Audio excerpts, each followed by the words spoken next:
Chapter 1. What makes him special? As dawn broke, the nascent rays of the eastern sun spilled across the vast valley. Have you heard? Xuanmiao Peak is recruiting new disciples. New disciples? What's so peculiar about that?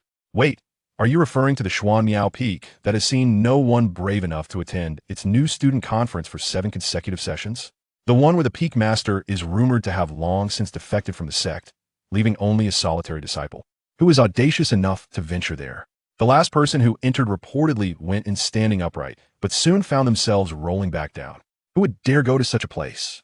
I hear it is a royal princess from the Qi dynasty. Sigh, she's quite lovely, what a pity. What use is beauty without intellect? Beauty can be of utility. Ahem, you mentioned brother Lu Zhao, who is indeed quite handsome and one of the 6 sons of Tianyan. But tell me, how many people in the sect do you think would dare to approach him? I would. A lone voice, out of sync with the others, chimed in. The group turned to see a freckled little girl on tiptoe, her cheeks flushed. Seeing all eyes on her, she shyly murmured, "I'm not picky." The others chose to ignore her and continued. Moreover, according to reliable sources, since the disappearance of the Peak Master of Yushuiwen, brother Lu Zhao has been indulging in wine and neglecting his cultivation. He travels merely a few hundred miles down the mountain, yet insists on using a flying boat powered by hundreds of spirit stones. If he can't even wield a sword, how can he teach others? What's wrong with not wielding a sword? The voice that stood out again belonged to the same little girl. Isn't it fine if my brother can control me? Really, sister, could you please wear some pants? Meanwhile, high above in the air of Tianyan sect, atop a flying sword, are you truly determined to enter Xuanmiao Peak? If you are reluctant, the sect leader cannot compel you. A beautiful woman clad in a Taoist robe turned and quietly inquired. The elegantly poised woman in a white robe, her delicate features impeccable, shook her head. No need, but Xuanmiao Peak currently has only one disciple, and you are unaware of your future senior brother. That is of no concern. Besides, Xuanmiao Peak does not have dedicated mentors for its disciples. If you come to my Qingya courtyard, there will be additional support. It is quite all right. We provide meals and accommodations, arrange for weekends and dual cultivation, plus a bonus of 16 insurances and 13 salaries. There is no need. I prefer Xuanmiao Peak. This girl is truly resolute, adamant about jumping into the fire. The beautiful woman sighed. Just don't regret it later. Song Qingrua nodded. How could she possibly regret? Isn't it just that her senior brother is unreliable and that life in the peak entails hardships? Compared to her time in the Qi dynasty, these issues are trivial. She was drawn specifically to Xuanmiao Peak because of her elder sister Yu. No amount of regret would sway her. Song Qingrua turned stiffly to the beautiful woman. Zhaoya, is it too late to have regrets now?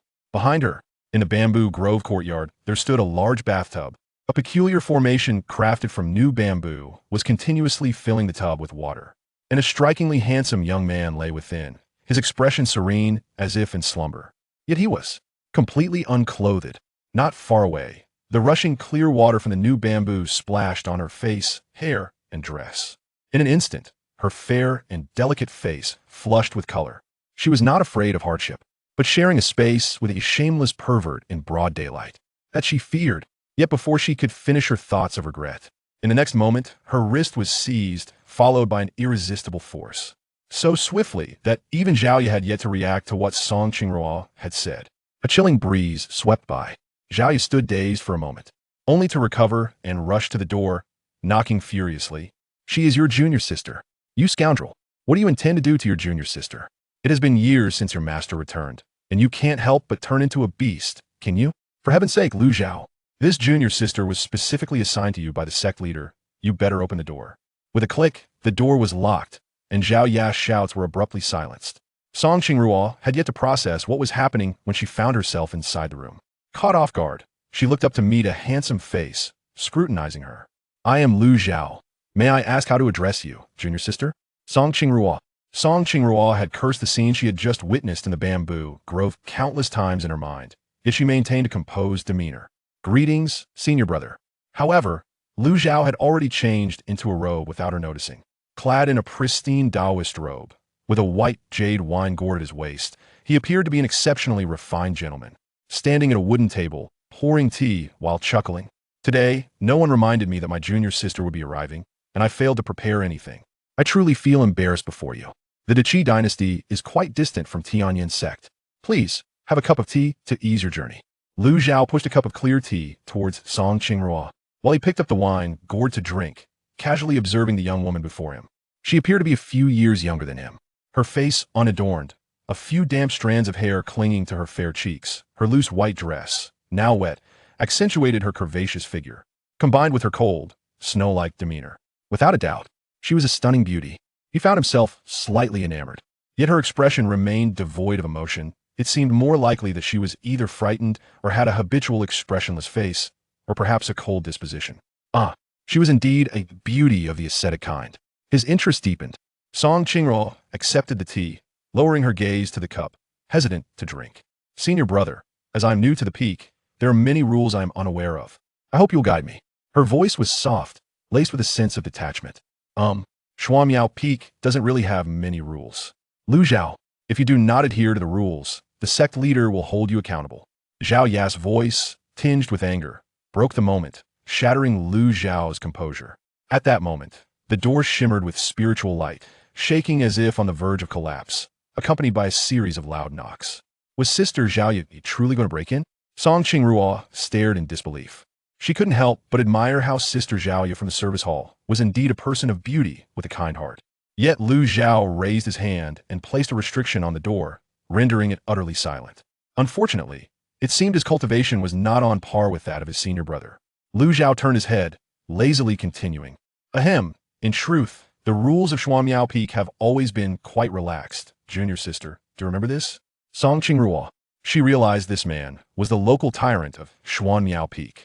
His so-called relaxed approach was nothing more than reckless abandon. Wasn't that dangerous for her? After Lu Zhao finished speaking, he noticed Song Qingruo's small hands rummaging through her storage ring. Junior sister, this is the code of conduct for disciples of the Tianyin sect given to me before entering the peak. Song Qingruo pointed at the pages of the book in her hands, stating earnestly, Sect Regulations, Article 942, disciples within the sect must not drink excessively and absolutely must not suffer from hangovers. Sect Regulations, Article 816, disciples within the sect must wear standardized Taoist robes and should not appear disheveled in non-private settings. Sect Regulations, Article 373. Disciples must prioritize self-cultivation, must not indulge in lewdness, and must not imprison virtuous individuals. Dual cultivation must be consensual.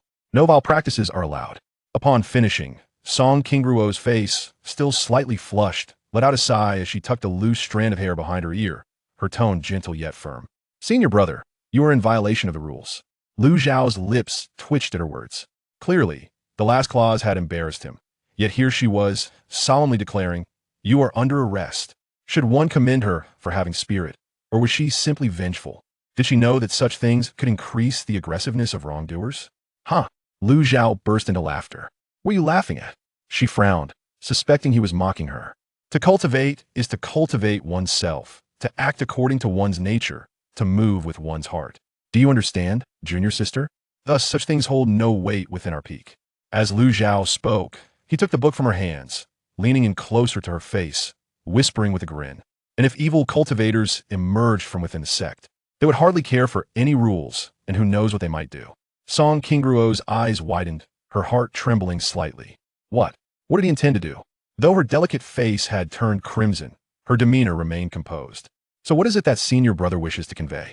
At that moment, her small hand had tightened around the sword she always carried, her tongue slightly pressing against her teeth. If he truly intended to do something to her, she would. Indeed, the next instant, she felt Lu Zhao's hand rest upon her shoulder. Song Qingruo immediately thought to resist. Yet with a click, the door swung open. She was pushed to the front, a bundle of clothes stuffed into her arms.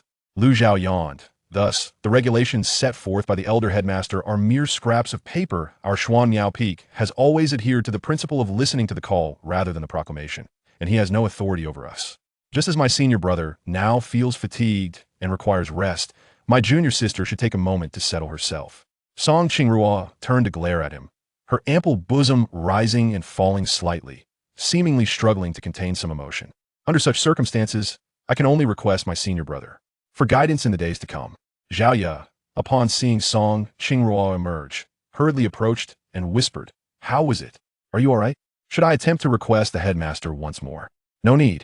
Song Qingruo shook her head, glancing back at Lu Zhao's chamber with a calm demeanor. Shuamiao Peak is splendid. and my senior brother is equally commendable. I shall adapt swiftly. Zhao stood frozen, observing the slender silhouette of the girl, unable to suppress her murmurs. What is splendid about it? Chapter 2 Senior Brother, it is time to rise. In the chamber, the mirror reflected the enchanting sight of a maiden changing attire. Song Qingruo removed her slightly damp dress, preparing to don a new robe bestowed upon her by Lu Zhao. However, her usual caution prompted her to unfold the garment for inspection first. Before her lay several pristine white robes, judging by the patterns and insignia. They appear to be the exclusive attire of Xuanmiao Peak. The image of that man nonchalantly changing his clothes in front of her flashed through her mind, causing her cheeks to flush not from embarrassment, but from indignation. His use of spiritual arts was so swift that she could see nothing. Yet his attitude was utterly intolerable, so arrogant and disrespectful, as if she were beneath notice. Song Qingruo's first impression of Lu Zhao was exceedingly poor, and as she muttered to herself, she meticulously changed her clothes. Once attired, she examined her reflection in the mirror. The same plain white garments appeared far more elegant and quite becoming. Unable to resist, she took a longer look. With no maidservant by her side, she pondered that if anything were ill-fitting, she would have to mend herself. Suddenly, her hand stilled as she glanced at the ample curves of her chest, and the fit around her waist and lower body, surprisingly perfect. Song Qingruo's expression turned to one of astonishment. Lu Zhao had managed to provide the exact size upon first offering. After a moment of contemplation, a look of realization dawned upon her. It turned out she had misjudged Lu Zhao. He was not indifferent, but rather possessed an astute eye capable of discerning her measurements at a glance. Indeed, he is somewhat peculiar. Outside, Zhao, having just finished her lament, noticed Lu Zhao emerging with a wine gourd, leisurely leaning against the doorframe as he took a sip. Zhao, senior sister, still here? Zhao stepped forward and seized him. Have you lost your mind? The young lady has only just entered, and you pull such a stunt? Lu Zhao yawned. I was about to inquire about that. Earlier, you handed me a document detailing my junior sister's background without any context. This morning, I merely took a bath, and you brought her before me. Can you truly blame me? Previously, he had been the sole occupant of the peak, and taking a bath in the courtyard to bask in the sun was hardly scandalous. He had received no prior notice regarding Song Qingruo's admission to Xuanmiao Peak. Zhao shot him a sidelong glance. What else could I do? You, in disarray, ushering a young lady into your room, should I bear the blame? When your master was present, did you not similarly bring her into your quarters? That was not the case. Then how dare you bring your junior sister in? I cannot bring my master in. It was my master who brought me in. She nearly forgot that when Yushu Yao was around, neither of them was particularly virtuous. Zhao took a deep breath, striving to remain composed. Why can you not learn some decency? Must you only emulate your master's poor example and lead your junior sister astray? How could that be? Lu Zhao replied with a naive smile. Zhao sighed. The headmaster has summoned you to meetings several times over the past few days. Did you attend any? Now you complain about receiving only a piece of paper? Did the spirit pigeon not inform you that the headmaster wished for you to take on disciples today? What? Wait, what do you mean by taking on disciples? Lu Zhao was bewildered. The spirit pigeon had run away upon seeing him, and obtaining the letter was a minor miracle. Zhao felt a surge of exasperation, nearly wishing to throttle him. Surely you do not believe your long-lost master will return to instruct your junior sister? That is not it. Fortunately, this fellow was not beyond redemption, Zhao thought. I presume my junior sister could achieve self-sufficiency. Lu Zhao stated earnestly. Zhao, Lu Zhao, are you even human? I can be. Lu Zhao stroked his chin thoughtfully. Wait a moment. Could it be that my absence from the meetings led the headmaster to select someone else to guide Qingruo, and they inadvertently pushed me forward? Lu Zhao had perused Song Qingruo's profile. She was a princess of the Deqi dynasty, known as the ninth princess, yet she was the least favored daughter, reputed for her eccentric nature, with the infamous accusation of intending to commit patricide. Most of the peak leaders were seasoned individuals, viewing her as a troublesome character, thus evading the responsibility, which ultimately fell upon him. Zhao, perplexed, remarked, I heard it was the headmaster who specifically named you. Indeed, it was the headmaster's decree. None dared to accept her, and thus the burden fell upon this unfortunate soul. That cannot be. I'm not even a peak leader. The headmaster believes you can be. In any case, you now serve as a stand-in peak leader. Do not continue in such a disheveled manner. The headmaster has stated that you must lead the new student orientation, at least show some commitment. After all, you are one of the 6 talents of Tianyin. Even if you hold the lowest seat, it ought to. Zhao rambled on, lost in her thoughts. Did you hear that? At least acknowledge you've heard me. Understood.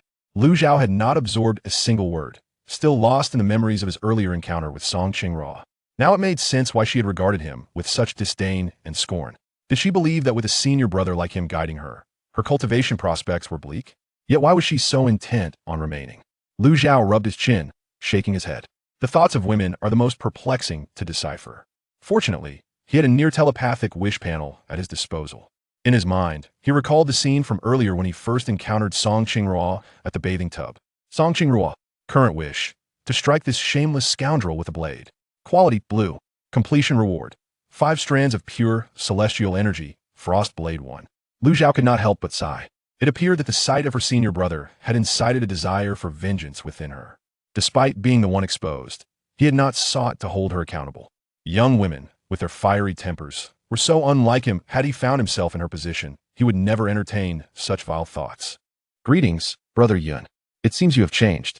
Zhao Zi was aware that such inquiries might be somewhat inappropriate, for it remains uncertain whether a man's transformation is merely ephemeral. Yet, curiosity ultimately triumphed over her trepidation. The man did not directly respond to the girl's question. Instead, he stared blankly at the ceiling, finally articulating. People are bound to change. The only constant in this world is change itself. Could the once irascible and sensitive scion of the Lin family truly undergo such a metamorphosis? The girl raised her delicate brows, instinctively wanting to voice this thought, but her cautious nature compelled her to remain silent. Although she still could not fathom the reasons behind his remarkable transformation, it was a positive development for Zhao Zi. At the very least, things could not be worse than before. She attributed this change to her tender approach over the past few days. Gazing at the handsome visage of the man before her, a complex expression flickered across her face. How wonderful it would be if he could remain this way forever. 3 hours later, as the snowstorm subsided, Lin Yun escorted the girl from the small courtyard. He did not turn back until her graceful figure vanished among the rows of buildings. At the entrance of the courtyard, he stood in the very spot she had occupied moments before, casting his gaze down at the low threshold, a smile gracing his lips. In the next instant, he gently lifted his right foot. As it touched the ground, his aura underwent a profound shift. The falling snowflakes seemed to encounter an invisible barrier as they landed upon him, and a faint white light enveloped his form. The cold wind could no longer stir his hair, nor could the chill penetrate his skin. In the realm of cultivation, there exist various stages: gathering qi, opening the source, illuminating the spirit, commanding the heavens, traversing the divine sea, uncovering hidden truths, and the cycle of life and death. Yet, prior to gathering qi, one must traverse the 9 realms of mortals. Only by surpassing these mortal confines and sensing the existence of the world's spiritual essence can one successfully gather qi, thus stepping into the true threshold of cultivation. Previously, Lin Yun's cultivation was at the 7th level of mortal realm, and given his innate talent, it would typically take him at least a decade to successfully gather qi. However, he transcended from the 7th level of the mortal realm to qi gathering in the mere span of lifting his foot, as effortlessly as crossing a low threshold. Chapter 3. Past and present. After bidding farewell to the girl, Lin Yun returned to the familiar peach tree. This was not a display of pretentious profundity or an attempt to appear impressive. Rather, it was because this particular spot within the courtyard was imbued with the richest spiritual essence and the clearest rules. He practiced the techniques of the celestial realm, and if he chose to conceal his efforts, no one would discern that he was engaged in cultivation. To outsiders, he merely appeared as the young master of the Lin family lost in contemplation beneath a peach tree. As the spiritual essence flowed into him, his cultivation progressed at an observable pace. Yet, in the face of his rapid advancement, he found no joy. Instead, he sighed. In his past life, although he discovered a path forward within the Gawfall abyss and nearly pushed open the door that had long obstructed him, just as he was about to step into the unknown realm, he sensed a flaw in his path. This was an instinctive intuition born from his obsession with martial arts. At that moment, he could have forcibly broken through to a realm unexplored by predecessors, but ultimately, he chose to forego that opportunity. He had a premonition that the threshold he was about to breach was of paramount importance. The manner in which he validated his path at this juncture would determine the limits he could reach in the future. And he sensed that his way lacked a crucial element to truly ascend to greatness. He had devoted his life to the purest pursuit of the ultimate path, sacrificing so much in the process. If he could not attain invincibility, then what purpose did his path serve? Without a hint of hesitation, he chose to sever his ties to that path. He eradicated every trace of his merciless essence, along with the cultivation he had painstakingly amassed over 8 centuries. Ultimately, he resorted to the nine heavens rebirth technique obtained in a hidden realm, opting for reincarnation and recultivation. To gain something, one must first relinquish it. In this world, if one desires to lose nothing, one shall end up with nothing. The path of detachment had become ingrained in his very marrow and soul. Only this method could allow him to dismantle everything and start anew. In this life, he was but an ordinary and contentious young master of the Lin family in the Qingshou city of the Great Qian dynasty. Ordinary due to the pitiable lack of cultivation talent possessed by this body. As other scions from prominent families had already reached the mid to late stages of qi gathering at his age. In contrast, he, as a young master of a cultivation family, had yet to cross the threshold of the mortal nine realms. Controversial because of his betrothal to Zhao Yuhan, the eldest daughter of the Zhao family. Originally, strong alliances among various cultivation families were not uncommon, and this union was no exception.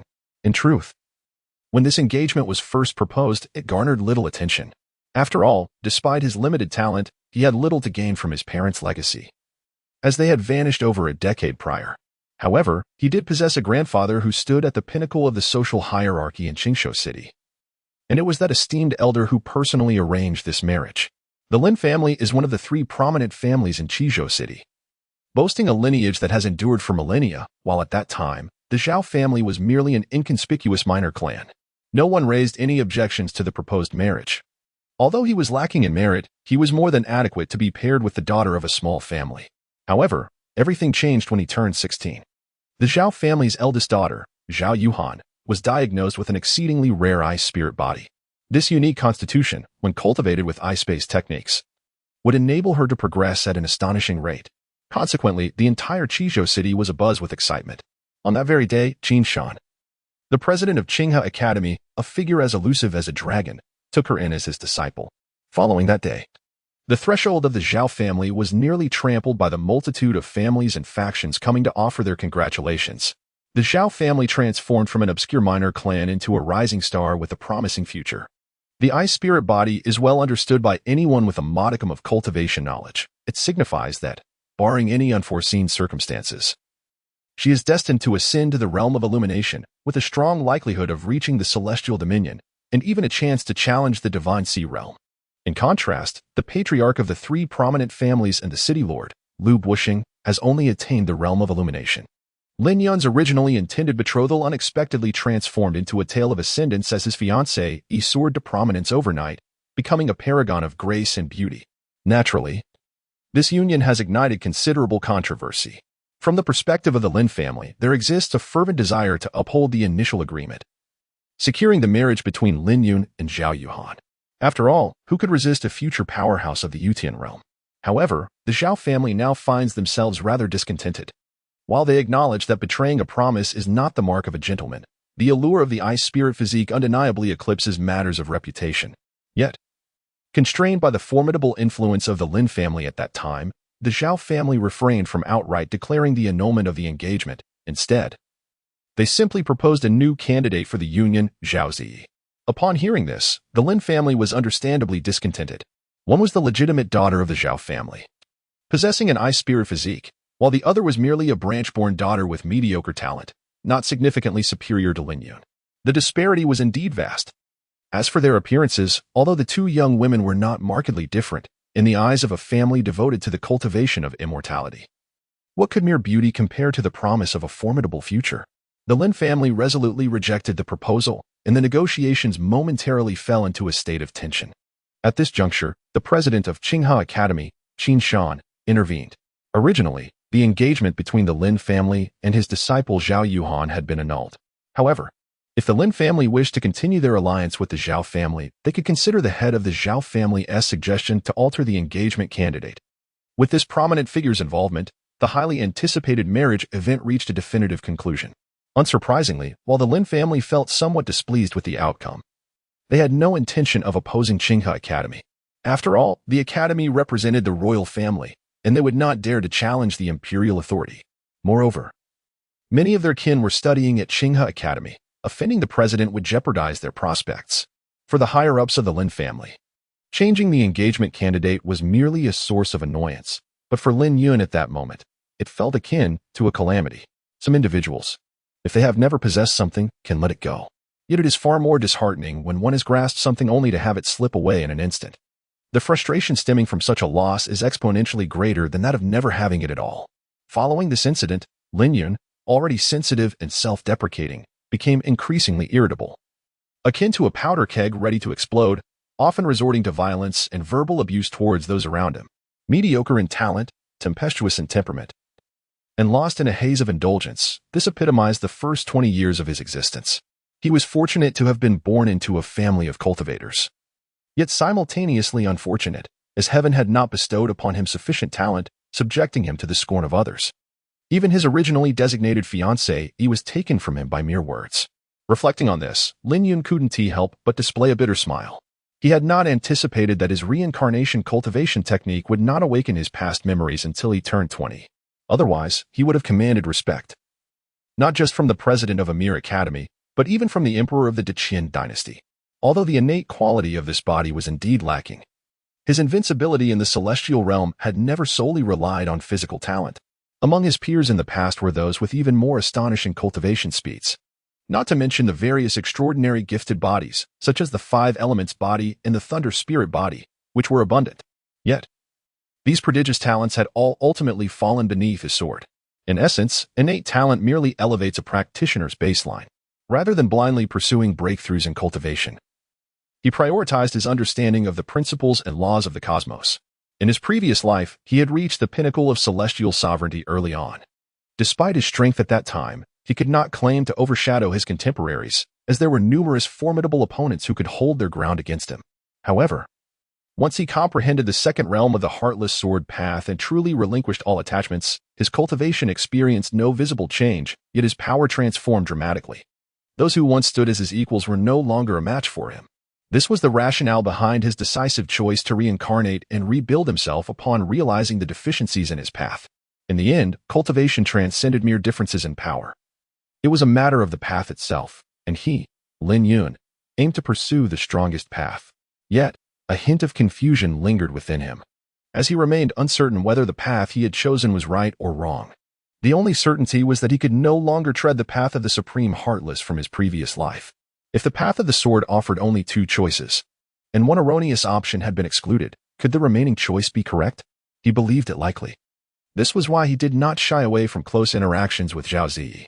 The ways of the world dictate that solitary yin cannot give birth, and solitary yang cannot thrive. In his previous life, his sword path had been too extreme, discordant with the principles of yin and yang.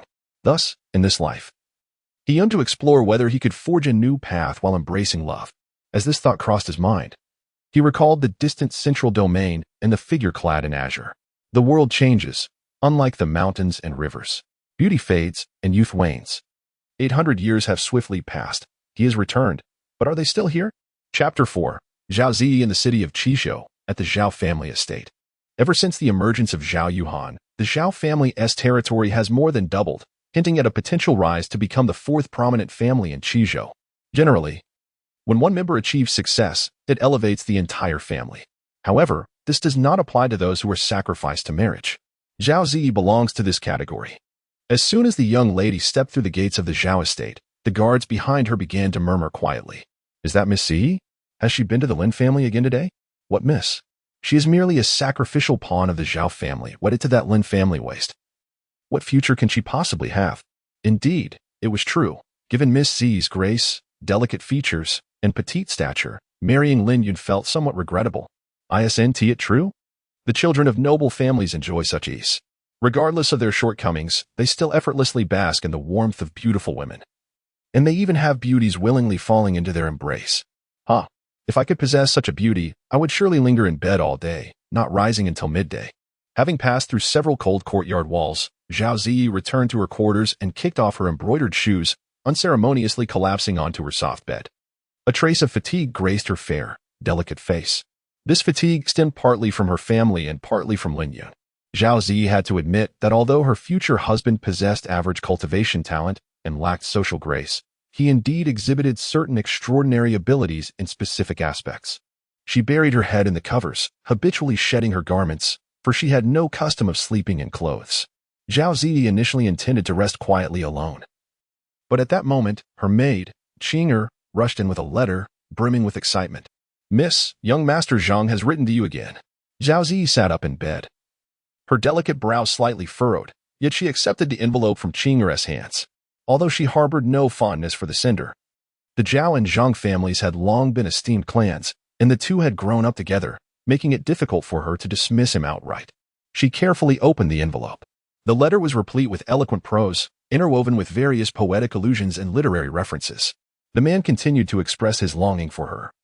Yet this time, he proposed a meeting. Zhao Zi remained unperturbed. How could she possibly venture out alone to meet him?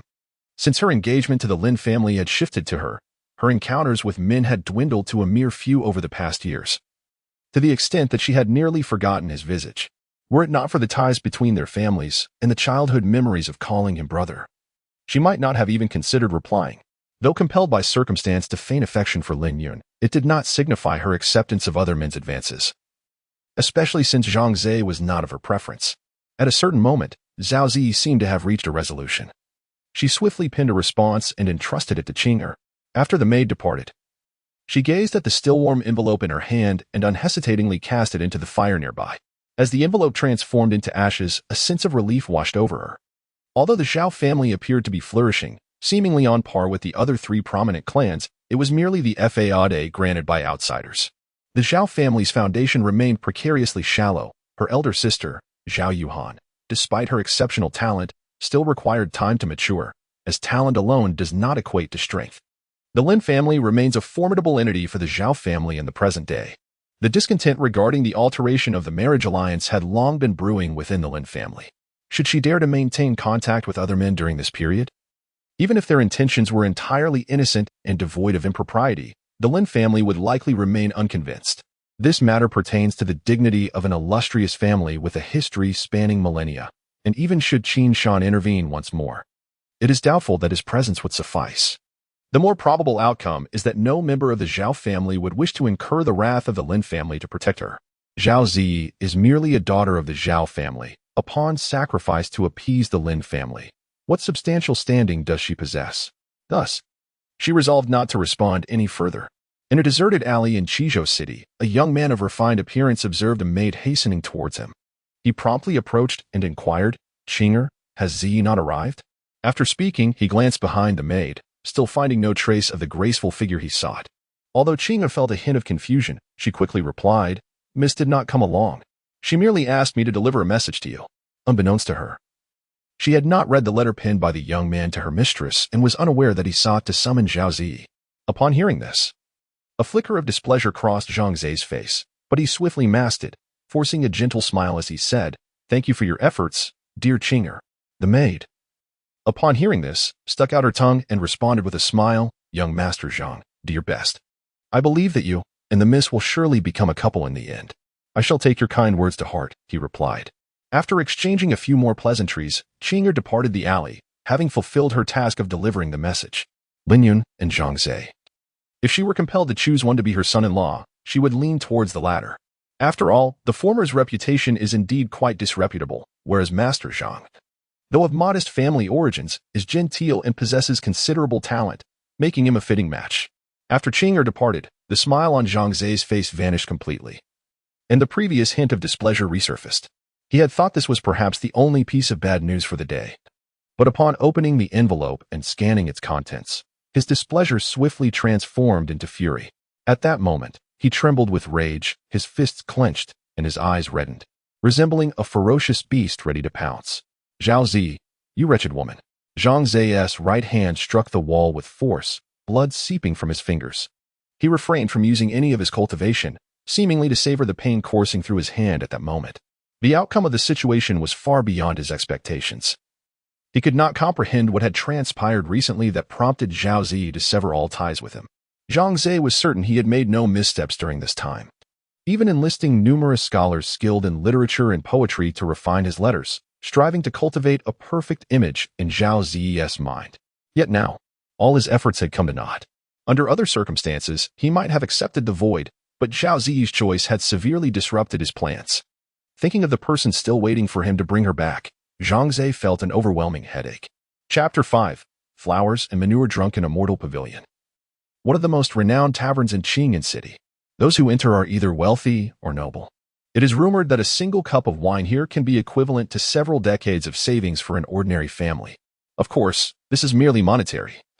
Among common folk, there are certainly those who can squander wealth without a second thought. What truly elevates its stature in Chijo City is a peculiar rule. Patrons are ranked by strength and status.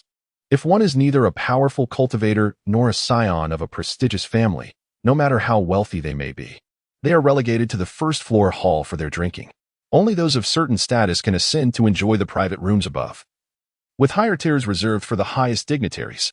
At this moment, in a lavish private room on the 6th floor of the Drunken Immortal Pavilion, a group of young gentlemen clad in fine garments, exuding an air of sophistication, reveled in merriment.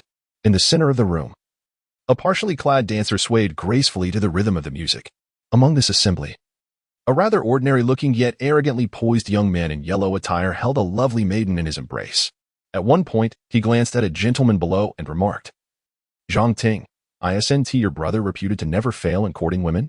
It seems his prowess is rather lacking. I had thought he could indeed coax Zhao Ziyi out." The gentleman named Zhang Ting's expression darkened at these words, yet he forced a smile, replying, "Young Master Lu, perhaps she truly had no time. Next time, I assure you, I will not let you down." After speaking, he shot a fierce glare at Zhang Zhe, who sat in the corner. Zhang Ting was incensed. Not only had he failed to please young Master Lu today, but he had also met with disgrace, feeling utterly unlucky. Were it not for the inappropriate setting, he would have risen to teach Zhang Zhe a memorable lesson. He had perhaps placed too much faith in his half-brother, boasting before young Master Lu without securing any results. Zhang Zhe noticed Zhang Ting's gaze, and his loathing for Zhao Ziyi intensified. Over the years, he had invested considerable effort in pursuing her. Her refusal to acquiesce was one thing, but now she wouldn't even meet him, even severing all written correspondence. He felt a deep sense of resentment, deeming his years of pursuit a farce. Within the private room, the banquet continued, but following Lu Li's recent remark, the atmosphere had grown considerably subdued. Witnessing this, Zhang Zhe buried his head in his hands. In gatherings of such caliber, he would not even have qualified to attend were it not for Zhang Ting. And at this moment, he dared not utter a word, fearing that the more he spoke, the more he would err. "Brotherly, is Zhao Ziyi truly that remarkable? She is not without merit herself." A playful voice chimed in, belonging to the maiden nestled in Lu Li's arms. Her lips parted slightly, eyes alluringly fixated on the noble gentleman before her. In response to her blatant seduction, Lu Li remained unperturbed, maintaining his composure as he replied, "To be honest, I have never encountered Zhao Ziyi, nor do I know whether she is beautiful or plain. How then can Brotherly assert that she is inferior to Zhao Ziyi?" The maiden pressed. Lu Li refrained from directly answering, instead stating something seemingly unrelated. "I have met her elder sister, Zhao Yuhan." The others present were not dullards and quickly grasped Lu Li's insinuation. He was not particularly interested in Zhao Ziyi, but his attention was piqued by her sister, Zhao Yuhan. Curiosity sparked among the attendees. Was Zhao Yuhan truly such an enchanting figure that it compelled Lu Li to show interest? Although Zhao Yuhan was a prominent figure in Chijo City, she had scarcely made public appearances since being taken under the wing of the Academy's headmaster. Many had only heard of her through second-hand accounts, leading some to believe that the rumors were exaggerated. "Is Zhao Yuhan truly that extraordinary?" someone inquired. Lu Li cast a glance at the questioner, his initially haughty demeanor softening as he responded, "Unparalleled elegance, a transcendent beauty, extraordinary and ethereal."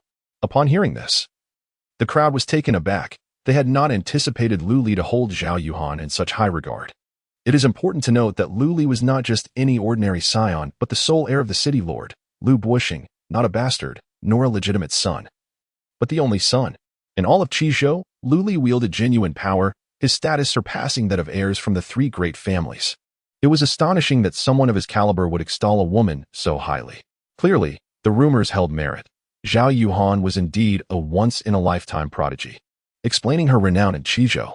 Listening to Lu Li, someone lamented, "Such a celestial beauty almost married a worthless man. Fortunately, it was discovered in time, or else it would have been a flower wedged in manure." Lu Li, upon hearing this, downed his goblet of fine wine and scoffed, "Indeed, Lin Yun is manure. But Zhao Yuhan is far from merely a flower." The crowd comprehended Lu Li's ire and began to echo his sentiments. "Young Master Lu is right. Let us raise a glass to young Master Lu. Indeed, let us toast to young Master Lu." Chapter 6. The Soft Persimmon in the year 13. 421 of the Great Qian calendar, on the 20th day of the 12th month, as the year drew to a close, The heavy snowfall that had persisted for over a month finally ceased. The sky, clear and pristine as if washed with crystal, allowed sunlight to pour down upon the earth, reviving the long-missed vibrancy of Chizhou City. Lin Yun pushed open the door and stepped out of the small courtyard where she had resided for over a month. Under the astonished gaze of the maid, the Lin family is a prominent clan, and while the Lin residence may be described as a mansion, it is, in truth, akin to a small town. As far as the eye can see, pavilions and towers are scattered like stars in the night sky. Corridors and bridges wind gracefully, resembling delicate ribbons that span across the gently flowing waters. The waterside pavilions are constructed on the water's edge, partially suspended amidst the azure waves, their reflections dancing upon the crystal-clear surface. Within the Lin residence, there existed not only mountains and waters, but also dozens of meticulously cultivated miniature gardens. At this moment, Lin Yun meandered through a tranquil garden. Having resolved to reconstruct the grand path, he could no longer remain confined within his own little courtyard. Merely gathering energy for cultivation had lost much of its significance for him. What he now sought was to discover his own path amidst the myriad of human experiences. Most importantly, he realized that since he had shed the ruthless resonance of the Tao, he was not as resilient to solitude as he had once believed. During this period, fleeting thoughts of Zhao Ziyi's grace would occasionally cross his mind. Lin Yun was not overly anxious about the changes within himself. He simply required time to adjust. In his previous life, his sword heart was clear and luminous, allowing him to maintain a tranquil mind, untainted by external distractions. Though he had lost his cultivation in this lifetime, the essence of his swordsmanship remained intact. Should he truly wish to sever these fleeting distractions, it would merely be a matter of an instant, yet he chose not to act thus. The fundamental reason was his desire to find a deeper direction through this experience. The bond between men and women is one of the most profound emotions in the human realm, and in this lifetime, Lin Yun no longer shied away from such matters. At a certain moment, a melodious sound of a sword echoed in his ears. Lin Yun's footsteps came to a halt. Following the sound, he beheld an open space ahead where a tall young woman was practicing swordsmanship. Appearing to be in her early 20s, she donned a fitted outfit that accentuated her form. With bright eyes and a radiant smile, exuding the vitality and exuberance characteristic of her age. Within a radius of several paces, the glimmer of her sword danced like flashes of light, emanating an air of chilling intensity. Each stroke of her blade was accompanied by a crisp whistle, as if the very air was being cleaved, leaving behind invisible fissures. At this moment, not only was Lin Yun captivated by the spectacle, but also a number of youthful faces gathered nearby, predominantly comprising the younger generation of the Lin family. Among them were direct descendants, collateral relatives, and even several distant kin connected to the Lin lineage. They watched the woman wielding her sword, whispering amongst themselves. Sister Lin Shuang has grown even stronger. She has surely left us far behind. Indeed, Sister Lin Shuang is remarkable. If I were to step up, I fear I would not withstand even 10 moves against such a fierce sword technique. 10 moves? Lin Hai, you overestimate yourself. You probably wouldn't endure even a single strike. Lin Hai is a youth with dark skin, yet dressed in a rather simple manner. In contrast, the boy who claimed he could not withstand even a single move boasts fair skin and is adorned in splendid attire. Upon hearing such disdainful remarks directed at him, Lin Hai swiftly retorted, "How can you assert that I cannot endure a single move? Lin Guang, you ought to reconsider your judgment of others. Although his cousin Lin Shuang is indeed formidable, she cannot possibly be that extraordinary. Allow me to inform you that I achieved a breakthrough to the 7th level of Qi gathering a fortnight ago." As Lin Hai spoke, a proud expression adorned his face, clearly indicating his satisfaction with his own cultivation. Had the one to mock him not been Lin Guang, he might have been inclined to teach the offender a lesson, given that he had just achieved a breakthrough and sought to establish his authority. However, facing Lin Guang, a direct descendant of the Lin family, he refrained from being overly arrogant, despite his commendable cultivation talent as a branch family member. Upon hearing that Lin Hai had reached the 7th level of Qi gathering, many were taken aback, including Lin Guang himself. To achieve such a breakthrough at this age granted one a notable position among the younger generation of the Lin family. Nevertheless, after a brief moment of astonishment, Lin Guang disdainfully remarked, "Do not mistake my lack of respect for you. Even if you, Lin Hai, have attained the pinnacle of Qi gathering, you remain no match for my cousin Lin Shuang. I have received news that she has fully transformed her true energy into true essence and has stepped into the realm of Kaiyuan several months ago."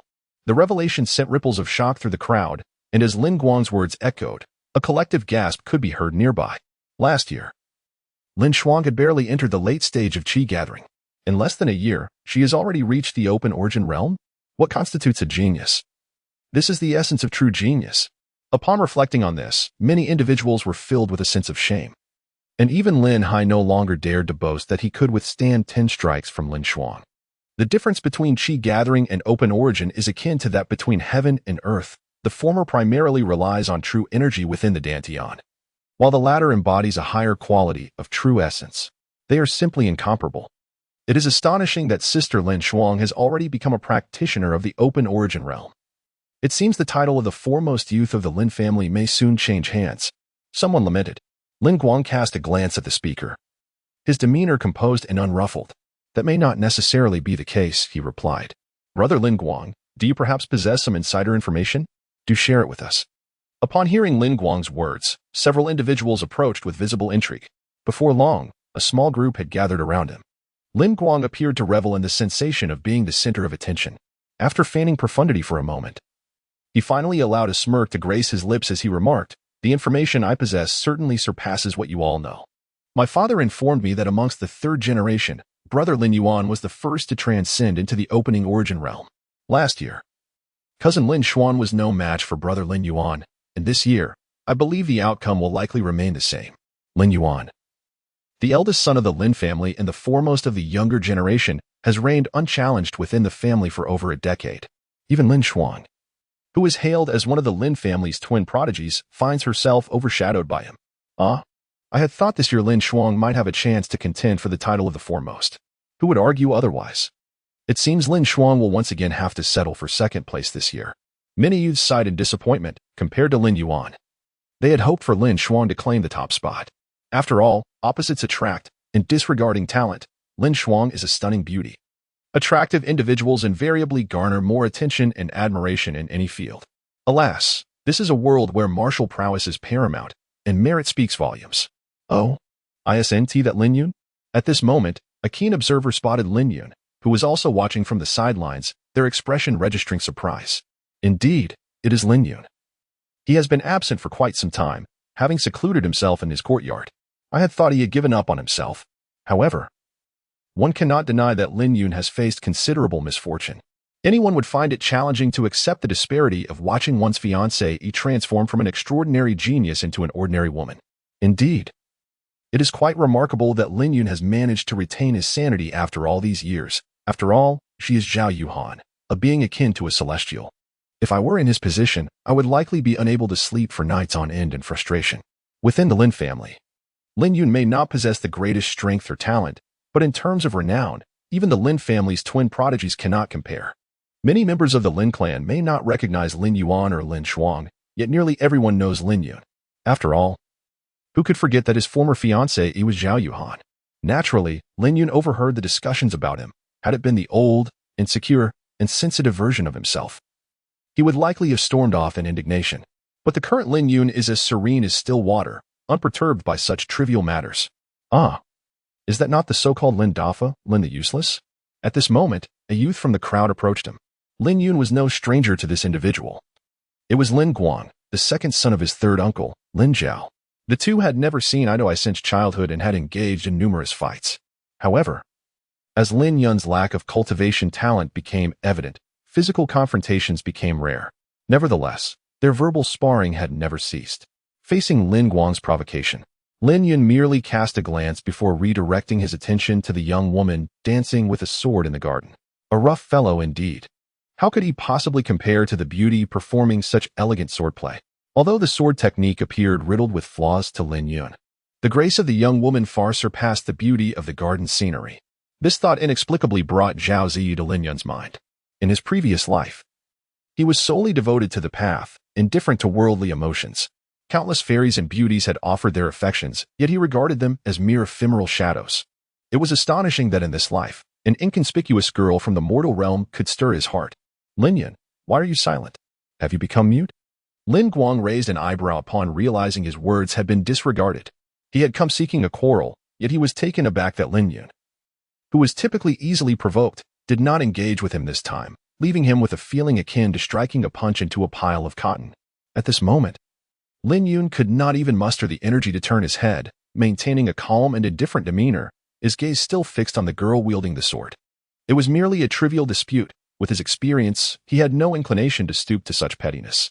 Lin Yun was no longer the person he once was. A simple glance allowed him to perceive Lin Guang's underlying motives.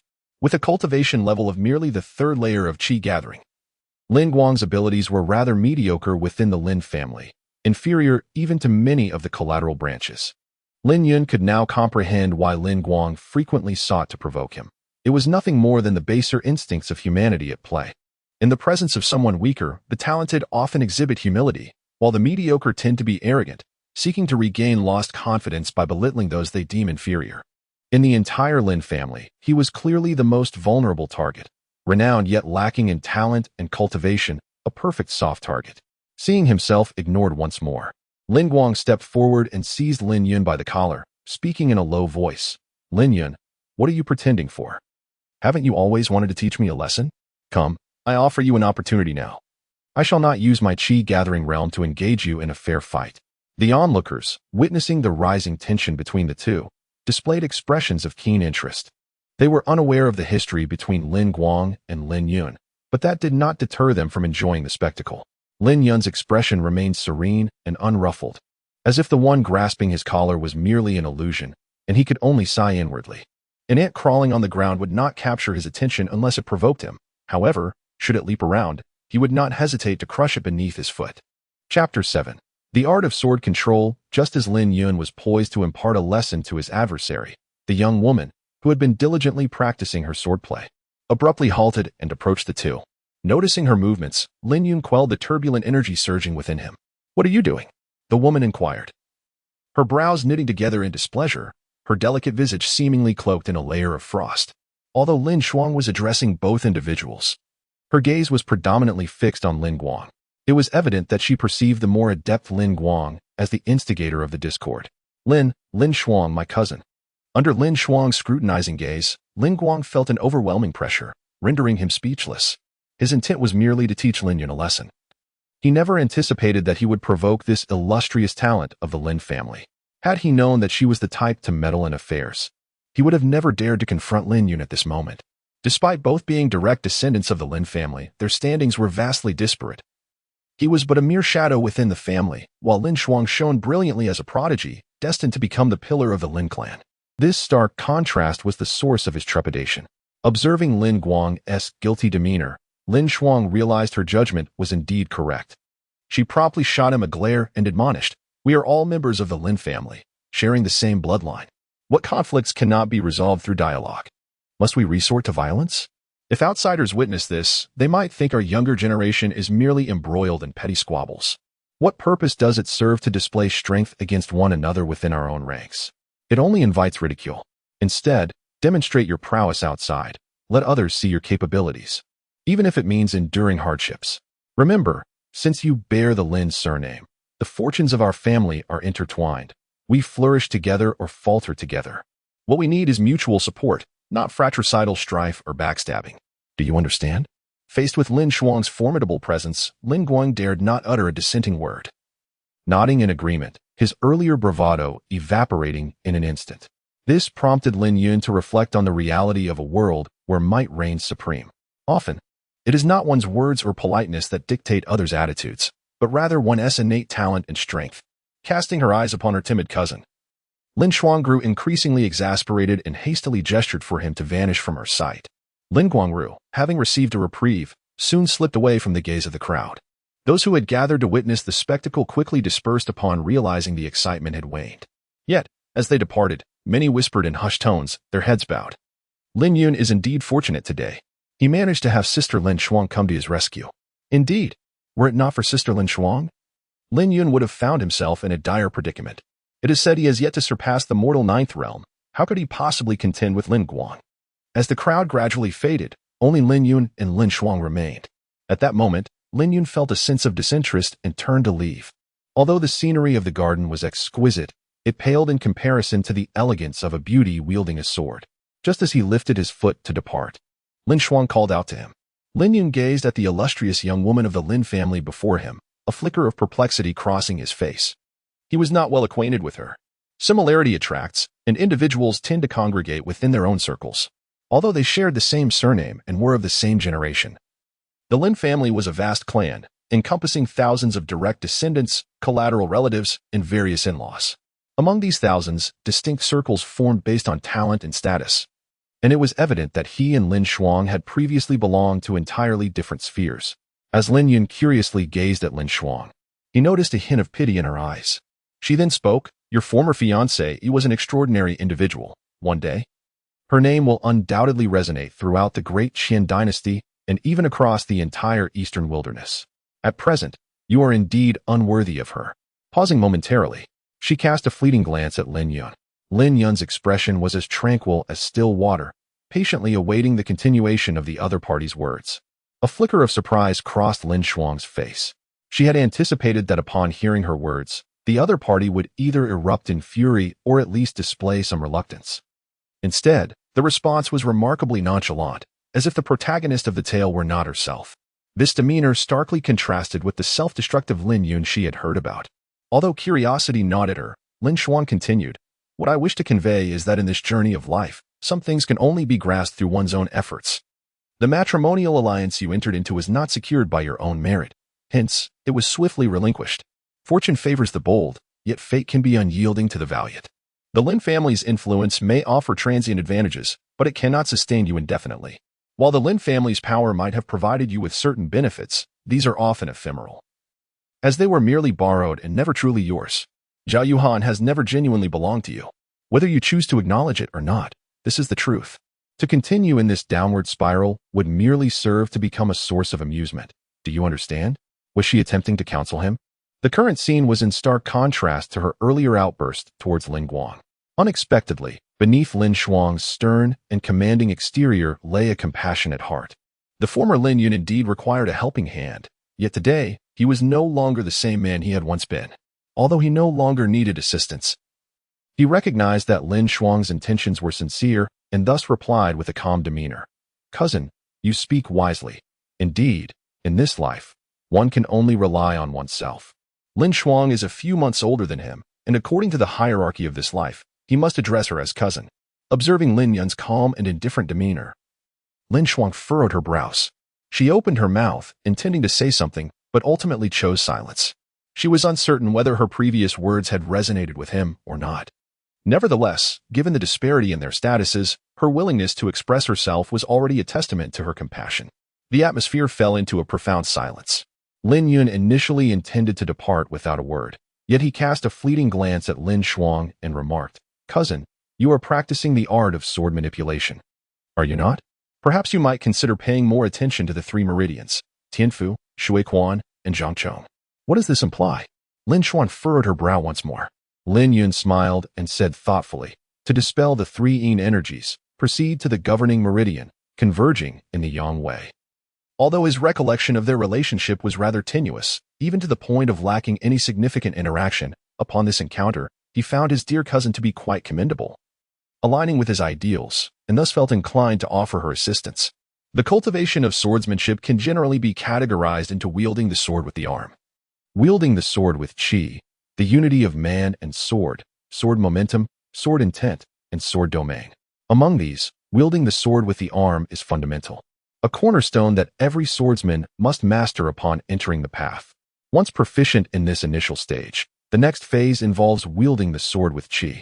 At this stage, the swordsman can transcend the limitations of conventional sword strikes, slashes, stabs, and chops, achieving the ability to wield the sword to slay from a distance, effectively accomplishing the art of remote killing. When combined with specific sword-wielding techniques, the sword moves with a ghostly ferocity, often yielding unexpected results that catch adversaries off guard. At present, Lin Shuang stood at the threshold between the first and second stages. She had mastered the arm-wielding technique to a remarkable degree. Yet her ability to wield the sword with qi remained elusive, far from the seamless command of her will. As for the subsequent concepts of sword momentum, sword intent, and sword domain, they seemed exceedingly distant to her. Observing her practice earlier, he immediately discerned the reason she had yet to transition into the second stage. Her sword-wielding technique was subpar, or rather, insufficient. Without guidance, it was indeed possible for Lin Shuang to eventually reach the second stage. But this endeavor might require several more years, an exorbitant price to pay during a crucial period in a cultivator's life. Now, he was assisting her in refining this sword-wielding technique. With his extensive knowledge, Enhancing a sword technique from the lower realms was remarkably straightforward, to the extent that he need not even comprehend the intricacies of the technique itself. By merely observing the aura and the fluctuations of rules during her execution, he could effortlessly deduce and reconstruct the technique, subsequently improving upon it. Listening to Lin Yun's recitations, Lin Shuang furrowed her brow, lost in contemplation. Why did this seem reminiscent of the sword-wielding mantras from their Lingxiao Sword Sect?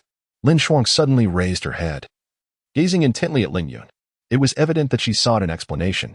However, Lin Yun merely smiled. After reciting the incantation, he chose to depart without further ado. He had said all he needed to say, and was disinclined to elaborate further, indifferent to whether she chose to believe him or not. In that moment, Lin Shuang opened her mouth, her eyes wide with disbelief, as if she had never contemplated that Lin Yun would simply walk away. After all, who was the true prodigy of the Lin family? After a brief silence, Lin Shuang turned her gaze towards the direction in which Lin Yun had vanished.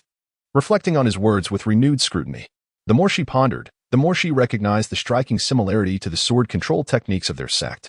A sense of unease crept in. Could it be that Lin Yun was also a disciple of the Lingxiao Sword Sect? The Lingxiao Sword Sect was a renowned establishment within the Eastern Wasteland, primarily composed of sword cultivators, and celebrated as the foremost sect for swordsmanship in the region. The sword control techniques were proprietary to the Lingxiao Sword Sect, rarely shared with outsiders. Only disciples of the sect were permitted to learn them. With this thought in mind, she began to compare the two techniques meticulously, word by word. At a certain moment, Lin Shuang's eyes sparked with realization.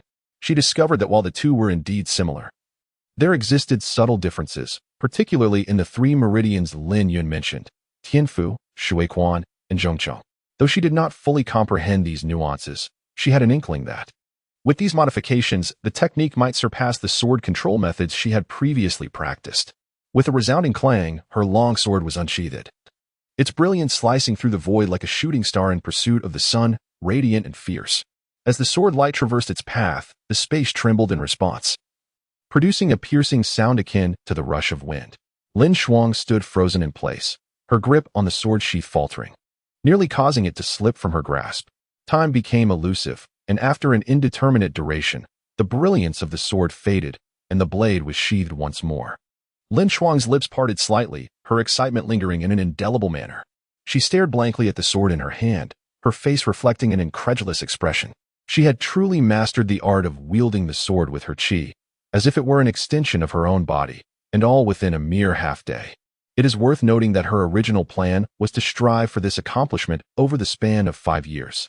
Mind you, it was a struggle, not a certainty. At this moment, Lin Shuang recalled the recently departed Lin Yun. Could it be that he had been guiding her in the mastery of sword control all along?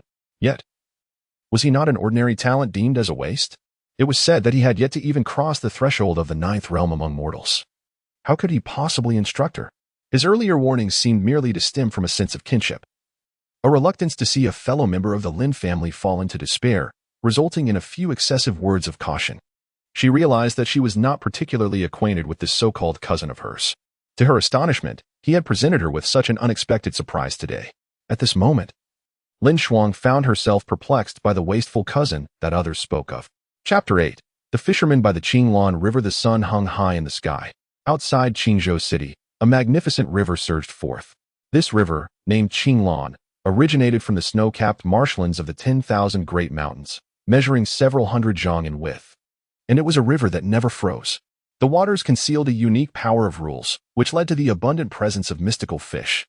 These fish contained exceptionally pure spiritual energy, beneficial for cultivators in their practice, and even ordinary individuals could strengthen their bodies and dispel ailments by consuming them. Living off the land and water, many sought to seize the opportunity for wealth that this bounteous river provided. However, due to the river's peculiar water quality, ordinary boats could not float upon its surface, giving rise to a multitude of fishermen. Along the banks of the Qinglan River, one could often see numerous individuals donning straw hats, seated for an entire day in pursuit of fish. Among them were both common folk and cultivators, all drawn by the allure of the spiritual fish. Yet, despite the presence of these mystical creatures in the river, the majority of catches tended to be ordinary fish. As Lin Yun traveled along, he observed many fishermen trudging past him, their fishing rods and baskets in hand, their expressions heavy with disappointment. From a distance, he could hear the sound of floats bobbing on the surface, only for a fisherman to reel in a common fish, their joy swiftly turning to despair. Of course, there were rare occasions when the water would erupt with a resounding splash, often accompanied by bursts of laughter. In these moments, the individual would be encircled by a throng of onlookers, inquiring whether he wished to sell the spiritual fish he had caught. However, such occurrences were exceedingly rare. Lin Yun had spent 4 or 5 days fishing, yet he had only encountered a few catches. As he strolled along the riverbank, traversing a dense thicket of reeds, his figure halted beside a willow tree. He was poised to commence his fishing endeavors for the day, but in the next moment, a flicker of astonishment crossed his face. His chosen fishing spot had been claimed by others. Beneath the willow, on a familiar large stone, sat 2 figures, an elderly man and a young girl. The elder, clad in a long robe, appeared gaunt, with hair and beard as white as snow. His seemingly amiable visage subtly revealing an air of authority and composure derived from long years in high positions. The girl, tall and radiant, boasted skin as delicate and luminous as fresh snow, and exuded an aura of noble grace.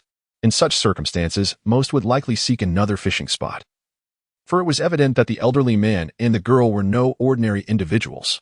However, Lin Yun was resolute in his decision. This fishing site was a rare find he had sought for a considerable time. The location was rich with natural energy and bore clear rules, making relocation undesirable. Moreover, the stone was nearly a yard wide, ample enough to accommodate another person comfortably. With this in mind, Lin Yun took his fishing rod and basket, and unceremoniously settled down beside the pair. Ignoring their astonished stares, he commenced his fishing. The girl, though charming in appearance, bore a rather irritable temperament, seemingly quite spoiled. Upon noticing the unexpected presence of a stranger beside her, her brows furrowed slightly, and she said with a hint of displeasure, "Hey, can't you see that this fishing spot is already occupied? If you wish to catch spirit fish, kindly find another location." Her voice, akin to a lark emerging from the valley, belied the unwelcoming nature of her words.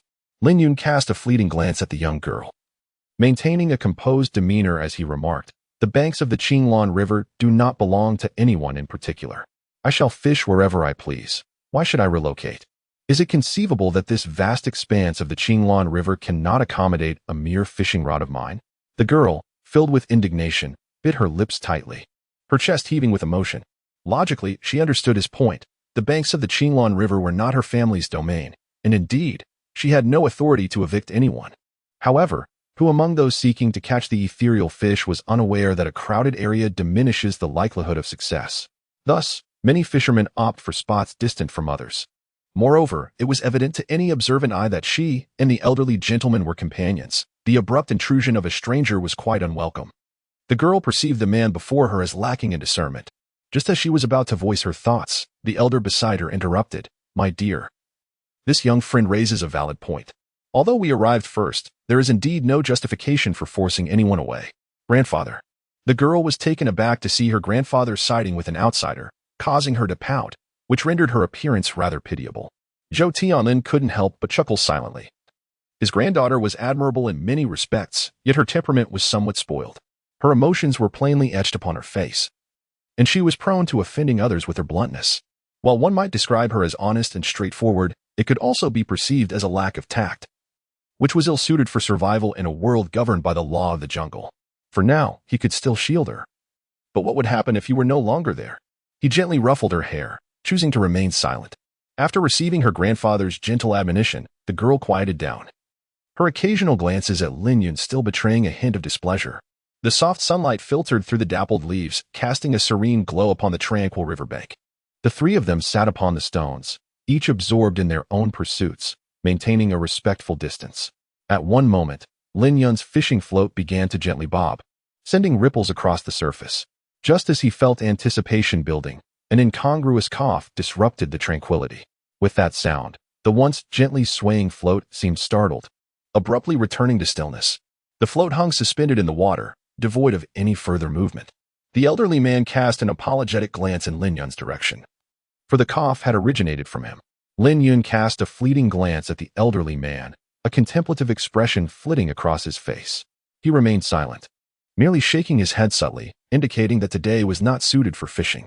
Indeed, that earlier cough was no mere coincidence. Shortly thereafter, a series of intermittent coughs shattered the tranquility of the riverbank. "Grandfather, are you all right?"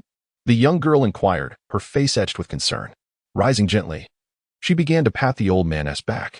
After gasping for breath a few times, Zhou Tianlin waved his hand, signaling that he was not gravely affected.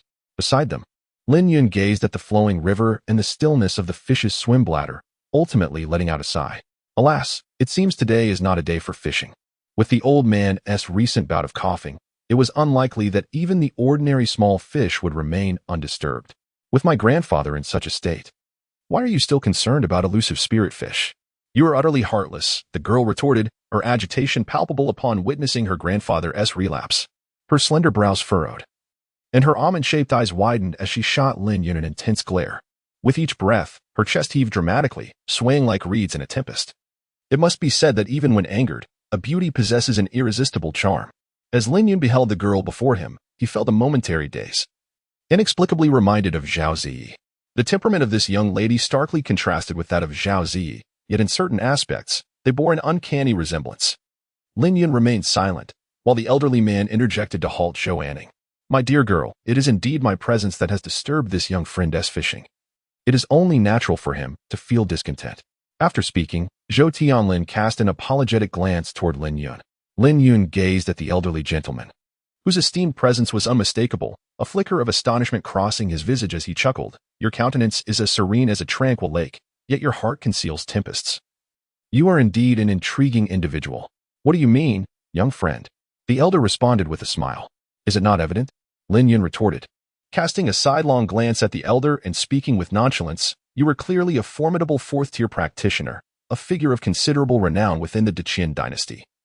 Yet you treat a nameless novice such as myself with such courtesy.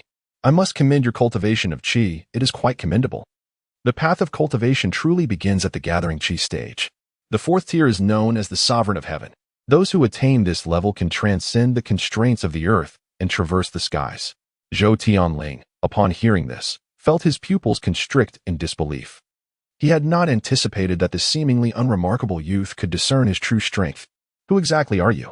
Zhou Tianling inquired, his smile vanishing as he abruptly rose, his gaze piercing as it scrutinized the young angler before him. At that moment, an intimidating aura radiated from the elder, causing the reeds within a radius of several dozen meters to bend slightly and ripples to form upon the river's surface. The waterfowl that had been foraging nearby screeched and flapped their wings in a hasty retreat from the perilous vicinity. This was merely the result of Zhou Tianling's restrained power. Had he unleashed his full domain, no living creature would remain within 100 paces. In the face of the elder's overwhelming presence, Lin Yun remained unperturbed, as though the weight of the pressure bore no effect upon him. The young man appeared calm and composed, his movements leisurely, and the warm sunlight gracing his jade-like countenance seemed to envelop him in a halo of sanctity, resembling a refined noble. After a brief moment, he glanced at the bobber in the water, sighed, and remarked, Well, it seems I shall indeed return empty-handed. At this juncture, Zhou Tianling was no longer concerned with Lin Yun's words, for within him, a tempest of astonishment had already surged. He realized that the pressure of his sovereign of heaven aura, upon encountering this youth, dissipated as if a cow had plunged into the sea, vanishing without a trace, an utterly inconceivable phenomenon. It was not merely the fact that he stood before a young man in his 20s. Even those ancient practitioners of the same tier, who had cultivated for centuries, would find it impossible to exude such effortless grace in the face of his might. In a state of confusion, Zhou Tianling once again assessed Lin Yun's cultivation level. Indeed, he was unmistakably an ordinary person. Yet how could an ordinary individual withstand the weight of his domain's pressure? Lin Yun was oblivious to the profound shock his actions had instigated in Zhou Tianling. In truth, had he not deliberately revealed his cultivation, no one in this realm could have discerned his true capabilities. After a period of dedicated training, though his cultivation was merely at the 7th level of qi gathering, he had, in his previous life, distilled a thread of sword intent through his life's work, embedding it within his soul. This thread of sword intent accompanied him into his reincarnation and now floated within his sea of consciousness, serving as his greatest trump card in support. If fully unleashed, this sword intent could cleave through deities. Should a formidable adversary of the celestial ascendant's realm engage him directly, it would undoubtedly require considerable effort. Yet now, the elder sought to suppress him solely with sheer imposing presence and utter farce. In his past life, he was a sword cultivator with a clear heart, capable of shattering myriad laws with a single strike, and was least afraid of the pressures of cultivation levels. Upon witnessing her grandfather's actions, Zhou Anning abruptly rose, her exquisitely delicate face betraying a rare expression of astonishment. The youth before her was, astonishingly, a concealed master? Reflecting on her earlier words exchanged with him, a flicker of unease stirred within the young girl's heart. Lin Yun turned his gaze towards the seemingly formidable grandfather and grandson duo, shook his head, and chuckled, "Old man, please continue your fishing. I am merely a humble angler by the banks of the Qinglan River." The young boy's smile radiated warmth, and his expression was sincere, as if he had come solely for the purpose of fishing. The scene, coupled with his handsome and refined features, evoked a refreshing sense of springtime. Zhou Tianlin's eyes flickered with intrigue. Despite the boy's enigmatic aura, he sensed no hostility emanating from him. After a prolonged contemplation, Zhou Tianlin decided to retract his imposing presence and took a seat. With this, the reeds ceased their restless swaying. The lake's surface returned to tranquility, and the once startled waterfowl, now far away, exhibited a glimmer of human-like curiosity in their large eyes. Zhou Tianlin resumed his fishing, yet his granddaughter, Zhou Anning, had lost interest in angling and stood beside him with a demeanor that was both reserved and graceful, exuding the charm of a well-bred young lady. She could hardly fathom that the seemingly rude boy before her was, in fact, a figure of such formidable stature. Few could withstand the oppressive aura of her grandfather within the vast realm of the great Qin dynasty. "My young friend possesses an admirable leisure," Zhou Tianlin remarked. "For you see, the rascals at my home would rather split a day into two to devote themselves entirely to cultivation." Soon, Zhou Tianlin engaged Lin Yun in conversation. Driven by a deep curiosity about the young man before him, which was one of the reasons for his decision to remain, Lin Yun cast a glance at Zhou Tianling and remarked, "One flower, one world, one tree, one Bodhi. Meditative breathing is a form of cultivation. Yet how can the old man presume that fishing by the river is not also a form of practice? May I inquire, young friend, what is the meaning of your words?" If anyone else had dared to speak such nonsense in front of Zhou Tianling, he would have dismissed them as uttering drivel, suggesting that leisurely fishing could be considered a form of cultivation. If that were indeed the case, then those fishermen who rise at dawn and toil until dusk would surely become unparalleled masters. Nevertheless, the enigmatic Lin Yun before him was too mysterious. He still could not comprehend the method by which the other had withstood the pressure of his heavenly ascendancy. Thus, despite finding little sense in the statement, Zhou Tianling continued to probe further into Lin Yun's thoughts. Lin Yun offered no extensive explanation, for he understood that, given the elder's cultivation and insight, his words would not be comprehended. He casually remarked, "When the day comes that you step into the realm of concealed void and grasp the principles governing all things, you will realize the truth of my words." Zhou Tianling's expression shifted at this. The sixth realm of martial arts, where one perceives the fall of a single leaf and discerns the autumn of the world, glimpsing what is hidden from the eyes. This is the essence of concealed void. It is said that those who attain this realm can begin to fathom the mysteries of the world's laws, drawing upon the forces of nature. Zhou Tianlin was taken aback that such casual words could emerge from the lips of one barely in his 20s. Not only was there an absence of concealed void practitioners in the vast eastern wilderness, but even in the Grand Dacian dynasty, such individuals were a rarity. Legends spoke of their existence only in the central region, where talents flourished.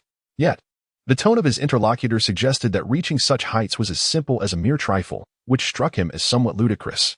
Could it be that this young man had encountered a being of the concealed void? This thought unsettled Zhou Tianlin. With his current power and status, few things in this world could evoke emotional turbulence within him. The pursuit of the Great Way was the sole exception.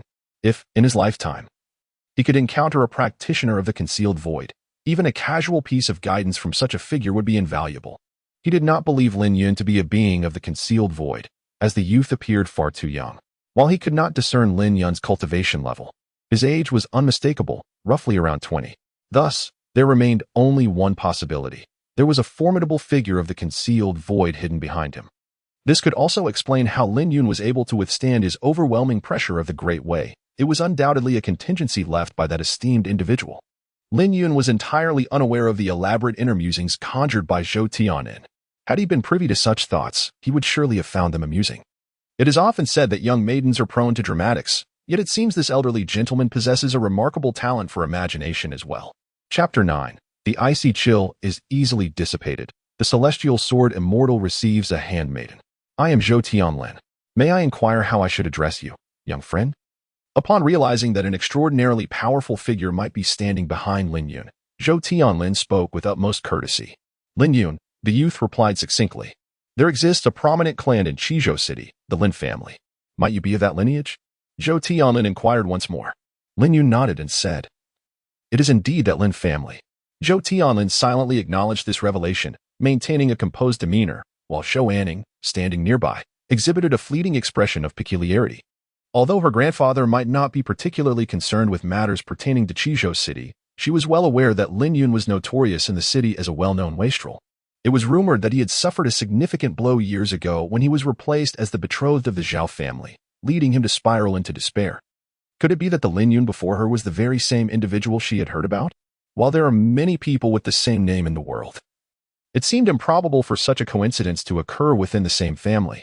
Contemplating this, Zhou Anning instinctively blurted out, Are you the fiancé of Zhao Yuhan?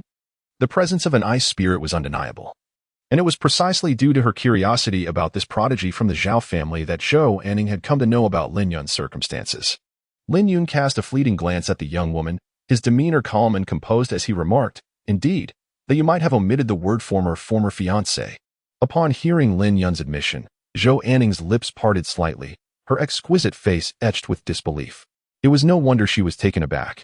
The Lin Yun before her bore little resemblance to the Lin Yun she had come to know. In fact, one could argue that he was an entirely different person.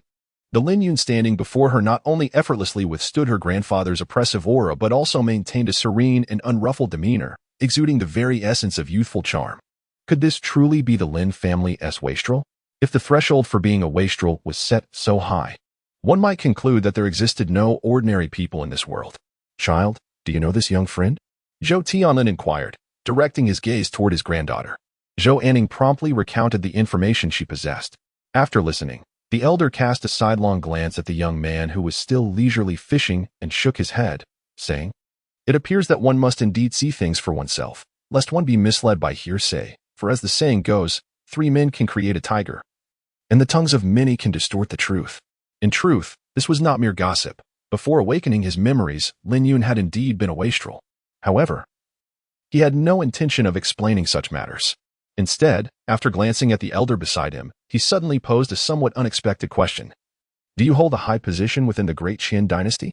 A flicker of confusion crossed Zhou Tianlin's face, yet he replied candidly, outside the imperial city. Within the great Qin, I trust that the prominent families would afford me a measure of respect. People often unconsciously adopt a posture of humility. And Zhou Tianlin was no exception. Though he spoke of receiving a degree of respect, in truth, outside the imperial city, who would not bow to him with utmost reverence? Outside the imperial city, then it implies there are many who could pose a threat to you? Zhou Tianlin's lips twitched slightly. Was this not enough? Did the young man truly comprehend the weight of his words? Just as Zhou Tianlin was about to elucidate, Lin Yun interjected, What if your injuries were to fully heal? One-on-one, within the great Qin, unyielding to anyone. The elder's expression revealed a hint of pride. Zhou Tianlin was not surprised that Lin Yun could discern his injuries, as he had just recently experienced a relapse of an old wound. What if I could heal your injuries? Lin Yun spoke once more. Young friend, do you speak true? Zhou Tianlin's body trembled, a flicker of uncontainable excitement flashing in his eyes.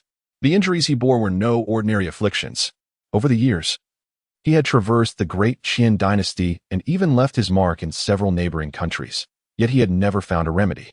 These wounds had not only become a stumbling block in his martial path but also constantly threatened his life. If Lin Yun could indeed heal him, it would be akin to a rebirth.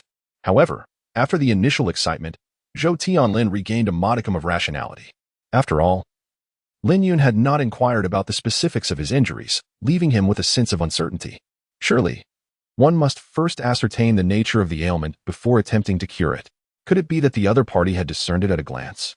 Lin Yun discerned a hint of skepticism in Zhou Tianlin's eyes and soon spoke softly. Xianbing Hansa, the harm inflicted upon you indeed required considerable investment. Xianbing Hansa is the most profound and frigid entity in the world.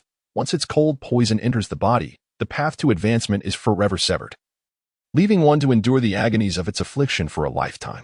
However, Xianbing Hansa is also an exceedingly precious material for alchemy and artifact crafting, with even a small vial worth an immense fortune. Upon hearing Lin Yun articulate the nature of his internal injuries in a single phrase, Zhou Tianlin's eyes brightened. No longer holding back, he rose excitedly and bowed, declaring, If you can heal my wounds, I shall heed your every command, even at the cost of my life. At that moment, Zhou Tianling's address to Lin Yun transformed from young friend to sir. After all, while it was plausible that Lin Yun could withstand the pressure of his domain due to some external factor, the ability to instantly discern the source of his injuries revealed a true mastery of personal skill. Lin Yun's standing in Zhou Tianling's heart has ascended several levels. Upon hearing that there was a glimmer of hope for her grandfather's recovery, Zhou Anning promptly performed a graceful bow and said, "If you can heal my grandfather, I shall be at your service." Zhou Tianling, taken aback by his granddaughter's words, internally lamented the situation. Although he yearned to mend his injuries, he did not wish to sacrifice Zhou Anning's happiness as a price. His granddaughter's candor was rather excessive. With her charm, it was likely no young man could resist such an allure. Indeed, at that moment, Mr. Lin's face already bore an expression of keen interest. With a sigh, Zhou Tianling resolved that if Lin Yun were to make such a request, he would forego the treatment. A man of honor knows when to act and when to refrain. He was not one to cower in fear of death. Gazing at the enchanting young woman before him, Lin Yun felt a spark of interest, though not in the manner Zhou Tianling suspected. Instead, he recalled a friend from the celestial realm, whose greatest passion was to gather beautiful maidens around him, often proclaiming that one must not forsake sword and beauty, for a renowned blade would lose its luster without the company of a fair maiden. Thus, wherever his friend went, a stunning sword attendant would follow closely behind, holding his sword aloft. In this life, Lin Yun had resolved to reforge his path to greatness, and he too wished to experience the sensation of having a sword attendant by his side, to see if the sword truly shone more brilliantly as his friend had claimed. With this in mind, Lin Yun spoke, "I happen to be in need of a maiden to attend to me. Would you be willing?" Zhou Tianling sighed inwardly, realizing the implications of Lin Yun's words. Meanwhile, Zhou Anning's face flushed with embarrassment, as she understood that this was likely not a request for a typical attendant. Although she had anticipated this possibility, witnessing it unfold before her eyes left her somewhat flustered. Zhou Tianling, observing the conflict on his granddaughter's face, was about to steer the conversation away when Lin Yun interjected calmly, "Rest assured, this is not a matter of exchange. Regardless of your response, I will heal your grandfather's injuries." He recognized the young woman's hesitation and, given his standing, would not resort to coercion. Thus, he clarified that, whether she accepted or not, he would proceed with the healing. For him, it was merely a matter of whim, offering the young lady a simple choice. Countless celestial maidens had sought to serve him, yet he had never granted them such an opportunity. However, in this realm, an ordinary girl had the chance to accompany him. If the beauties of the celestial realm were to learn of this, they would likely seethe with envy. Both Zhou Anning and Zhou Tianling displayed expressions of astonishment. They had not anticipated that this was not a bargaining condition. Zhou Tianling felt a sense of relief, while Zhou Anning contemplated for a moment before timidly asking, "Sir, may I take some time to consider this matter?" Although she had previously stated she would be at Lin Yun's service, she had not fully prepared herself mentally for such a commitment. Her words had been somewhat impulsive in the heat of the moment. After all, Lin Yun was still a near stranger to her, and given her status, the idea of serving him as an attendant felt absurd. Were her family to discover this, they would surely be left in shock. Listening to the young woman's request, Lin Yun maintained his gentle smile and replied, "Of course, take your time. This is indeed a significant decision that warrants careful consideration. However, I hope you can arrive at a decision soon, as I may lose interest after a while." After Lin Yun finished speaking, he rose and casually plucked a willow leaf from the tree above him. The leaf measured 1/2 foot in length and 2 fingers in width, displaying a yellowish-green hue. Moments later, Lin Yun pointed at the leaf as if wielding a sword. A flicker of white sword light emerged, and several lines of small characters appeared upon the slender willow leaf. Handing the leaf to Zhou Tianling, Lin Yun resumed his seat upon the stone. While fishing, he remarked, "This is the prescription to cure the cold poison within you. Take it 3 times a day for half a month, and you shall be healed. However, some of the herbs listed are not easily obtainable. I advise you to utilize your connections as much as possible. Otherwise, should the poison of Xianbing Hansha strike again, you may not have the fortune to stand here conversing with me." As Zhou Tianlin gazed at the prescription inscribed on the willow leaf, he took a deep breath and bowed respectfully to Lin Yun, saying, "Thank you, sir, for your life-saving grace."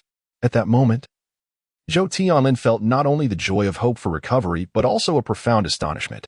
He sensed, on this seemingly ordinary willow leaf, the legendary aura of sword intent. Although he was not a swordsman, he understood the significance of a swordsman who had comprehended sword intent.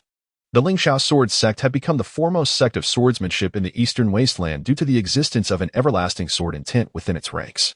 Disciples of the sect could refine their swordsmanship through this sword intent, resulting in their sword energy being sharper than that of practitioners from other sections. Such a sword intent had allowed the Lingxiao Sword Sect to endure for millennia. The strikingly handsome youth before him was, in fact, a sword immortal who had grasped sword intent. In the boundless continent, those who attained sword intent were bestowed with a special title, Sword Immortal. Zhou Tianlin felt that the astonishment he had encountered in his lifetime paled in comparison to the revelations of today. This was indeed overwhelming, compared to a young sword immortal. The earlier suppression of his own heavenly realm strength and the immediate recognition of his affliction by Xianbing Hansha seemed trivial. It was noteworthy that no sword immortal had emerged in the eastern wasteland for tens of thousands of years, and yet he had encountered one today. At this moment, Zhou Tianlin bowed even lower. He quickly retrieved a token from his spatial ring and presented it to Lin Yun, saying, "Sir, this is the identity jade token of the Zhou family. To present this token is to present myself, and it may assist you in resolving any unnecessary troubles in the future." Lin Yun did not decline. In fact, his intention to assist the other party was precisely this. Otherwise, he had little interest in aiding a stranger with the intricacies of the frost poison. Although its utility was uncertain, possessing such a card certainly facilitated matters. The favor of a formidable figure at the celestial sovereign realm, coupled with their esteemed identity, held significance for him at this juncture. His cultivation was still somewhat lacking, and he preferred not to invoke the sword intent in his sea of consciousness unless absolutely necessary. After acquiring the remedy for his injuries, Zhou Tianlin was eager to rush off to gather the necessary herbs. However, he reconsidered and chose to sit down with Lin Yun for a leisurely chat. Presently, he found Lin Yun to be of great interest. Yet, before Zhou Tianlin could utter many words, the formerly clear sky suddenly darkened. In the distance, ominous clouds roiled overhead, and flashes of lightning flickered. A cool breeze swept through, causing ripples to dance across the river's surface. Sensing the abrupt change in weather, Lin Yun sighed, remarking that it seemed today was indeed unsuitable for fishing. With that, he began to pack away his fishing rod and basket, preparing to depart.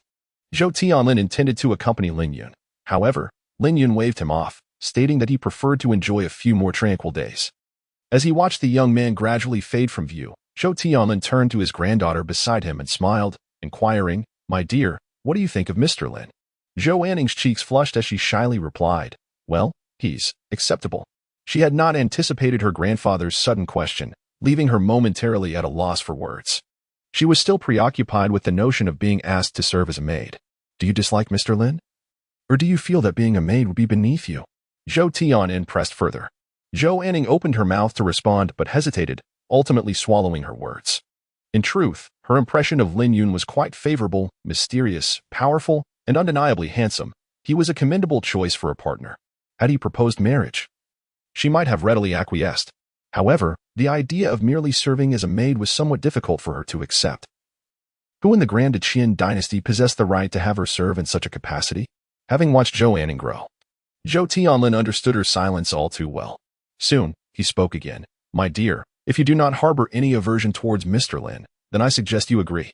"Grandfather." Zhou Anning looked at Zhou Tianlin, her fair face reflecting disbelief, clearly puzzled as to why her doting grandfather would wish for her to become someone else's maid. "Do you truly believe that being Mr. Lin's maid would be a humiliation?" Zhou Tianlin inquired. Zhou Anning nodded slightly. "So, it follows that you do not actually dislike Mr. Lin?" Zhou Anning clutched the hem of her dress, remaining silent as a form of tacit acceptance. Observing this, Zhou Tianlin laughed heartily. "My dear, one day you shall realize that the notions of identity, power, and status are inconsequential, mere fleeting illusions. What truly matters are one's character, wisdom, and resourcefulness. These are the foundations upon which a person stands. Presently, you may feel that serving as someone else's maid is beneath you. But should the day arrive when a true dragon emerges from the waters, soaring through the heavens, it may be quite challenging to remain by Mr. Lin's side then. Remember, my dear, there is a saying, when one person achieves greatness, their entire household rises with them. Perhaps one day you will come to see that serving as Mr. Lin's maid would be far superior to being the mother of a nation.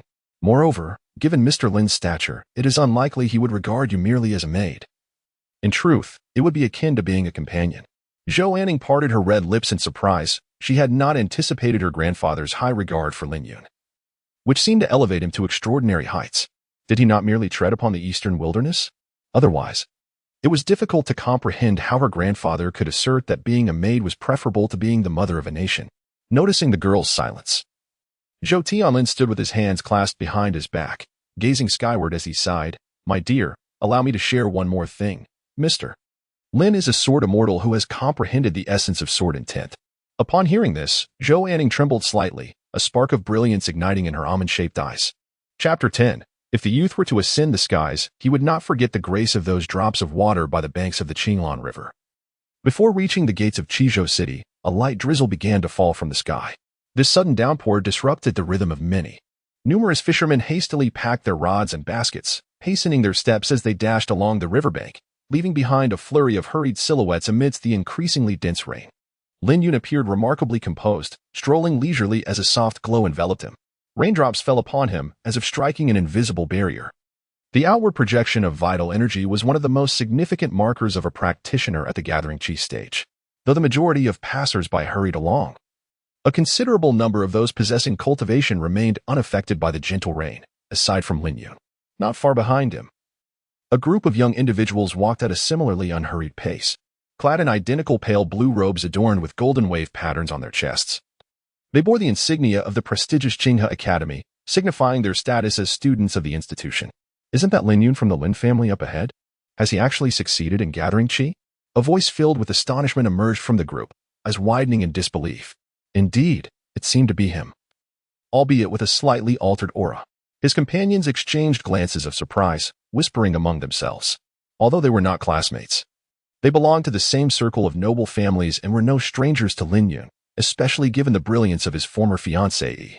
To their astonishment, even Lin Yun had achieved success in gathering qi, yet he still paled in comparison to senior sister Zhao. Humph! How could the Lin family's waist even be compared to senior sister Zhao? That would be an affront to her. Indeed. I've heard that senior sister Zhao is currently preparing to break through to the spirit manifestation stage. The spirit manifestation stage was the realm of the heads of the three prominent families in Qizhou City, and Zhao Yuhan had just turned 20 this year. A gasp of disbelief escaped someone's lips. Where did you hear that? It seems utterly preposterous. Honestly, I find it hard to believe as well. But it is the truth. A cousin from the inner court informed me that the dean has been absent from public view lately, reportedly seeking out rare herbs to aid senior sister Zhao in her breakthrough. The speaker's expression was complex, tinged with a hint of envy. At times, comparisons between individuals are starkly evident. Gaining admission to Qinghe Academy is already a mark of extraordinary talent, yet when juxtaposed with the resplendent Zhao Yuhan, they found themselves diminished. One of life's most challenging truths is accepting one's own mediocrity, recognizing the limitations of one's abilities, and understanding that one is not the center of the universe. From the moment they entered Qinghe Academy, Zhao Yuhan, a woman to be admired from afar but never approached, imparted this harsh lesson upon them. The spirit manifestation stage, Lin Yun mused, a slight smile gracing his lips as the image of a strikingly beautiful girl surfaced in his mind amidst the gentle rain, clad in a flowing white gown. Her icy demeanor conveyed to him that their paths could never intertwine, advising him against futile endeavors. She informed him that his so-called persistence was merely a source of ridicule. With a tone of finality, she cautioned him to keep their past intimacy a secret. In the mundane world, the importance of social standing and compatibility is paramount. Noble families for noble families. She was the radiant moon in the sky, while he was a mere firefly, insignificant in comparison. How could a firefly ever hope to compete with the brilliance of the moon? Even as a mere accessory, he was unworthy. As the vision faded, a pang of sorrow pierced Lin Yun's heart, a manifestation of his lingering obsession. Although this body retained memories of his previous life, he had lived for 20 years as the Lin family's waist.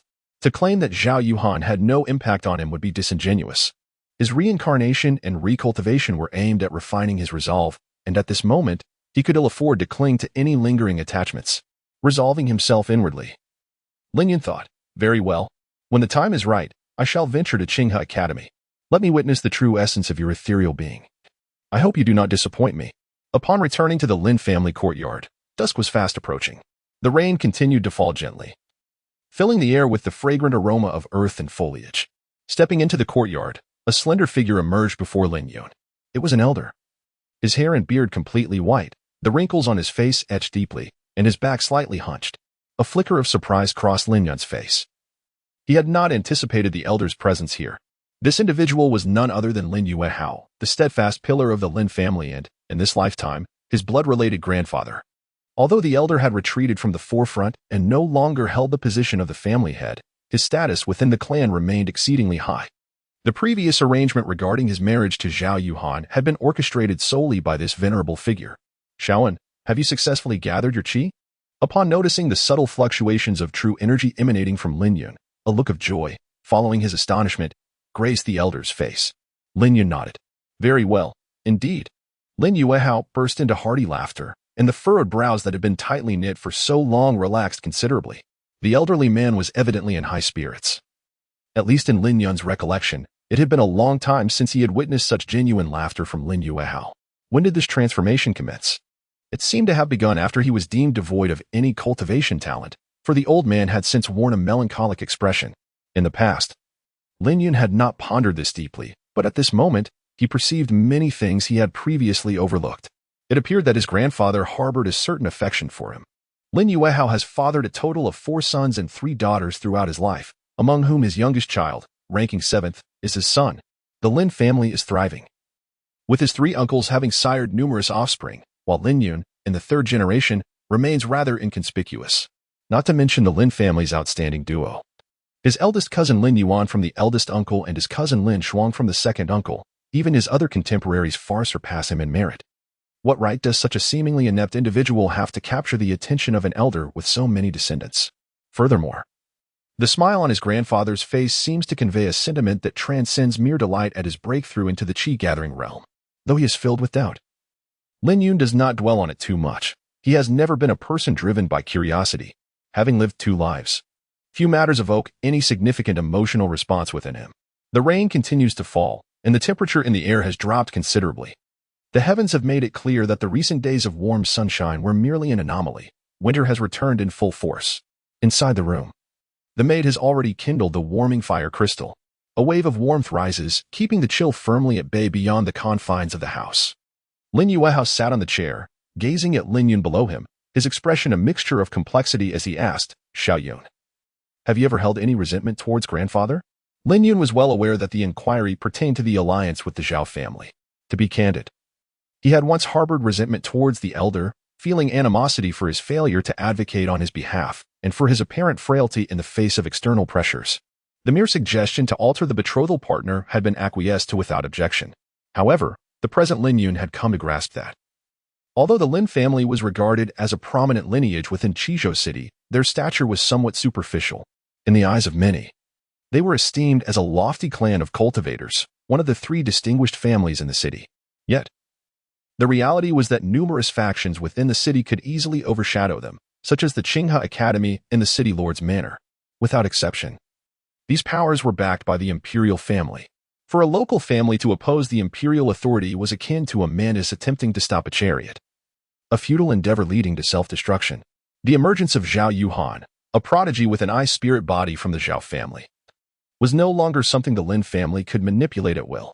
Despite the change of individuals, the continuation of this marriage arrangement was the most prudent solution at that time. Reflecting on this, Lin Yun responded with a composed demeanor, in the past, I was but a foolish grandson, causing my grandfather undue concern. Although addressing the ancestor of a minor cultivation family as grandfather felt somewhat peculiar, Lin Yun was inherently carefree and did not linger on such trivialities for long, thus allowing the words to flow naturally from his lips. Lin Yuehao observed that Lin Yun's expression was genuine and not feigned, and he felt a sense of relief as he remarked, Xiao Yun, you have grown. With that, the elder sighed inwardly as a long-held burden finally lifted. Though he could not comprehend the reasons behind the profound transformation in the youth's demeanor, it was undeniably a positive development. In comparison, all other matters seemed trivial. What about Zhao Zi from the Zhao family? Are you satisfied with her? If not, your grandfather can assist you in finding others, Lin Yuehao continued. He had always felt a sense of guilt towards his grandson, and thus sought to make amends in other ways. At that moment, the graceful figure of the young woman began to materialize in Lin Yun's mind.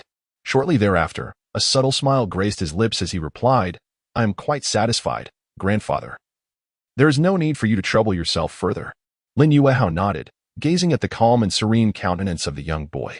At that moment, a thought suddenly crossed his mind. Perhaps it was time to reveal that matter to him. Had Lin Yun remained in his previous state of oblivion, he would have kept this secret buried in the recesses of his mind for a lifetime. However, the child had grown, and the youth now possessed the right to know the truth. After much contemplation, Lin Yuehao solemnly inquired, Xiao Yun, Do you still remember the matter concerning your parents? Did they not disappear over a decade ago? A hint of surprise flickered across Lin Yun's face. At that moment, he too began to sense that there might be more to this story, for otherwise, the elder would not have chosen to bring it up at this juncture. Lin Yun held no recollections of his parents, having never encountered them since the dawn of his consciousness. It was only in his later years that he learned of their disappearance. He had undertaken an investigation for a time, however. Most people were only vaguely aware of the circumstances and lacked clarity on specific details. For instance, they could not elucidate the reasons behind their disappearance or the location from which they vanished. Ultimately, Lin Yun ceased to pursue the matter, to his astonishment. Today, he heard news regarding his parents once more, this time from his grandfather's lips. Your father and mother are not merely missing, they have been confined by others. Moreover, your mother's true name is Yu Xian, the legitimate daughter of the Yi family, one of the 4 prominent families in the imperial city.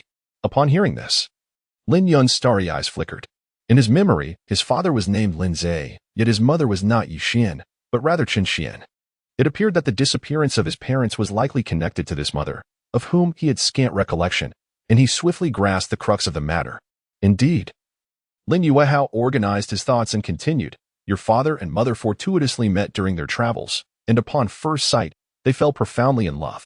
Aware that the Yi family would surely disapprove of their union, your mother assumed the alias Chen Xian to marry into the Lin family. The initial years passed relatively peacefully. However, one day, the Yi family in the imperial city learned of this affair, and in a fit of rage, deemed your mother a disgrace to their lineage, promptly dispatching individuals to capture her and bring her back to the Yi family for imprisonment. Naturally, your father could not bear to watch his wife being taken from him, so he ventured to the imperial city in search of her. Yet, the Lin family was merely a small clan, and against the formidable Yi family, they had no authority to resist. Upon arriving in the imperial city, your father inexplicably vanished. Some claimed he had perished, while others suggested he had met a similar fate of imprisonment. In any case, the accounts varied widely. Many years ago, I too ventured to the Yi family in hopes of uncovering your father's whereabouts, but the threshold of the Yi family was insurmountably high. I traveled thousands of miles to the imperial city, yet I could not even enter their gates. At this point, the elder let out a self-mocking sigh, his back bending a little more, a fleeting shadow of desolation crossing his weathered face. As a parent, he had failed to protect his own son. And Lin Yun could empathize with the elder's bitterness and helplessness. Those who are deeply affectionate in this world often find themselves easily wounded by their emotions. Clearly, this ancestor of the Lin family was a person of profound sentiment. Were it anyone else, they would have long strategically surrendered in the face of such circumstances, much less humiliate themselves by seeking an audience with the Yi family. This also elucidated why the elder held a certain fondness for him. It was likely rooted in feelings of guilt, yearning for what one cannot attain, lovers who cannot unite. This is hardly a novel tale, and indeed, it bears a hint of the cliché. In the realm of prominent families, matrimonial alliances are typically predicated on social standing, emphasizing powerful unions and the predatory game of larger fish consuming smaller ones. Class solidarity prevails, with the upper echelon exploiting the lower, while the lower strata engage in mutual competition to serve the upper class. This encapsulates the current state of the world. As the legitimate daughter of the Yi family, Yu Xian held a position of great esteem, and it was utterly wasteful of family resources for her to marry a relatively obscure individual from afar. Thus, Lin Yun could comprehend the actions of the Yi family. However, understanding does not equate to acceptance. In this life, he still bore the identity of a Lin family member. And Yu Xian and Lin Zhe were, in name, his parents. Naturally, he could not simply disregard this reality. After some contemplation, Lin Yun looked at the elder and said, Grandfather, rest assured, the threshold of the Yi family in the imperial city is indeed high. But I will one day level it, compelling them to welcome you with the utmost respect. Although he recognized that his grandson was merely offering comfort, Lin Yuehao felt a surge of pride and replied, Little Yun, I am delighted to see your aspirations. However, one must take life one step at a time. The journey is long, and there is no need to rush. He certainly would not take the youthful fervor of the boy too seriously, for after all, this was the Yi family of the imperial city, a lineage with a history spanning millennia, even predating the great Qin dynasty. Across this vast land, dynasties have risen and fallen countless times, yet the Yi family remains steadfast in its legacy. Lin Yun smiled faintly, remaining silent. He was well aware that the old man would not take his words to heart. However, he chose not to elaborate further, believing that some matters were best left for time to reveal. Xiaoyun, you have officially crossed the threshold of cultivation. I have no grand gift for you. Accept this spatial ring as a token to celebrate your successful gathering of energy. Upon finishing his words, the elder gestured lightly, and a ring floated gracefully before Lin Yun. Thank you, grandfather. Lin Yun did not refuse. At this moment, he indeed required a storage ring. Since his awakening over a month ago, he had been somewhat despondent due to his inability to find a new path. Consequently, he lacked the energy to prepare many things. The storage ring before him, albeit merely a low-grade spiritual artifact with limited internal space, was sufficient for his current needs. Moreover, he discovered a small pile of spirit stones and several bottles of elixirs inside, clearly prepared by the elder for him. This further deepened Lin Yun's sense of the elder's favoritism towards him. It is noteworthy that his current revealed cultivation level was merely at the initial stage of qi gathering. While within the Lin family, one typically needed to reach the later stage of qi gathering to be granted a storage ring, let alone one that came with ample spirit stones and elixirs. Even with Lin Yun's experience from 2 lifetimes, he could not help but feel a warmth in his heart. The cold wind howled, and the fine rain fell incessantly. After a brief chat, the elder laughed heartily and departed from the small courtyard. For a long while, Lin Yun could still hear the sound of the elder's cheerful laughter echoing in the distance. If a young man possesses the ambition to soar to the heavens, he shall not forget the kindness bestowed upon him. In the courtyard, Lin Yun stood with his hands clasped behind his back, murmuring, "Since I have accepted this karmic bond, I shall grant your Lin family everlasting glory in the days to come." Chapter 11. The True Dragon Beneath the Abyss. In the City Lord's mansion, within the conference hall, the atmosphere was somewhat oppressive. Only the City Lord, Lu Buoxing, sat at the head of the table, leisurely sipping his tea.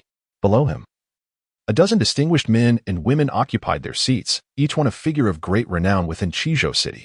Among them were the heads of the 3 prominent families: Lin Hongru from the Lin family, Wang Bin from the Wang family, and Qin Hongyang from the Qin family. Although the others may not have held as illustrious a status, they were nonetheless notable figures in their own right. At this moment, all the prominent individuals wore furrowed brows, their faces betraying a sense of urgency. They had gathered primarily to negotiate the allocation of the mining rights to the dozen or so mines located outside Qizhou City. According to tradition, the mining rights were to be redistributed every 10 years, and this year marked the time for such reassignment. As always, the families engaged in a tug-of-war, a routine that had become customary. After all, when it came to matters of interest, as leaders of their respective families, each sought to secure the greatest benefits for their kin. It was precisely for this reason that they had deliberated for 3 days without reaching a consensus. Each side had its own arguments. Everyone was dissatisfied with their allocated shares. Consequently, the situation had reached a stalemate. At this juncture, all eyes turned to City Lord Lu Buoxing. While the matter was nominally a negotiation, the true authority to make a decision rested solely with him. They all hoped that Lu Buoxing would present a fair distribution plan. However, Lu Buoxing was indifferent to notions of fairness or reason. He merely wished for the matter to be prolonged.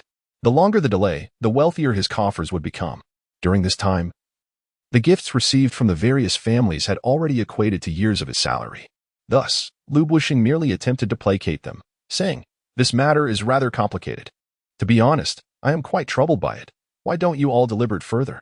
Seeing Lu Buoxing pass the issue back to them, the crowd exchanged glances of exasperation, thinking to themselves that while he was diligent in receiving gifts, he was woefully ineffective when it came to resolving matters.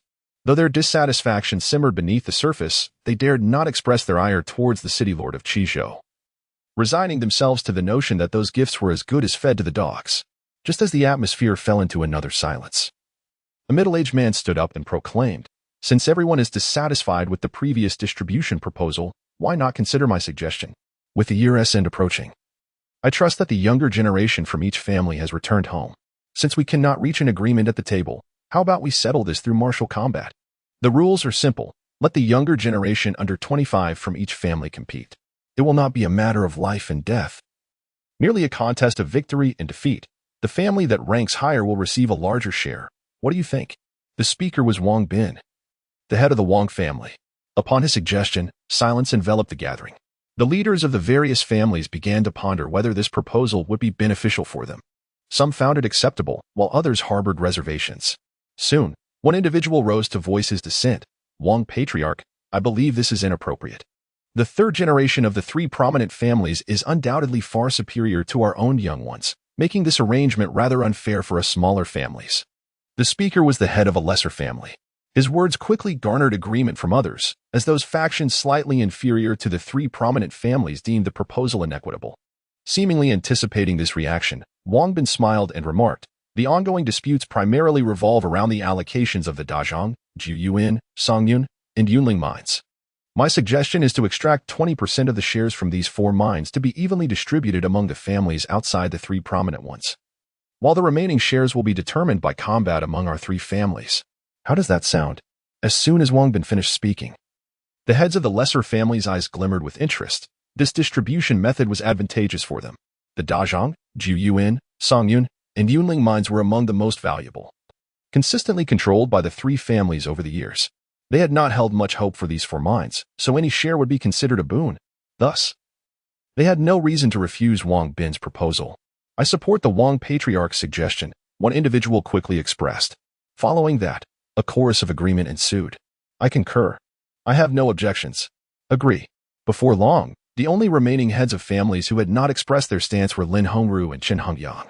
Both were contemplating what audacity Wang Bin possessed to propose such a scheme. This plan inherently sacrificed a portion of the interests of the three families, and the only reason for suggesting it could be his unwavering confidence in the capabilities of his younger generation, believing they could surpass their peers from the Lin and Qin families. However, based on previous information, while the Wang family had a promising young talent named Wang Peng, he was only on par with the most exceptional members of the other two families. What gave him the confidence to propose such a plan? Lin Hongru and Qin Hongyang exchanged glances, each perceiving the confusion and bewilderment reflected in the other's eyes. Upon turning their gaze to Wang Bin, the proposer of the scheme, they found him composed and seemingly assured of victory. Despite their puzzlement, the consensus among the others compelled them to acquiesce, bolstered by the belief that their own descendants could not possibly be inferior to those of others. Thus, both Lin Hongru and Qin Hongyang concurred with the distribution plan. At that moment, Lu Buixing felt a twinge of discomfort, internally lamenting that it appeared he would receive no gifts, with no dissent among the attendees. Further specifics were subsequently finalized. Just as everyone awaited Lu Buixing, the lord of Qizhou City, to announce the meeting's outcome, a flustered servant hurriedly entered. Observing this commotion, Lu Buixing's expression soured. He had explicitly instructed that during this particularly busy period, he should not be disturbed unless it was of the utmost importance. As he prepared to express his displeasure, the servant leaned in to whisper urgently in his ear. In an instant, Lu Buixing's irritation vanished, replaced by a flicker of tension and urgency. The next moment, the esteemed lord suddenly rose and instructed the servant, "Quickly, take me to this person." Without waiting for the servant to move, he strode toward the door. Behind him, the gathered crowd exchanged glances, their faces betraying a hint of confusion. Who could warrant such haste from the city lord?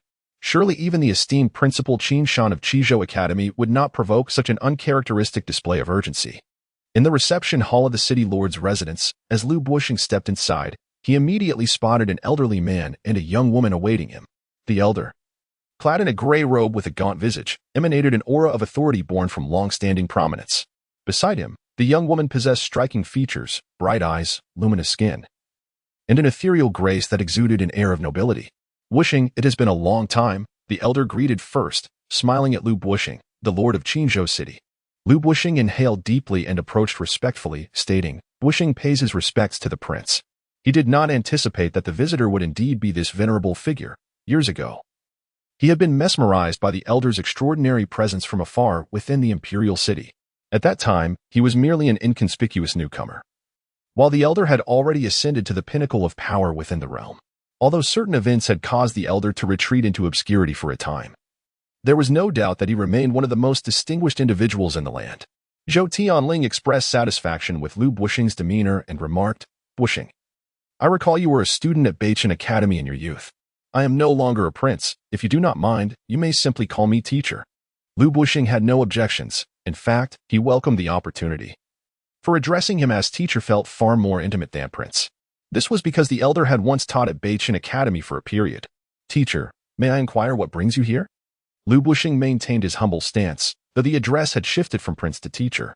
Zhou Tianling smiled, retrieving a slip of paper from his storage ring, and said, "I need your assistance in procuring some medicinal herbs. Price is no object, but it must be done swiftly." The note contained the items he had noted down prior to his arrival, deliberately omitting mention of the willow leaf, which was no ordinary leaf but a treasure imbued with sword intent. Unfortunately, neither he nor his granddaughter were sword cultivators. Otherwise, they would have sought to comprehend its essence themselves. Lu Bushing accepted the note without further inquiry and promptly summoned his steward to relay the instructions. Once this was accomplished, he turned to the elder and said, "Teacher, I believe you have yet to find a place to rest. Why not stay here at the city lord's residence for a few days?" Zhou Tianling nodded and replied with a smile, "Very well. I shall reside here for the time being. Since you have addressed me as teacher, feel free to consult me regarding any issues you encounter in your cultivation during this period." Lu Bushing rejoiced at this prospect. It was precisely what he hoped for. He had remained at the pinnacle of the Mingxian realm for decades, unable to make the next leap. With a formidable figure like Zhou Tianling to guide him, the possibility of advancing into the next stage seemed attainable. Observing Lu Bushing's elation, Zhou Tianling suddenly recalled something and inquired, "By the way, Bushing, do you know Mr. Lin Yun of the Lin family?" "Mr. Lin?" Lu Bushing replied with a look of puzzlement. When did the Lin family gain such prominence? Moreover, is Lin Yun not considered a waste by his family? Although Lin Yun is merely a junior member of his clan, he is nonetheless well acquainted with this young man, who once had intricate connections with the illustrious Zhao family. Yet, when has he ever been worthy of being addressed as sir by an elder? It is important to note that the elder before him would elicit caution and circumspection even from the venerable ancestors of the Lin family. Could it be that this Lin family is not the same as that Lin family, and this Lin Yun is not the same as that Lin Yun? Contemplating this, Lu Bushing tentatively inquired, "Sir, are you referring to the Lin family from Qizhou City? Is Lin Yun not the grandson of the esteemed ancestor, Lin Yuehao?" Zhou Tianlin nodded in affirmation. Lu Bushing's confusion deepened. Zhou Tianlin, perceiving Lu Bushing's thoughts, subtly remarked, "Bushing, one often finds oneself ensnared by rumors in this world, failing to perceive the true dragon concealed within the depths. It is only at the moment of the dragon's ascendance that one laments the missed opportunity of elevating even the humblest of beings." He offered no further explanation, for they were all astute individuals. Some matters are best left merely hinted at. Upon hearing this, Lu Bushing gasped, a tempest of thoughts surging within him. The true dragon, is this a reference to the rumored waste of the Lin family? Although he was unaware of what Lin Yun had accomplished to warrant such commendation from the elder, Lu Bushing sensed that the elder's words were not without foundation, and he hastily clasped his fists in respect, exclaiming, "I have learned much from you, sir." After arranging accommodations for Zhou Tianlin and his companion, Lu Bushing returned to the conference hall to address the distribution of the mining rights. There were no objections to the proposal put forth by Wang Bin, and Lu Bushing found it unwise to dissent, thus he promptly ratified the decision. Apart from the four mines of Dachang, Jiuyin, Songyun, and Yunling, the distribution shares for the other mines remained unchanged, consistent with the previous allocation. As for the martial contest among the three prominent families, it was confirmed to take place after the New Year, on the Lantern Festival. The distribution method was finalized, prompting many to rise and take their leave. Lin Hongru had intended to depart, yet after taking only a few steps, he was halted by Lu Bushing's call. "Brother Lin, please wait a moment. I have a matter I wish to discuss with you." Although Lin Hongru was filled with doubts, he chose to remain. Before long, the council chamber was left with only Lin Hongru and Lu Bushing. Uncertain of the reason behind Lu's summons, Lin Hongru was the first to speak. Lu Bushing chuckled. "Is it not permissible to call upon you, Lin, without a specific matter at hand?" He continued, "I have recently acquired several jars of mystical ice brew. If you find yourself unoccupied, why not join me for a few drinks?" Faced with Lu Bushing's sudden exuberance, Lin Hongru felt a wave of trepidation wash over him. Overwhelmed by the unexpected honor, despite his status as the head of the Lin family, he found himself overshadowed by Lu Bushing in every conceivable aspect. In terms of cultivation, Lu had reached the pinnacle of the bright spirit realm, while Lin was merely at the mid-stage. Regarding status, Lu was backed by the imperial family of the Great Qian, whereas Lin was merely the leader of a local family. He had never anticipated that he would one day be treated with such courtesy by Lu Bushing. Although Lin Hongru felt somewhat at a loss, he was, after all, the helmsman of the Lin family, possessing exceptional composure. Soon, he steadied his emotions and remarked, "With Brother Lu's invitation, it would be remiss of me to decline." In the tranquil courtyard of the city lord's mansion, as several cups of fine wine were consumed, the dialogue flowed freely, and the bond between Lu Bushing and Lin Hongru grew considerably closer. At a certain moment, Lu Bushing suddenly spoke, "Brother Lin, you must be aware of the mine located in the Qiyin mountain range, correct?" Lin Hongru nodded, fully aware that the Qiyin mine was one of the most lucrative mines within the realm of Qishou, firmly under the control of the city lord's manor for many years, leaving no opportunity for other families to stake a claim. "Brother Lin, I have a proposal. How about our two families collaborate to mine this site? Your Lin family would provide the personnel, and we could split the profits evenly, Lu Bushing suggested once more. As soon as the words left his lips, Lin Hongru nearly dropped the cup he was holding, teetering on the brink of falling to the ground. This was not merely a partnership. It felt as though Lu Bushing was offering them a windfall. As the moon hung low among the willow branches, Lin Hongru departed from the city lord's manor alone, a flicker of bewilderment crossing his face.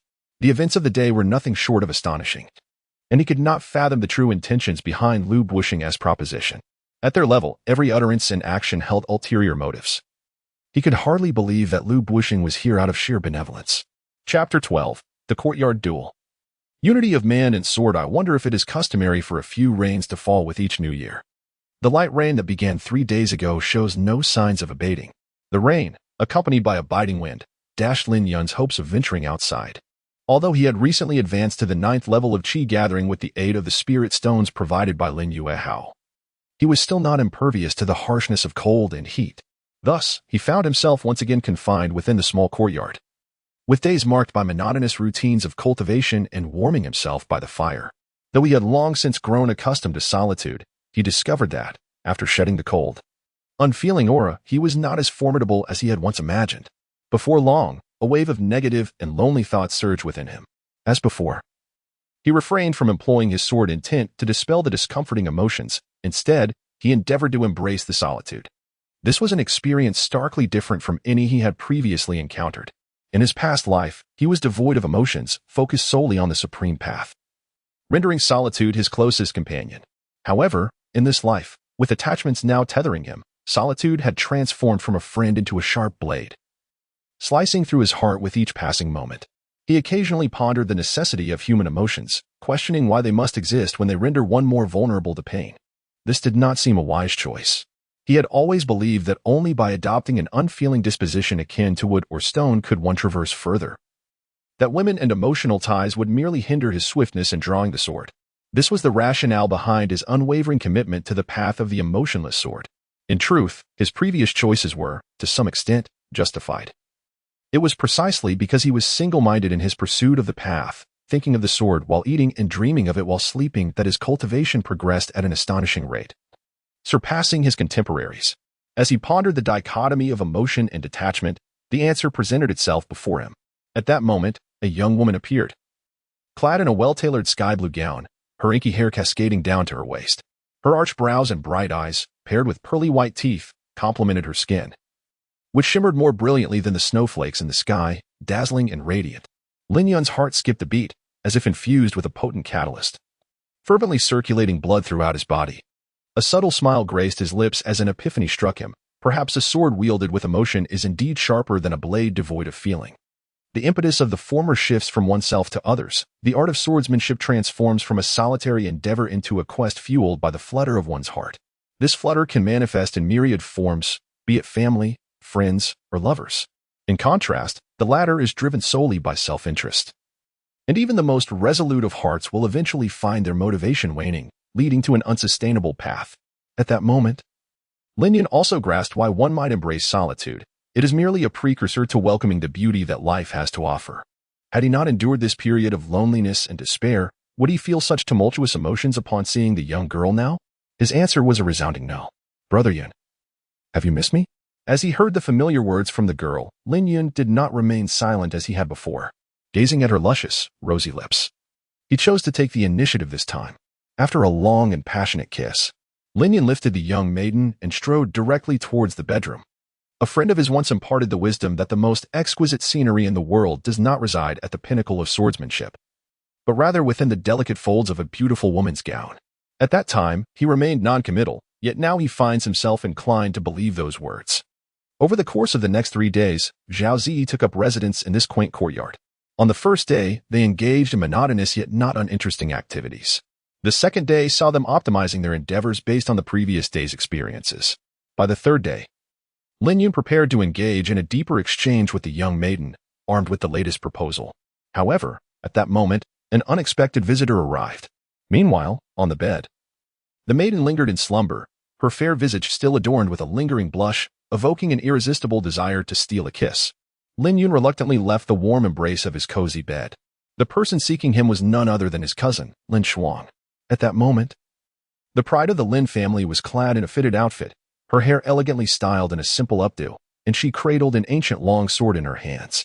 Harnessing the sword with one's energy, I congratulate you, dear cousin, on ascending to a new level in your swordsmanship, Lin Yun remarked with a smile. He had not anticipated that his initial assistance in optimizing her sword control technique would lead to such a swift breakthrough. It seemed his cousin possessed a measure of innate talent after all. Lin Shuang's pupils contracted, and a tumult of emotion surged within her. She never anticipated that her cousin could see through her so effortlessly. Could it be that he truly possessed remarkable depth? Was he genuinely offering her guidance in her cultivation? Contemplating this, Lin Shuang cautiously inquired, although it may be somewhat inappropriate, I must risk asking, from where did you acquire the sword control technique, Yun? What if I were to say that it was inspired by observing you practice that day? Lin Yun replied, his expression composed. Lin Shuang raised her eyebrow, entirely unconvinced by such assertions. The notion was simply preposterous. To comprehend and refine a martial art technique that has been passed down for over 10 millennia seemed beyond the realm of possibility, even for the esteemed elders within the sect. The very fact that a technique has endured for such an extensive period indicates that it has been meticulously revised and perfected countless times by predecessors, reaching a point where further modification is implausible. Although Lin Yun before her was somewhat inscrutable, she remained skeptical of his purported abilities. Instead, she was inclined to believe that this perfected swordsmanship had been acquired through alternative means. Lin Yun merely cast a glance and discerned that Lin Shuang did not place her trust in his words. He chose not to elaborate further, simply remarking, in this journey of life, one is not only easily misled by rumors, at times. Even what one witnesses with their own eyes can be obscured by the limitations of personal knowledge, capability, and perspective, rendering them blind to the grander truths. Upon hearing those words, Lin Shuang's lips parted slightly, and her brows furrowed even more tightly. Was this a veiled insinuation suggesting her lack of discernment? A case of being blinded by a single leaf? Lin Shuang took a deep breath, yet her heart remained as tranquil as a still lake. A stark contrast to Zhao Ziyi. Who was Lin Shuang? She was one of the twin prodigies of the Lin family, and for the past decade, only Lin Yuan had ever overshadowed her. All the other members of the Lin clan treated her with utmost reverence. This was the first time she had ever heard such cutting words from her peers within the family. Had it not been for Lin Yun's significant assistance, she would have been inclined to draw her sword and teach the offender a lesson. Observing the woman's clenched teeth, Lin Yun realized that his earlier remarks had indeed struck a discordant note. Although wise counsel is often unpalatable, it was understandable that a young genius, accustomed to being exalted, would find it challenging to accept such a stark disparity. He could empathize with her predicament. After much anticipation, the Lin family finally welcomed an individual with a modicum of talent in swordsmanship. With the esteemed guest present today, Lin Yun decided to extend his assistance once more. Soon, he inquired with a smile, Cousin, what does the sword signify for you? Lin Shuang raised her brows slightly, instinctively tightening her grip on the sword she held. Although she did not comprehend why the other party had suddenly posed such a question, she responded truthfully, the sword, to me, signifies companionship, friendship, and the closest of kin. Lin Yu nodded and remarked, viewing the sword as a companion often stems from passion. Indeed, passion can sometimes provide an inexhaustible source of motivation. Your perspective is not entirely misguided. However, this passion can also become a stumbling block on your path with the sword. When you become overly concerned with the sword, you may inadvertently be misled by it. What does this mean? Lin Shuang's furrowed brow remained unrelaxed. Had these words been uttered by another, she would have already departed in disdain. Yet, since her ascent into wielding the sword through Qi with his assistance, Lin Shuang sensed that her cousin before her had been shrouded in an enigmatic veil. This mystery was precisely why she sought him out today. There were certain matters that, if left unclear, left her feeling unsettled. Lin Yun did not provide an explanation. Instead, he posed another question. What do you believe is the essence of the unity between man and sword? Lin Shuang's beautiful eyes narrowed, a hint of surprise flickering across her face. Yet, she spoke. My master told me that the unity of man and sword represents the third realm of sword cultivation. This unity signifies the perfect fusion of man and sword, perceiving the sword as an extension of one's body. Thus, the person becomes the sword, and the sword becomes the person. Your master is correct. Has she ever instructed you on how to achieve this unity? Lin Yun stood with his hands clasped behind his back, a subtle smile gracing his serene face under the gentle clouds and soft breeze. Lin Shuang parted her lips, a peculiar expression flickering across her face. Could it be that Lin Yun wished to teach her the unity of man and sword? Such a feat was beyond even her master, who had already attained the celestial realm.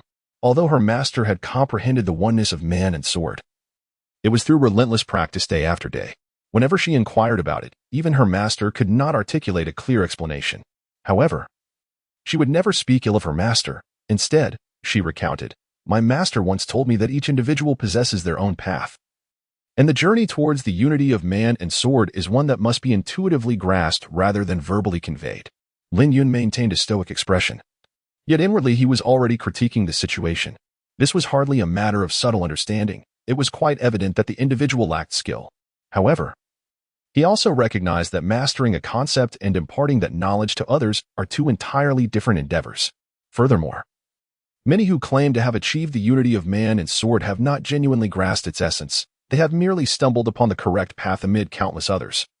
Akin to a blind cat inadvertently catching a dead mouse. It is reminiscent of a complex mathematical problem where many may not comprehend the formulas or principles, yet somehow arrive at the right answer by sheer luck. In his view, Lin Shuang's master epitomized this type of individual. Sometimes, fortune operates in a most irrational manner. Indeed, throughout the annals of history, when confronted with intricate mathematical challenges, and prior to the emergence of great thinkers who could derive universal formulas, ancient scholars often resorted to a method of substitution, validating one answer at a time. Reflecting on this, Lin Yun couldn't help but chuckle softly. In the next moment, he turned his gaze towards the sword in Lin Shuang's hand and inquired, "May I borrow your sword for a moment?" Lin Shuang tightened her jade grip around the sword. Known as Qingwan, a precious gift from her master on her birthday, this sword held a value to her akin to that of life itself. After a period of contemplation, she decided to hand it over. It was merely a temporary loan, and she had no intention of losing it. In fact, she was curious to see what trick Lin Yun intended to play. Upon receiving the longsword, Lin Yun surveyed it for a moment, a flicker of complex thoughts crossing his face. It had been 300 years since he last held a sword. After entering the second realm of the emotionless sword path and forsaking the sword, he had come to perceive all things in the universe as potential swords, rendering an actual sword unnecessary. To him at that time, a sword had become a form of constraint. Now, although he grasped an unfamiliar blade, the sensation of holding a sword was deeply ingrained in his very being, as if it had become an extension of his body. With a sharp sound, the sword was unsheathed, its brilliance illuminating the entire courtyard. In the center of the courtyard stood the youth, sword in hand, radiating an aura of vitality. At that moment, Lin Yun seemed to transform into an unparalleled swordsman. The sword had yet to strike, yet its intent suffused the air around him. The atmosphere stirred violently, akin to boiling water. Lin Shuang, facing the youth, felt her pupils constrict as she realized she was not confronting a mere individual, but a sword, a blade capable of sweeping through the realms of heaven and hell. The natural elegance of his swordsmanship was something she had never witnessed even in her master of the celestial domain. In a moment of distraction, Lin Shuang found herself caught off guard as Lin Yun spoke. The youth, with a somber tone, remarked, "Do you understand why I previously stated that passion can become an obstacle on your path to mastery of the sword? It is because your excessive fixation on the blade makes it exceedingly difficult to achieve a state of unwavering focus. To attain the unity of man and sword, there is but one word you must embrace: forget. Forget the techniques, forget the forms, and even forget the sword in your hand. Only by transcending the awareness of the sword's existence can you liberate yourself from the constraints of the tangible blade, thus achieving a seamless harmony between your spirit and the sword. Remember, the sword is merely an extension of the path of the sword, not its entirety." As he spoke, the youth swept his long sword through the air, and a pale ray of sword light soared into the heavens. This strike was exceedingly brilliant and resplendent, akin to the sun suspended in the sky, rendering it nearly impossible to behold directly. Lin Shuang instinctively closed her eyes, although she could not behold the elegance of that sword strike. The almost tangible essence of sword intent swirling around her incessantly reminded her that this blade could render the heavens and earth dim. When she finally reopened her eyes, the courtyard had returned to tranquility. The sword light had vanished, and the boundless sword intent had similarly dissipated without a trace. The young man stood with his hands clasped behind his back, a serene smile gracing his jade-like visage. Meanwhile, the Qingwan had inexplicably returned to her grasp, humming with a gentle vibration, seemingly pleased to have found such a formidable master.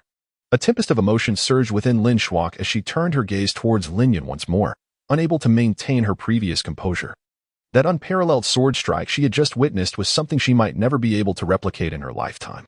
The opponent's mastery of the swordsmanship had far surpassed her own. Lin Shuang took a deep breath and gazed at the young man, inquiring, "Who exactly are you?" At this moment, she began to doubt Lin Yun's identity. For it was exceedingly difficult to comprehend why someone in their early 20s possessed a profound understanding of the swordsmanship that surpassed even that of the venerable masters who had dedicated centuries to their craft. Lin Yun would certainly refrain from elucidating such matters, merely stating, "Time shall unveil the answer to this question. I can only affirm that I remain the same Lin Yun as before. I shall not harm you, nor shall I bring harm to the Lin family." Lin Shuang pondered for a considerable time. At a certain moment, her previously furrowed brow finally relaxed. She respectfully bowed to Lin Yun and expressed, "I am grateful for your guidance, esteemed senior." The other party was indeed correct, as long as they did not engage in actions detrimental to the Lin family. Why should she be entangled in such trivial matters? A transcendent master of the sword is undoubtedly a far superior figure compared to the formerly unaccomplished Lin Yun. Moreover, the benefits she had reaped were undeniably substantial, particularly after observing Lin Yun's recent sword technique.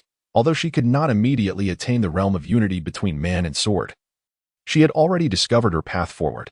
In the forthcoming days, she merely needed to tread along this path with patience. Lin Yun nodded and said, "In the future, feel free to continue addressing me as cousin. There is no need for such formality." Lin Shuang assumed that the other party wished to avoid trouble and quickly responded, "The junior understands." Meanwhile, in a corner unseen by Lin Yun and the others, Zhao Ziyi, barefoot, quietly opened a small gap in the window before her, secretly observing the two individuals in the courtyard. Upon witnessing the renowned Lin family's prodigy, Lin Shuang, actually bowing to Lin Yun, her eyes widened in disbelief, her delicate face reflecting a moment of incredulity as she stood frozen in place. The young girl slightly parted her lips, her eyelashes fluttering gently, contemplatively gazing at the handsome youth standing with his hands clasped behind his back in the courtyard. Chapter 13, New Year's Eve, Lin Family Annual Meeting. When Lin Yun returned to his room, he found Zhao Ziyi sitting on the bed, blinking her eyes curiously as she gazed at him. "What is it?" he inquired, taking a seat beside the young girl, a look of confusion on his face. Instead of directly addressing Lin Yun's question, she stared intently into his eyes and said, "Brother Yun, I've noticed that you have truly changed recently." This was the second time Zhao Ziyi had expressed such a sentiment. In response, Lin Yun smiled and asked, "Is that a bad thing?" Zhao Ziyi nodded vigorously. "Of course not. I quite like this version of Brother Yun." With that, she leaned her head against Lin Yun's chest, a faint glimmer of affection dancing in her beautiful eyes. The corners of her lips curled upwards, her eyes crescent-shaped with delight. Zhao Ziyi had once lost hope for the future, yet she never imagined that this man before her would truly undergo such a transformation. Lin Yun remained silent. Yet a sense of joy blossomed within him, for he understood that from this moment onward, the young woman had at last begun to accept him. Having lived two lives, he could easily perceive that although Zhao Ziyi appeared vivacious and cheerful, her demeanor was merely a fade, a performance for his benefit. In truth, she had never harbored genuine affection for him. Her frequent visits to this humble abode were solely to cultivate a favorable rapport with her future husband. As a victim of the intricate machinations of a powerful clan, Zhao Ziyi would never be able to return to the Zhao family. Should she provoke any further discord with him, her existence would be rendered untenable throughout the entirety of Qizhou. Zhao Ziyi, it must be said, was a decisive and astute young woman. Upon realizing her family's abandonment, she employed every means possible to ingratiate herself with the so-called waste of society, as perceived by all at that time. Unlike others who wallowed in self-pity, lamenting their plight with tears and indignation, she chose a more pragmatic path. One cannot help but feel a sense of pity for this young woman, who displayed a remarkable maturity in her circumstances. Were it anyone else, they might not have navigated the situation with such finesse. This tale carries a weighty significance, for the world often operates under the harsh reality that many individuals possess no agency over their destinies, unless one is endowed with the formidable power to dominate all. They are invariably shackled by invisible constraints. In the Great Qian era, the year 13,421, on the 30th day of the 12th month, New Year's Eve, the Lin residence was enveloped in a festive atmosphere, where the gentle glow of countless crimson lanterns illuminated the surroundings. At this moment, the entrance of the Lin estate bustled with activity, as an array of luxurious carriages filled the once spacious thoroughfare, rendering it utterly congested. The Lin family is a prominent clan, and at this moment, not only the direct descendants of the Lin family but also numerous distant relatives, connected by ties of kinship, have traveled great distances to seize the opportunity to make their presence felt before the upper echelons of the Lin family. In the spacious hall, Hundreds of banquet tables have been arranged, yet the place remains filled to capacity. Lin Hongru, the esteemed head of the Lin family, stood proudly upon the elevated platform, poised to commence the annual year-end summary. According to tradition, every New Year's Eve, the patriarch of the Lin family reflects on the achievements of the year while casting an eye towards the aspirations of the coming year. This year, however, the family's business had not fared as well as in previous years, a concern that had once weighed heavily on Lin Hongru's mind. Yet, ever since the city lord, Lu Buishing, hinted at the possibility of collaborating with the Lin family to exploit the rich resources of the Qiyun mine, that anxiety evaporated without a trace. In light of the substantial profits that the Qiyun mine could yield, the minor decline in business seemed trivial by comparison. More significantly, this endeavor forged a remarkably close bond between the Lin family and the city lord's estate. In the city of Qizhou, the value of a friendship with Lu Buishing far surpasses that of mere wealth. Although the reasons behind Lu Buishing's generous offer to share such a lucrative opportunity with the Lin family remained unclear, it did not hinder the deepening relationship between the two parties. Should the Lin family continue to enjoy Lu Buishing's support, the prospect of becoming the preeminent family in Qizhou one day may not be beyond reach. Lin Hongru still vividly remembers the astonishment and excitement that graced the faces of the elder members of the Lin family when he conveyed this matter to them. It was the most gratifying moment in his decades-long tenure as the head of the Lin clan. Lin Hongru cleared his throat and, with a gentle smile, began to address the assembly. Esteemed clansmen and friends, good evening. I am Lin Hongru, the head of the Lin family. And tonight I shall present the annual summary of our family's various endeavors. He expressed profound gratitude towards all the clan members and loyal friends, acknowledging that the Lin family's current prosperity is a result of their collective efforts. Without further ado, he proceeded to recount the family's business performance over the past year. As Lin Hongru's voice resonated throughout the hall, the previously bustling atmosphere fell into an attentive silence. Many listened intently, for the data presented would significantly influence their resource allocations for the coming year. A lackluster performance this year could mean a reduction in resources for the next. Understandably, this matter, which directly affected their interests, garnered their utmost concern. Upon learning that the family's profits had decreased by 10 percentage points compared to the previous year, the expressions of the Lin clan members darkened. Traditionally, a dip in profits would prompt the family's leadership to implement cost-cutting measures. When revenue generation falters, the only recourse is to tighten one's belt, a timeless principle of management. Unfortunately, such measures would inevitably impact the lower echelons of the family. Yet, amidst the crowd were a few astute observers who noted the peculiar atmosphere. Logically, a 10% decline in profits would elicit a frown from Lin Hongru. Yet he appeared unfazed, even cheerful, his smile unwavering. This was indeed curious. When Lin Hongru announced the forthcoming collaboration with the city lord's office to mine the Qiyun mountain, the source of their earlier confusion became clear. Many remained engulfed in disappointment over the business's dwindling profits, yet a glimmer of hope sparked in their eyes. If Lin Hongru's claims held true, the future yields from Qiyun Mountain could not only offset the business losses but also yield substantial surplus. More importantly, the Lin family had secured a connection with the city lord's office, an astonishing development that resonated deeply with their understanding of its implications. As Lin Hongru concluded his remarks, several elder clan members wore expressions of satisfaction, clearly pleased with his leadership capabilities. Many gazed at the family head with admiration, including the venerable Lin Yuehao. Observing this scene, Lin Hongru straightened his posture, his confidence bolstered as he continued to speak eloquently. In a corner of the hall, the atmosphere thrummed with anticipation. Lin Yun lounged in his chair, idly toying with Zhao Zi's delicate hand. This year, she chose to stay at the Lin residence for the New Year's Eve instead of returning to the Zhao family. The maiden's jade-like fingers were slender and graceful. Her hand's surface smooth and pale, with nails that gleamed like exquisite jade. Her hand felt soft and slick to the touch, though merely holding hands. Zhao Zi appeared to be unaccustomed to such intimacy in public, a faint blush gracing her fair cheeks. She attempted to withdraw her hand on several occasions, but each time she made a move, the man would seize it once more. Eventually, she resigned herself to the situation. During the New Year's Eve dinner, they sat at the same table with children and women. This was a choice made by Lin Yun, as this corner offered a more tranquil atmosphere, which he preferred over the cacophony of louder settings. At that moment, a petite girl, around 5 or 6 years old, sat beside him. Her curious eyes wide as she gazed at him. Suddenly, she piped up with innocence, "Are you Lin the good-for-nothing?" Unfiltered by the constraints of adult conversation. It seemed the little girl had heard tales of him from somewhere. Lin Yun was not angered. Instead, she countered, Why do you believe I am worthless? The young girl tilted her head thoughtfully and replied, because that is what everyone says. Lin Yun chuckled softly, then if I were to say that puppies can fly, would you believe me? Of course not. The young girl shook her head in response. If you do not believe my words, then why do you accept the opinions of others who deem me worthless? Lin Yun continued. The little girl's mind appeared overwhelmed, struggling to articulate a coherent response. After much hesitation, she finally stammered, because only you say that puppies can fly, while many others claim you are worthless. The young girl felt she had grasped the crux of the matter and beamed with a proud smile on her face. Lin Yun smiled once more and said, So according to your reasoning, if many people claim that puppies can fly, do you also believe that puppies can fly? The young girl widened her eyes, biting her small hand, unsure of how to counter this assertion. In her understanding, puppies certainly cannot fly. They can only wag their tails and run on the ground. After all, her family owned a little yellow dog, and she was well aware of this fact.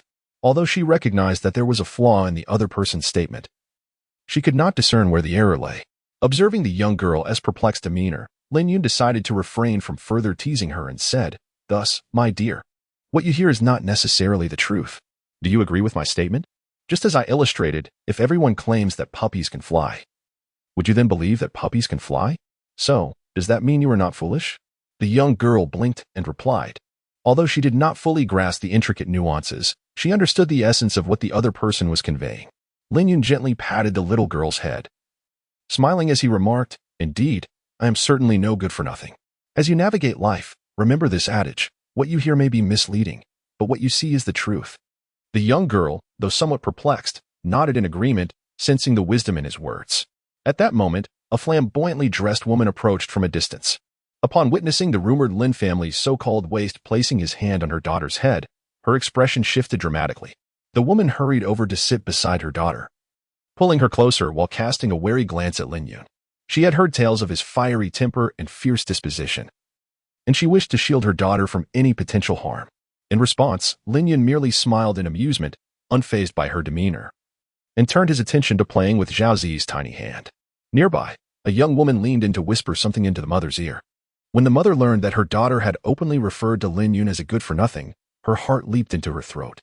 They were merely a collateral branch of the Lin family. Regardless of Lin Yun's perceived shortcomings, he was still a direct descendant, not someone of their standing to be discussed lightly. However, upon realizing that Lin Yun not only remained calm but also kindly imparted life lessons to her daughter, the mother's gaze transformed from wariness to curiosity. Although Lin Yun's demeanor surprised her, her cautious nature compelled her to rise and offer a respectful bow, her face reflecting contrition as she said, Young Master Yun, I apologize for my child's thoughtless words. She did not understand the gravity of her remarks. Please allow me to express my sincerest apologies. Lin Yun nodded, gazing at the woman with a smile. It is of no consequence, truly. It is not a matter of great significance. The young girl, in her innocent exuberance, is bound to speak without restraint. However, as the saying goes, from the small one can observe the great. One can discern a child's future by their early years. As parents, it is imperative to pay close attention to one's offspring. After all, one is influenced by their surroundings. Familiarity breeds impact, and certain traits can subtly shape a child's character over time. Upon hearing Lin Yun's words, the woman flushed with shame. She had indeed been preoccupied with business matters, neglecting her daughter's care. Today, the target of her daughter's innocent remarks was none other than the greatly transformed Lin Yun. But what if it had been someone else? Would others be as magnanimous as he? Had they encountered an ill-tempered individual of stature, her daughter could have found herself in grave peril. Contemplating this, the woman once again bowed deeply to Lin Yun, stating, Young Master Yun, your words are a lesson for me.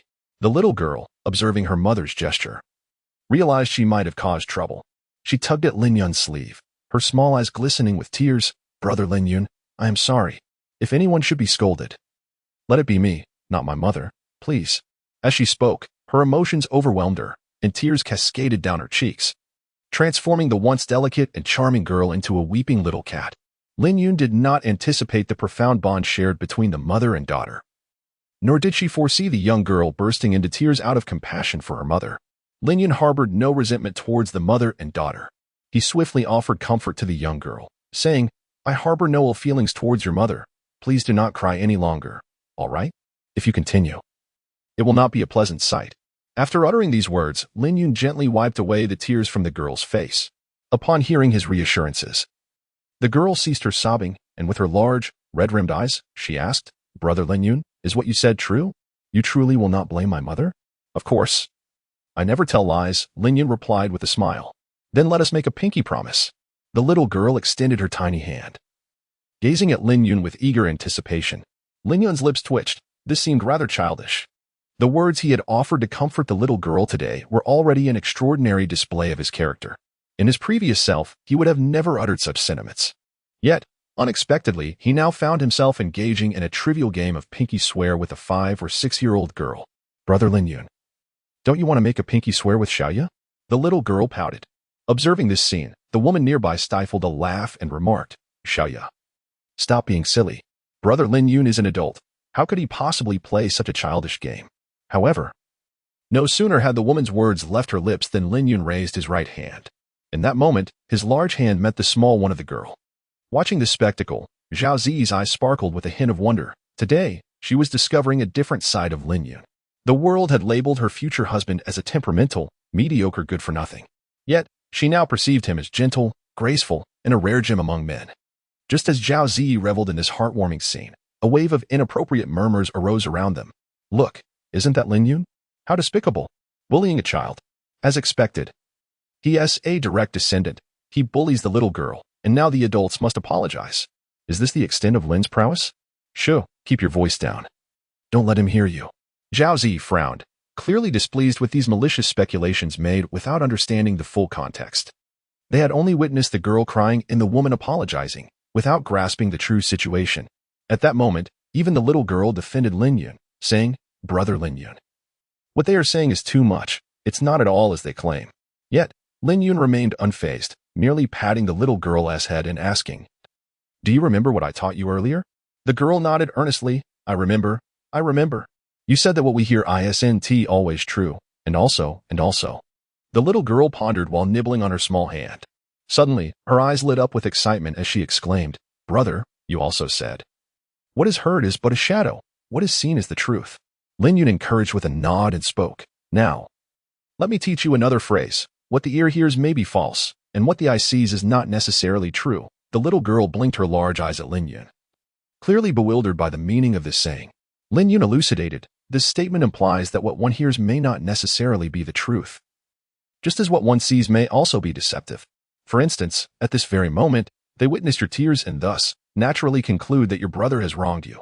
They observe your mother apologizing to me and presume that I am taking advantage of my position.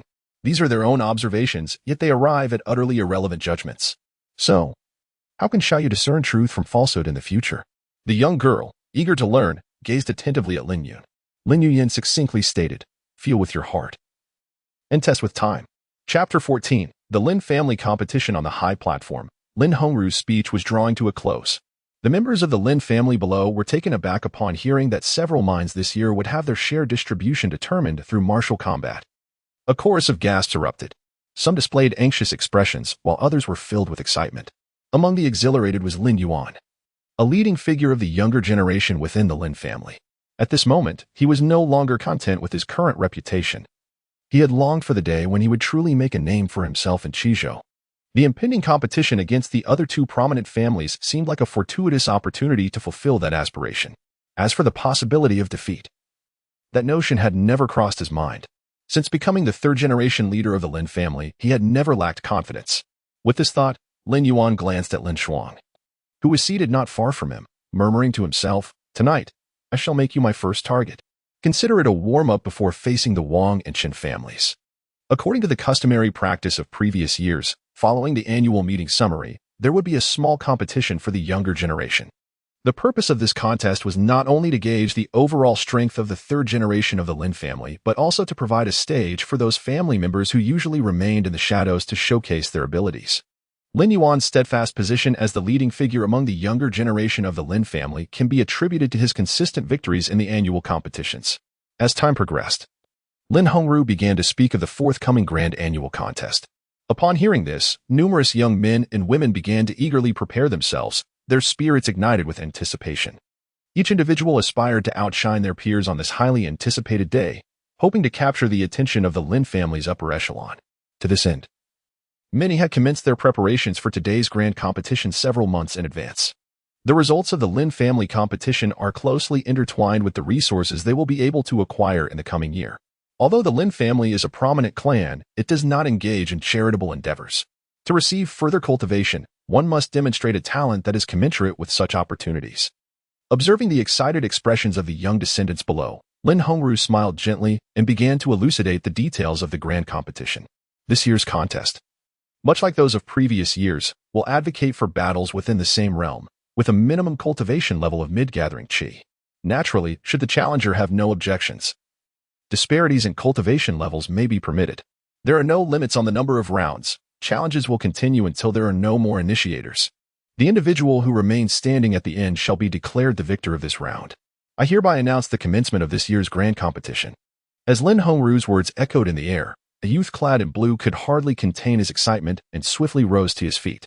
After a few leaps, he arrived at a designated space in the hall that had been meticulously prepared. The boy, possessing a cultivation level of the 4th stage of qi gathering, adhered to the rule that challengers must match this level. No sooner had he landed than a youthful voice rang out amidst the crowd. Lin Chong, I, Lin Lu, have come to engage with you. Shortly thereafter, a figure clad in black emerged on the arena.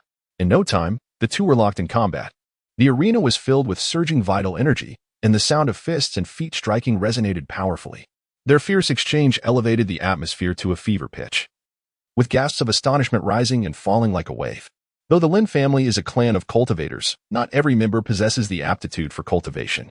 This evening's annual meeting attracted numerous individuals who have yet to surpass the 9th realm of mortals, rendering them exceedingly thrilled to witness the duel between two mid-stage qi gathering practitioners.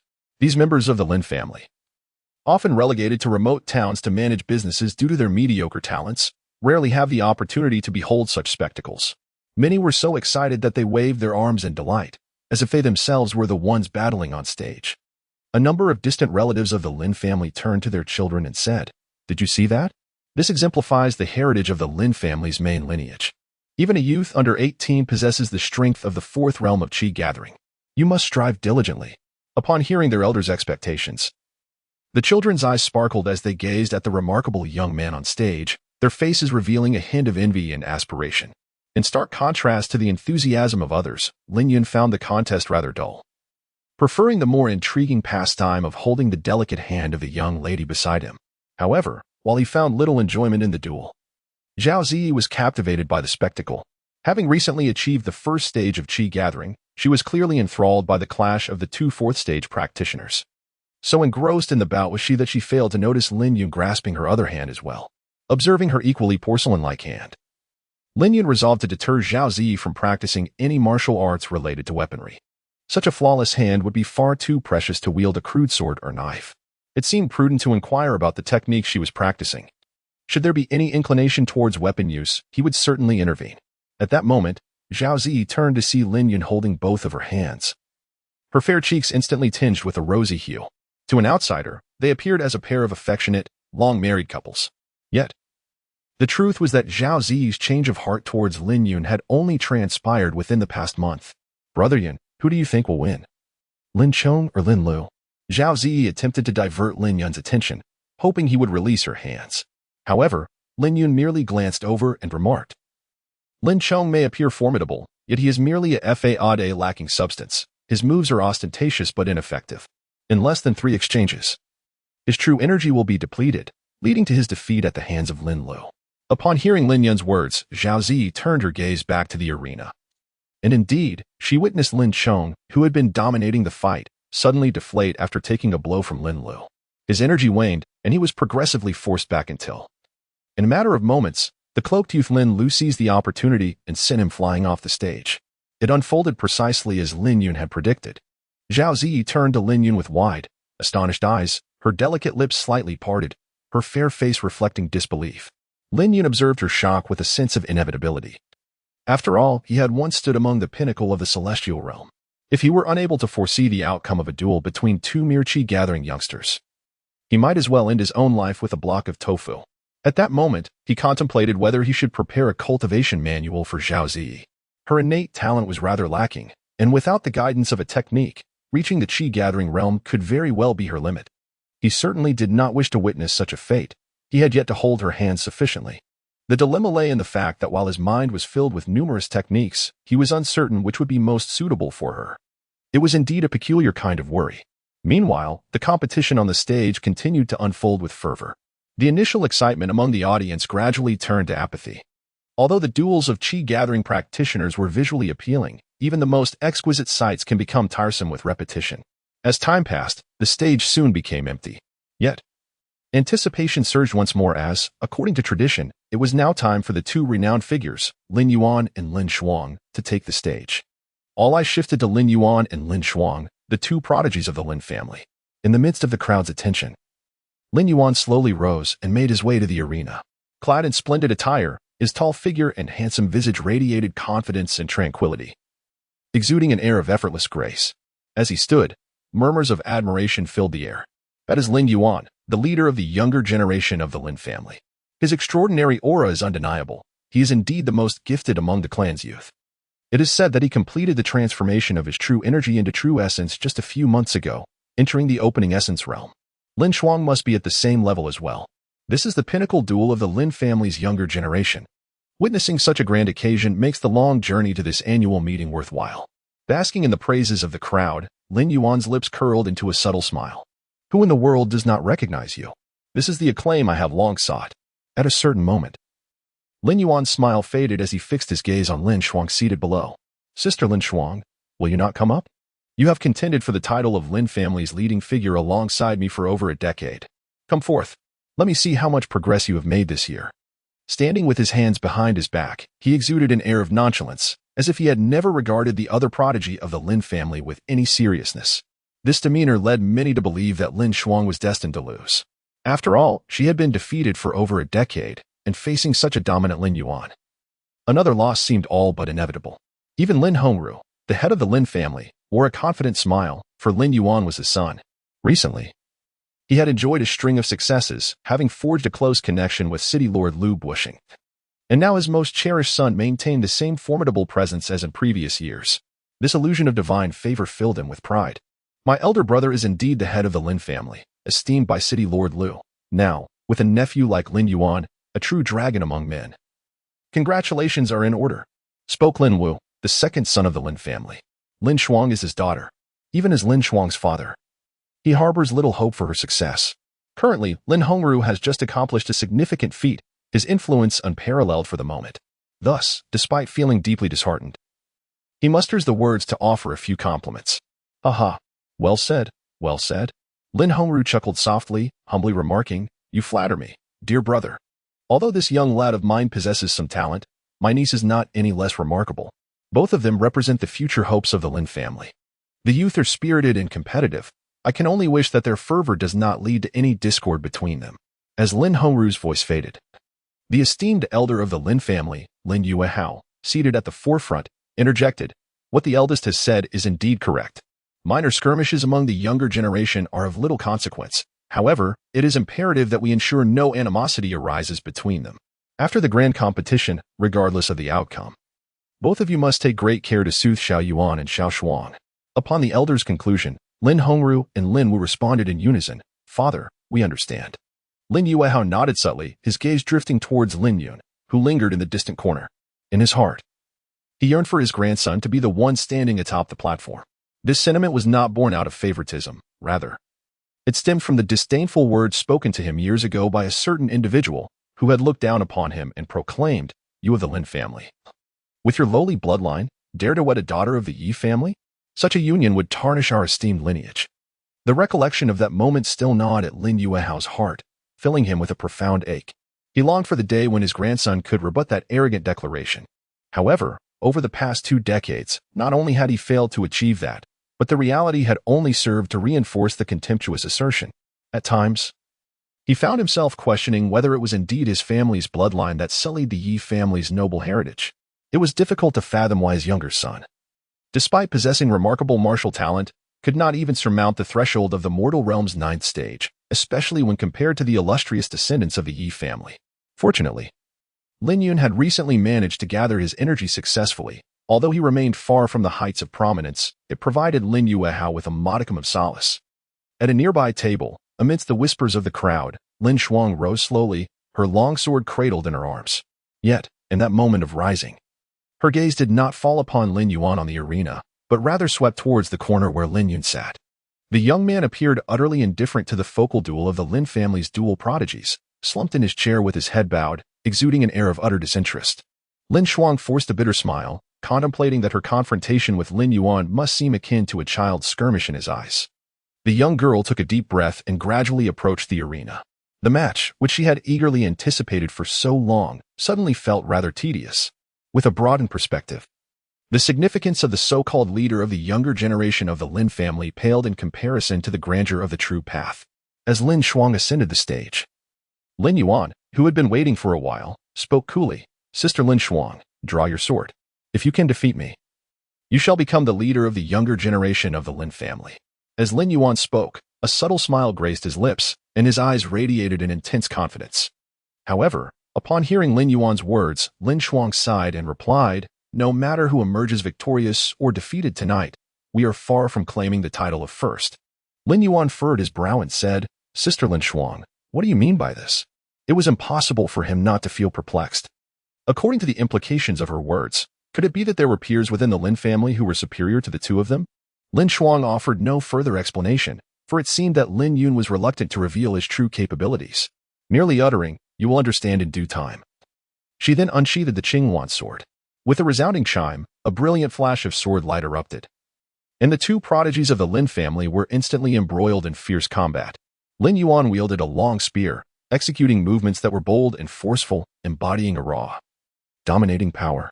Coupled with the ferocious true essence unleashed after ascending to the open Yuan realm, he became an even more formidable force. Within a mere few exchanges, Lin Shuang found herself at a disadvantage. Observing this spectacle, many spectators were filled with profound reflections. It seemed that the first place in this year's grand competition was indeed destined for Lin Yuan. After more than a decade, Lin Shuang still could not keep pace with Lin Yuan, and her defeat was hardly unjust. Indeed, Lin Shuang displayed remarkable tenacity, managing to persistently challenge him over the years. On the arena, as a piercing roar resounded, Lin Yuan swept his spear with a fierce motion, unleashing a tumultuous surge of true essence that exploded forth like an avalanche. This strike forced Lin Shuang back several dozen steps, nearly sending her tumbling off the stage. She let out a muffled grunt, her right foot striking the ground with force to finally halt her momentum. At this moment, Lin Shuang's right hand, which gripped her sword, began to tremble slightly, and her breath became somewhat erratic, a consequence of enduring Lin Yuan's onslaught. "Sister Lin Shuang, concede. While you have made progress, it is still insufficient," Lin Yuan stated calmly, with his spear pointed to the ground. Upon hearing this, Lin Shuang sighed and remarked, "It appears that without resorting to this tactic, I am indeed no match for you." "Oh?" Upon learning that Lin Shuang still had a hidden card, Lin Yuan felt not fear but rather a surge of excitement. For him, if this contest were to conclude here, it would undoubtedly be rather dull. He had yet to fully relish the spotlight of the arena. The crowd was abuzz with curiosity upon discovering that Lin Shuang possessed an unexpected maneuver, casting inquisitive glances in her direction. Even Lin Shuang's father, Lin Wu, displayed a fleeting look of intrigue, unaware that his daughter was concealing something. Only in the corner, Lin Yun shook his head at this scene, murmuring, "It is over." Nearby, Zhao Zi, close to Lin Yun, overheard the young man's words. A flicker of curiosity crossed her face. She wondered what her husband had imparted to Lin Shuang that could enable her to turn the tide in such a disadvantaged position. On the stage, Lin Shuang transformed into a fleeting shadow, charging towards Lin Yuan. Observing this, the latter was momentarily taken aback. Was it not said that she had concealed a technique? What unfolded before him seemed merely a conventional move. Nevertheless, Lin Yuan dismissed his doubts and thrust his spear forward. Since his opponent appeared unwilling to learn from past encounters and insisted on facing him head-on, he would accept the challenge. However, the smile on Lin Yuan's face quickly froze. He beheld Lin Shuang's sword slip from her grasp, its brilliance flashing like lightning, piercing through his domain with astonishing swiftness. As Lin Yuan's hair stood on end, sensing impending danger, he immediately shifted from offense to defense. However, the long sword appeared behind him like a phantom, elusive and spectral. Without a moment to ponder, Lin Yuan pivoted and unleashed a powerful punch, sending the sword spiraling away. Yet, in an instant, a glimmer of the blade began to expand within his vision. The speed of this strike was unparalleled, almost otherworldly. He could scarcely react. In the blink of an eye, the sword was already pressed against his throat. While Lin Shuang remained 3 paces away, Lin Yuan's countenance darkened like turbulent waters, He never anticipated his defeat, mastering the sword through the mastery of one's spirit. He was astonished that you had so swiftly ascended to the second realm of sword cultivation. Although Lin Yuan was not a sword cultivator himself, he possessed some understanding of their cultivation path, based on his previous estimations. He had anticipated Lin Shuang would require at least 5 more years to reach this realm, by which time he would have amassed sufficient strength to counter her. Yet to his astonishment, she had mastered the art of sword manipulation far sooner than expected, catching him completely off guard. A heavy silence descended upon the arena as the spectators struggled to comprehend the unexpected outcome, though the duel had consisted of merely a few exchanges. Each movement had occurred with lightning swiftness, leaving many bewildered about what had transpired. They couldn't fathom how Lin Yuan, who had held absolute dominance mere moments ago, could have been so decisively defeated. However, a few well-informed individuals promptly deciphered the intricacies of the battle. Manipulating swords with chi energy, to think Lin Shuang has already attained the second realm of sword cultivation, and she's barely past 20 years of age, one exclaimed with admiration. Such prodigious talent in swordsmanship at such a tender age heralds a most promising future. I believe the last time Qizhou City witnessed a sword cultivator this young achieving chi-guided sword mastery was several centuries ago, another remarked knowledgeably. Practitioners of this realm employ phantom-like techniques, earning them the moniker ghost blades. Their movements become nearly impossible to anticipate, making them formidable opponents even against those of equal cultivation level. Lin Yuan's defeat was hardly unjust. As these explanations circulated through the crowd, the Lin clansmen gradually understood the mechanics behind Lin Shuang's victory. Simultaneously, they received an impromptu education about the 6 realms of sword cultivation, marveling at how such seemingly straightforward swordplay concealed such profound mysteries. Lin Shuang currently resides merely at the 2nd tier of swordsmanship, yet she is capable of vanquishing Lin Yuan, who has remained undefeated for over a decade. What then of those who have achieved a higher state of unity with their sword, possessing the essence, intent, and domain of the blade? Such individuals, no doubt, could stand at the pinnacle of the great Qin dynasty. Chapter 16, The Path of Choice, the dawn of a new year beneath the arena. As he gazed upon the defeated Lin Yuan, Lin Hongru's lips twitched in a mixture of disbelief and frustration. Defeat itself holds little terror. Yet the fact that he had just received praise from his second brother before this loss was a resounding slap to the face. The joys and sorrows of humanity do not resonate between individuals. In stark contrast to Lin Hongru's gloom, Lin Wu's heart was alight with joy. He could scarcely believe that his daughter had triumphed, and with such undeniable clarity, to wield the sword with one's spirit, at merely 20 years of age. She has ascended to this realm, suggesting that her future prospects far surpass those of Lin Yuan. What significance does Lin Yuan's decade-long string of victories hold? All I need is to best you once.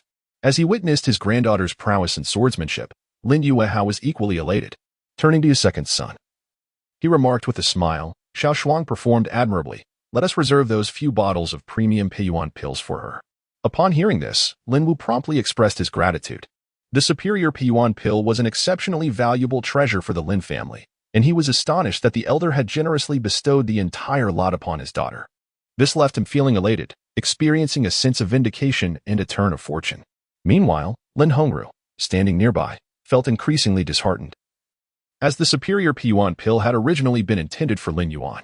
However, he refrained from voicing any objections, acknowledging that the finest resources should naturally be allocated to those with the greatest talent. With Lin Yuan's defeat, the Lin family's annual meeting officially approached its conclusion. Yet, although the duel between the Lin family's dual prodigies had come to an end, the excitement within many remained unabated, as they fervently debated the outcome of the competition. Clearly, in contrast to the monotony of previous years, many were eager to witness an underdog's triumphant comeback. This evening, Lin Shuang fulfilled their desires, demonstrating a masterful psychological battle by feigning weakness initially, followed by a dramatic display of strength through her swordsmanship, embodying the quintessential hero's narrative that stirred the hearts of the audience. Thus, this year's annual meeting concluded in a manner that surpassed the expectations of many. After bidding farewell to the young girl beside her, Lin Yun took Zhao Zi's hand and departed, for the place was exceedingly boisterous. On a tranquil path, illuminated by the gentle glow of lanterns surrounding them, Lin Yun and Zhao Zi made their way back to their residence. At that moment, Lin Yun began to inquire about the cultivation method Zhao Zi practiced. The girl responded, "Brother Yun, what prompted you to ask about this all of a sudden?" "The technique I cultivate is called the azure water technique, the discipline of the water element." Lin Yun suddenly comprehended and nodded, realizing why the other party's delicate hands were as tender and smooth as those of a soft maiden. It must be attributed to their martial arts training. This revelation alleviated his previous concerns, as such dainty hands were indeed ill-suited for wielding crude weapons. With this thought in mind, Lin Yun began to search his memory for techniques related to the water element. As he pondered, the two returned to their modest courtyard. Inside the room, Lin Yun beckoned to Zhao Ziyi. The young girl's face flushed with embarrassment, as she mistakenly believed the man was eager to retire to bed. Lin Yun indeed embraced the young girl, but it was not for the sake of rest. Rather, he intended to impart to her a profound technique. The method he was about to teach Zhao Ziyi transcended the limitations of this realm, incapable of being inscribed or contained by any object in this world. It could only be conveyed through his personal instruction. In the next moment, Lin Yun placed his hand gently upon the girl's fair forehead, and a vast and enigmatic stream of profound principles emanated from her being. Observing this extraordinary scene, Zhao Ziyi's almond-shaped eyes flickered with curiosity as she gazed at the man so close before her. At that moment, Lin Yun explained, "I am about to bestow this technique upon you. Do not feel anxious. Simply close your eyes and immerse yourself in the experience. It will soon be over." Heeding his words, Zhao Ziyi obediently shut her eyes, though her slightly trembling eyelashes betrayed the turmoil within her. The notion of receiving a transmission of consciousness was something she had never anticipated would occur in her life. As she attempted to grasp even a fragment of the technique he imparted, the profound fluctuations of its principles left her utterly astonished. Although she could not ascertain the level of this technique, she instinctively recognized its immense worth, far beyond compare. In contrast to the method she had previously practiced, the azure water technique, this new technique seemed utterly trivial, unworthy of mention. Time passed, though she could not tell how long, until Lin Yun finally lowered his hand. Concluding the transmission, Zhao Ziyi slowly opened her eyes, her delicate lips slightly parted, and a look of incredulity flashed across her exquisite face. She now realized that the technique residing in her mind was not merely precious, it was beyond valuation, an authentic treasure of immeasurable worth. Should this knowledge be revealed, countless cultivators would likely pursue her relentlessly. This was a true path of cultivation, aimed at the most profound methods of practice within the universe. It transcended the traditional concept of meditation and energy gathering, representing a genuine pursuit of spiritual enlightenment. If the azure water technique had merely allowed her to reach the peak of energy gathering, then the technique bestowed by Lin Yun held the promise of far greater heights. Zhao Ziyi sensed that this world would no longer confine her potential. The pursuit of immortality, after all, was a universal desire, if one could live eternally. Who would willingly embrace death? She too had long resigned herself to her own mediocrity. By Zhao Ziyi's estimation, reaching the pinnacle of energy gathering in this lifetime would have sufficed, and a fortunate breakthrough into the opening of the Yuan realm would be the ultimate blessing. Yet today, she found herself presented with an opportunity to alter her fate. Zhao Ziyi refrained from inquiring about the origins of the technique. She was astute enough to understand that some matters were best kept unspoken. To voice her curiosity might render both parties uncomfortable. Taking a deep breath, a glimmer of color passed through her watery gaze. She did not utter her thanks, for mere words could not encapsulate her gratitude. Fortunately, she was a woman and he was a man, which seemed to simplify the situation. Thus, the New Year's Eve unfolded in a monotonous yet not uninteresting manner. In the latter part of the night, a gentle rain began to fall, leaving the corridor damp and gathering shallow puddles of water. When Lin Yun awoke, it was already the following morning. Sunlight streamed through the gaps in the window, scattering across the floor and leaving a tapestry of dappled light. Zhao Ziyi had evidently risen long before, propped up on the bed, her curious gaze fixed upon him. "What is the matter? Do I have flowers on my face?" Lin Yun chuckled. The young girl remained silent for a moment, as if a thought had suddenly occurred to her. Then she sweetly inquired, "Brother Yun, I just noticed that you seem to have transmitted 2 techniques to me last night. Which one should I cultivate?" Lin Yun did not directly respond to the girl's inquiry.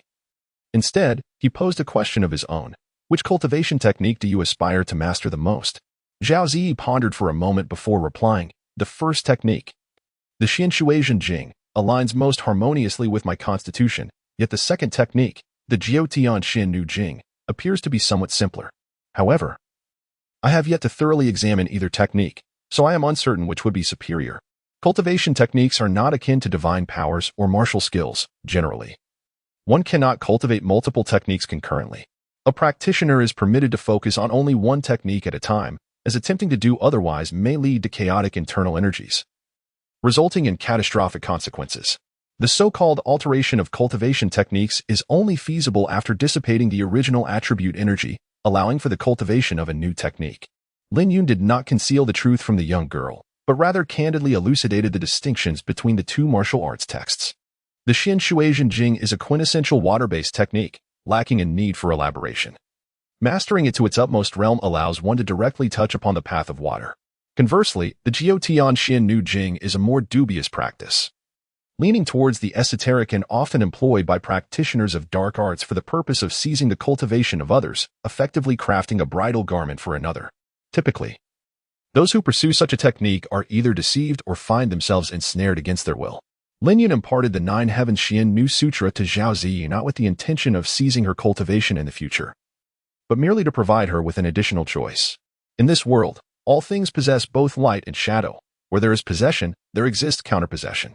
His true intention was to later elevate Zhao Ziyi's cultivation directly through the profound transmission of divine powers. However, to achieve this, the prerequisite was to cultivate the wedding garment technique. This reveals a deeper layer of his contemplation. Unfortunately, Zhao Ziyi's innate talent was rather lacking, without his assistance. Her journey to the end was uncertain. For Zhao Ziyi, this appeared to be a choice of martial arts, yet it was, in essence, a decision between two divergent paths. Opting for the Xian Shui True Sutra would signify that in the future, the young woman would largely have to rely on herself. She would need to comprehend her own path and delve into the myriad principles of the vast universe, particularly those pertaining to water. On this path, Zhao Ziyi would enjoy greater freedom and a broader space for cultivation. However, this also implied an increase in peril and danger. She would have to contend with various prodigies and outsmart formidable foes, carving her way through a sea of corpses and rivers of blood. Conversely, choosing the Nine Heavens Xian Nu Sutra would mean that Zhao Ziyi could only serve as a vassal to him to a certain extent. While her potential ceiling might not be as lofty, her foundational strength would be remarkable. It can be stated that whatever heights Lin Yun may attain in the future, the young woman would surely reach commensurate levels. Although Lin Yun hoped that Zhao Ziyi would choose the latter, he refrained from imposing his decision upon her. Concerning the path to the future, he would graciously accept whatever choice the young woman made. After listening to Lin Yun's detailed explanation of the two martial arts techniques, Zhao Ziyi did not hesitate for long. She opted for the Nine Heavens mystical maiden scripture. Her reasoning was quite straightforward. She did not believe that her mediocrity over the past 20 years could suddenly transform her into a contender against the myriad of prodigies. From Lin Yun's words, she discerned the perilous nature of the Great Road, realizing that the so-called talents on this boundless continent were likely engaged in trivial skirmishes. She possessed a keen self-awareness and did not think that a single scripture could dramatically alter her fate. Ultimately, in the realm of cultivation, what truly matters tends to be one's character, wisdom, and cunning. These were not her strong suits. Had she excelled in such areas, she would not have been relegated to the role of a sacrificial pawn in the alliance with the Lin family, deprived of any opportunity for resistance. She had a modicum of cleverness, yet she believed that true wisdom remains somewhat elusive. In life, recognizing one's own limitations can be more crucial than perceiving the strengths and weaknesses of others. Acknowledging that one is not the protagonist, nor the focal point of this world, is not a source of shame. Only by gaining clarity about oneself can one take more assured steps forward. Lin Yun was quite content with Zhao Ziyi's choice. In his previous life, he had witnessed too many exceptionally talented individuals fall into obscurity. The path of greatness, though it sounded thrilling, was not suited for everyone. His presence on this road was sufficient. He did not wish for those around him to tread the same path. Chapter 17. The Maiden's Birthday After the New Year. The weather, which had been pleasant for some time, inexplicably turned to a fine drizzle. Raindrops fell rhythmically from the eaves, and the chilly wind, laden with moisture, caused the windows to rattle. If the wisdom of ancestors held any merit, the almanac would undoubtedly advise against venturing outdoors or embarking on long journeys. Fortunately, Lin Yun had no intention of going out. He was unaware of when the rain had begun. During this period, he was so preoccupied that he hardly had the time to concern himself with such trivial matters. At one moment, Zhao Ziyi suddenly turned to him and said, "Brother Yun, in a couple of days, it will be my birthday. I plan to invite a few friends for dinner. Could you accompany me?" Upon finishing, the young girl looked at him with a hint of nervousness. Naturally, Lin Yun would not refuse such a minor request, casually replying, "Of course." Zhao Ziyi's face lit up with a smile, and she promptly bestowed upon him a sweet kiss. Before long, the young girl departed the small courtyard, intending to inform her friends and make the necessary preparations. Although Zhao Ziyi was already his, Lin Yun had no intention of interfering with her normal social interactions. What troubled him, however, was the prospect of being alone again for the next few days. having grown accustomed to their companionship. He found himself somewhat unprepared for the sudden solitude. While there were several reasonably attractive maids in the household, they paled in comparison to Zhao Ziyi. Moreover, Lin Yun was not one to settle for mere appearances. He placed greater value on the depth of one's spirit. Thus far, he had yet to encounter anyone as gentle and understanding as Zhao Ziyi. The young woman he had fortuitously met by the Qinglan River, Zhou Anning, was certainly not lacking in beauty, yet her character was vastly different. While there was a certain charm to her willfulness, it was something Lin Yun found difficult to appreciate at this moment. After Zhao Ziyi's departure, Lin Yun felt an immediate sense of boredom envelop him. He chose not to practice cultivation, but instead languidly reclined in a rocking chair within the house. As the gentle wind and rain persisted, a green oil paper umbrella made its way into the small courtyard. Beneath the umbrella stood a tall woman with fair skin and striking features. She was simply dressed, holding an ancient long sword in her left hand. Despite wearing a storage ring, it seemed she had no habit of placing the sword within it. With his eyes closed in contemplation, Lin Yun looked up to see his cousin, Lin Shuang, with her delicate and fair visage. "Are you here for something?" Lin Yun inquired. Rising with a languid expression, Lin Shuang subtly shook her head. Her cousin's demeanor was indeed difficult to associate with the extraordinary swordsman she had encountered. Were it not for the tangible progress she had recently made in her swordsmanship, she might have doubted whether that day had merely been a fleeting dream. "Will you attend the competition among the 3 prominent families on the Lantern Festival?" Lin Shuang asked directly, clearly stating her purpose. Observing Lin Yun's casual attitude and sensing his aversion to excessive formality, she chose to keep her respect inward, as if engaged in a casual conversation. "No," Lin Yun replied without raising his head. "What is so interesting about a group of kids fighting? I'd rather spend my time at home with Zhao Ziyi." A fleeting look of disappointment crossed Lin Shuang's face upon hearing his resolute refusal. Nevertheless, she attempted. "You should understand that this competition concerns the distribution of interests among our 3 families. If you have the time, I sincerely hope you can participate." "Isn't it sufficient to have you there?" Lin Yun interjected. In his view, among the younger generation of Qizhou City under the age of 25, aside from Zhao Yuhan, no one posed a challenge to Lin Shuang. Qizhou City was among the weaker states within the Daqian dynasty. A swordsman adept at using qi to control the sword should, under normal circumstances, dominate against peers of the same age. Yet, based on Lin Shuang's words, it seemed that circumstances had shifted.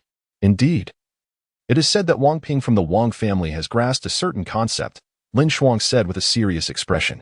At that moment, Lin Yun was somewhat astonished.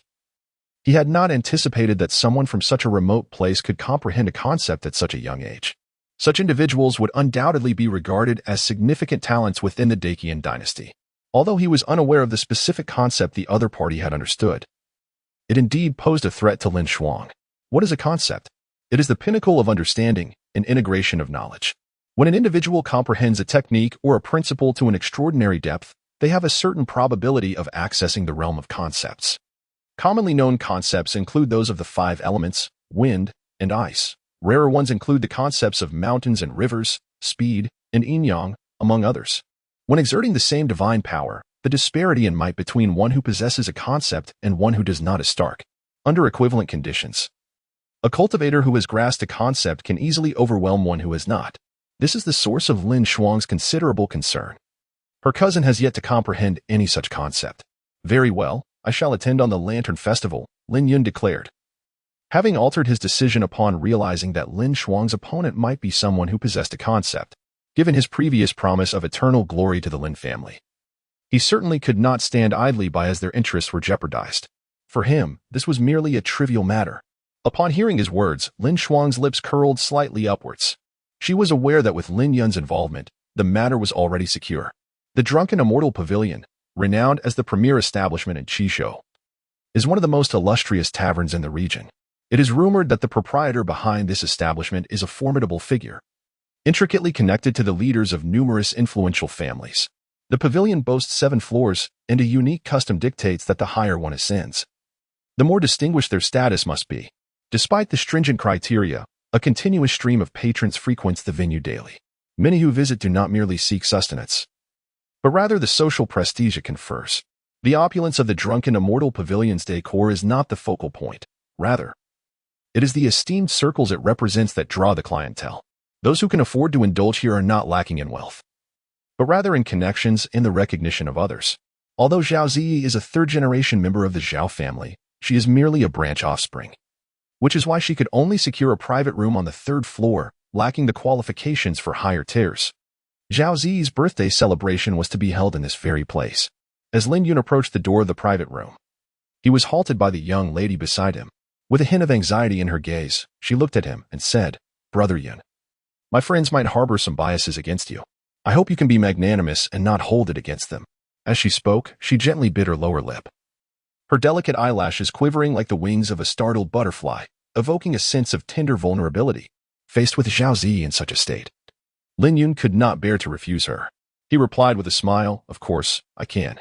Upon hearing this, the young lady's brows unfurled, and her eyes crescented into joyful crescents.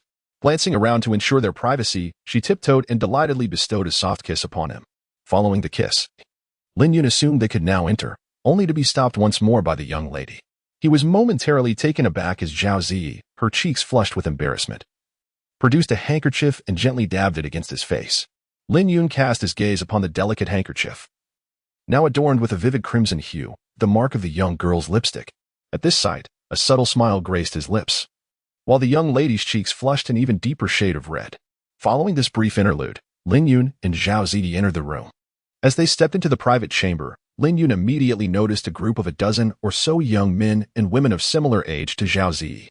Dressed in splendid attire and adorned with exquisite jade ornaments, it was evident that this assembly of youth hailed from affluent and prestigious backgrounds. Upon their entrance, the young ladies in the crowd eagerly approached them, chattering animatedly. Each of these enchanting girls wore meticulous makeup and possessed striking appearances, exuding an air of nobility. One by one, they presented Zhao Zi with thoughtfully prepared gifts. "Zi, happy birthday. Here's a little something for you. I hope you like it. Zi, happy birthday. Do take a look at the gift I prepared for you." Zhao Zi graciously accepted each offering, her face radiant with joy as she addressed her long-missed friends. "Thank you all so much. I truly cherish these gifts. Zi, it's been ages since we last met. Come, let us have a good chat.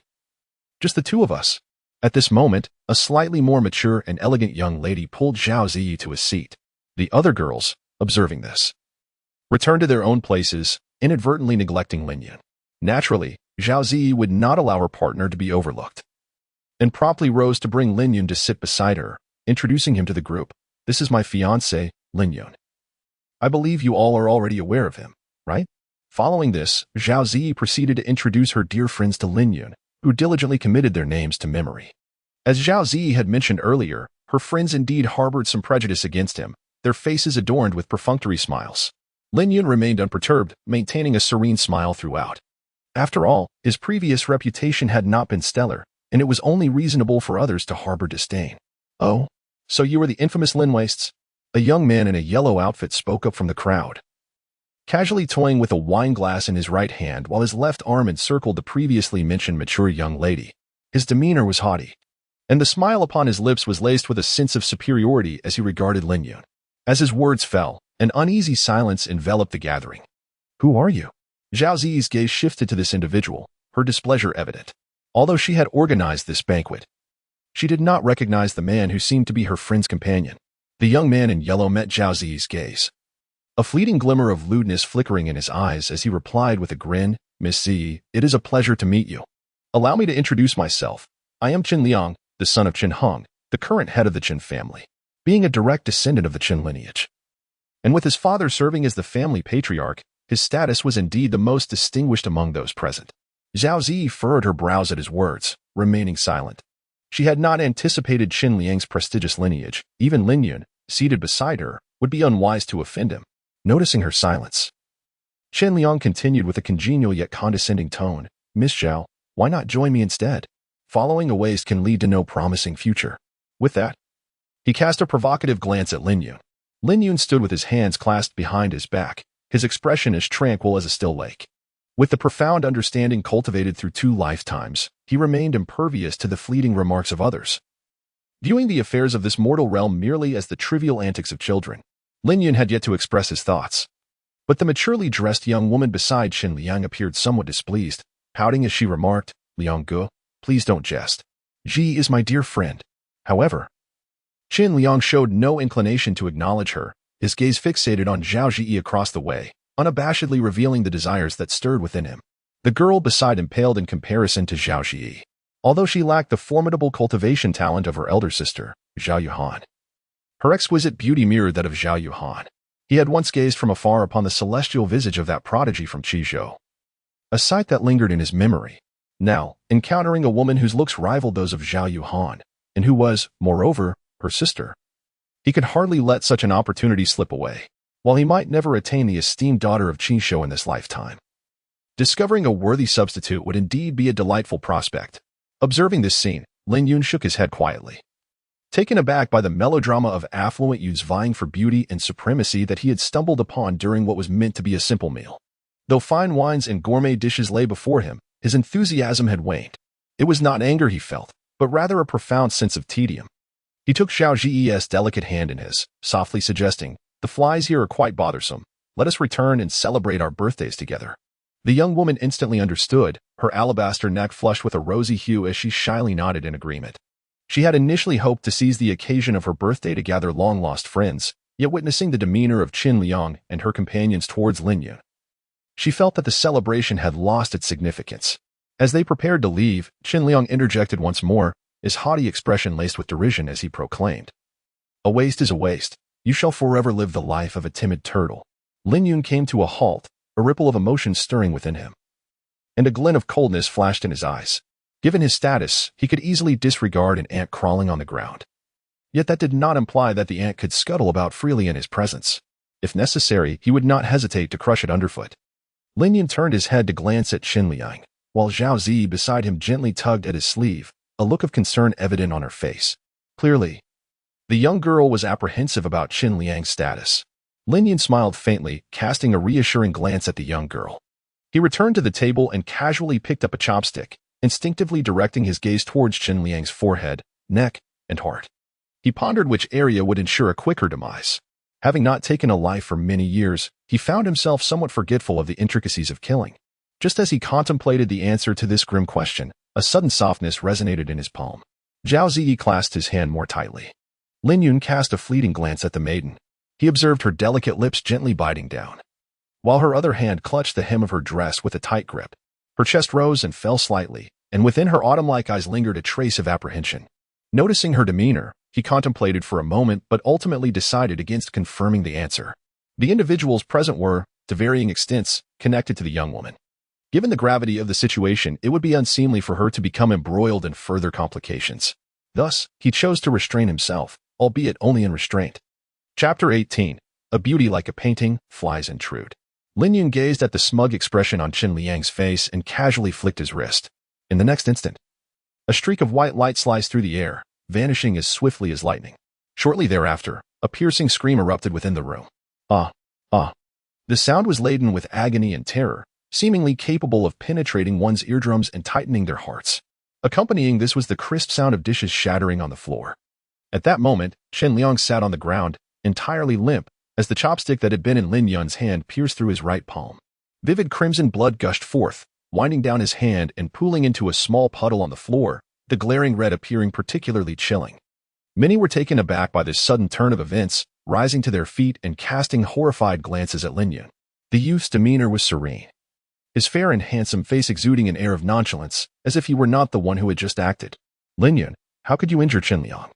someone exclaimed, disbelief etched on their features. Qin Liang, at the peak of the qi gathering stage, had been unable to react to Lin Yun's strike. Surely, the pinnacle of qi gathering was not so easily overpowered. Who could possibly label Lin Yun a waste? He was evidently a genius. At that moment, the gazes directed at Lin Yun transformed from casual disregard to profound trepidation. They were compelled to reassess the so-called waste of the Lin family. Ah, my hand. Inside the room, Qin Liang's wails continued. Pain contorted his features into a mask of horror. His face was marked by a deep-seated fear. Had the chopstick pierced not his hand but his neck, he would have already met his demise. He still could not fathom how that lightning-fast strike had been executed. He was merely an ordinary qi gathering 7th-layer practitioner. Even those at the 9th-layer peak would likely have been unable to react in time. All he had seen was a flash of white light, and by the time he processed it, the chopstick had already impaled his entire right palm. Nonetheless, despite his trepidation, Qin Liang pressed his injured hand against his body and venomously declared, "Lin Yun, how dare you harm me? Just wait. The Qin family will not let this go." He believed that his adversary lacked the courage to kill him. Among the prominent families, minor skirmishes were permissible, but one must not take a life. This was an unspoken rule among the major factions. Observing this scene, Lin Yun shook his head once more. He could not comprehend why, even in such a disadvantageous situation, Qin Liang would still utter such threats. Though his opponent might hesitate to kill him due to status, he could still make Qin Liang suffer immensely. It was utterly foolish. With this thought, Lin Yun found the entire affair rather uninteresting. It felt beneath him to deal with a spoiled scion. However, having already struck, there was no turning back. He picked up another chopstick from the side. At this sight, Qin Liang's pupils constricted sharply. Wait, Lin Yun wouldn't he dare continue his assault, would he? A wave of regret surged within Qin Liang, lamenting that he had spoken too soon. In a faltering voice, he shouted, Lin Yun, what are you doing? You can't kill me. I am the legitimate son of the Qin family. If you take my life, my father will not spare you. Do you wish to incite a war between the Qin and Lin families? Such consequences are beyond the capacity of us mere juniors to bear. As he spoke, he retreated, ultimately pressing himself against the wall, as if seeking a semblance of safety. At this moment, the surrounding young men and women collectively inhaled sharply. They had not anticipated that Lin Yun still intended to pursue Qin Liang, seemingly determined to provoke the Qin family to the utmost. Although the three major families in Qizhou City engaged in business rivalry, they typically coexisted peacefully, thanks to the mediation of the lord of the city. It had been a long time since such a significant conflict had erupted among the prominent families.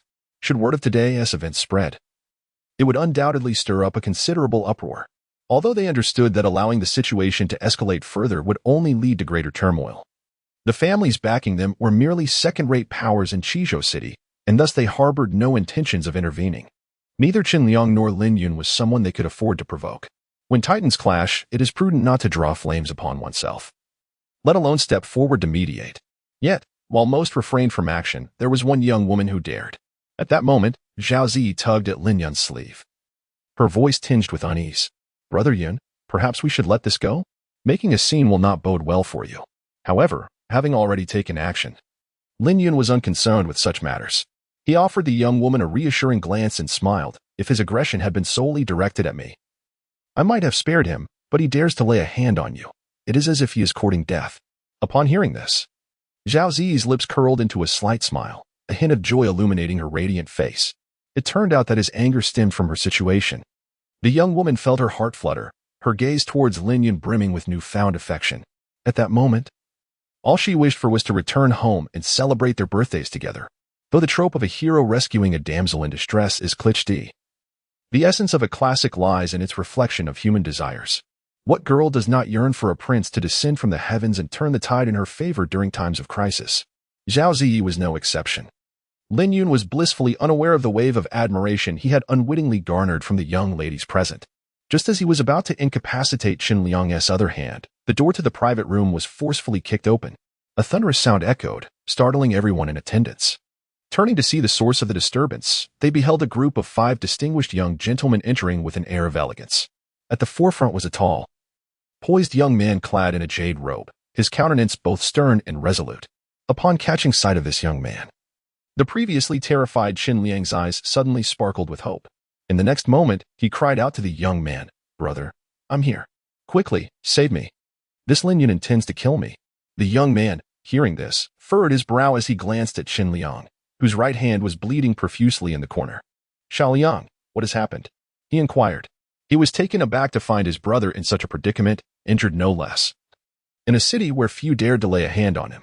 At that moment, Qin Liang seemed to have found his pillar of support. Hastily moving to stand beside the young man, glaring at Lin Yun as he exclaimed, Brother, it was Lin Yun. He's the one who harmed me. Although the young man had yet to respond, murmurs began to ripple through the crowd. That is Qin Zwiqing, the leading figure of the younger generation of the Qin family. It's said he has already reached the opening Yuan realm. Lin Yun is in serious trouble now. While Lin Yun was not the useless individual he was rumored to be, it was evident he still fell short of matching Qin Zwiqing's prowess. Indeed, Qin Liang was Qin Zwiqing's younger brother. It was uncertain how this esteemed scion of the Qin family would react. Although Qin Zwiqing had never encountered Lin Yun before, he was certainly acquainted with his name. However, he had always believed Lin Yun to be an ineffectual individual, incapable of advancing past the 9th realm of a mere mortal. How could he possibly injure his own brother? Noticing the confusion on Qin Zwiqing's face, Qin Liang hastily clarified, Brother, The rumors are mistaken. Lin Yun is not a waste. He possesses at least late-stage gathering chi cultivation. I was merely careless, and if you hadn't arrived just in time, he might have killed me. His expression was one of utmost grievance. Qin Zuoqing, however, did not fully believe his brother's words. To kill, especially to brazenly slay a direct descendant of the Qin family, was a feat he doubted Lin Yun would dare attempt. Under normal circumstances, he would have rushed to avenge his brother immediately, but he had more pressing matters to attend to. With that thought in mind, Qin Zuoqing approached the assembly in the room, stopping beside Lin Yun. He addressed not Lin Yun, but rather Zhao Ziyi, who stood beside him. Miss Ziyi, might I have the honor of inviting you to the 6th-floor elegant chamber for a gathering? The crowd was taken aback, including Qin Liang, who found himself utterly perplexed. He could not fathom his brother's intentions. Was avenging him not the priority? After a moment of surprise, Zhao Ziyi replied firmly, I'm sorry, but I am not familiar with you, and I came here with my husband today. She did not know Qin Zuoqing and, despite her confusion, had no desire to accompany a stranger. Qin Zuoqing, undeterred by her rejection, continued, Miss Ziyi, please do not be so hasty in declining. This may very well be an opportunity that could drastically alter the course of your life. Zhao Ziyi frowned slightly, at which point Lin Yun interjected with a smile. Gazing steadily at Qin Zuoqing, is it not a tad impolite to entice my woman in my presence? To others, the realms of gathering qi and opening yuan loomed like insurmountable barriers, yet to him, they were but trivialities. Qin Zuoqing's gaze flicked to Lin Yun, who had been seated quietly beside him. He replied coolly, while you are not the waste as rumored, I would advise you to refrain from meddling in affairs that do not concern you. Today, not even you, nor Lin Yuan of the Lin family, would dare intervene in this matter. Oh, is that so? Lin Yun was somewhat intrigued. What kind of individual could be seated on the 6th floor, possessing the audacity to utter such words? Lin Yuan, once the leading figure of the younger generation of the Lin family and a prospective candidate for the head of the family, can likely only be disregarded by individuals from the Qinghe Academy in the city lord's mansion. What if she chooses not to attend? Lin Yun remarked playfully while gazing at Qin Zuoqing. A fleeting glimmer of coldness appeared in Qin Zuoqing's eyes as he coldly replied, I believe it would be prudent for Miss Shi to attend. Otherwise, even if she avoids it today, she will inevitably have to face it one day. Though it may not be quite as dignified then.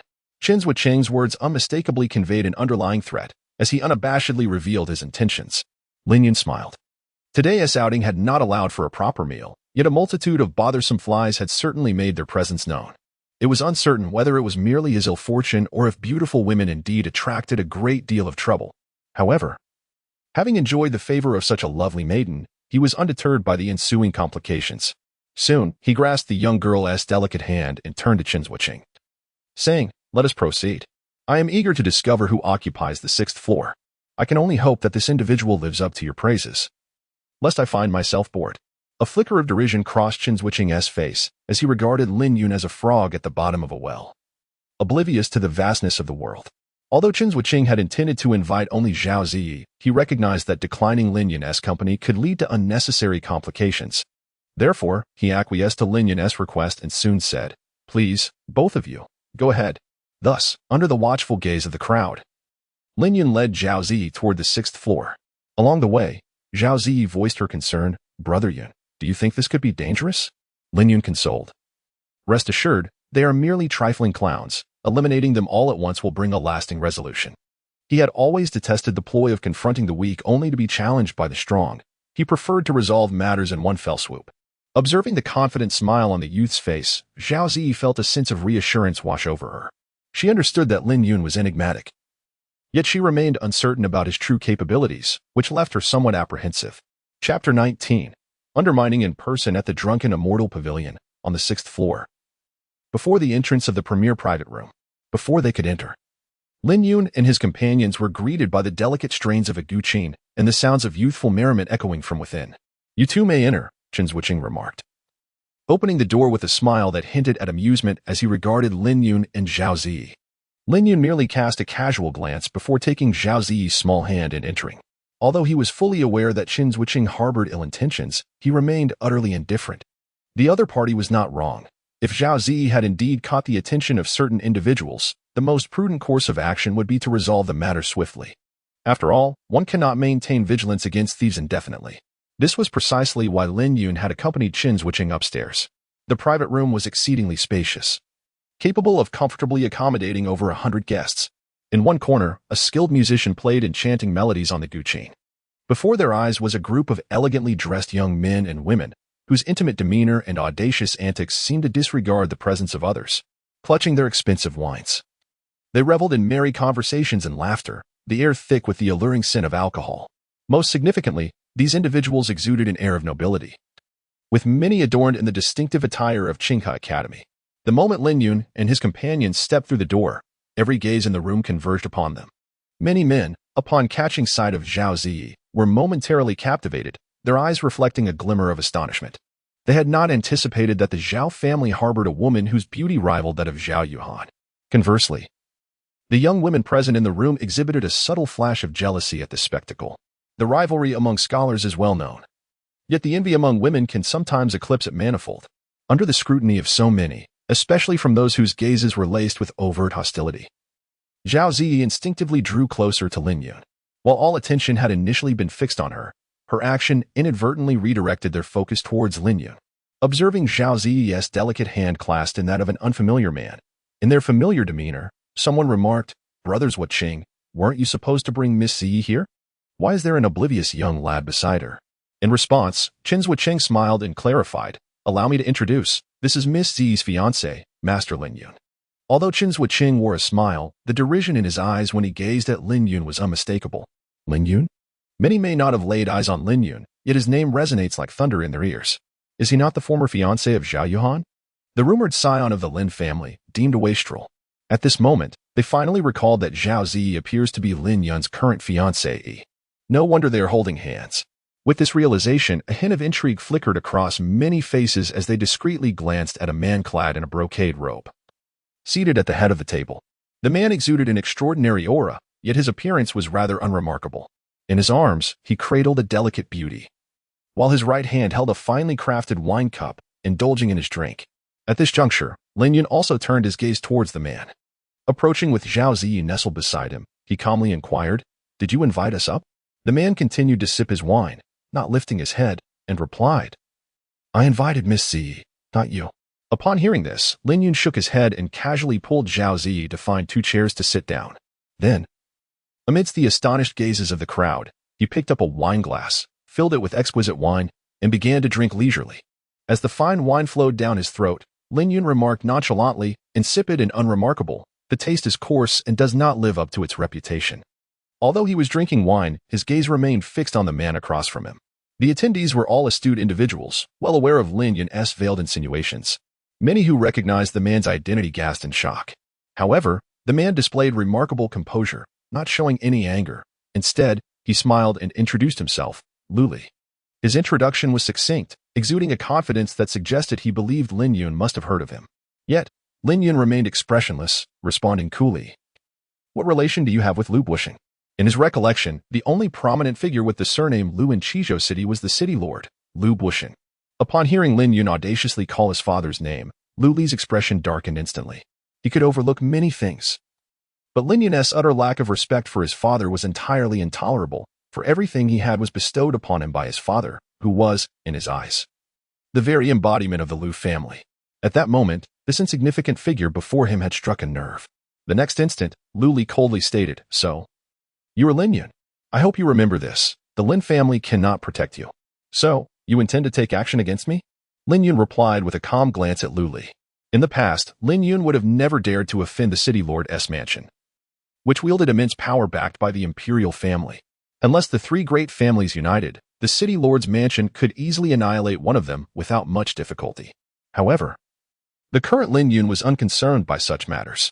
No matter how grand the background or immense the power, it was merely a trifling force in the lower realm.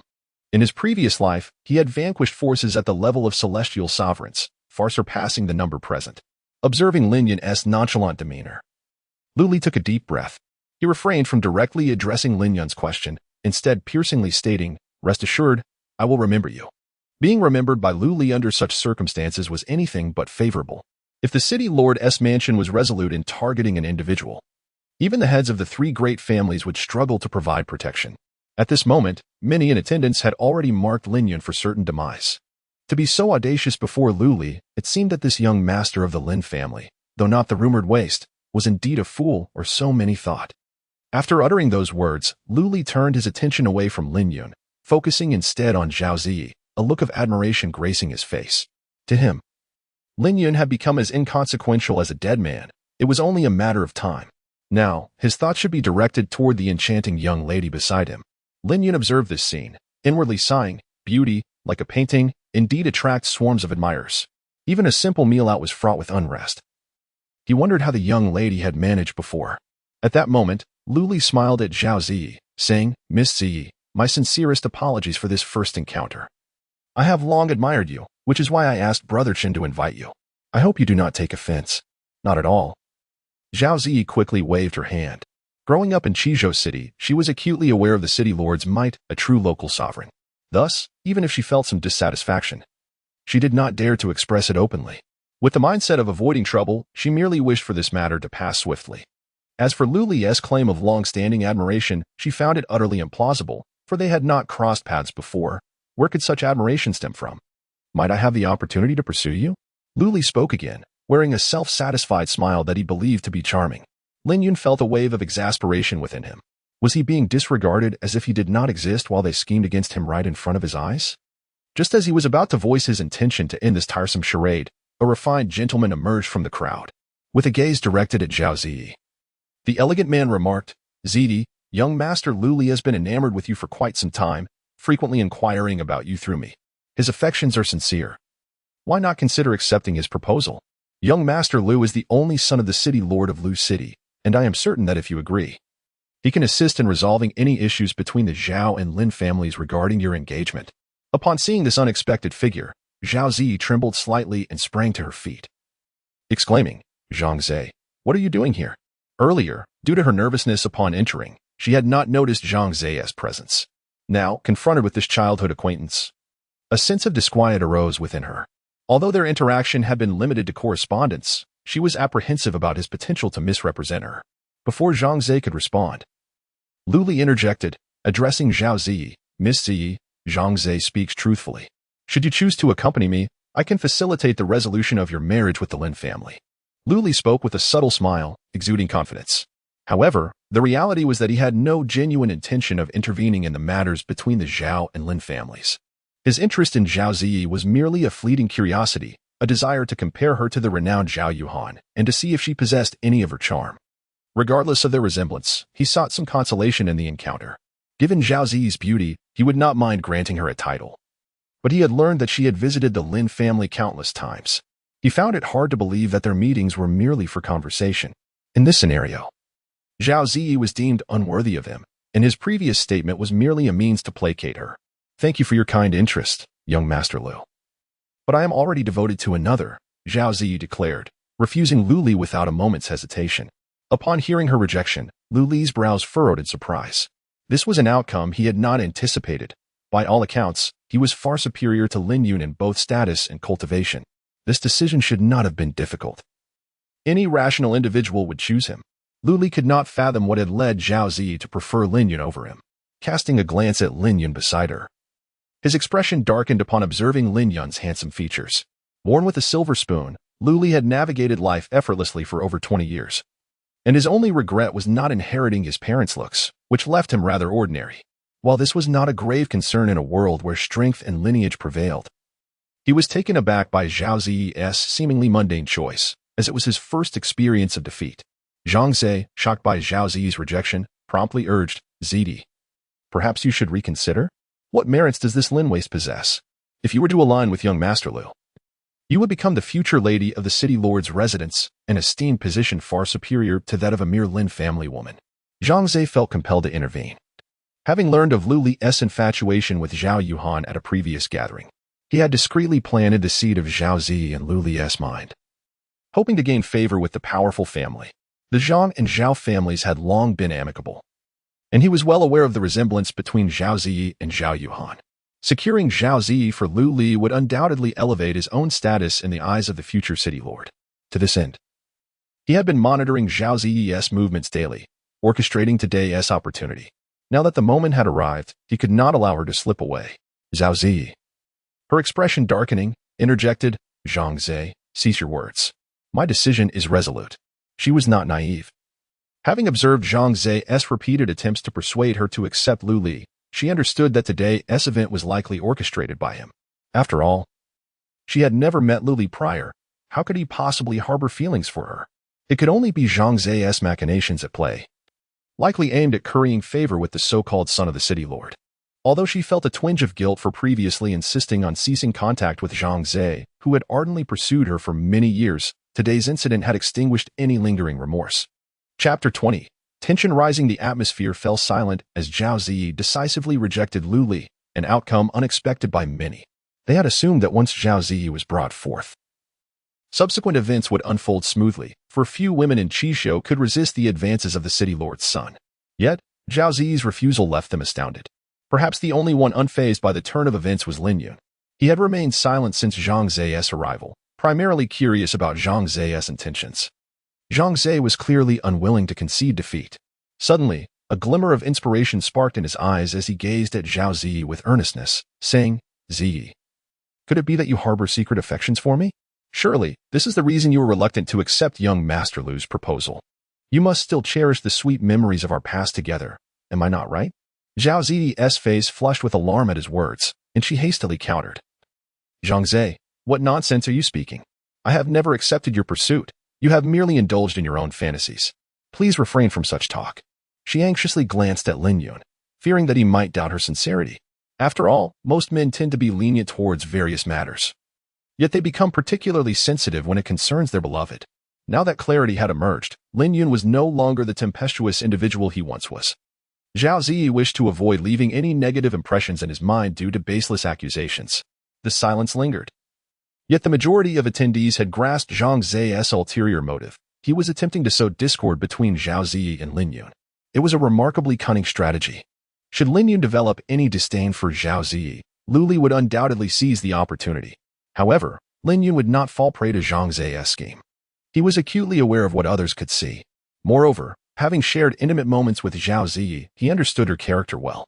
After spending so much time together, he would not let ephemeral rumors cast doubt on his beloved.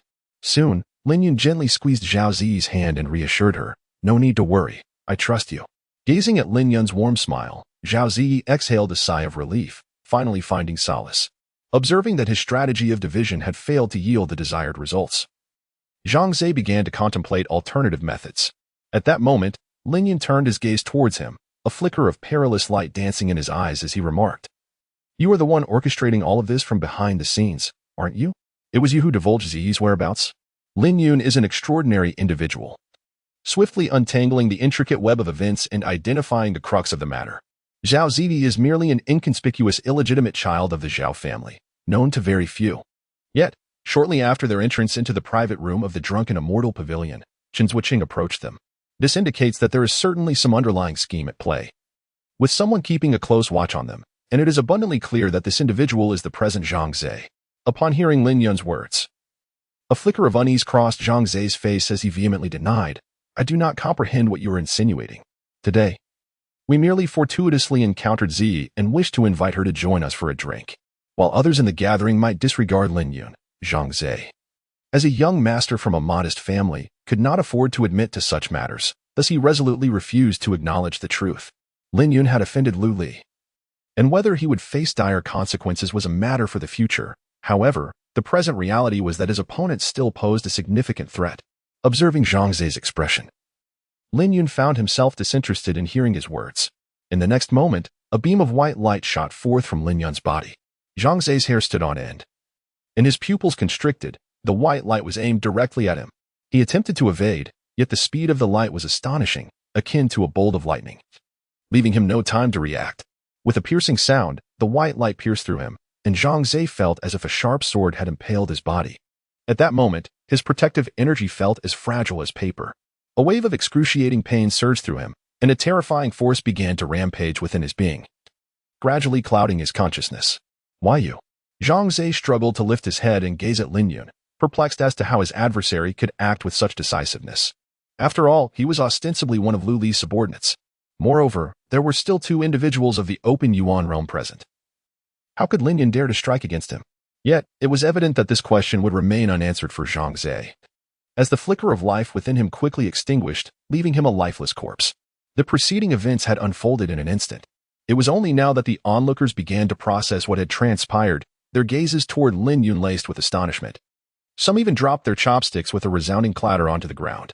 How audacious of Lin Yun to commit murder before their very eyes. This is truly brazen. Yet, at this moment, Lin Yun appeared utterly indifferent to the thoughts of those around him, a look of disinterest flickering across his face. Lin Yun had grown weary of engaging in such trivial games with those before him. At that moment, all he desired was to swiftly conclude this ordeal and return home to embrace Zhao Zi in slumber. Lin Yun, how audacious of you to dare take the life of my companion. Suddenly rising from his seat, Lu Li fixed his piercing gaze upon Lin Yun. An overwhelming force of primal energy surging towards him without restraint. Lu Li was a practitioner at the open origin realm. Before Lin Yun could utter a word, he sensed an overwhelming pressure from behind, rivaling that of Lu Li. It was Qin Zuoqing from the Qin family. The two prodigies of the opening origin realm flanked him, intent on preventing his escape. If there had been any hesitation between these two regarding the unwritten rules among top-tier forces, it vanished the moment he committed murder in public. The true energy Lin Yun had employed earlier indicated his cultivation level was in the gathering Qi realm. Now, confronted by two formidable opening origin experts, with a crowd of gathering Qi practitioners eyeing him with malicious intent, logic dictated that Lin Yun had virtually no chance to retaliate. Yet, undeterred by the imminent danger, Lin Yun maintained his composure and casually remarked, "Just a mere clown. Killing him is trivial." Did he, Lin Yun, need to heed any unwritten rules when he desired to take a life? Had he still been the solitary figure of his previous life? The number of bodies on the ground would have been far greater. Now, having only slain Zhang Zhe, he had already shown considerable restraint. Lu Li, however, was oblivious to Lin Yun's thoughts. His expression darkened to the point of almost squeezing out water.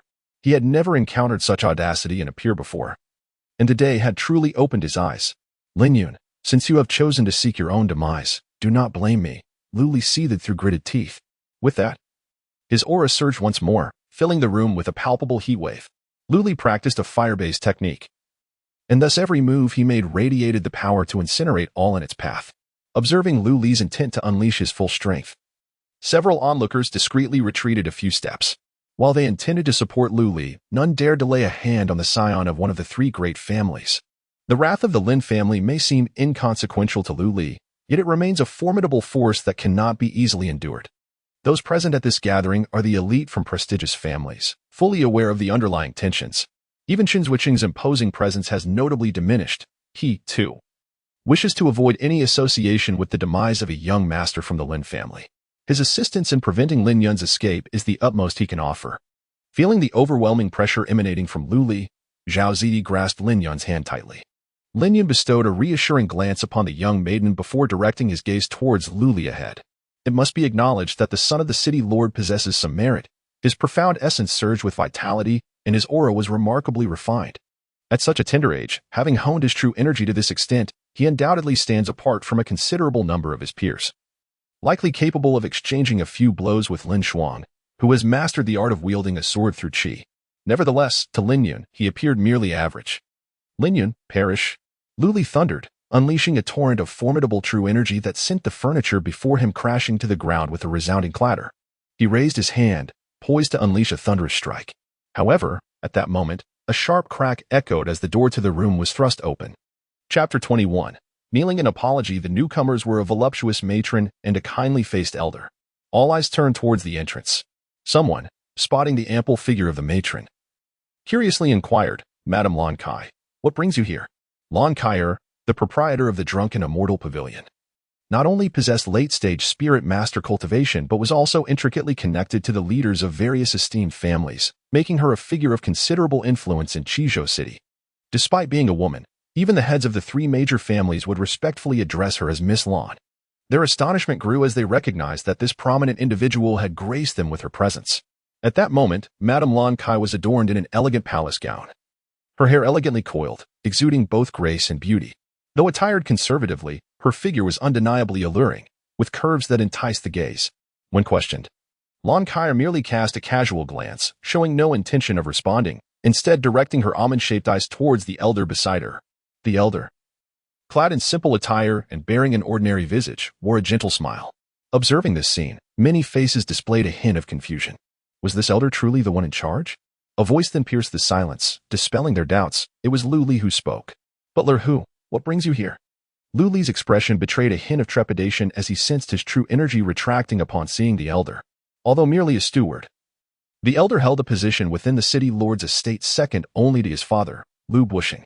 Lu Bushing often regarded this steward with even more esteem than his own son. Thus, upon witnessing the elder's arrival, Lu Li felt a flicker of unease. Knowing the elder disapproved of his frequent escapades in the brothels, Butler Hu's fawning smile vanished upon seeing his young master. He disregarded Lu Li and instead approached Lin Yun. Soon, this distinguished elder, amid the astonished gazes of the onlookers, respectfully addressed Lin Yun. I presume you are young master Lin Yun? If my young master has offended you in any way, I humbly apologize on his behalf.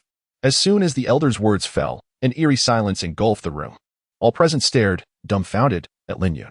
This elder, evidently a figure of great stature within the city lord's estate, was bowing so low before an ordinary scion of the Lin family?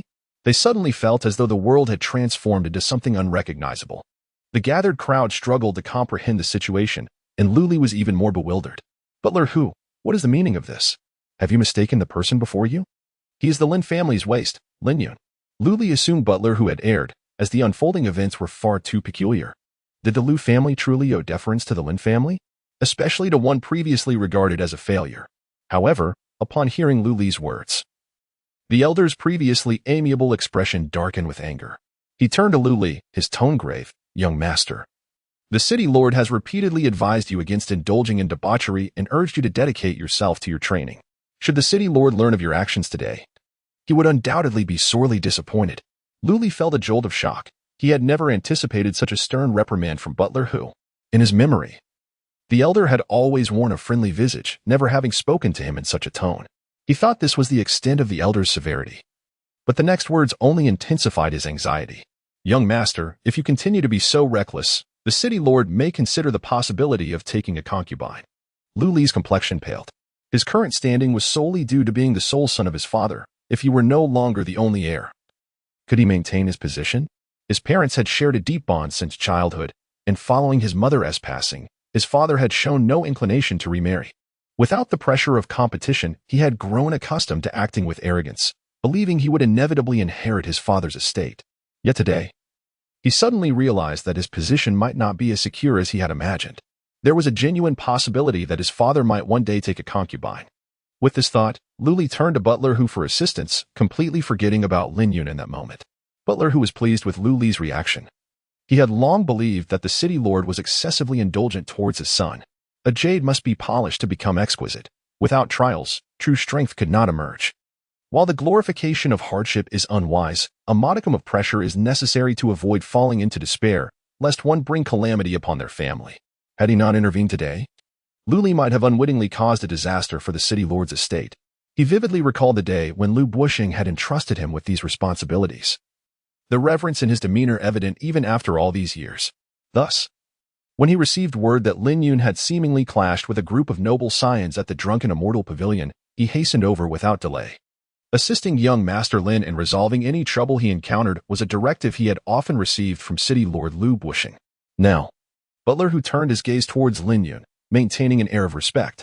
Although Lin Yun was somewhat surprised by the elder's presence, his expression remained serene, as if he were fully in command of the situation. In truth, even without the elder's arrival, he could have resolved the matter at hand, albeit with a tad more difficulty. Do you know me? He inquired of the elder. In response to Lin Yun's query, Butler Hu respectfully replied, Sir Zhou spoke of you to the city lord. Lin Yun nodded slightly. He understood that the elder mentioned was likely the one he had encountered by the banks of the Qinglan River. This elder possessed the cultivation of the heavenly sovereign realm and seemingly held considerable influence within the great Qin dynasty, capable of swaying the decisions of a city lord. What are you planning to do? Lin Yun inquired, his expression serene. The individual before him, Lu Li, had nearly attacked him, and thus he was not inclined to let the matter rest easily. Hu Fangding's heart sank. Recalling the words exchanged with his master, he hesitated not for a moment. He gazed sharply at Lu Li and coldly commanded, apologize to young Master Lin at once. As these words left his lips, disbelief flickered across many faces. Lu Li, already pale, drained of all color. He swallowed hard, instinctively wishing to refuse. Yet, upon witnessing the increasingly grim expression of Butler Hu, he was terrified into silence. Hu Fongding was not jesting. A dazed look crossed Lu Li's face as he approached Lin Yun like a soulless being, his lips trembling as he uttered, "Why yes, I apologize. I should not have been disrespectful to you or Miss Ji." The city lord's only son truly bowed in apology to Lin Yun, leaving many spectators in a state of disbelief as if caught in a dream. All eyes turned to Lin Yun, yet he remained unresponsive, his gaze fixed on Lu Li, clearly unsatisfied. Upon witnessing this, Hu Fongding coldly reiterated, "Kneel down at once." If Hu Fongding's previous command for Lu Li to apologize had been akin to casting a stone into a lake, this latest demand felt as if a massive boulder was hurled in, further compounded by a few tons of explosives, stirring a tempest of turmoil. The atmosphere grew increasingly tense, and many felt a chill run down their spines. Was this still the Lin Yun they knew? Lu Li's eyes widened in shock as he looked toward Hu Fongding in confusion. Yet, Hu Fongding remained unmoved, stating icily, "Young master, if the city lord were present, he would undoubtedly make the same decision." Lu Li trembled, abandoning any thoughts of evasion, and gradually bent his body. With a resounding thud, the only son of the city lord knelt, the object of his submission being none other than Lin Yun, who had been labeled as the Lin family's waste.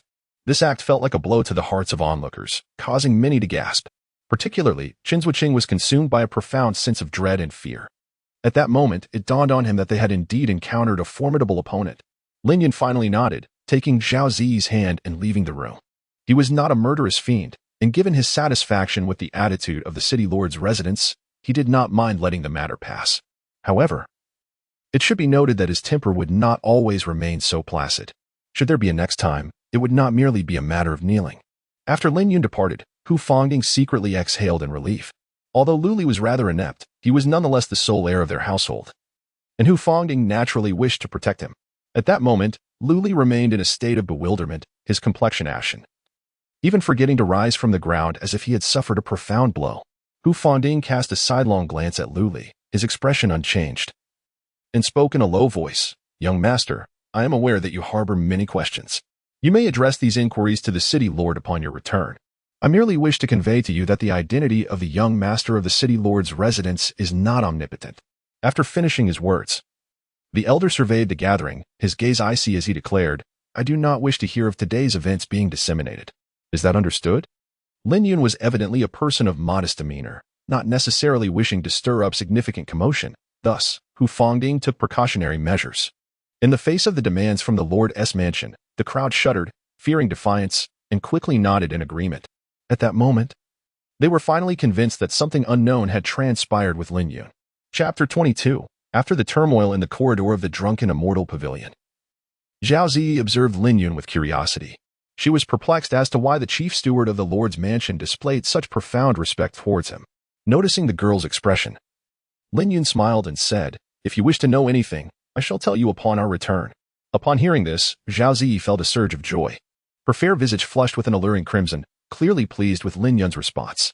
As they strolled, a somewhat alluring voice called out from behind, "Young Master Lin, please wait a moment." They turned to see a voluptuous and strikingly mature woman approaching them gracefully. With sparkling eyes and a gentle smile, as she walked, her bosom undulated, raising concerns that she might lose her balance under the weight of her own allure. This woman was none other than Madame Lan Kai, the voluptuous beauty who had accompanied Steward Hu moments ago.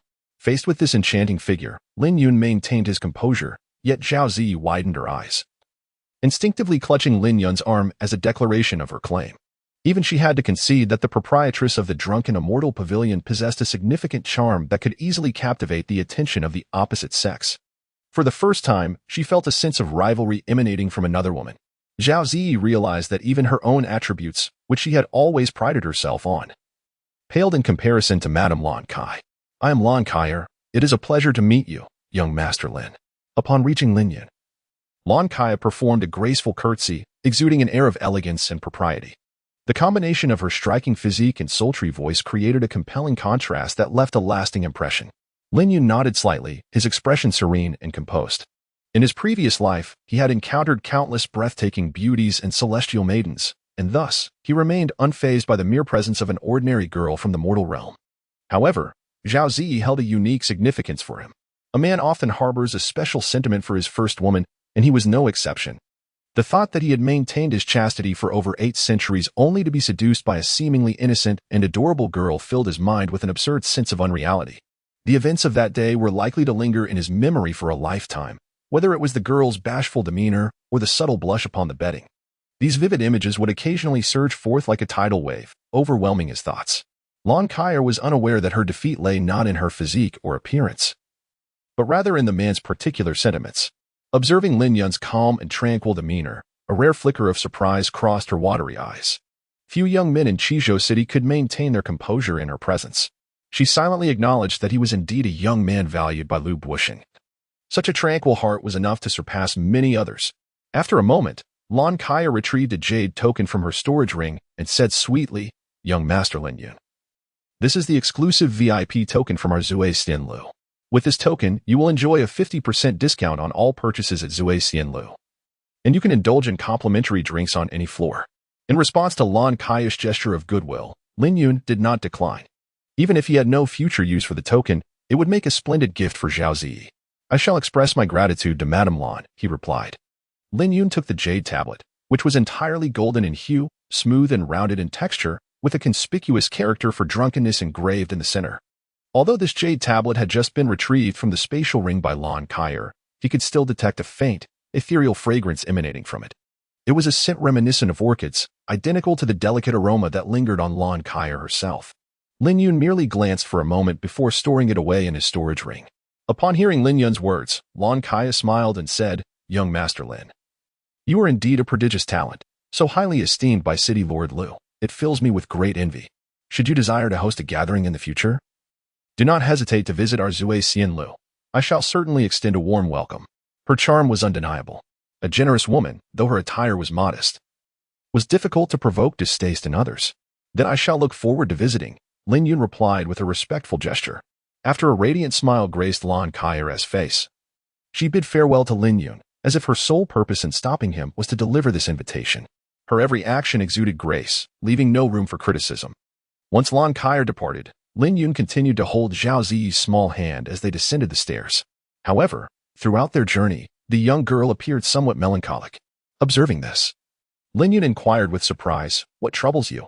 The girl continued to pout, and after a prolonged silence, she softly murmured, "Brother Yun, do you have feelings for that Lon Kyer?" Upon hearing this, Lin Yun could not help but chuckle softly. He couldn't help but marvel at the fact that there are still numerous women in this world who do not indulge in food. Yet not a single woman exists who is devoid of jealousy. The ancients certainly did not deceive me. "Why do you say that?" Lin Yun inquired. Although he found Lon Kaya somewhat intriguing, he had not yet reached the level of affection. After a brief pause, the young girl, somewhat lacking in confidence, replied, "It is because Lon Kaya possesses a figure more appealing than mine, even." Upon hearing this, Lin Yun couldn't help but smile wryly. He believed that one should not merely judge a person by their physical appearance. Otherwise, he would have long since transformed into a scoundrel. He has always held the conviction that love between two individuals encompasses much more than mere physique and beauty. Qualities such as character and how one navigates the complexities of life are equally paramount. While he is undeniably drawn to young maidens, partly due to their physical allure, it is their gentle and considerate nature that captivates him even more. Thus, the notion of shifting affections upon encountering someone with a more alluring figure is utterly foreign to him. Lin Yun initially intended to provide a straightforward explanation, but upon noticing Zhao Zi's troubled expression, an idea struck him. In the next moment, he quietly leaned towards the young girl's delicate earlobe, breathing warmth as he whispered, "Isn't it true that you aspire to become like Lon Kyer? This is not a formidable challenge." "Truly?" Before Lin Yun could finish speaking, a glimmer of light flashed in Zhao Zi's eyes as she gazed anxiously at the man. Lin Yun chuckled, "Of course, let me tell you." As Zhao Zi listened, her eyes sparkled brighter, eventually turning her face a shade of crimson. Her small hands fidgeted with the hem of her dress, and her head bowed. Too shy to meet Lin Yun's gaze. In the Lord's residence, within Lu Buisheng's study, he sat at the head of the table. Below him stood the chief steward of the Lord's manor, Hu Fangding.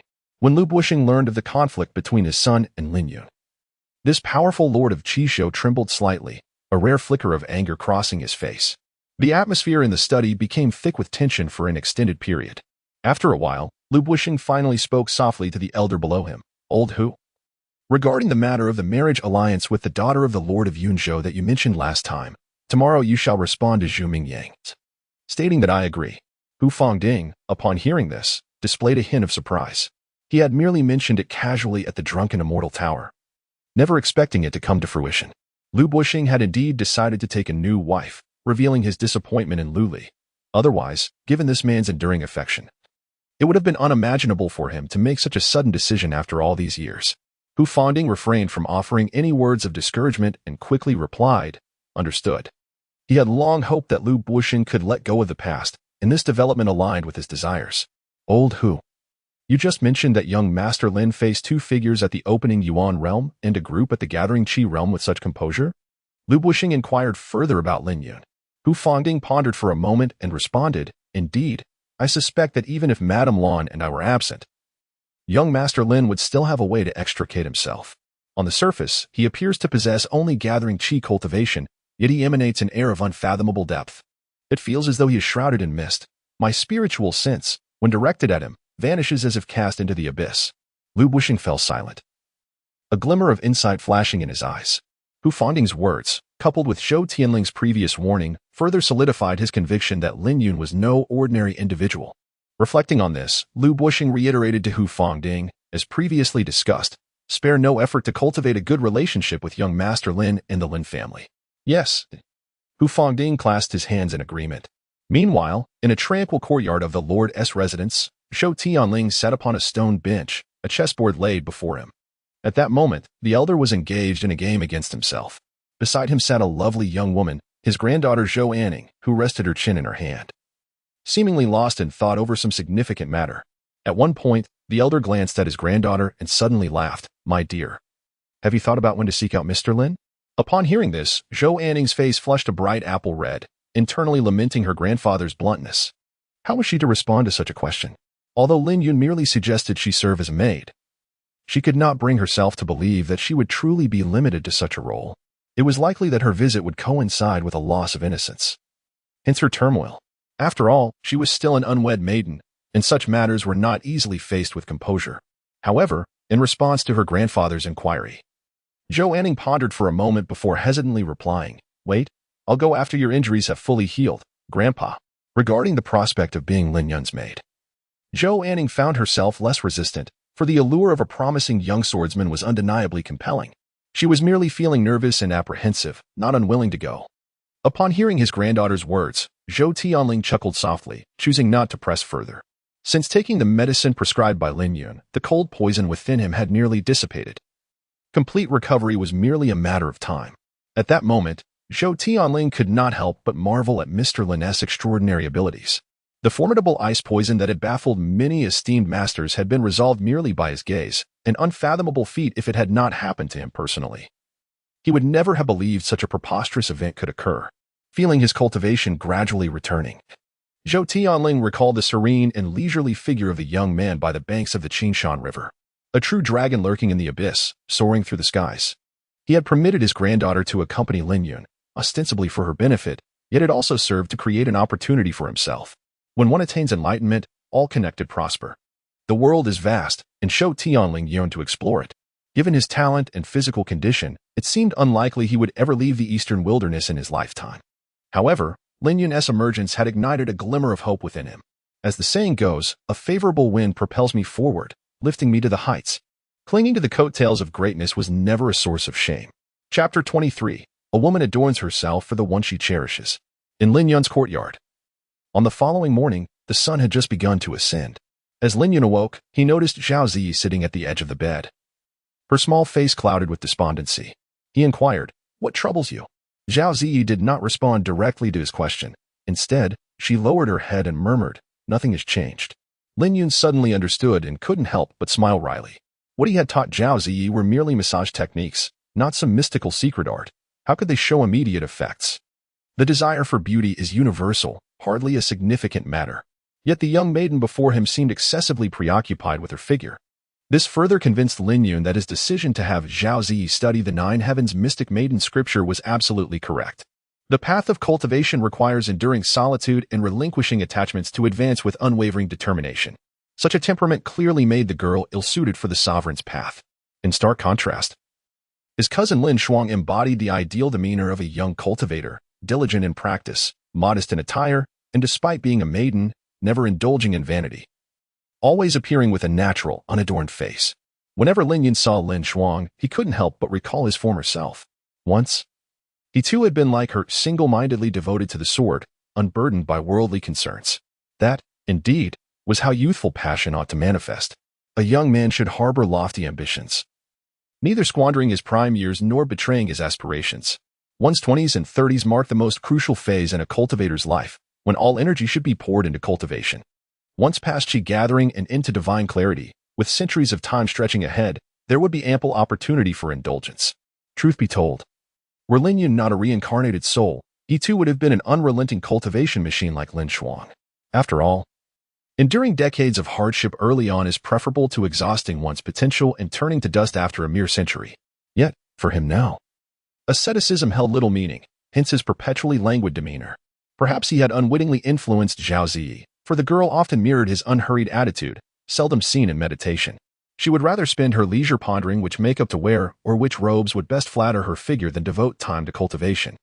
Lin Yun had seemingly discerned the essence of the young lady before him. She was evidently not the type suited for rigorous cultivation. Otherwise, given her laziness, it was likely she would never venture beyond the confines of the great Qin dynasty. In the days that followed, Lin Yun resolutely relinquished a portion of his training time to indulge the whims of the maiden. During this period, his grandfather, Lin Yuehao, and his cousin, Lin Shuang, paid him several visits. The former came to inquire about his progress in cultivation while also delivering some resources for his practice. The latter sought his counsel on methods of cultivation and reminded him of the impending martial arts competition among the three prominent families during the Lantern Festival. To Lin Shuang's reminder, Lin Yun naturally nodded in affirmation, assuring her he would not forget. In truth, Lin Yun harbored a desire for Lin Shuang to visit him daily, as her presence consistently brightened Zhao Ziyi's spirits. For instance, at that moment, Zhao Ziyi, who had previously appeared somewhat dejected, visibly brightened upon catching sight of Lin Shuang, her lips curving into a subtle smile as she walked with an air of confidence. Inside the room, Lin Shuang observed Zhao Ziyi's figure disappearing at the door, her eyes narrowing slightly. After a brief moment, she turned to Lin Yun and inquired, "What has come over my sister-in-law? It seems she is always so delighted whenever I arrive." Lin Yun would naturally refrain from divulging the true reason and casually remarked, "Oh, really? Perhaps she has taken a liking to you. After all, in this small courtyard, you are the woman she encounters the most, apart from the servants."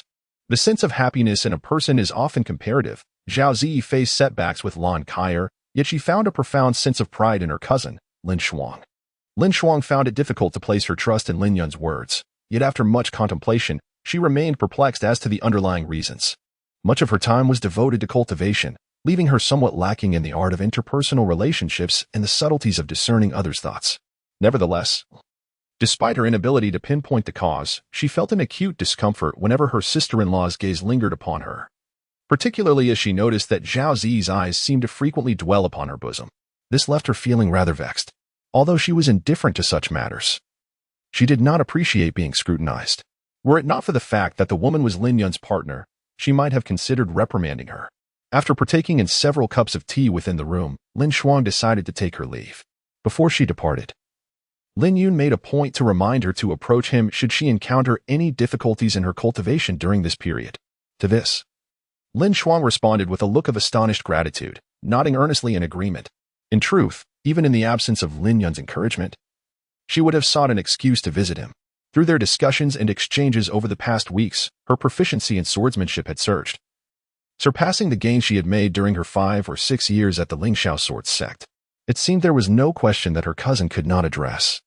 Her inquiries were consistently met with thorough and enlightening responses. At times, he would even present multiple solutions to a single problem, elucidating the reasoning behind each one. As if he were feeding her knowledge in easily digestible morsels, insights that her masters in the sect had never imparted to her. Lin Yun is akin to a veritable treasure trove of knowledge. Occasionally, a mere casual remark from her can evoke an enlightening epiphany. Thus, with such a mentor guiding her, how could she possibly resist? Were it not for her concern of intruding upon her cousin's private life, she would have contemplated taking up residence here permanently. Lin Yun was unaware of Lin Shuang's thoughts. After bidding farewell to his cousin, he returned to the room. At that moment, Zhao Ziyi was seated before the mirror, diligently applying her makeup, humming a cheerful tune, her delicate little feet rhythmically swaying back and forth. In truth, with a girl's innate beauty, there was hardly any need for such efforts in beautification. Even without a trace of makeup, she would still be breathtakingly stunning. Yet, Zhao Ziyi indulged daily in these seemingly trivial pursuits with unabated enthusiasm. It appeared that every woman inherently possessed a genetic inclination towards adornment. These rituals had become an integral part of their existence, leaving them restless without their daily practice. After several futile attempts to persuade, Lin Yun grew disinterested in speaking further. Soon, Zhao Ziyi had adorned herself with an exquisite makeup. At that moment, the girl's dark hair was slightly pinned up, revealing her snowy white neck, and her skin, fairer than frost, shimmered with a delicate glow under the light. Clearly, Zhao Ziyi had emulated Lan Kai's appearance from that day, in comparison to her original self. She had traded some innocence for allure. The young girl skipped over to Lin Yun's side and, with a flirtatious expression, asked, "Brother Yun, do I look beautiful?" "Indeed." Lin Yun replied without a moment's hesitation. "Brother Yun, who is more beautiful, me or Lan Kai?" She inquired once more. "Undoubtedly, you are more beautiful." He responded to this straightforward question, which was remarkably easy. "And who has a better figure, me or Lan Kai?" "Certainly, it is Lan Kai." Zhao Ziyi's smile faltered momentarily. However, Lin Yun quickly added, "Lan Kai may have a better figure, but I prefer you." The corners of the girl's mouth lifted slightly, curving into two gentle crescents. She tiptoed delicately, offering her soft pink lips. Chapter 24. A night of revelry in the year 13/422 of the Great Qin Dynasty. On the 15th day of the first month, the Lantern Festival. The bright moon hung high, casting a silver sheen under the starry night sky. The city of Qizhou was illuminated as the vibrant lights began to glow. The streets were bustling with voices as fish and dragons danced, creating an extraordinary atmosphere, akin to a moving painting slowly unveiling the splendor of this ancient city. The calls of vendors echoed, and the aroma of various delicacies wafted through the air. In the ceaseless flow of the crowd, people laid down the burdens of the past year, carrying exquisite lanterns as they traversed the streets. Their faces radiated with joy and satisfaction, reveling in the rare festive delight. Amidst the thunderous sound of gongs and drums, dragon and lion dance troops weaved through the throngs, leaping and twisting, moving with great vigor. The spectacular performances elicited thunderous applause and cheers from the onlookers. As Lin Yun strolled through the lively streets of Qizhou, he held Zhao Ziyi's small hand. At that moment, the girl had changed into a sky-blue gown, her hair cascading down rather than styled to mimic an adult. With bright eyes and a radiant smile, her youthful face, infused with collagen, was so fair that it seemed one could squeeze water from it. Along the way, numerous young gentlemen turned their heads to gaze at her. Had it not been for Lin Yun's constant presence beside her and their aristocratic attire, they might have encountered considerable trouble that evening. Nevertheless, several self-important men disregarded Lin Yun entirely and approached Zhao Ziyi instead. Among them stood a well-dressed young gentleman, tall and handsome, adorned with a jade pendant, unmistakably a scion of a wealthy family. With a self-assured smile that he deemed charming, the young man addressed Zhao Ziyi, "Greetings, fair maiden. I am Wang Xinkai of the Wang family. Might I have the honor of learning your name?" The Wang family is one of the three prominent families of Qizhou. In previous times, Zhao Ziyi would have been cautious in her response. But now she felt no obligation to show him any deference. She playfully nudged Lin Yun's arm with her chest and cheerfully remarked, "You will have to ask my man." Her smile made Wang Xinkai's breath quicken, almost wishing to take immediate action against Lin Yun. Throughout his life, he had encountered numerous women, but none could compare to the girl before him. With a face that was both pure and exquisite, she possessed a figure that rivaled even the most alluring mature women. This striking contrast struck Wang Xinkai's heart like a meteorite. This was why, even knowing she was already taken, he shamelessly approached her. As for Lin Yun, who seemed to possess an extraordinary status, Wang Xinkai was indifferent unless he hailed from one of the three great families. Moreover, he believed he might still have a chance even if Lin Yun were from one of those families. Wang Xinkai, upon hearing her words, turned his gaze to Lin Yun and inquired with a smile, "May I ask for your esteemed surname, my good sir?" Lin Yun's expression remained impassive as he succinctly stated, "I am Lin Yun." Wang Xinkai's eyes widened in astonishment. He had not anticipated that he would encounter the protagonist of the rumored marriage alliance today. In the next moment, a wave of exhilaration surged within him. With such revelations, it appeared that winning over the woman belonging to his counterpart would be an easier endeavor. What could a mere waste from the Lin family possibly compare to him? With this thought, Wang Xinkai approached and patted Lin Yun on the shoulder, speaking in a casual tone. "Ah, so it is Brother Lin. It is indeed an honor to meet you. Allow me to reintroduce myself. I am Wang Xinkai, son of Wang Bin, the head of the Wang family."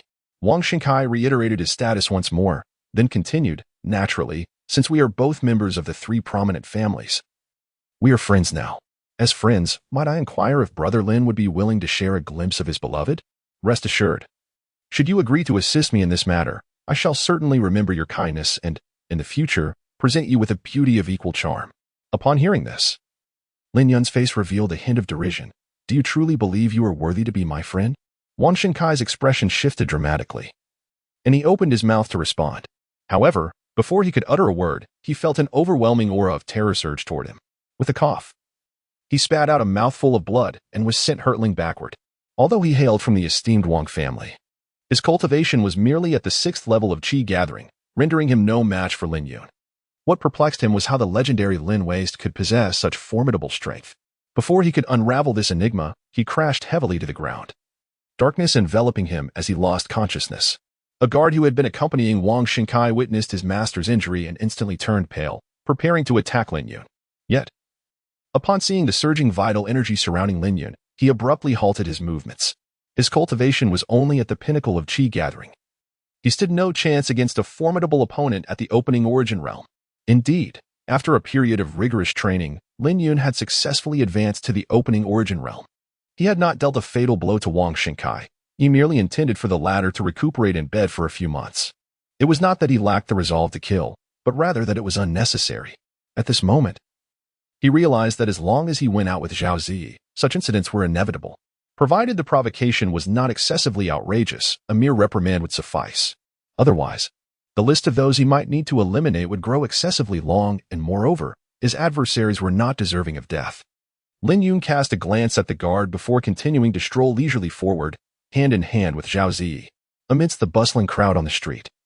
The young girl suddenly spat out the candied hawthorn from her mouth, her small face displaying an expression of distress as she exclaimed, "So sour, so sour." Clearly, Zhao Zi's luck was not in her favor, as among the many candied hawthorns, she had unwittingly chosen the one that was unripe. In response, Lin Yun couldn't help but chuckle softly, feeling an unusual flutter in his heart. The lively and adorable demeanor of the girl truly allowed him to experience a unique emotion that he had never encountered in his previous life. Noticing the smile on Lin Yun's face, Zhao Zi tightened her grip around the man's arm and playfully complained, "Brother Yun, you are mocking me." Lin Yun smiled wryly, realizing that he had no effective means to handle the young girl in such a state. As Lin Yun pondered how to articulate his thoughts, in the next moment, a round candied hawthorn was deftly placed into his mouth by the young girl. "Brother Yun, while you make me laugh, I shall have you taste this sour hawthorn as well." Her eyes narrowed into crescent moons, and a triumphant smile adorned her delicate, fair face. In response to Zhao Zi's playful revenge, Lin Yun refrained from spitting out the hawthorn. Instead, he savored it with care. Indeed, it was quite sour, likely due to the fact that the sugar coating had long been licked off by the girl. Observing Lin Yun's nonchalant demeanor, Zhao Zi, with a look of disbelief, inquired, "Brother Yun, do you not find it sour?" Lin Yun swallowed the hawthorn, gazing at the young girl with a smile. "What you have given me is not sour at all." Zhao Zi's lips curled into a subtle smile, her heart feeling as though it were filled with honey. Before long, the girl sweetly declared, "From now on, I shall enjoy candied fruits, while you, Brother Yun, will savor the hawthorn." Lin Yun replied without a moment's hesitation, "All right." Upon hearing his affirmative response, the young girl leaped ahead, her joy evident in every bounce. Not far away, fireworks blossomed in the sky, creating a fantastical display reminiscent of a kaleidoscope, dazzling and vibrant, illuminating the night as if it were day. As she trotted along, holding up her candied hawthorn, she glanced back at Lin Yun and exclaimed, "Brother Yun, hurry over. There are fireworks to see." On the ancient city streets, the girl's smile radiated with pure beauty. Chapter 25, The Invitation. In a secluded corner of Qinzhou City, the two had finished admiring the fireworks. At that moment, Zhao Zi placed the last piece of candied hawthorn into Lin Yun's mouth. As before, the girl savored the sweetness while Lin Yun enjoyed the tangy hawthorn. After a brief moment of tranquility, Lin Yun stood up, taking Zhao Zi's small hand as they continued toward their destination. Today marked the day of the grand competition among the three prominent families of Qishou, and he had not forgotten his promise to Lin Shuang. Traversing several bustling streets, a vast lake came into view. This lake, known as Qingyu Lake, spanned hundreds of acres, making it one of the largest bodies of water within Qizhou. By this time, the shores of Qingyu Lake were already teeming with a dense crowd. The people murmured amongst themselves, their gazes fixed on a magnificent pleasure boat anchored in the center of the lake. The grand competition would take place aboard that very vessel. News of the competition had been spreading like wildfire throughout the city for the past fortnight, with the city lord, Lu Bushing, seemingly intent on turning it into a grand spectacle for Qizhou. Not only had he promoted the event extensively, but he had also expanded participation from merely the 3 families to include anyone under 25, with rewards for those who achieved notable results. While the competitions among the 3 families remained the main event, they were no longer the sole focus of the evening. In the realm of cultivation, where communication was scarce, most lives were filled with monotony. Hence, upon hearing of the competition, many were exhilarated and eager to participate. Those with skills sought to compete for glory, while the less capable wished merely to observe and enjoy the excitement. Even the numerous gambling establishments in the city had open betting for the evening's competition. This was the reason behind the vibrant atmosphere surrounding Qingyu Lake this year. Everyone had gathered in anticipation of the grand contest. Are you two also here to witness the Lantern Festival competition? A voice interrupted Lin Yun and Zhao Ziyi's thoughts. The speaker was a young man dressed in finery, accompanied by a couple whose attire also exuded affluence. The pair held hands, clearly a couple in love, while the well-dressed man stood alone, his gaze occasionally drifting toward Zhao Ziyi, revealing his intentions to anyone who cared to notice. Before Lin Yun could utter a word, Zhao Ziyi had already wrapped her arms around his, displaying an affectionate demeanor that signified her commitment. The dapper gentleman, upon witnessing Zhao Ziyi's gesture, swiftly realized that the pair before him were indeed a couple, and a fleeting shadow of disappointment crossed his countenance. Though he held a deep admiration for beauty, he was not one to disrupt the bonds of love. After a brief moment to recalibrate his emotions, the suave man redirected his gaze away from Zhao Ziyi and engaged Lin Yun in light-hearted conversation. Lin Yun initially had no intention of engaging, yet refraining from rebuffing a smiling face, he found himself responding intermittently. Through their conversation, Lin Yun and Zhao Ziyi learned the names of the trio. The dapper young man was Lu Zhihui, while the couple behind him consisted of Zhang Wei and Deng Yingru. The families of these 3 managed several modest businesses in the city, rendering them members of a wealthy household. Although they lacked the imposing stature of many renowned cultivation families, their affluence surpassed that of ordinary folk. Their purpose for the evening was to witness the talents of the younger generation in Qizhou City. Lu Zhihui appeared to be quite the chatterbox, incessantly prattling away. By the way, Lin brother, Zhao girl, do you possess an invitation to board the pleasure boat? Let me inform you, without an invitation, you'll be relegated to the shore to spectate. However, observing from the banks pales in comparison to the clarity of viewing from the boat. As luck would have it, I managed to acquire a few invitations. If you lack one, you are welcome to accompany us aboard. I assure you, these invitations are not easily obtained. Those who can board the boat tonight are none other than the illustrious figures of Qizhou City. The average person lacks the privilege to ascend. To be candid, my acquisition of these invitations involved a stroke of luck. Upon hearing Lu Zhihui's words, Lin Yun shook his head. He truly did not possess such an invitation, as Lin Shuang had never mentioned it to him. Nevertheless, he was not overly concerned, for he could not fathom that the Lin family's direct lineage would lack the qualifications to board the boat. Seeing Lin Yun's negative gesture, Lu Zhihui's smile blossomed even brighter, and he resumed boasting about his capabilities. Just as he was about to continue, the woman from the couple interjected. Deng Yingru cast a disapproving glance at Lu Zhihui and remarked, Zhihui, we are still uncertain whether the invitation in our possession grants us the ability to bring others along. I've heard that the invitations for the Lantern Festival competition are divided into several tiers, and the ones we obtained may not permit additional guests. Upon hearing this, Lu Zhihui's face flickered with a hint of embarrassment. He had been so caught up in his boasting that he had completely overlooked this detail. However, for the sake of his pride, he pounded his chest and declared, rest assured, Lin brother, Zhao girl, we will certainly ensure that the 2 of you board the pleasure boat. Lin Yun chuckled and said, then I must express my gratitude to brother Lu. Upon hearing Lin Yun's words, Lu Zhihui's face brightened with a smile, and he straightened his back considerably. The 5 of them chatted and laughed as they navigated through the bustling crowd and approached a stone bridge. This elongated bridge led directly to a painted boat nestled within the lake. At the bridge's entrance, 2 guards stood vigil. These 2 individuals exuded a formidable aura, subtly radiating a wild and potent energy. Lin Yun raised an eyebrow, taken aback by the Mayor Lu Buishen's considerable emphasis on tonight's grand competition, as even the 2 guards stationed were at the open origin realm. At that moment, Lu Zhihui and his companions hastily approached, respectfully presenting their invitation letters. One of the guards, upon receiving the letter, waved his hand dismissively and urged them to enter promptly, lest they obstruct others. Zhang Wei and Dang Yingru exchanged no further pleasantries and proceeded inside directly. However, Lu Zhihui glanced back at Lin Yun and the other individual, humbly inquiring, "Esteemed sirs, my two friends do not possess invitation letters. Might I be permitted to escort them within?" One of the guards, upon hearing Lu Zhihui's request, flashed a smirk, mocking. "Do you truly think that with your mere purple invitation, you can bring others in? Such audacity is laughable. Be gone. Should you waste any more of my time, I shall not hesitate to cast you into the lake." For the Lantern Festival competition, the mayor's estate had crafted 7 distinct tiers of invitation letters, classified by colors ranging from red to violet, in descending order of prestige. The purple invitation represented the lowest tier, permitting only standing room on the pleasure boat, with no seating afforded. Invitations of this caliber were typically bestowed upon merchants or auctioned off to bolster the mayor's treasury.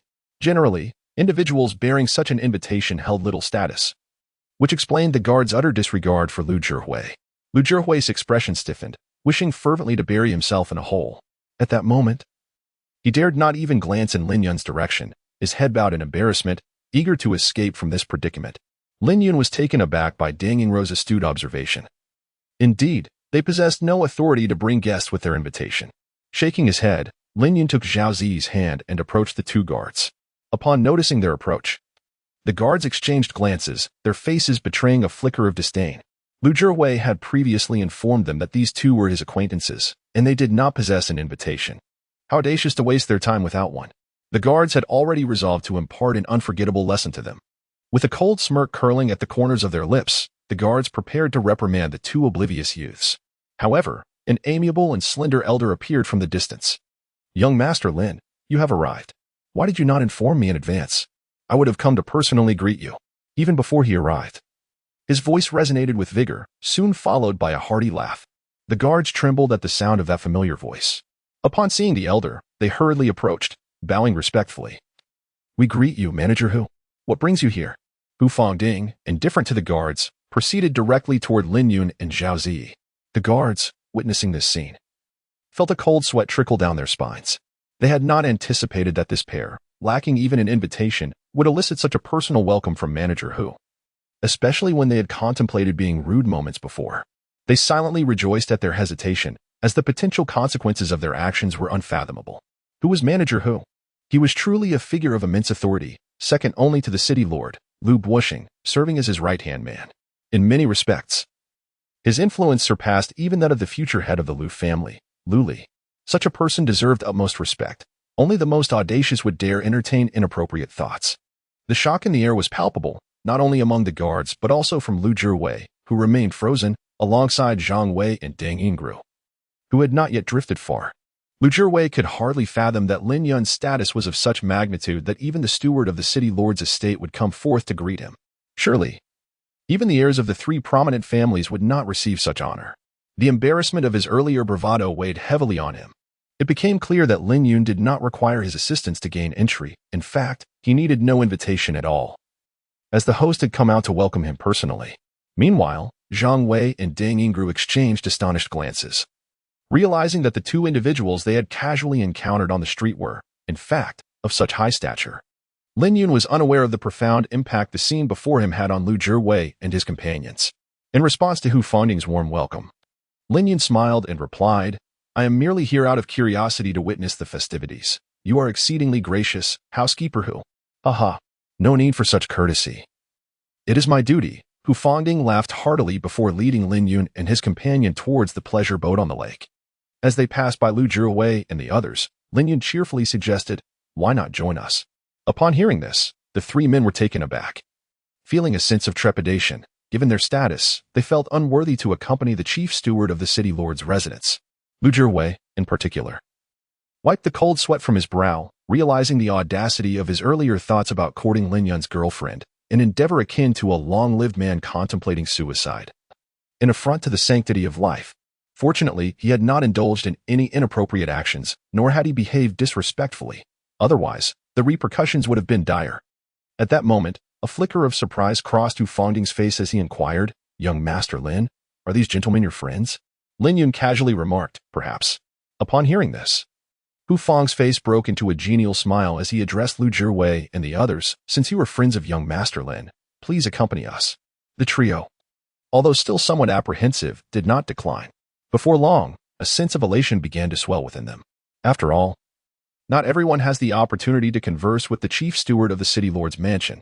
If they could leave a favorable impression, it would be a tremendous boon for their respective families. Thus, the group of 6 leisurely made their way towards the ornate boat at the center of the lake. Along the way, many onlookers were intrigued to see Steward who personally leading the way. Who were these young individuals that warranted such attention? Could they be members of a royal lineage from some distant place? It seemed highly plausible, for who else among the youth of Chizhou City had such privilege? I doubt that. I recognize one of them, Lu Zhiwei, and his family is merely a merchant household. Indeed, the other 2 companions, Zhang Wei and Deng Yingru, are also from families engaged in small-scale businesses. By your reasoning, they hardly merit Steward whose personal welcome. Well, I cannot say for certain. Perhaps there are undisclosed circumstances at play.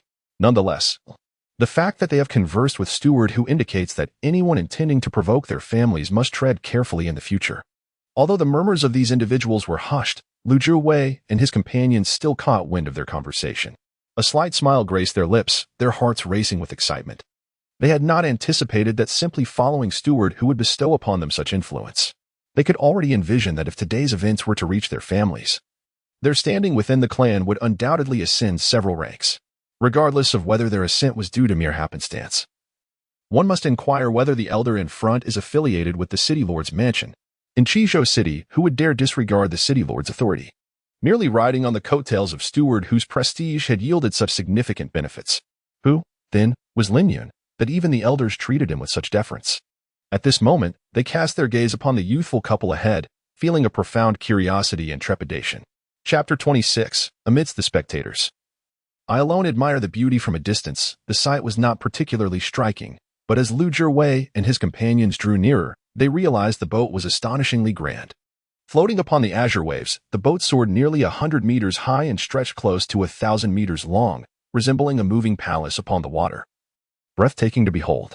The boat featured tiered pavilions, intricately carved beams, and painted columns. Each level was adorned with exquisite lanterns and delicate silk drapes, which swayed gently in the breeze, casting a soft glow that rendered the entire vessel dreamlike. On the deck, numerous elegantly attired nobles lounged in chairs, sipping fine wine while enjoying the nocturnal scenery of Qingyu Lake, engaging in hushed conversations. Among them were the heads and ancestors of the 3 prominent families, wealthy merchants, formidable cultivators, and several ambitious young disciples eager to seize the top position in the upcoming contest. However, regardless of their status, everyone occasionally cast their gaze toward a middle-aged man on a high platform. Clad in a blue robe, he was tall and distinguished, with deep-set features. Though a smile graced his face, it emanated an aura of authority. This man was Lu Bushing, the city lord of Chizhou. The Qinghe Academy typically shunned worldly affairs. Thus he was regarded as the sovereign of Chizhou. The reason for their frequent glances at Lu Bushing was the empty chair beside him, a seat that could stand on equal footing with the city lord. They were all curious as to whom this chair was reserved for. Knowing that even the heads and ancestors of the 3 great families would only be granted seats in the row beneath him. Initially, they speculated it might be for Qin Shan, the head of Qinghe Academy, but later students from the academy dispelled this rumor, stating that Qin Shan had been away on a distant journey and could not possibly attend. This only heightened their intrigue. At this moment, at the entrance of the deck, as Lin Yun and his companions stepped onto the deck, Hu Fangding smiled and said, "Young Master Lin, although I was unaware of your arrival, my master has already prepared a seat for you. Allow me to escort you there." Lin Yun remained silent, his gaze drifting towards Lu Bushing, who was seated majestically upon the high platform. This was his first encounter with the legendary lord of Chizhou. At that moment, this prominent figure, standing at the pinnacle of Chizhou, cast a benevolent glance in his direction, seemingly having already discerned his identity. After a brief exchange of glances, Lin Yun turned to Hu Fangding beside him and remarked, "If your suggestion entails sitting next to Lu Bushing, I must decline. I have no desire to be scrutinized like a mere spectacle by a throng of onlookers." Lin Yun, having finished speaking, gently took Zhao Zi's hand and led her to a secluded spot not far away, where they began to gaze at the enchanting night scenery of Qingyu Lake. The shore was alive with the hustle and bustle of people, illuminated by brilliant lights. The myriad of lanterns outlined the picturesque beauty of the Lantern Festival along the banks of the lake. Nearby, various elegantly adorned boats floated gracefully on the water, their lights dancing in harmony with the reflections, turning the entire surface of the lake into a vibrant tapestry. From several boats, The melodious sounds of stringed instruments could be heard, and one could catch glimpses of slender maidens dancing gracefully upon the decks. Under the night sky, the city of Qingzhou shimmered with a plethora of lights, a veritable city that never sleeps. In truth, Lin Yun had yet to express one thought to Hu Fangding, that the vibrant festivities before them far surpassed the grandeur of any competition. At the entrance of the deck, Hu Fangding stood momentarily frozen. Had it been anyone else daring to call the name of his master so casually, he would have swiftly taught them a lesson. However, in the presence of Lin Yun, such thoughts never crossed his mind. Instead, he felt an increasing respect for the youth's stature. Surely, only someone of such caliber warranted his deference. Hu Fangding took a deep breath, his countenance returning to a warm smile as he addressed Lu Zhiwei and his companions, inquiring if they had secured a place. Upon hearing their polite refusals, he understood their awareness of the situation and did not press further. On the deck, Lin Yun continued to quietly admire the myriad of lights twinkling in the night. At that moment, Lu Zhiwei and his companions joined him, gazing out at the captivating scenery of Qingyu Lake. Suddenly, Zhao Ziyi's bright eyes sparkled with delight as she remarked, "The scenery tonight is truly beautiful." As she spoke, a gentle smile graced her delicate features, and a hint of wonder illuminated her fair complexion. A soft breeze caressed her hair, and instinctively, she raised her hands, as if wishing to grasp the beauty of the night. The full moon hung high, casting a gentle glow on her face, adding an ethereal and sacred quality to her presence. Moved by the sight, Lin Yun found himself unconsciously caressing Zhao Ziyi's cheek, proclaiming, "No scenery can rival your beauty." Hearing this somewhat sentimental compliment, Lu Zhiwei and his companions exchanged knowing glances and instinctively stepped back, diverting their attention elsewhere. Meanwhile, Zhao Ziyi, her heart aflutter from the man's praise, felt as though she were enveloped in sweetness. She blinked a few times, glanced around to ensure they were unnoticed, and then, on tiptoe, pressed her soft, rosy lips against Lin Yun's cheek. Though the tender contact was fleeting, it left a delicate imprint on his face, reminiscent of petals falling gently in the morning light, both gentle and unforgettable. In the next moment, Lin Yun wrapped his arms around the maiden. Meanwhile, the Lantern Festival competition had commenced. The rules for this event bore some resemblance to the annual competition held by the Lin family, though this time it only featured 3 tiers of champions: mid-stage Qi Gathering, late-stage Qi Gathering, and the Qiyuan realm. This was quite understandable, given that the competition was aimed at the entire young generation of Qi Shou under the age of 25. If it were to follow the Lin family's format of declaring a champion for each minor level, it would likely extend indefinitely. Although this approach may seem somewhat inequitable, it significantly shortened the duration of the event. The contests among the 3 prominent families represented the fierce battles of their respective young leaders, serving as the grand finale of the evening. At that moment, 2 mid-stage Qi Gathering cultivators were engaged in combat on stage, one at the 5th level and the other at the 6th. Both were sword cultivators, their blades flashing in a dazzling display of light and energy, eliciting waves of cheers from the audience. The competition had captured the attention of many. Yet, Lin Yun remained absorbed in the beauty of the maiden in his embrace. She possessed bright, captivating eyes and a charming smile, her presence exuding a fragrance akin to orchids and musk with every breath. To him, the Lantern Festival competition paled in comparison to the allure of the maiden. While the crowd was engrossed in the contest, he reveled in the beauty beside him. Under the brilliant moonlight, the competition was unfolding with fervor. At one moment, a sultry voice emerged from behind Lin Yun. "Young Master Lin and Miss Ziyi are truly a picture of affection. It is indeed enviable to others." Lin Yun turned around and beheld the enchanting proprietress of the Drunken Immortal Pavilion, Lan Kaier. At this moment, the illustrious Madame Lan of Qizhou City retained her elegant chignon, revealing her snow-white neck. However, unlike the last encounter, this evening she donned a resplendent red qipao. The dress featured a high slit and a plunging neckline, exuding not only an air of generosity but also an undeniable allure. Compared to her previous demeanor, she now displayed less propriety and more seduction, embodying the essence of a woman of many facets. Beside Lin Yun, Lu Zhiwei and Zhang Wei stood transfixed, their throats working overtime to swallow in astonishment. They had never encountered a woman as voluptuous and captivating as Lan Kaier. Zhang Wei, jolted back to reality by his girlfriend Deng Yingru's sharp elbow, felt a pang of pain at his waist. He glanced at her furious expression, a hint of embarrassment flickering across his face. Meanwhile, Lu Zhiwei, devoid of such a reminder, had completely forgotten that Lan Kaier was conversing with Lin Yun. At this moment, he was overtaken by his baser instincts, consumed by thoughts of Lan Kaier's enchanting figure. Before long, Lu Zhiwei, filled with fervor, approached the captivating Madame Lan. He forced a smile, which he deemed charming, and gallantly inquired, "Greetings, my lady. I am Lu Wei. Might I have the honor of making your acquaintance?" Lan Kaya paused, initially disinclined to engage, but upon realizing he seemed to be affiliated with Lin Yun, her eyes glinted mischievously. She chuckled lightly, "Of course, but may I ask if you have heard of the Drunken Immortal Pavilion? On which floor do you typically dine?" Lu Wei, recognizing her probing for his background, replied with uncharacteristic confidence, "I am indeed familiar with the Drunken Immortal Pavilion. I usually dine on the third floor."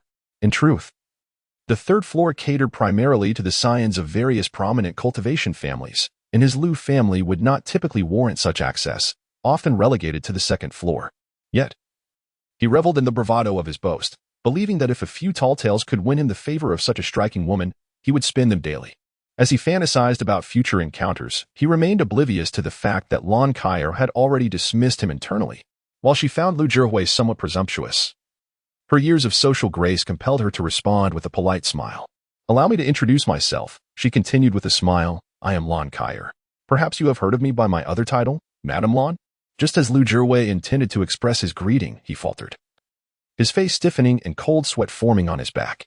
Madam Lan, the esteemed proprietress of the Drunken Immortal Pavilion, was a figure of great influence in Qizhou City. The audacity to pursue someone of her stature was unfathomable, even for the heads of the three major families. His luck tonight was beyond belief, encountering women increasingly more alluring and of staggering status. Stammering, he mumbled, well, I have some matters to attend to." With a hasty bow, he retreated to his corner, no longer daring to glance in Lan Kaya's direction. Observing this scene, Lin Yun couldn't help but shake his head. Unlike other wealthy scions, Lu Zhihui was not entirely ill-natured. However, his lack of discernment was glaring. With Lan Kaya's beauty and her audacious attire, it was evident she was no ordinary woman. At that moment, Lin Yun felt a soft pressure on his arm. Zhao Zi, upon seeing Lan Kaya, clung to him even more tightly. The young girl gazed at the captivating Lan Kaya with wide, unblinking eyes, resembling a protective kitten. Seeing this, Lan Kaya stifled a laugh, teasingly remarking, "It seems that Miss Zi is not particularly fond of me." Zhao Zi remained silent but let out a huff, her posture straightening as she subtly glanced at Lan Kaya. Such subtle movements could not escape the notice of a seasoned woman like Lan Kaya, who quickly grasped the underlying tension. "From the first moment I encountered you, Miss Zi," Lan Kaya said, "I felt an immediate connection. It saddens me to learn you harbor such sentiments against me. Alas, I possess a family secret technique I had intended to share with you." A trace of regret crossed her features, as if genuinely disappointed by Zhao Zi's disdain. However, Zhao Zi's mind was already racing with thoughts of the secret technique. She released Lin Yun's arm and approached Lan Kaya, her eyes sparkling with anticipation. "Sister, are you truly serious?" Lan Kaya's expression shifted to one of cunning triumph. "Indeed, I am. Would you teach it to me, please?" Zhao Zi implored, her tone almost pitiful. "Of course. Let us retreat to a more secluded corner where I can share it with you." As the two women departed, Lin Yun observed the duo with a wry smile.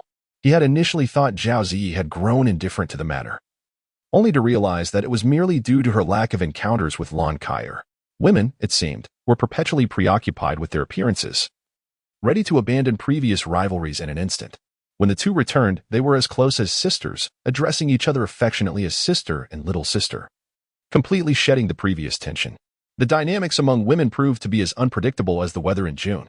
Moreover, Lan Kaya's adeptness at social maneuvering was evident, as she effortlessly bridged the gap with Zhao Zi in mere minutes, showcasing her remarkable insight and emotional intelligence.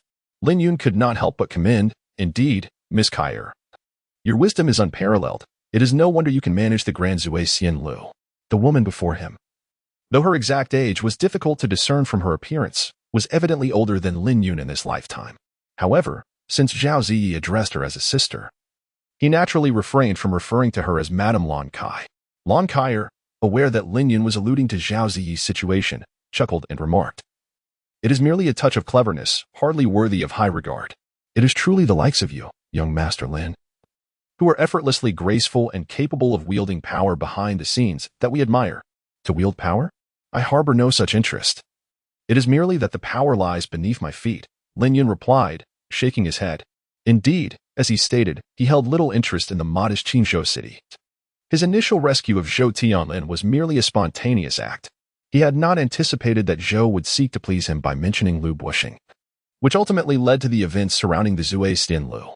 However, despite Lin Yun's honesty, Lan Kaya remained unconvinced. She found the young man before her increasingly enigmatic. Have I never wielded power simply because it rests beneath my feet? Lan Kaya mused inwardly, pondering when she might attain such a transcendental state. Chapter 28. The heart shapes the countenance. The path arises from the heart as time flowed on. The grand competition reached its most intense final round, the duel among the Kaiyuan realm practitioners. This segment of the contest was indeed the highlight of the evening. After all, practitioners under the age of 25 in the Kaiyuan realm were exceedingly rare, primarily cultivated by the three prominent families or the city lord's estate. Those of modest means in literature and wealth and martial prowess could scarcely provide the resources needed to support even the occasional prodigy that might emerge. Soon, a youthful figure leaped from the crowd and landed gracefully on the arena. The young man, wielding a long spear, exuded an impressive demeanor and extraordinary presence. He was none other than Lin Yuan, the once prominent leader of the younger generation of the Lin family. As Lin Yuan touched down, his gaze swiftly swept across the crowd, landing on a man clad in white. He then pointed his long spear and declared in a resonant voice, "Qin Zuoqing, do you dare to engage me in battle?" His words, amplified by the essence of true energy, reverberated around him like thunder. As soon as Lin Yuan's voice fell, an uproar erupted in the arena. They had not anticipated that the inaugural match of the Kaiyuan realm would feature a duel between the two prodigies of the Lin and Qin families. One was the leading figure of the younger generation from the Lin family, while the other represented the Qin family. This contest promised to be truly captivating. Someone exclaimed. However, before the words had fully escaped his lips, another cast a disdainful glance his way and remarked, "Your information is terribly outdated. The leading figure of the Lin family has long since been replaced by Lin Shuang." What? I haven't heard that. Isn't Lin Shuang the one who loses to Lin Yuan every year? Did he manage to win this time? Of course he did. Can I be mistaken? I have heard that Lin Shuang has now mastered the technique of wielding the sword with qi, and he is no longer the Lin Shuang of old. Indeed. I have heard that as well. It is said that Lin Yuan cannot withstand even 3 moves against the current Lin Shuang. On the stage, Lin Yuan listened to the discussions around him, his right hand gripping his spear trembling slightly. His expression darkening to the point that it seemed as though it could drip with water. In the path of cultivation, some pursue power, some seek beauty, and others aspire for longevity. Yet, for him, reputation held the utmost significance. It could be said that losing to Lin Shuang was a significant blow to his pride. Thus he was eager to seek redemption elsewhere. Regarding the Wang and Qin families, he had heard that Wang Ping from the Wang family had already comprehended a certain realm of understanding, making his chances of victory exceedingly slim. Consequently, his only remaining option was Qin Zuoqing from the Qin family. Lin Yuan felt quite unfortunate this year. He had anticipated that he would shine during the Lantern Festival competition and gain fame in Qizhou. However, he first lost to Lin Shuang, who had never defeated him in over a decade, during the Lin family competition. Then, when he sought to regain some dignity against others, he discovered that Wang Ping from the Wang family had achieved an astonishing understanding of a certain realm. Both Lin Shuang, who had mastered the art of wielding a sword with his qi, and Wang Ping, who had comprehended this profound essence, had nearly completely usurped the brilliance that rightfully belonged to him. He found this unacceptable. Therefore, in his battle tonight against Qin Zuoqing, he could not afford to lose. If he did, he would be left with absolutely no glory. Yet, what Lin Yuan did not realize was that he was not the only one feeling disheartened in the arena. Qin Zuoqing shared similar sentiments. He had once been regarded as an equal to the leaders of the other 2 families. However, based on the information he had received, both Lin Shuang and Wang Ping had become figures he could no longer contend with, leaving him feeling utterly frustrated.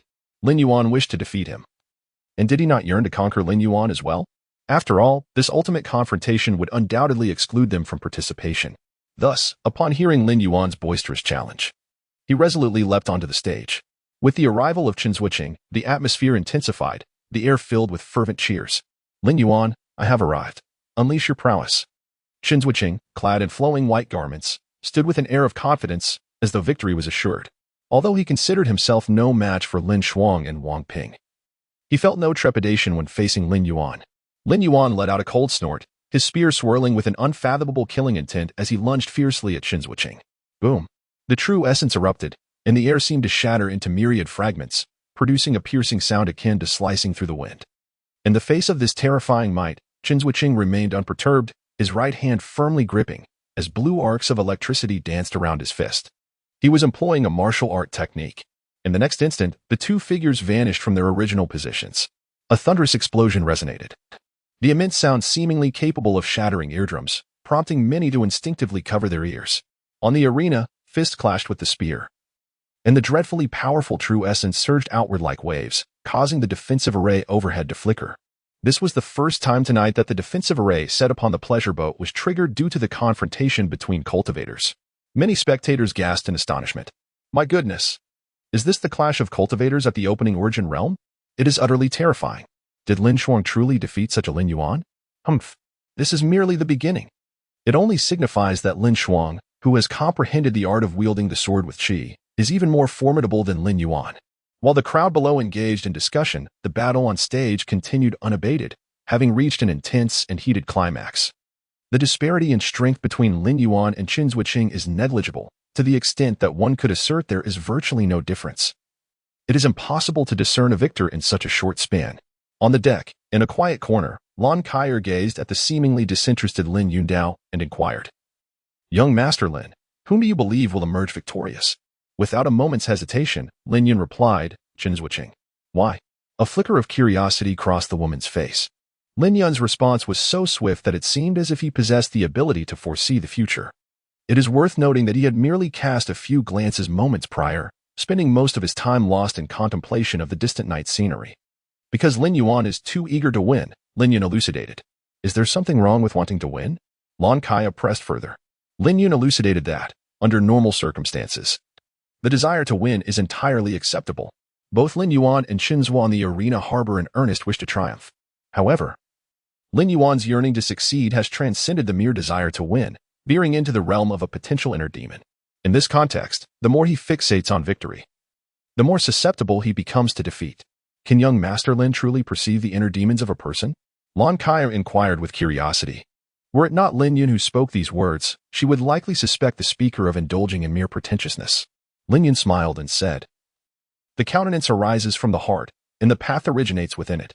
One's appearance is but a manifestation of the inner self. Similarly, an individual's techniques and aura can, to a certain extent, reflect their profound understanding of the Tao. When the heart is tranquil, the path flows smoothly, and the soul is refined. When the heart is tumultuous, the path becomes turbulent, and the soul appears insubstantial. Lon Kaier, her beautiful eyes sparkling with intrigue, felt an inexplicable resonance with his words, despite her inability to fully comprehend them. Suddenly, she gazed at Lin Yun with a playful smile and inquired, Might you, esteemed Lin, discern whether my heart is at peace? Lin Yun cast a glance at Lon Kaier, then at Zhao Zi who was closely beside her, and remarked indifferently, I cannot discern anything. Lon Kaier was taken aback and inquired, May I ask, young Master Lin, why is that? Because your Tao heart is obstructed, he replied. Lin Yuan casually uttered a remark and then disregarded the woman, turning his gaze towards the distant scenery. Lon Kaiya glanced down, her crimson lips slightly parted, her delicate visage displaying a moment of astonishment. She had never anticipated that Lin Yun, who typically exuded an air of calm and tranquility, would utter such words. However, not long after, her brief surprise gave way to a gentle smile at the corners of her mouth. Though he appeared like an immortal, he remained, after all, a mere mortal. Compared to the enigmatic Lin Yun of before, she found herself far more drawn to the Lin Yun of the present. Lin Yun was oblivious to the multitude of thoughts his single remark had ignited within Lon Kaier. It was not that he failed to discern the implications, rather, he chose not to respond. He had observed that ever since Lon Kaier made her entrance, Zhao Zi had transformed from the girl who used to cling to him and affectionately call him Brother Yin into someone entirely different. At this moment, the young woman who once embraced him had now shifted her affections to Lon Kaier, leaving him feeling somewhat melancholic. Chapter 29. 3 moves to determine victory upon the arena. The clash between Lin Yuan and Qin Zuoqing had reached a pivotal juncture. Lin Yuan's offensive grew increasingly ferocious, each shot imbued with a piercing intent to annihilate his adversary. Boom. Another shot was fired, the brilliance of the spear radiating outward, encircling Qin Zuoqing, leaving him with no avenue of escape. Qin Zuoqing, weary from the relentless assault, could only adopt a defensive stance. With every spear strike he deflected, he retreated a step, as if his defeat were merely a matter of time. Indeed, many observers shared this sentiment. However, a few discerning individuals sensed an unsettling shift. At this moment, on a high platform of the painted boat, the esteemed elder of the Lin family, Lin Yuehao, sighed and remarked, "Xiao Yuan is attacking too hastily. Once his true essence is depleted, the tide of battle will undoubtedly turn, and he will find himself in peril." Seated beside Lin Yuehao, Lin Hongru's expression darkened, for he too had recognized the precariousness of the situation. Although his son had gained a superficial advantage, it was far from sufficient to secure victory. In his fervor for outward domination, Lin Yuan had entirely neglected the reserves of his own true essence. This approach, which forsook defense, might be viable against an inferior opponent. But both Lin Yuan and Qin Zuoqing were of comparable cultivation levels, both at the second realm of the Kaiyuan stage. Thus, a mindless offensive would not suffice to clinch victory. It could be posited that in this contest, the one who could endure the silence would possess a greater chance of triumph. After all, the more one attacks, the more vulnerabilities one inadvertently exposes. Sure enough, shortly after the elder's words, Qin Zuoqing, who had been on the defensive for so long, suddenly erupted, with the ferocity of a tiger pouncing on its prey. He shattered Lin Yuan's long spear with a brutal punch and charged towards him. The unexpected turn of events momentarily startled Lin Yuan, who had intended to press his attack. However, he soon felt his true essence stagnate, a foreboding sign of imminent exhaustion. With no strength to counter Qin Zuoqing's onslaught, Lin Yuan's protective essence crumbled in an instant, and he was struck squarely in the chest, hurtling off the stage. The scene transpired so swiftly that many spectators were left in a state of disbelief. As they processed the moment, a fervent discussion erupted among them. How could Lin Yuan have lost? Had he not possessed a clear advantage moments ago? Indeed, I too believed Lin Yuan would prevail. I even placed a bet on his victory tonight. The disparity in their capabilities was minimal. It seemed Lin Yuan's impatience cost him dearly. Had he played it steady, victory might have been within reach. Observing this, Lin Yuehao shook his head. Meanwhile, despite Qin Zuoqing's victory, the head of the Qin family, Qin Hongyang, felt no joy. Their family's rank was likely to fall to the bottom among the three families, and he had never anticipated that a younger member of the Wang family could grasp such profound concepts at this age.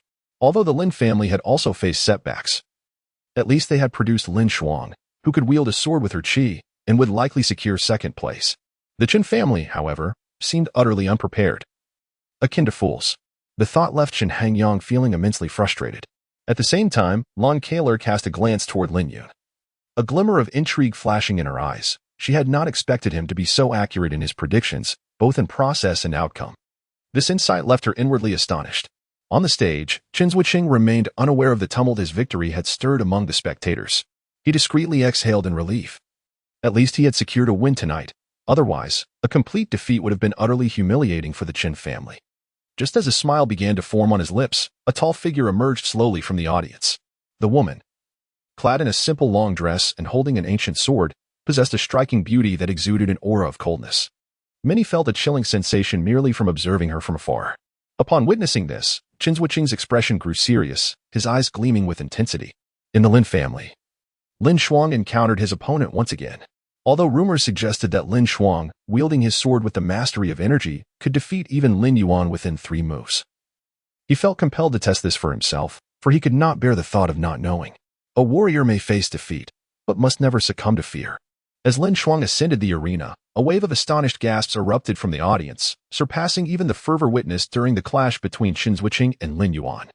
By this time, many were already aware of Lin Shuang's command over the energy sword technique, eager to witness whether the second realm of swordsmanship, as rumored, truly possessed such formidable prowess. Do you require a moment to recover your true essence? Lin Shuang inquired, casting a fleeting glance at Qin Zuoqing. With a shake of his head, Qin Zuoqing extended 3 fingers and replied, "No need. Let's settle this in 3 moves. If I cannot decipher your energy sword technique within that span, I shall concede." Qin Zuoqing's stance was strategic. The crux of their contest hinged solely on the energy sword technique. If he failed to find a solution within 3 moves, victory would inevitably slip through his fingers, making a more straightforward approach all the more appealing. Upon hearing the words, Lin Shuang nodded slightly. She then brought her index and middle fingers together, gently pointing in the direction of Qin Zuoqing. With a sharp sound, the longsword in her left hand was drawn from its sheath. The blade transformed into a streak of sword light, seemingly defying the confines of space, and in an instant, it appeared before Qin Zuoqing. His pupils constricted in an instant. The speed and ferocity of this strike were overwhelming, swiftly shattering his protective true essence. Without the luxury of contemplation, he launched a powerful punch. Boom! The longsword was knocked aside. Yet, in the next moment, The sword light not only remained undiminished but surged forth with renewed intensity, once again lunging at him. Qin Zhuqing intended to replicate his earlier attack, his fist crackling with electric arcs, lightning darting within a radius of several feet. He aimed to smash the longsword once more, with a piercing sound of air being sliced. The ancient blade seemed to cleave through space itself, its chilling sword energy enveloping the area. At that moment, Qin Zhuqing's movement slowed, a chill creeping down his spine. Abruptly, he surged forward, charging towards the sword light. He sought to transform his passivity into aggression. However, just as he was about to unleash his most formidable strike, the ancient longsword inexplicably vanished from sight. Stunned, Qin Zhuqing's expression shifted. By the time he regained his composure, a flash of sword light had darted past, a razor-sharp blade already pressed against his throat. Witnessing this scene, the onlookers exchanged glances. Compared to the earlier brawl between Qin Zhuqing and Lin Yuan, which had been a display of raw power and intensity, this confrontation unfolded with an astonishing and eerie swiftness. Lin Shuang remained almost motionless, yet Qin Zhuqing had already succumbed. Is this the reason why the second realm of sword cultivators is known as the Ghost Sword? The speed of wielding the sword with one's chi is truly astonishing. Without any cultivation or techniques related to speed, one can only face annihilation. At this moment, in a quiet corner of the deck, the voluptuous beauty Lan Kaier gazed at the victorious Lin Shuang on the stage, her face illuminating with admiration. Young Master Lin, your cousin possesses remarkable talent. To master the art of wielding the sword with chi at such a young age is a testament to her boundless potential. Lin Yun remained silent, his gaze fixed on the resplendent pleasure boat by the distant lakeshore. Having merely scratched the surface of the swordsmanship techniques, he recognized how far he still had to go. Were he to wield them, Qin Zhuqing would be unable to withstand even a single move. Lan Kaier, noticing Lin Yun's indifference, glanced at Zhao Ziyi, who affectionately called her sister, and then back at Lin Yun, who was intently absorbed in the scenery. A subtle smile crept upon her lips as she leaned closer to Zhao Ziyi, whispering a few words. Upon hearing this, the young woman appeared enlightened, and she approached Lin Yun, familiar enough to wrap her arms around his. Feeling that long-lost softness, a smile finally graced Lin Yun's face. Turning his head, he discovered that the voluptuous and radiant woman was winking at him.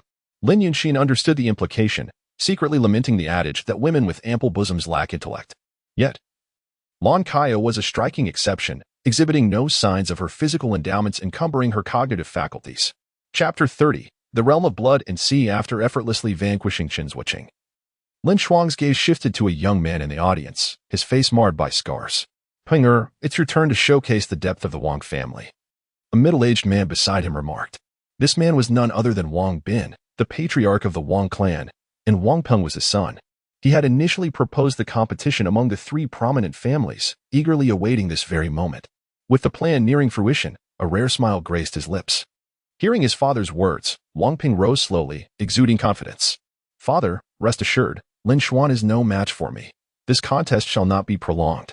With that, he made his way to the arena.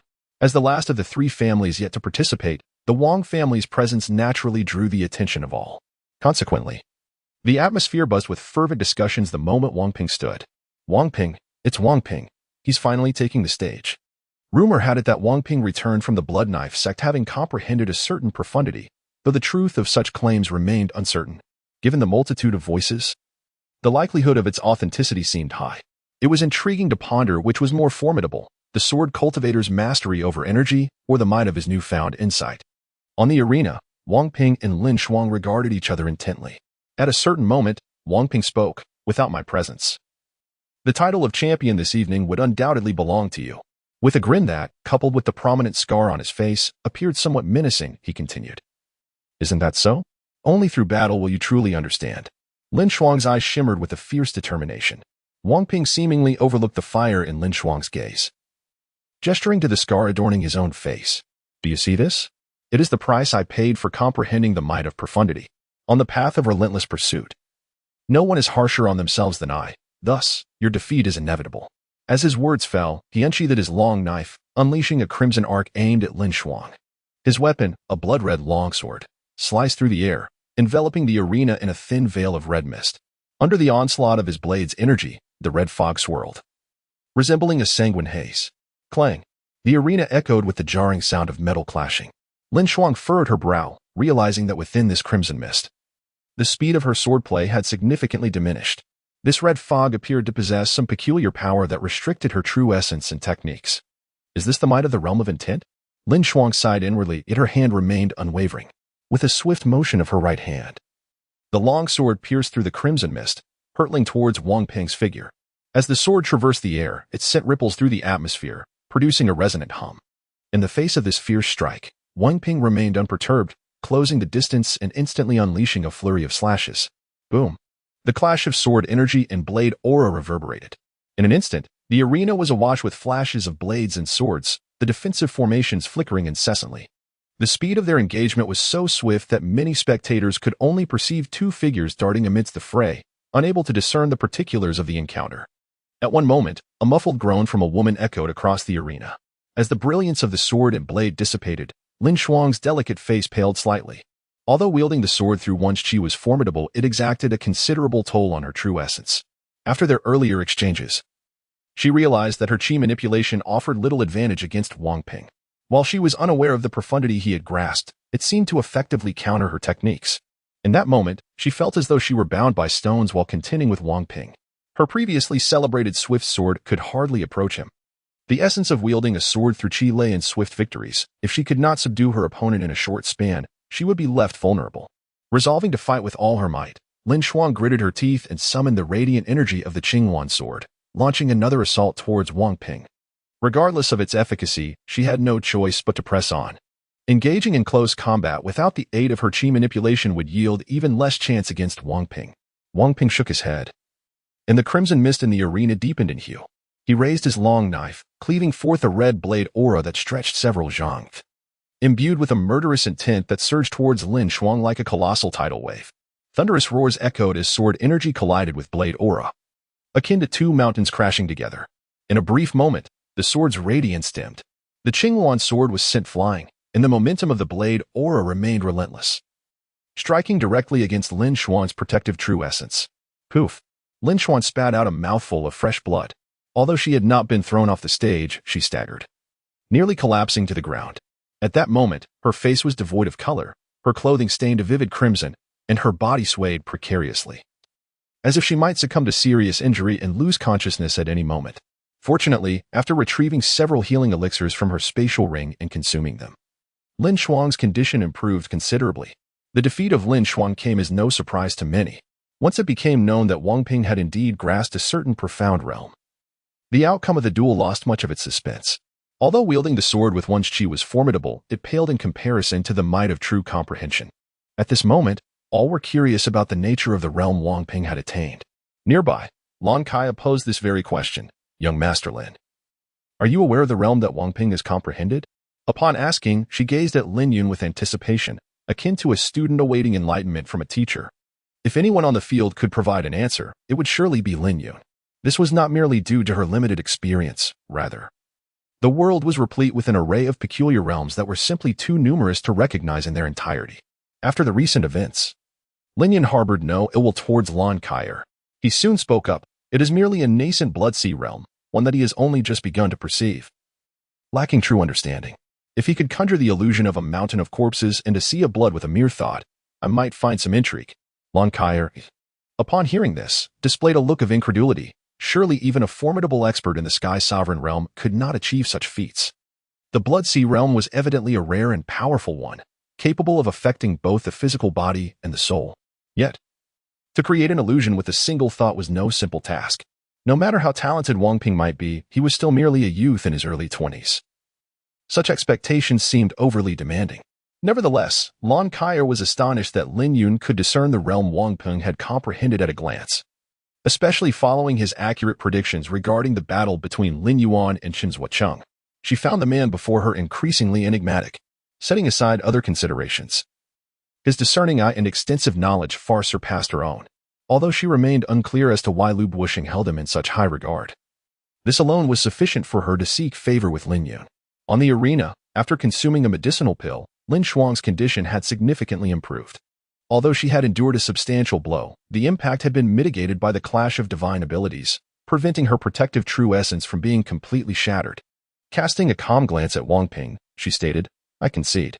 Her defeat at the hands of Wang Ping was anticipated, and thus, when she uttered these words, She felt merely a tinge of regret rather than profound sorrow. I previously mentioned that without my presence, the championship would rightfully belong to you. Wang Ping sheathed his long knife, reiterating what he had proclaimed before the duel commenced. A confident smile adorned his face as if this battle served merely to validate his assertion. However, Lin Shuang merely glanced at him and replied in a flat tone. Though I have lost, the Lin family has not yet been defeated. Wang Ping was taken aback and inquired with surprise. Could it be that the Lin family has another in the open origin realm under the age of 25? Lin Shuang's words indeed took him by surprise. The three prominent families were well acquainted with one another, making it nearly impossible for one party to secretly cultivate an exceptional descendant without the others being aware. Yet, the Lin family had seemingly achieved this in secrecy. Nonetheless, he felt no fear at all. Having comprehended the essence of the Blood Sea, he ranked among the elite even among the inner disciples of the Bloodblade sect. With equal cultivation, he held absolute confidence against any opponent he might face. Chapter 31. A temporary use of the hairpin. The dialogue between Lin Shuang and Wang Ping was not deliberately subdued, thus many people could hear it clearly. At that moment, numerous spectators displayed expressions of astonishment, including members of the Lin family. At a certain point, Lin Hongru turned to Lin Yuehao and inquired, "Father, does our Lin family still conceal a genius under the age of 25 in the Kaiyuan realm?" Upon noticing the puzzled gaze of his eldest son, Lin Yuehao, equally perplexed, shook his head and replied, "No, we shall inquire with Xiaoshuang later to uncover the truth." After saying this, the elder directed his gaze towards Lin Shuang on the arena. He too felt an immense confusion. How could he be unaware of another young prodigy from the Lin family? At this juncture, nearly all eyes were fixed upon the area where the Lin family was situated. When they observed the important figures of the Lin family wearing expressions of bewilderment, their curiosity intensified, clearly indicating that even the family head and the clan elder were oblivious to this matter. Why then did Lin Shuang utter such words? Surely, she would not jest with them. As a distinguished talent of the Lin family, she would not engage in such trivialities. While the vast majority of the audience remained perplexed, only a select few maintained their composure. Among them was Lu Bushing, the Lord of Qizhou. At that moment, this prominent figure's gaze had already shifted towards the handsome youth in a secluded corner. In this situation, if there was to be anyone from the Lin family capable of turning the tide, it would undoubtedly be that young man. Meanwhile, Lon Kaier also turned to Lin Yun beside her, her smile radiant as she remarked, "The person that Miss Lin Shuang mentioned must be you, young Master Lin." Lin Yun cast a glance at the beautiful woman and chuckled, "You guessed correctly, but there is no reward." Having said that, he took a few steps closer to her. At that moment, they were in such proximity that it could be described as almost skin touching skin. They could even distinctly feel the warmth of each other's breath. This was an exceedingly intimate distance. In response to Lin Yun's sudden advance, Lon Kaier remained unfazed, instead batting her eyelashes at him like an alluring little fox. However, Lin Yun remained unmoved. His gaze shifted to the woman's hair, or rather, to the hairpin adorning it. In the next instant, he reached out and deftly removed the hairpin. Upon Lin Yun's removal of the hairpin, Lon Kaier's silken tresses cascaded down, veiling her smooth, alabaster neck. The woman's hair, long and flowing, reached all the way to her hips. Its lustrous ebony strands shimmered with a captivating sheen, and a delicate fragrance lingered upon a gentle inhale. Without her hair elegantly styled, Lon Kaio appeared less mature and composed, embodying instead a refreshing charm and youthful allure. This woman not only displayed an array of varied attire but also transformed her appearance dramatically, whether her hair was elegantly arranged or left to flow freely. Lin Yun could not help but silently marvel at the ever-changing nature of the woman before him. Upon their first encounter, he perceived her as a refined beauty who had weathered countless storms, yet now, she appeared as a voluptuous and perfectly matured enchantress. Lon Kaya remained oblivious to Lin Yun's internal musings, her curiosity piqued by the intentions of the young man before her. Unlike naive young maidens, she felt no undue apprehension despite the somewhat ambiguous situation unfolding before her. Before long, Lin Yun spoke. Instead of continuing to gaze at the striking beauty, he turned and made his way toward the arena below. As he walked, he called out, "Miss Kyer, might I borrow your hairpin for a moment?" Behind him, a flicker of confusion crossed Lon Kyer's face. What could her hairpin possibly be used for? Just as she pondered this question, the man's voice echoed once more, "Miss Kyer, you appear even more youthful without your hair styled." Upon hearing this, a slight smile graced her lips, while Zhao Zi beside her pouted in response. In the audience, you noticed the handsome young man leisurely making his way toward the stage. At that moment, Lin Shuang had already returned to the area designated for the Lin family. Xiao Shuang, are you all right? Lin Yuehao first inquired about his granddaughter's injury. Upon seeing Lin Shuang shake her head, he immediately pressed further. Xiao Shuang, what did you mean by that statement? Is it possible that someone from the Lin family can contend with Wang Ping? Lin Shuang did not respond to Lin Yuehao immediately. Instead, she turned her gaze towards Lin Yun. She had long since spotted the youth, which was the reason she could confidently utter those words. Grandfather, you shall know soon. Lin Shuang murmured softly. Lin Yuehao also noticed his granddaughter's gaze, and at that moment, he turned his eyes towards the direction Lin Shuang was looking. Upon seeing Lin Yun's figure, a flicker of astonishment crossed his face, and he found himself harboring a thought that he himself deemed somewhat absurd. Lin Yuehao glanced at Lin Shuang once more and inquired, Xiao Shuang, are you referring to Shaoan? Lin Shuang remained silent, merely nodding her head. Upon receiving confirmation, not only did Lin Yuehao gasp in shock, but also several of his sons beside him drew in a sharp breath. Such a revelation was utterly astonishing. How could Lin Yun, who had exhibited no signs of cultivation talent for 2 decades, possibly possess the strength to contend with Wang Peng? Were it not for Lin Shuang's credibility, they would have dismissed the claim as mere mockery directed at the Lin family. Although they understood that Lin Shuang would not deceive them regarding such matters, the family head, Lin Hongru, still sought affirmation. Xiao Shuang, you are not jesting, are you? Xiao Yun, could he truly be Wang Peng's rival? Indeed, Xiao Shuang, such matters are no laughing matter. Otherwise, we would face significant embarrassment. Lin Shuang's father, Lin Wu, concurred. Lin Shuang glanced at her father and smiled. Father, rest assured, I know my limits. She then turned to Lin Yuehao and asked, Grandfather, do you know how I have comprehended the art of wielding the sword with my qi? Upon hearing this, Lin Yuehao pondered for a moment. His pupil slightly constricting as he uncertainly inquired, could it possibly be related to Shaoan? Lin Shuang nodded and said, Indeed. The reason I was able to master the art of wielding the sword with qi so swiftly is due to the assistance of Brother Yun. At that moment, the members of the Lin family present were left in a state of astonishment.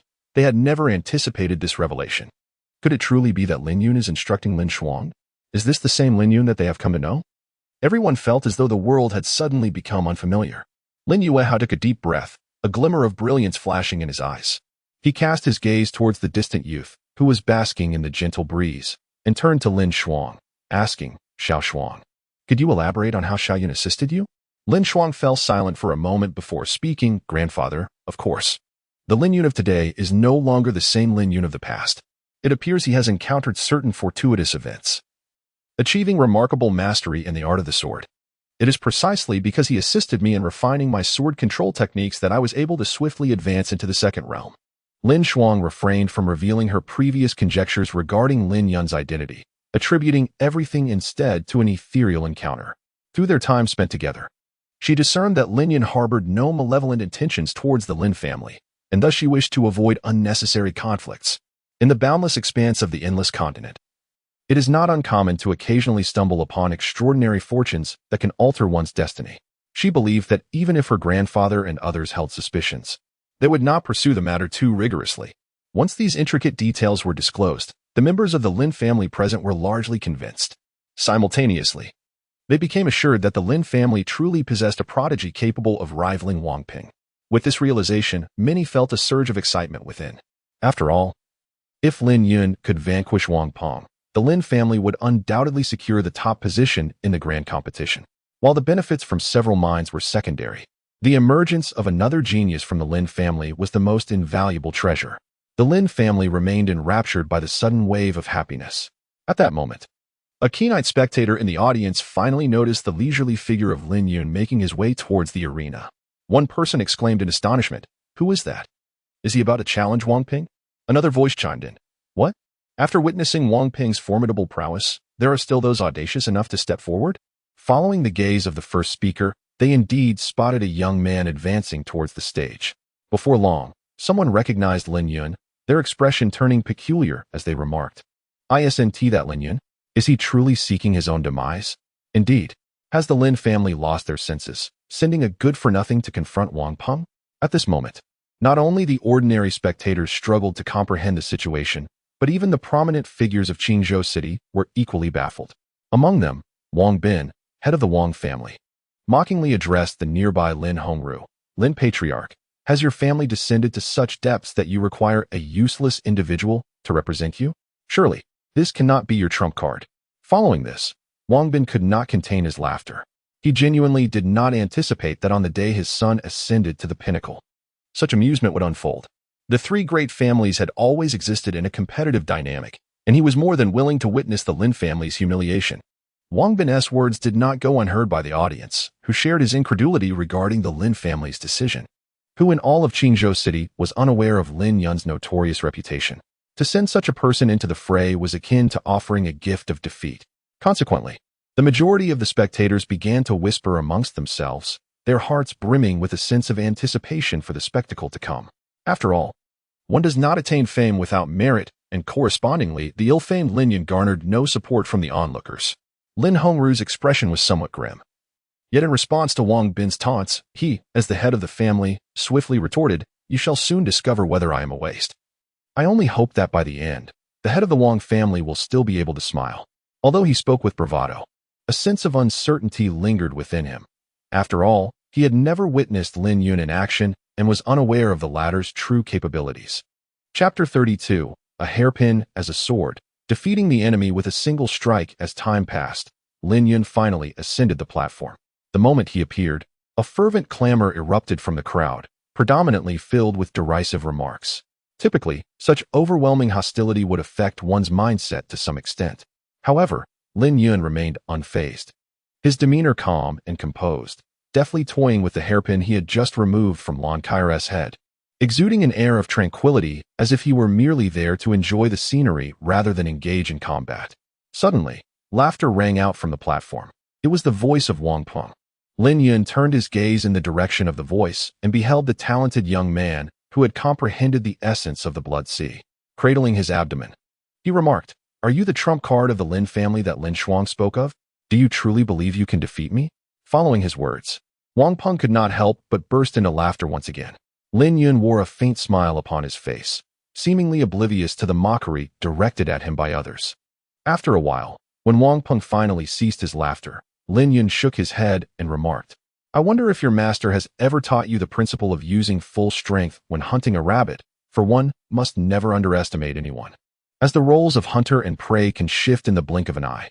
Upon hearing Lin Yun's words, the smile on Wang Peng's face faded, and his eyes narrowed as he reevaluated the so-called waste that everyone spoke of.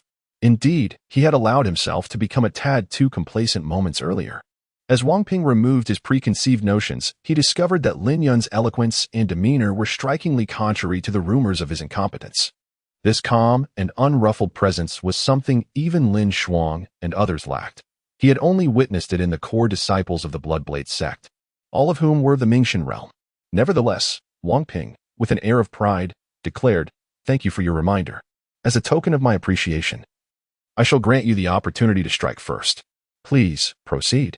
Standing tall with his back straight and hands clasped behind him, a confident smile adorned his face. Though Lin Yun's aura had taken him by surprise, he remained firmly convinced of his own strength and the prowess of the blade in his hand. Upon hearing this, Lin Yun shook his head and replied, "If I were to strike first, you might not even have the chance to retaliate." Wang Peng chuckled, thinking to himself that the notion of not having a chance to counterattack was far-fetched, even for one at the late stage of the opening Yuan realm. Thus, he paid no heed to Lin Yun's words. Observing that his counsel had fallen on deaf ears, Lin Yun felt no inclination to persist in his warnings. Since his opponent was unwilling to listen, he was more than eager to expedite the conclusion of this duel. After a brief moment, he gradually raised the hairpin in his hand. Wang Peng, witnessing this scene, stood in stunned silence and remarked, "Is this truly your weapon?" Lin Yun smiled and said, "Indeed." Given his status, it seemed almost predatory to confront a mere novice in the Kaiyuan realm. A single hairpin would suffice. However, Wang Peng was oblivious to Lin Yun's thoughts and found him utterly arrogant. In fact, many spectators shared this sentiment, deeming Lin Yun excessively haughty. With only a handful expressing genuine curiosity, Lu Boxing, observing Lin Yun wield a hairpin as a weapon, chuckled and remarked on its intrigue. Meanwhile, Lan Kai, witnessing the youth's unconventional use of her hairpin, displayed a profound curiosity on her charming face, eager to see how Lin Yun would employ such an ordinary object to defeat Wang Peng.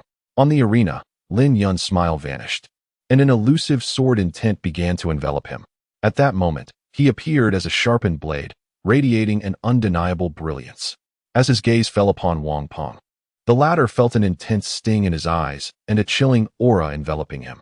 Trembling internally, Wang Peng abandoned his earlier bravado of allowing Lin Yun to strike first and summoned the full force of his Blood-Sea realm. Instantly, the arena was engulfed in swirling red mist, more vibrant and dense than when he had battled Lin Xuang, reminiscent of a resurgence of a mountain of corpses and a sea of blood. While he had held back during his clash with Lin Xuang, facing this red mist that had once ensnared her, Lin Yun remained unfazed.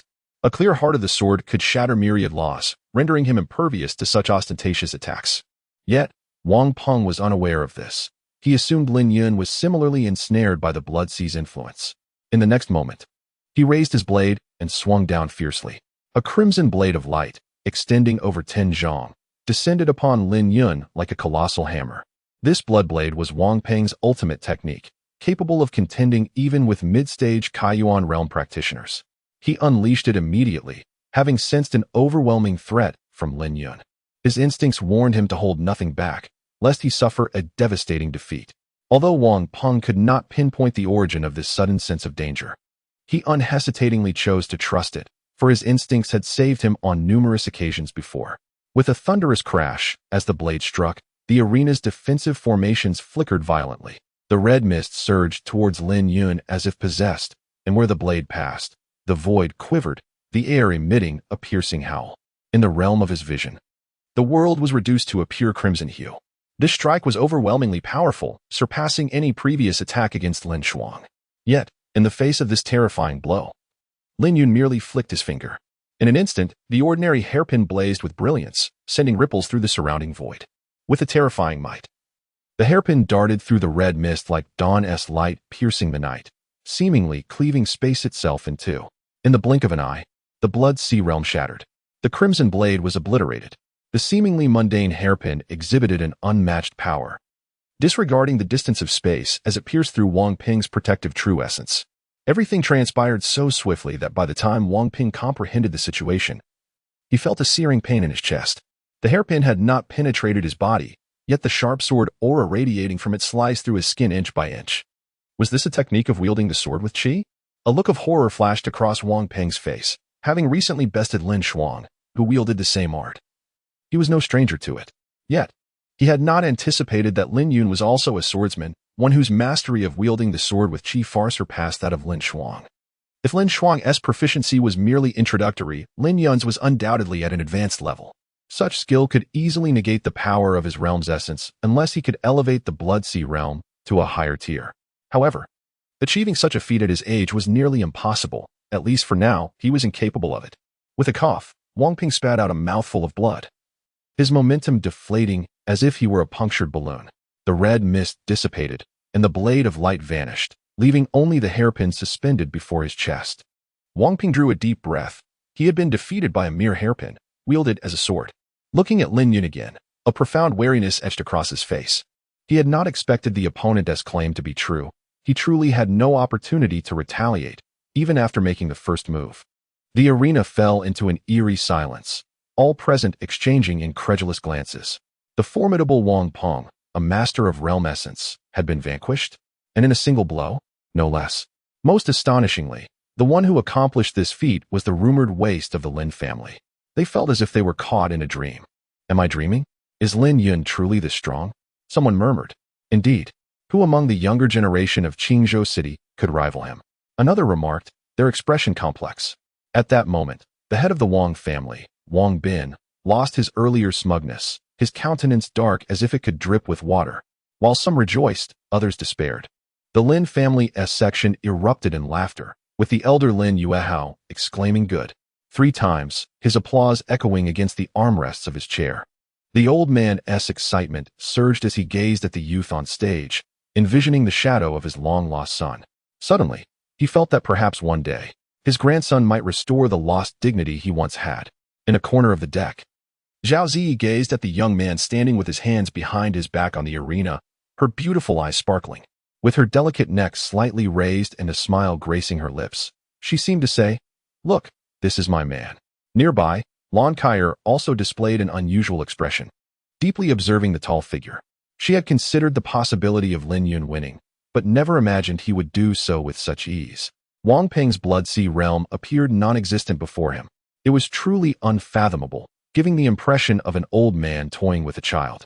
Lin Yun, this surely cannot be your limit, Lon Kaier murmured softly. Chapter 33. The beautiful woman and wine should not be disregarded. Many remained immersed in the shocking outcome of Lin Yun's victory over Wang Peng. Suddenly, a hearty laugh rang out in the arena. Young Master Lin Yun, truly a youth of exceptional talent. Today's battle has showcased your brilliance. Just as my teacher said, a hidden dragon in the depths. Given time, with your talents, I fear even the vast De Qian dynasty cannot restrain your ascent. As the crowd turned their gaze towards the source of the sound, they beheld the city lord, Lu Buoxing, rising slowly from his chair, making his way to the arena. Witnessing this scene, many felt their pupils constrict and expressions of profound astonishment washed over their faces. Their reaction was not unfounded. Lu Buoxing's words carried an astonishing weight, imbued with a remarkable significance. The Lord of Qingzhou was no longer merely expressing admiration for a younger individual. His tone bore an unexpected hint of camaraderie and deference. This was the crux of their astonishment. Who was Lu Buoxing? He was the local sovereign of Qizhou. Even though Lin Yun had triumphed over Wang Ping, it was hard to fathom that this influential and esteemed lord would regard him with such attention, even deference. It is worth noting that the previously revered ice spirit body, Zhao Yuhan, had never received such treatment. Although Lin Yun has demonstrated remarkable talent, he is still merely a junior. Moreover, if we are to speak solely of talent, Zhao Yuhan undoubtedly surpasses Lin Yun. Just now, Lin Yun's ability to defeat Wang Peng with a single move was merely a result of his extraordinary skill in wielding the sword with his qi. They all observed Lin Yun's cultivation level, which was merely at the early stage of the Kaiyuan realm. However, it was said that Zhao Yuhan was already preparing for a breakthrough to the Mingxin realm. They simply could not fathom why Lu Buoxing would bestow such high praise upon this former waste of the Lin family. Furthermore, who could the teacher mentioned by Lu Buoxing be? Was there information concealed from them? Even the members of the Lin family were taken aback by this revelation. When did Lin Yun become so familiar with Lu Buoxing? At this moment, Lin Yuehao and Lin Hongru, along with others, turned their gazes toward Lin Shuang in unison. However, the latter looked at Lin Yun and Lu Buoxing on the arena, her face also reflecting a hint of perplexity. Seeing so many people staring at her, Lin Shuang shook her head in bewilderment. She too was curious about the nature of the relationship between Lin Yun and Lu Buoxing. At that moment, Lin Hongru suddenly had a realization and turned to Lin Yuehao, saying, "Father, do you think Lu Buoxing's recent decision to involve our Lin family in the mining of the Qiyun Mountains resources could be related to Xiaoyan?" After Lin Hongru uttered these words, he swallowed hard. Although it was somewhat difficult to believe, it was indeed the most reasonable answer. Otherwise, it would be quite challenging to explain why the city lord's mansion suddenly presented such a large cake to share with them. Lin Hongru reflected on the greatest achievement he had accomplished during his tenure as the head of the Lin family for several decades, which, surprisingly, was relying on his nephew. A complex expression fleeting across his face. Lin Yuehao listened to his eldest son's words and replied in a deep voice, "It is highly probable. Though I am curious how Xiaoyan came to know Lu Buoxing." After speaking, the elder turned his gaze towards the handsome youth on the stage, feeling as though a thick veil of mystery enveloped his grandson, growing increasingly enigmatic. However, for the Lin family, this was not a misfortune. On the arena, Lin Yun looked at Lu Buoxing. The lord of Qingzhou City, clad in a green robe, stood tall, a gentle smile gracing his face. When he looked at Lin Yun, his eyes occasionally sparkled with admiration. As the saying goes, one does not strike a smiling face. In response to Lu Buoxing's praise, Lin Yun humbly remarked, "Merely a trifling skill, truly not worth mentioning. It is you, Lord Lu, who commands a vast territory from your esteemed position, deserving of my utmost respect." Though Lin Yun regarded Lu Buoxing as a minor figure, he acknowledged that the latter was the prominent figure in Qizhou and had previously assisted him at the Zui Stenlu. Thus, he was willing to show him some courtesy. Lu Buoxing laughed heartily and said, "Young master, your defeat of Wang Peng today and your ascension to the pinnacle of the Lantern Festival competition is indeed a joyous occasion. I have prepared fine wine in my residence and hope you will do me the honor of joining me for a drink." Lin Yun smiled in response, declaring that it was merely a superficial reputation, unworthy of mention. As the saying goes, one must not neglect beauty and wine in this world. The invitation from Lord Lu was too generous to decline. Although he typically despised such tedious gatherings, he could not turn down Lu Buoxing's request. The rationale behind this decision was that Lu Buxing was akin to a local emperor in Qizhou, and fostering a relationship with him could potentially benefit the Lin family. He could not remain in this small Qizhou forever. To advance further, he would inevitably need to venture into broader horizons. Both he and the Lin family required time to flourish, and nurturing a connection with the city lord during this period was certainly prudent. Upon hearing Lin Yun's words, Lu Buxing felt a surge of joy and promptly intended to lead Lin Yun towards the city lord's mansion. However, Lin Yun gestured for him to wait, saying, "Lord Lu, one must not disregard beauty and wine. Having the wine is one thing, but the beauty must accompany it." With that, Lin Yun, to Lu Buxing's astonishment, leaped gracefully over the audience and landed beside Zhao Zi. He embraced the young maiden's soft form and, casting a smile at Lu Buxing below the arena, declared, "Now that I have the beauty, we are merely awaiting your fine wine." Lin Yun's voice resonated loudly, clear enough for everyone present to hear. At that moment, all eyes turned in unison towards him. Beneath the resplendent full moon, the youth appeared as if sculpted from jade, his demeanor striking and handsome. Beside him stood a young maiden, her bright eyes and radiant smile reminiscent of an ethereal fairy, her beauty transcending the ordinary. A delicate blush graced her cheeks, akin to the soft hues of dawn, tenderly nestled against the young man's chest. From a distance, one could not help but marvel at this enchanting pair. A match made in heaven. Zhao Zi found herself unperturbed by the idea of sharing affectionate gestures with Lin Yun. Yet being the focus of so many gazes was an experience unlike any other. Her heart raced like a startled deer, pounding against her ribcage, almost escaping her bosom. Overwhelmed by shyness, she buried her head deeply into the young man's embrace, though she had her reservations about his boldness. A profound sense of joy and sweetness blossomed within her, quietly spreading throughout her heart. Nearby, Lon Kyer observed this captivating scene with a fleeting glimmer of envy in her eyes. Meanwhile, Lu Buxing and Lin Yun departed, leaving the onlookers exchanging puzzled glances. Although Lin Yun had triumphed over Wang Peng, the grand competition had not yet concluded. As the host, Lu Buxing should have remained to provide a summary or conclusion. Yet he had slipped away. Many felt a mix of frustration and astonishment at Lu Buxing's evident regard for Lin Yun. Even the most obtuse could discern that there were undisclosed intricacies behind this attention. This evening, the Lin family emerged as the unequivocal victors, securing first place in the competition and a greater share of mining allocations. Most importantly, they had produced Lin Yun, a prodigy who had bested a practitioner of the profound realm. The Lin family originally boasted two prodigies, Lin Shuang and Lin Yuan, and now they have added another, Lin Yun. The foundation of the younger generation has already placed them several tiers above the other two families. Not to mention, the Lin family possesses the advantageous connection of the city lord's mansion. Unless unforeseen circumstances arise, the Lin family is destined to dominate Qizhou City in the future. A transformation is imminent in Qizhou City. Chapter 34, bestowing upon him a stroke of fortune. The city lord's mansion, banquet hall.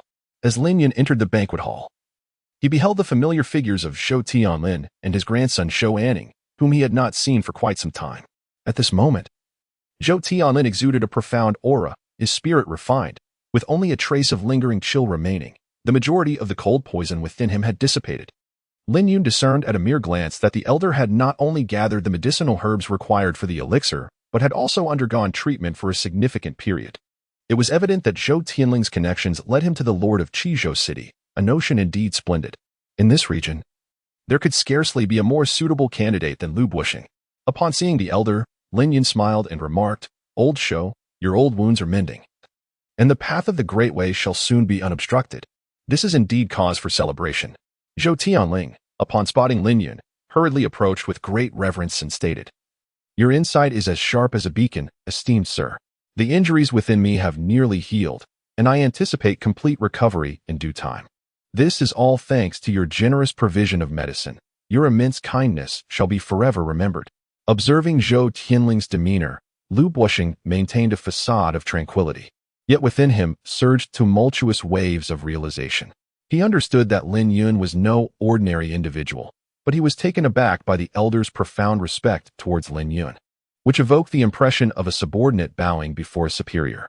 He had believed his own treatment of Lin Yun was sufficiently courteous, yet in light of this revelation, he felt woefully inadequate.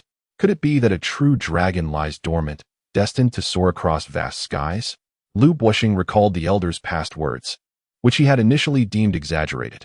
However, After witnessing the extraordinary grace of the youth aboard the painted boat, and now observing Zhou Tianling bowing his head before him, he was utterly convinced. Lu Buoxing might have doubted himself, but he had unwavering faith in the discerning eye of a renowned celestial realm expert. In the journey of life, when one is uncertain of the path ahead, following in the footsteps of one's predecessors can indeed be a wise choice. Whether it was fostering a relationship with the Lin family, or now extending an invitation to Lin Yun for a banquet, he had consistently embodied this principle through his actions. Gazing at the respectfully attentive Zhou Tianling, Lin Yun nodded, then turned his gaze towards Zhou Anning, who stood beside the elder. At that moment, the somewhat headstrong young lady donned a flowing azure gown, her lustrous black hair cascading down like a waterfall, and around her alabaster neck hung a striking red necklace.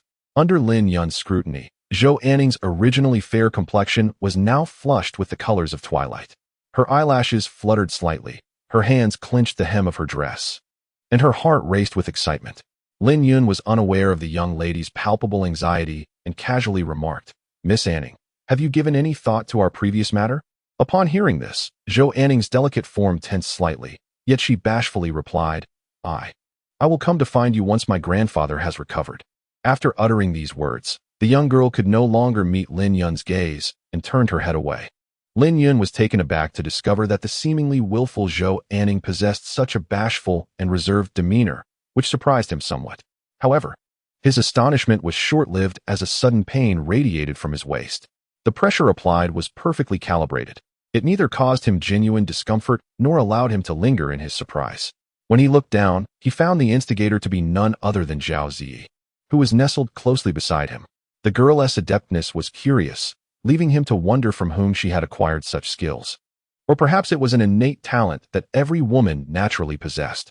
At that moment, the delightful and charming young lady puffed up her cheeks in indignation, casting a vigilant gaze towards Zhou Anning, resembling a protective little kitten guarding its meal. Lin Yun chuckled in silence. In the banquet hall, the esteemed guests took their seats. Soon, servants began to present exquisite dishes and fine wines, one after another. Lin Yun raised his glass and took a sip.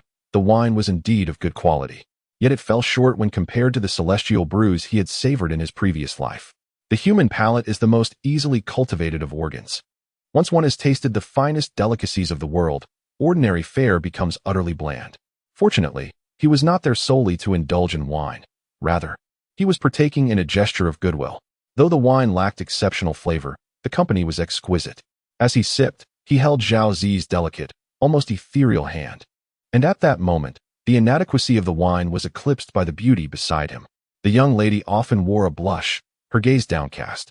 Only when her eyes occasionally flicked towards Zhou Anning did her slender brows, reminiscent of willow leaves, furrow slightly, a flicker of barely perceptible animosity shimmering in her watery eyes. As the cups were exchanged and the guests reveled, the evening banquet swiftly approached its conclusion. Just as the music faded and the crowd began to disperse, Lin Yun suddenly turned to Lu Buoxing and inquired, "City Lord Lu, might you demonstrate your cultivation technique for me?" Lu Buoxing paused, his hand holding the wine glass faltering, a look of confusion crossing his face. Observing Lu Buoxing's expression, Zhou Tianling chuckled and remarked, "Buoxing, since Mr. Lin has requested you to showcase your technique, you should comply. Mr. Lin certainly means you no harm."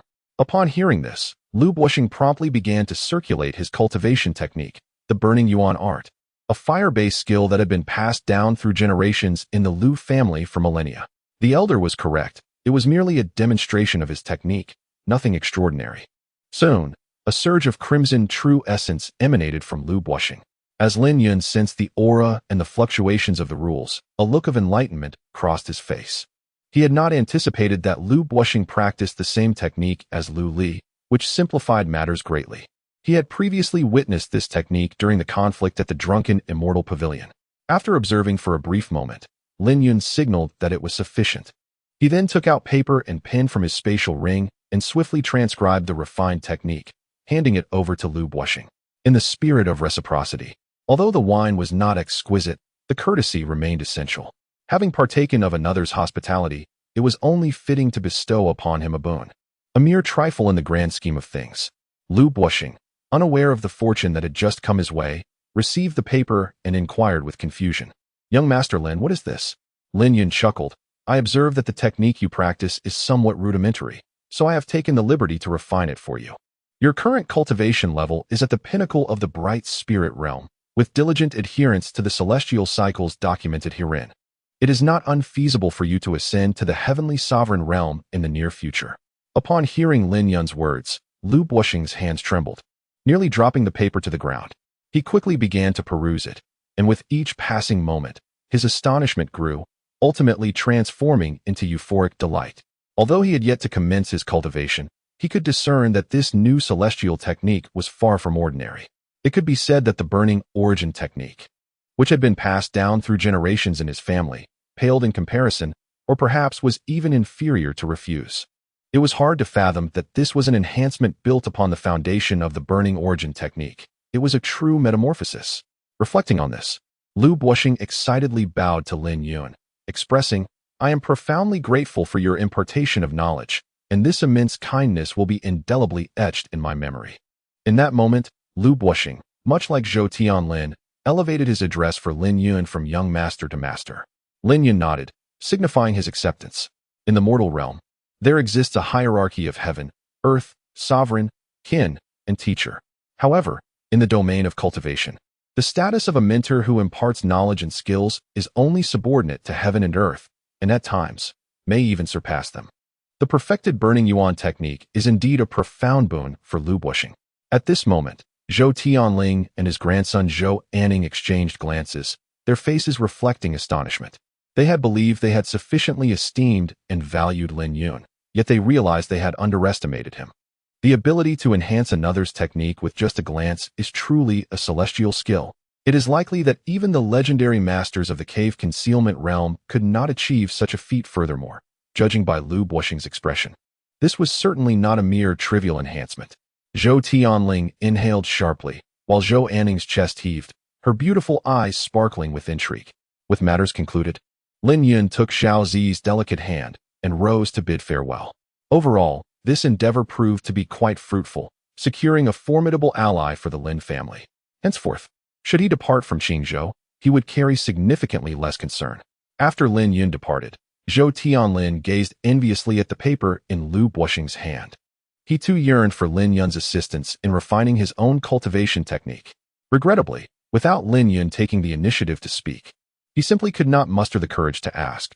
After all, the favor of alleviating him from the curse of the Xianbing cold poison was an immense grace, and he did not possess the audacity to impose further. Fortunately, he had left himself a way out. Otherwise, he would surely be lamenting his folly today. With this thought in mind, Zhou Tianlin turned his gaze towards the exquisite and charming Zhou Anning beside him, secretly relieved. Upon returning home, he would be sure to reward that troublesome young rascal for bringing him such a wonderful granddaughter. Chapter 35. Life's rare moments of confusion emerging from the city lord's residence. It was already midnight. The night enveloped the surroundings like spilled ink, consuming the earlier revelry and splendor. This year's lantern festival had passed in such a manner. The moon hung high in the sky, its silver light faint, outlining the distant city walls. In the depths of the alleys, lanterns flickered dimly, occasionally swaying in the wind, casting soft, dancing shadows. On the empty streets, the footsteps of a few nocturnal wanderers could be heard faintly, only to vanish swiftly around the distant corner, leaving behind a lingering echo that resonated clearly in the stillness of the night. Beneath the night sky, Lin Yun strolled through the tranquil city of Qingzhou, holding Xiao Zi's small hand. Ahead of them, a young couple ambled along, the man carrying the woman on his back. The man was tall and clad in simple attire, occasionally glancing back at the woman with a tender smile. The woman nestled closely against his back, her lips also curled in a smile. At one moment, a sharp sound of discomfort pierced the air. Turning to look, Lin Yun saw Xiao Zi squatting on the ground, her small hands cradling her ankle. Gazing up at him with a pitiful expression, "Brother Yun, I think I might have twisted my ankle." The girl's brows furrowed gently, forming two crescent moons. Her clear, water-like eyes veiled with a thin mist.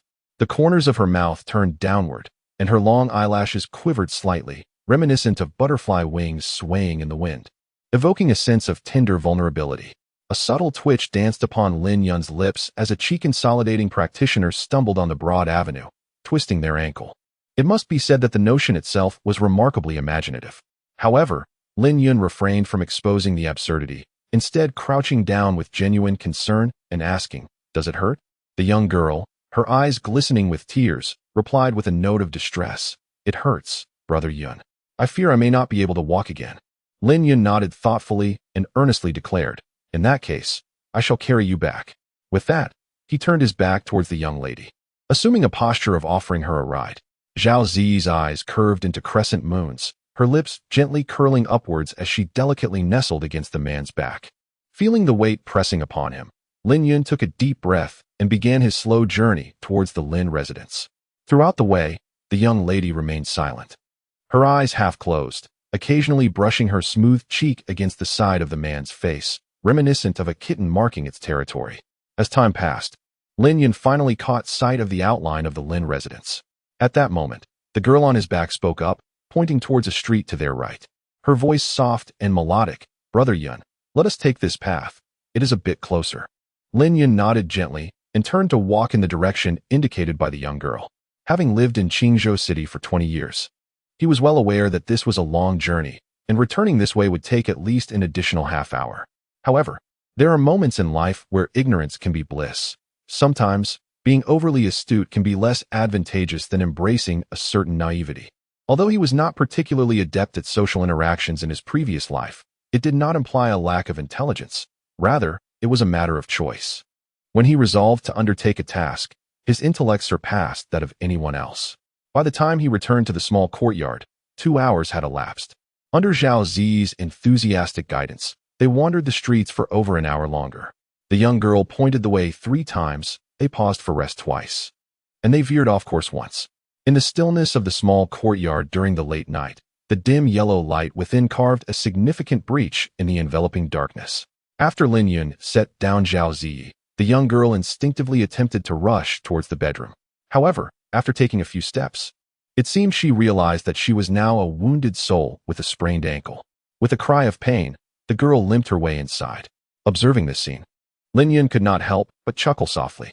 As he entered the bedroom, he found Zhao Zi sitting on the edge of the bed, her bare feet delicately massaging her ankle. The girl's petite feet were as white as jade, glimmering softly under the warm glow of the light. Upon noticing his presence, Zhao Zi's eyes sparkled with a touch of innocence as she implored, "Brother Yun, I heard that if a practitioner of the open origin realm uses their true essence to massage this ankle injury, it would heal more swiftly. Would you be so kind as to assist me?" With a hopeful gaze, she blinked at him. Very well. This was indeed not a mere whim. The true essence of a practitioner in the open origin realm did possess such healing properties. Lin Yun nodded and smiled, of course. The following morning, Zhao Zi rose to prepare for her grooming. However, after just a few steps, she twisted her ankle. Observing the girl squatting on the ground, feigning a pitiful demeanor, Lin Yun shook his head. With injuries compounding, he anticipated that he would need to care for her for an extended period. At that moment, Lin Yun adeptly utilized the power of his inner essence to massage Zhao Zi's ankle. He gazed at her delicate foot, devoid of any swelling, and remarked, "How careless you are. Have you forgotten how to walk these past few days?" The girl's eyes sparkled as she donned a woefully innocent expression and retorted, "Brother Yun, if you continue to laugh at me, I shall ignore you." Despite her words, she shifted into a more comfortable position, reclining on the soft bedding. Lin Yun had been indulging in a soothing massage for a while when his grandfather, Lin Yuehao, came to seek him out. He had already surmised the reason for his grandfather's visit. Indeed, upon their first encounter, Lin Yuehao promptly inquired, "Xiao Yun, could you enlighten me regarding the nature of your cultivation? Furthermore, what is your relationship with Lu Bushing?" In response to Lin Yuehao's queries, Lin Yun artfully refrained from divulging the entire backstory, opting instead for a half-truth.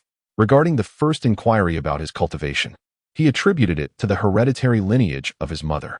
He clarified that he had not lacked the innate talents from his maternal lineage. Rather, his awakening had occurred later than expected, which accounted for his previously unremarkable performance. Recently, however, he had fortuitously awakened his bloodline talents, resulting in an extraordinary acceleration in his cultivation progress. As for the second question concerning Lu Bushing, Lin Yun explained that he had merely assisted Lu Bushing with a minor task, which had led to Lu Bushing extending some favor towards the Lin family. Thus, for both inquiries, Lin Yun provided responses that appeared to be quite reasonable. Lin Yuehao listened in silence for a moment. Naturally, he did not fully believe Lin Yun's words, yet he refrained from voicing any objections. Everyone harbors certain secrets that cannot be shared with others. As long as the other party remains his grandson, that is sufficient. Chapter 36. The beautiful woman and the young girl in the courtyard. Zhao Zi was directing the servants as they moved boxes of belongings into the room. Lin Yun gazed at the girl with a hint of confusion and inquired, "Ji, what have you purchased this time? Why so much?" Zhao Ziyi's delicate face flushed with a rosy hue as she playfully replied, "Brother Yun, I cannot reveal it to you just yet. You shall find out in due time." With that, she playfully winked. Lin Yun, taken aback by the young lady's playful demeanor, shook his head and decided to directly inquire with the servants who were transporting items. One of the servants responded, "Young Master Yun, these coconuts and papayas were purchased at the behest of the young mistress." The servant spoke with a low bow, his demeanor imbued with reverence and trepidation. The current Lin Yun was no longer the wastrel of the Lin family. Following the Lantern Festival competition, his name had reverberated throughout the entire Qingzhou city, becoming a household name. His extraordinary talent was widely recognized, and he was intricately connected to the city lord's residence. It could be said that Lin Yun's standing within the Lin family had ascended, now rivaling that of the family head and the esteemed ancestors. Consequently, those who spoke to him were exceedingly cautious, fearful of offending this prodigious scion of the Lin family. Lin Yun nodded slightly and turned his gaze towards the numerous boxes of coconuts and papayas. How could he have been unaware that Zhao Zi had a fondness for such delicacies? Surely, this abundance could sustain them for several months. Just as he was engulfed in his perplexities, his cousin Lin Shuang entered from the small courtyard. Upon seeing Lin Shuang and then glancing back at the boxes filled with coconuts and papayas, a faint smile of irony appeared on his face.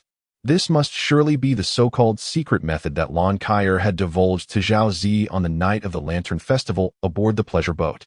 Lin Shuang entered the room, observing the bustling servants with a perplexed expression as she inquired, "Yin Di, what are they up to?" Lin Yun offered a brief explanation before guiding Lin Shuang to the living room for tea. In the past, each visit from Lin Shuang was marked by an insatiable thirst for knowledge and a palpable excitement. However, today, for reasons unknown, his cousin appeared somewhat distracted, even posing very few questions regarding her cultivation. This left Lin Yun feeling somewhat surprised, prompting him to inquire, "Cousin, do you have something on your mind?" Lin Shuang's mind was currently consumed by thoughts of coconuts and papayas. Upon hearing Lin Yun's words, a rare flicker of panic crossed her face, and she hastily waved her hand, exclaiming, "No, not at all." Though she verbally denied it, her gaze fell to the ground, betraying a distant demeanor that suggested otherwise. This was hardly a display of indifference. The scene was almost begging to have the phrase actions speak louder than words inscribed upon her countenance. Observing this, Lin Yun shook his head, refraining from further inquiries. There is a saying that one should not attempt to decipher the thoughts of a young girl, and he was currently embodying the wisdom contained within that adage. Lin Shuang swiftly departed from the small courtyard. Today, his elder cousin lingered there for a noticeably shorter duration than usual. In the Lin residence, within a serene and elegant loft, Lin Shuang sat on a chair, lost in thought.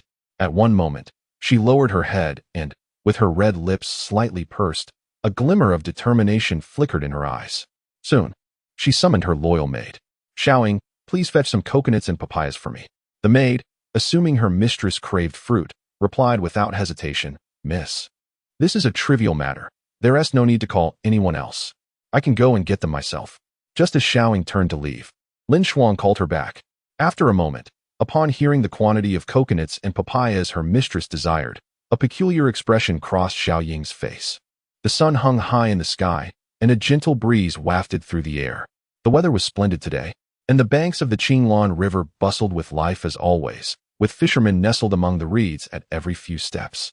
Along a small path by the riverbank, a beautiful woman leisurely strolled hand in hand with a young girl. Both were adorned in matching azure long dresses, their bond evident. The girl, with her rosy lips and pearly teeth, was exquisitely charming. Her long eyelashes fluttered gently, her innocent gaze sparkling with curiosity. Beside her, the beautiful woman exuded grace and allure. Her dark hair elegantly styled, revealing a fair neck adorned with a hint of cinnabar red on her forehead. Her bright eyes and radiant smile were strikingly dignified. The appearance of this duo, one grand and the other petite, naturally drew the attention of many passersby. Some stood frozen in place, forgetting to walk, while others stared intently, oblivious to the fish biting their hooks. One unfortunate soul even tumbled directly into a nearby ditch. Witnessing this, the girl covered her mouth and burst into laughter, her eyes crescent-shaped with mirth. "Mother, look, that's the seventh one," she exclaimed, counting on her delicate, fair fingers. The more she counted, the more pronounced her smile became. The woman affectionately ruffled the girl's hair, her gentle eyes flashing with tenderness as she advised, "Do not mock others." Though the words were meant as a lesson, her tone bore no hint of reproach. The girl playfully stuck out her tongue and obediently replied, "I understand, mother." As soon as she spoke, she turned to her mother again, asking, "Mother, are you truly not considering finding another partner? So many people admire you, not to mention those here. There are also Elder San, Elder Wu, Uncle Shi, Uncle Shiwu, and Master Wenrue from Yuanmin, as well as Master Ziyun." The girl resumed counting on her fingers, only stopping when she realized she had run out of digits. Observing this, the woman smiled and said, "Having you, my dear Xiaoxue, is more than enough. I do not require a partner." The girl's expression fell slightly at this response, yet she seemed to have anticipated it, quickly restoring her sweet smile. Gazing at the vast expanse of the Qinglan River, she licked her rosy lips and said, "Mother, this is the Qinglan River. I heard from my senior sister that it is home to many spiritual fish. Shall we catch some to take home? I've never tasted spiritual fish before." The woman replied with a smile, "The Qinglan River is shrouded in a unique set of rules, making it difficult for even formidable practitioners to cross. Catching the spiritual fish within is no simple task. If you wish to taste them, it would be best to seek out your senior sister Lin Shuang and see if she can acquire some from others." Initially disheartened by her mother's words, the girl's spirits lifted at the mention of Lin Shuang, and she eagerly urged her mother, "Let us hurry and find senior sister Lin Shuang." On a bustling street in Qingzhou City, the crowd flowed like water. Although the Lantern Festival competition had concluded days ago, the ripples of excitement had yet to settle, with many still engrossed in discussions about that night's events. In my opinion, Wang Ping's luck was misaligned. In any other year, he would have undoubtedly claimed first place. But alas, this year, Lin Yun emerged as an even more extraordinary talent.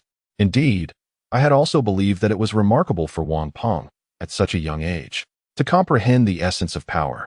As I expected, even Lin Shuang, who wields her sword with qi, was no match for him. However, I never imagined that Wang Peng would fall short against Lin Yun in a single exchange. It is truly unfathomable. Now, with two prodigies from the Lin family who have both grasped the art of swordsmanship through qi, and with the backing of the city lord's residence, the future looks exceedingly bright for the Lin family.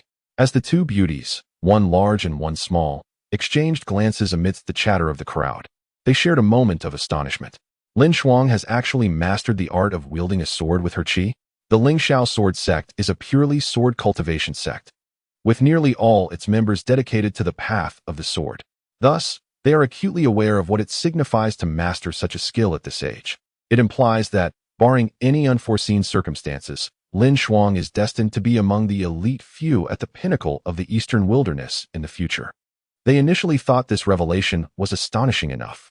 However, they were even more taken aback to learn that such a prodigy as Lin Shuang could not secure a position among the top two in the grand competition of Qingzhou City. A few years ago, Qingzhou City produced Zhao Yuhan, the ice spirit body, and now there are those with the power of comprehension and the ability to wield swords with qi.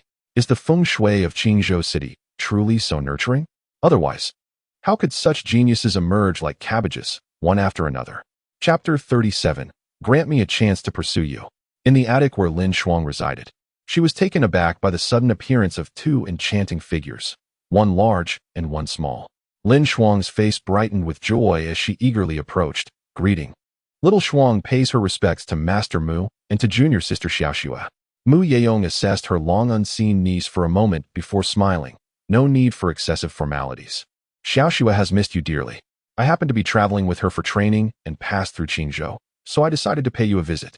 As soon as Mu Yeyong finished speaking, Mu Xiaoxue took a few steps forward and tightly embraced Lin Shuang.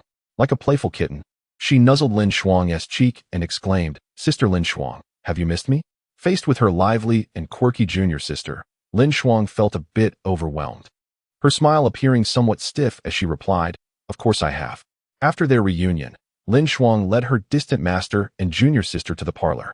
Once the guests were seated, it wasn't long before a maid served a tray of freshly brewed tea. Mu Yeong took a delicate sip before looking at Lin Shuang with curiosity. Little Shuang, I have heard that you have mastered the art of wielding a sword with your chi. Lin Shuang nodded and remarked, I have been fortunate enough to have entered this realm ahead of time. Preferring to avoid unnecessary complications, she refrained from disclosing any information regarding Lin Yun. Although she trusted her master uncle not to harm her, it is always wise to err on the side of caution. The fewer individuals privy to the information, the lesser the risk. Upon hearing her disciple's admission, Mu Yeong, despite being mentally prepared, was still taken aback. She felt a twinge of envy towards her senior sister for having such an exceptional apprentice. Pondering this, Mu Yeong suddenly recalled something and spoke up. I have heard that there is another member of the Lin family who has also mastered the art of wielding a sword with chi. Lin Shuang understood that her master uncle was referring to Lin Yun, and she replied, Indeed, he is my cousin, named Lin Yun. In terms of skill in wielding a sword with his chi, he far surpasses me. Mu Yeong mused silently, which is only natural, otherwise he would not have been able to defeat Wang Peng, who had comprehended the power of the realm. The realm of swordsmanship, akin to the realm of intent, is categorized into 4 levels: entry, minor accomplishment, major accomplishment, and perfection. Generally speaking, at the same level, the power of intent surpasses that of the second realm of swordsmanship. Wang Peng's defeat at the hands of Lin Yun, and in a single strike no less, indicates that Lin Yun's proficiency in wielding his sword with chi has undoubtedly reached a level beyond major accomplishment. Such a gifted young swordsman is rare even within our Lingxiao Sword Sect. Upon this realization, Mu Yeong felt a surge of excitement in her chest. For the first time contemplating the idea of taking on a disciple, she wished to accept Lin Yun as her student.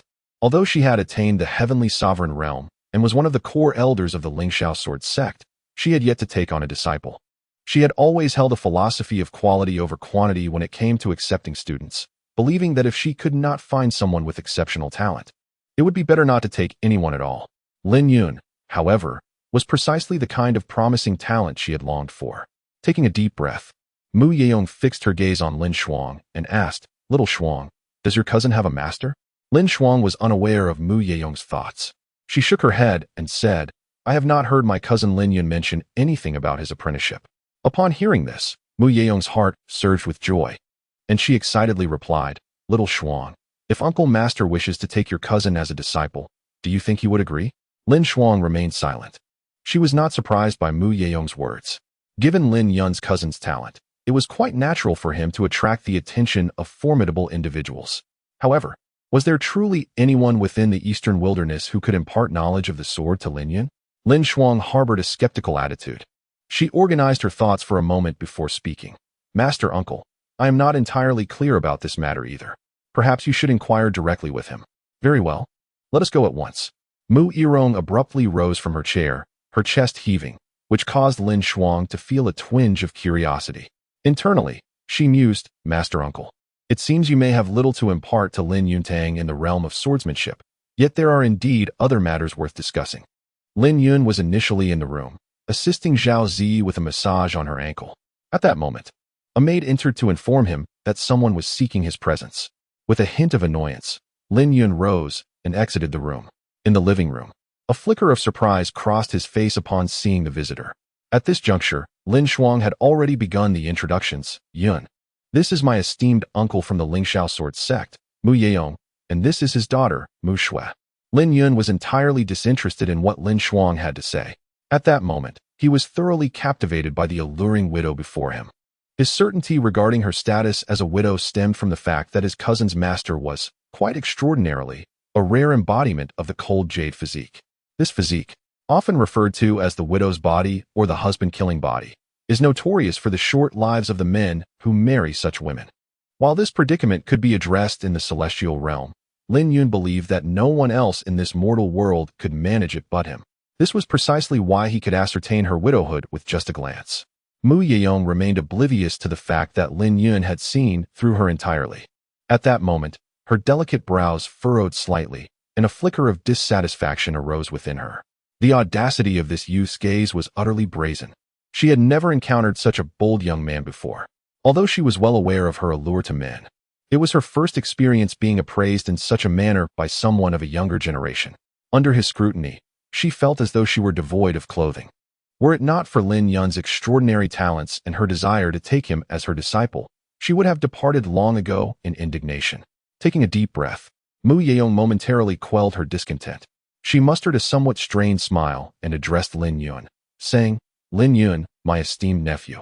I am a core elder of the Lingxiao Sword Sect, currently possessing the cultivation of the Yutian realm. Yet, I find myself without a disciple to inherit my legacy. I wish to take you as my apprentice. Might you be inclined to accept?" A peculiar expression flickered across Lin Yun's face.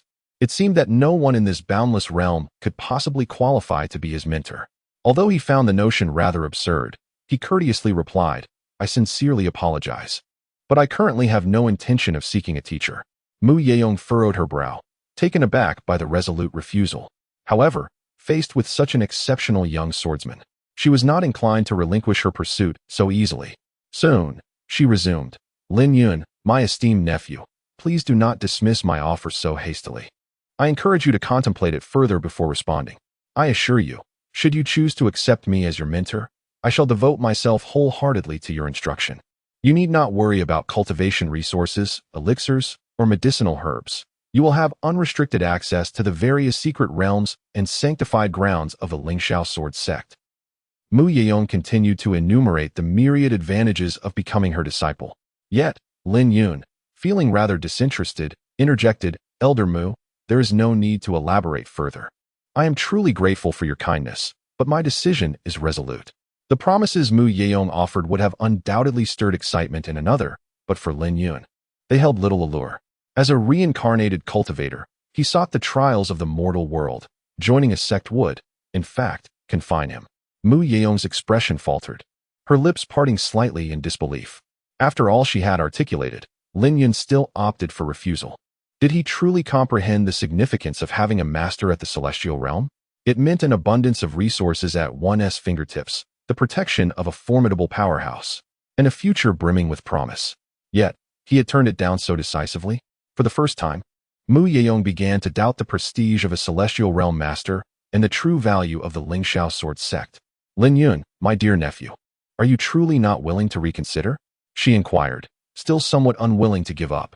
Lin Yun took a sip of tea, casting a glance at the woman before her, and said softly, "If Elder Mu can agree to one condition of mine, becoming your disciple would not be out of the question." "What condition?" Mu Yeong asked without a moment's hesitation. She had already resolved that as long as the other party did not propose an impossible condition, she would agree immediately. Lin Yun cast another glance at the woman, his expression unruffled as he calmly remarked, "If Elder Mu is willing to accompany me, or rather, if she would grant me the opportunity to pursue her, I might consider it." As his words resonated, an eerie silence enveloped the room. Mu Shui and Lin Shuang widened their eyes, their faces a portrait of astonishment. Meanwhile, Mu Yeong felt a blend of embarrassment and fury, wishing she could kick the youth for his audacity. Chapter 38. The painting of eyebrows. The reactions of the three women were anticipated by Lin Yun, who continued to sip his tea, his demeanor as composed as if he had merely uttered a commonplace statement. Indeed, to him, it was just that. At present, he acted with the freedom of his heart and mind, unperturbed by the opinions of others. Frankly speaking, he found himself quite intrigued by a female cultivator of the cold jade physique. Such a constitution was rare. With proper cultivation, she might one day become a formidable female immortal in the celestial realm. Naturally, he had to keep such a person close, for he was not engaged in philanthropy. Moreover, the significance of her physique might prove invaluable to him in the future. While it may not be utilized, it was prudent to have a contingency. No one ever resented having a few hidden cards. He had been pondering the best rationale to present, when a phrase from his past life suddenly came to mind. The most unbreakable ties in this world, aside from those bound by interests, were those of romantic nature. Thus, he expressed himself accordingly. The room remained quiet for a considerable time. Eventually, Mu Yeong shot Lin Yun a fierce glare with her watery, luminous eyes. She then turned to her daughter, her teeth clenched as she said, "Shui, we are leaving." As soon as the words left her lips, the stunning widow strode purposefully towards the exit. Mu Yeong had not anticipated being teased by someone significantly younger than herself. If he were not the cousin of her disciple Lin Shuang, she would have ensured he regretted his boldness. Observing her mother's angry retreat, Mu Shui did not immediately follow. After a brief moment of surprise, she regarded Lin Yun with newfound intrigue and said, "You are the most audacious man I have ever encountered. While many have admired my mother, they typically maintained a facade of gentlemanly decorum. You are the first to boldly confess your feelings upon our very first meeting." With that, she gave Lin Yun a thumbs up, signaling her approval. Upon hearing this, Lin Yun offered a faint smile. What audacity was there in his words? Although Mu Yalong possessed the rare physique of the frost jade body, she was merely an ordinary woman from the lower realms. Without the corresponding cultivation techniques to harness such a constitution, she could hardly awaken its potential. In his past life, he might not have even deigned to glance in her direction. To be favored by him was a stroke of immense fortune that many could only dream of. While his statement may have sounded somewhat arrogant, it was simply the truth. When compared to the vastness of longevity, many matters paled in significance. "Xiaoxue, why aren't you leaving? What are you doing?" came Mu Yalong's slightly irritated voice from outside. Upon hearing her mother's call, the young girl stuck out her tongue at Lin Yun before scampering out of the room. As she departed, she made a gesture of encouragement towards him. After Mu Shui had left, Lin Shuang gazed at Lin Yun with an odd expression and asked, "Cousin Yun, were you serious just now?" She was aware that her cousin's way of conducting himself was always unorthodox, yet she had not anticipated it to such an extent. At that moment, she found herself pondering how she would address him if Lin Yun were indeed to marry Master Mu. Would he be her cousin or her master? Lin Shuang felt that her mind was no longer sufficient. On the other hand, Lin Yun remained unperturbed, nodding with composure as he replied, "Of course I am serious. Can there be anything false in such matters?" Lin Shuang then inquired again, "Do you know how old Master Mu is?" Lin Yun reminisced and remarked, "Approximately a century." "I believe. Then you still." Lin Shuang opened her mouth, momentarily at a loss for words. Although practitioners of the path often do not place great significance on age disparities, her cousin was merely 20 years old. How could he have developed an affection for Master Mu? The more she pondered, the stranger it seemed. Could it be that her cousin Lin Yun had a preference for voluptuous women? Lin Shuang seems to have found a plausible explanation. After all, her sister-in-law's physique far surpasses that of an ordinary person. Lin Yun chuckled. "Doesn't my cousin think that being a bit more ample is preferable? It is often said that women with a fuller figure possess a greater capacity for nurturing." His words were, of course, spoken in jest, primarily motivated by his intrigue towards Mu Yirong's delicate physique. Although he held a modicum of interest in her, he was not so easily swayed to become a creature of simple carnal thought upon their first encounter. Lin Shuang was momentarily taken aback. It was the first time she encountered someone who spoke so openly and candidly about Wei Wu's charm. Just as she was about to retort, her gaze inadvertently fell upon a graceful figure in the corner. The woman smiled softly, a hint of meaning in her expression, and said, "Yundi, I believe it would be more prudent for you to contemplate how to soothe your younger siblings rather than engage in idle chatter with me." Lin Yun cast a puzzled glance at Lin Shuang. Just as he pondered the meaning behind her words, his peripheral vision caught sight of Zhao Ziyi, who had been eavesdropping from the corner. At that moment, the young girl stood with her hands on her hips, her brows furrowed in indignation, glaring at him. It was evident that she had overheard every word exchanged.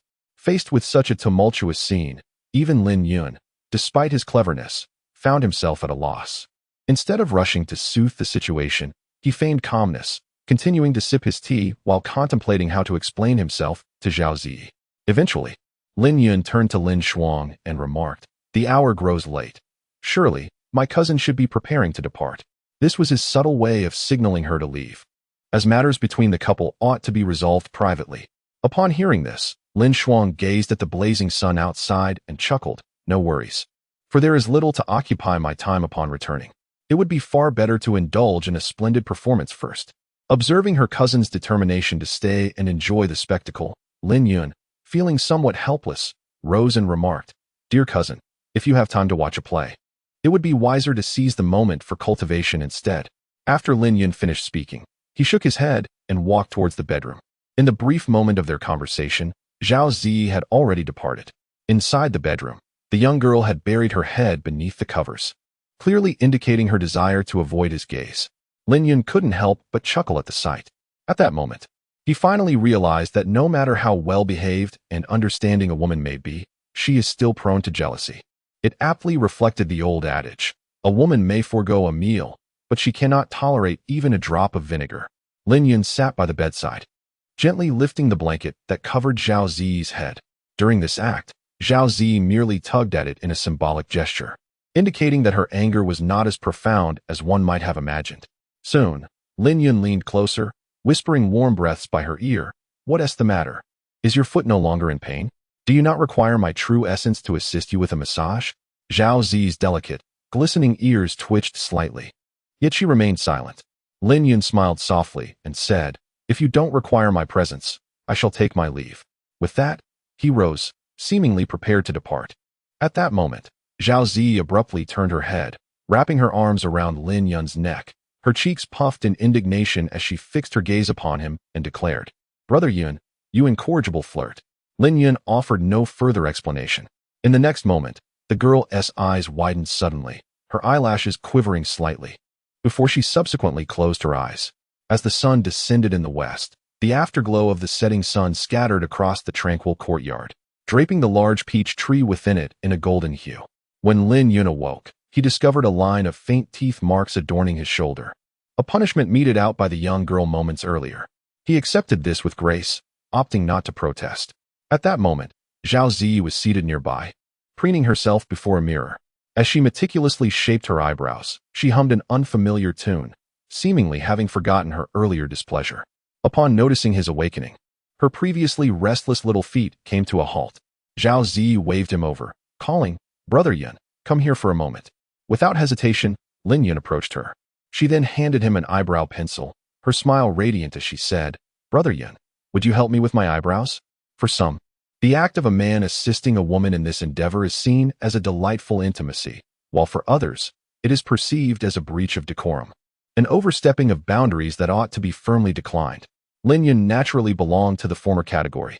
He accepted the brow pencil handed to him by the young lady and took a seat before her, diligently and meticulously beginning to draw.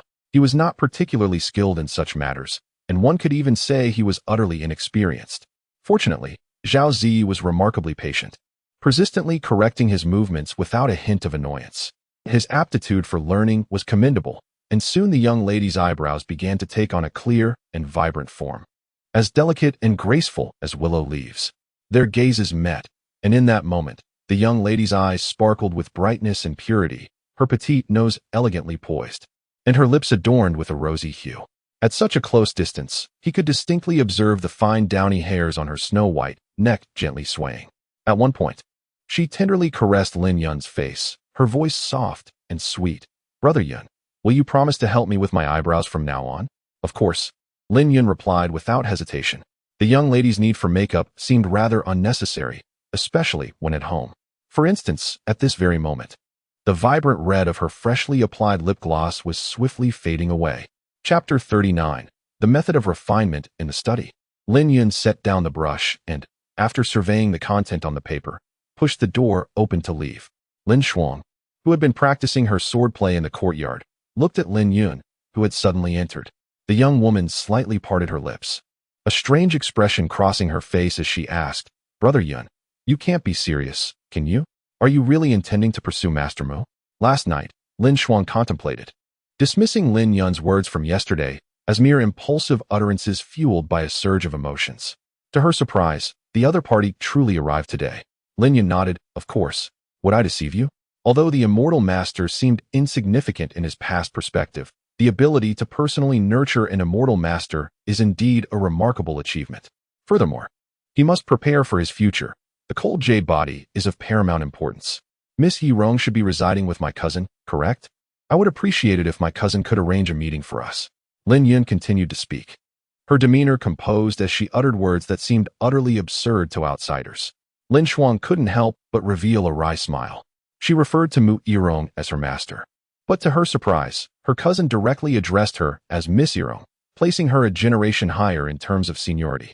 Although she found this situation quite peculiar, Lin Shuang still arranged for the two to meet. In a secluded loft, when Mu Yirong laid her eyes on Lin Yun once again, her cheeks flushed crimson, and with a hint of annoyance, she exclaimed, "What are you doing here?" The charming widow seemed still preoccupied with the events of that day, showing no warmth towards Lin Yun. Lin Yun remained unfazed, smiling lightly as he spoke. "Yesterday, I expressed my desire to pursue Miss Yirong. Although she did not grant me the opportunity, it is not a crime to harbor affection for someone, is it? Hence, I have come today. Mu Yirong's chest heaved with indignation. She had never encountered such unabashed boldness. After a day apart, did he not realize he ought to address her as his senior, or perhaps as his master-s elder? At this moment, Mu Yirong began to question the other's intellect, for her impatience was manifestly evident. Had he truly failed to perceive it? Or was it that her demeanor had been too accommodating, leading him to believe he could act without restraint? To be candid, had it not been for Lin Yun's aspirations towards her, Mu Yirong harbored a rather favorable impression of this youth. His remarkable talent and striking good looks were commendable, leaving little room for significant criticism. Yet, the current predicament left her thoroughly vexed. How could she possibly accept a youth several generations her junior as her partner? Furthermore, her constitution had already sealed her fate, rendering her incapable of attaining happiness in this lifetime, and she did not wish to bring misfortune upon him. Though her daughter had long wished for her to find a companion, Mu Yirong understood that any normal man would inevitably covet her physical form. The notion of a love that intertwines hearts without bodies, a fantasy conjured by her daughter, was simply non-existent. Taking a moment to compose herself, Mu Yirong solemnly addressed him. Lin Yun, it is impossible for the two of us. I cannot divulge the specific reasons, but you need only to understand this. With your talents and appearance, what kind of woman could you not attract? Do not squander your time on your senior. Upon hearing this, Lin Yun shook his head and spoke. If any woman were to possess the cold jade physique like Miss Mu Yirong, I would not dare disturb her. The mere utterance of Lin Yun's words revealed his knowledge of her unique constitution. Mu Yirong's delicate form trembled slightly, her face betraying a flicker of astonishment as she hurriedly inquired, "How do you know I possess the cold jade physique?" Her surprise was entirely justified, for the cold jade physique is exceedingly rare and challenging to detect. Many individuals may traverse their lives oblivious to their condition unless they have experienced intimate relations. It was only after witnessing the tragic demise of her husband that Mu Yirong came to understand this aspect of herself. She had never confided this information to anyone, as she wished to avoid the stigma of being labeled a husband killer, publicly attributing her husband's death to a beast's maw. Little did she expect to hear the words cold jade physique once more from the lips of a young man today. Lin Yun did not respond to Mu Yaru's question. Instead, he retrieved a piece of paper from his spatial ring and handed it to her. Upon receiving it, he spoke, "This is the solution to your cold jade physique." Mu Yaru furrowed her brow, lacking the joy and excitement Lin Yun had anticipated. Instead, she replied calmly, "Though I am unsure how you came to know of my condition. Do you truly believe that a mere piece of paper can resolve an ancient conundrum that has eluded countless individuals?" It was not surprising that Mu Yaru doubted Lin Yun's words. The notion was simply too far-fetched. She glanced over the contents of the paper, which, while indeed somewhat profound, failed to convince her. Lin Yun, having anticipated her reaction, maintained a composed demeanor as he explained, the cold jade physique, often referred to as the widow's physique or the husband-killing physique, is merely a misunderstanding and prejudice held by the unenlightened. In truth, if one could harness the pure cold energy within this physique for their own purposes, it would be regarded as an exceptional cultivation constitution, rivaling many divine physiques. What I provide to you, Miss Yaru, is a secret method to refine the pure cold energy within you. Should you remain skeptical, you may practice it yourself and witness the truth of my words. Mu Yaru pressed her crimson lips together, a glimmer of hope igniting in her eyes. With such a declaration, it seemed improbable that he would deceive her. Could it be that the contents of this paper could genuinely refine the pure cold energy within her? As this thought crossed her mind, her breath quickened. Her excitement was not solely for herself. After years of resigning herself to certain realities, her primary concern now lay with her daughter. Indeed, her daughter, Mu Shui, also possessed the cold jade physique. This condition was highly hereditary, and Mu Shui was currently afflicted by it. It was foreseen that if a solution remained elusive, her daughter would likely face a lonely existence much like her own. This was a fate Mu Yaru could not bear to witness. Over the past several decades, she had perused countless texts, yet had found no remedy. Now, being informed that a method existed to dispel the pure cold energy within her, how could she not feel joy? How could she not feel exhilaration? Taking a deep breath to steady her racing heart, she inquired once more, "Can you tell me where you acquired this secret method?" Although Mu Yaru had come to believe Lin Yun's words, she was still plagued by curiosity regarding the origins of this method. given her own cultivation and status. Having searched for so many years without success, it was indeed difficult for her not to be intrigued by the fact that a mere 20-year-old youth had discovered it. Lin Yun certainly would not reveal the true circumstances to Mu Yeyong.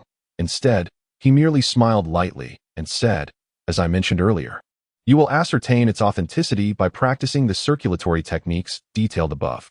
As for the origin of this secret method, I must respectfully refrain from disclosing it for the time being. After Lin Yun finished speaking, he rose and strode towards the door, leaving Mu Yeyong in a state of astonishment. As he walked, he remarked, by the way, this is merely the first half of the content. If you wish to obtain the latter half, you must contemplate the matter between us. Before departing, Lin Yun offered one last reminder to the woman. Watching the youth's retreating figure, a complex expression flickered across Mu Yeyong's face, for she was acutely aware of the implications of his words. Shaking her head, she hastily returned to her training chamber, eager to verify the authenticity of the secret method Lin Yun had provided her, to ascertain whether it was indeed as wondrous as he had claimed. Chapter 40. A prepayment of interest for you within the quaint courtyard where Lin Yun resided. He had scarcely settled in when a visibly anxious Mu Yeruang appeared before him. Upon their first encounter, Mu Yeruang hurriedly inquired, Lin Yun, do you possess the latter half of the secret method? As she spoke, her complexion flushed, her breath quickened, and her expression radiated intense excitement. Lin Yun chuckled, of course, if Miss Yerong desires it, I can provide it at any moment. With that, he cast a glance at the enchanting woman before him and leisurely sipped his tea. Observing the glimmer in Lin Yun's eyes, Mu Yerong fell silent, her delicate teeth gently biting her crimson lip as she grappled with a tumult of emotions. When she realized that the secret method Lin Yun had offered could indeed refine the pure cold energy within her body, she felt a wave of exhilaration, hastening to him without a thought for the earlier proposition he had posed. It was only now that she comprehended that this was not a gift freely bestowed, but rather came with conditions attached. As for the so-called opportunity he spoke of in pursuit of her, she perceived it as nothing more than a euphemistic expression, a mere guise for his desire for her physical form. Men often operated with their baser instincts, a truth she had witnessed far too many times. Had he been her contemporary, Mu Yerong might have acquiesced, for it would merely be a fleeting indulgence. Yet, the stark reality of Lin Yun being several generations her junior weighed heavily on her conscience, invoking a profound sense of shame. While others may indulge in the notion of an older cow grazing upon tender grass, she found herself in the absurdity of an elder grass consuming a youthful bull. Her cultivation was at the early stage of the Sky Sovereign realm, while the lad before her was merely at the initial open origin realm, with none in the Lin family possessing the strength of the Sky Sovereign. Theoretically, she could easily overpower him without qualm, yet such an act would betray her own principles. Others might trample upon all with their might without a second thought, but she found herself incapable of such. Perhaps it was fortunate that Mu Yerong was thus constrained. Otherwise, the outcome of such a confrontation would remain uncertain. Although Lin Yun's cultivation level is merely at the opening origin realm, the hidden ace in his hand, a strand of sword intent within his sea of consciousness, possesses the power to sweep away any individual in this lower realm. Lin Yun observed the woman's troubled expression, yet remained unmoved, leisurely sipping his tea while seated. In this world, one must correspondingly sacrifice something to attain what one desires. Those who fear losing anything ultimately find themselves with nothing. Although he was not a villain, he was also no overly compassionate fool. Lacking the habit of feeling sympathy for others, Mu Yerong remained silent for a considerable time, casting a fleeting glance at Lin Yun before shyly speaking. I agree to your request, but only this once. Is that acceptable? Just once. Lin Yun was initially filled with confusion, but soon came to a sudden realization. He shook his head and gazed at the alluring widow before him, declaring, what I desire is not merely a fleeting encounter, but a lifelong companionship. His extensive efforts were not aimed at indulging in a momentary pleasure. Rather, he aspired to cultivate a female celestial sovereign and secure a contingency plan for himself.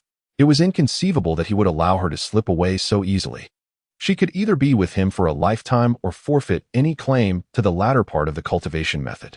If he were solely driven by base desires, he could have easily sought Zhao Ziyi. Her delicate form would have posed little challenge. Why complicate matters?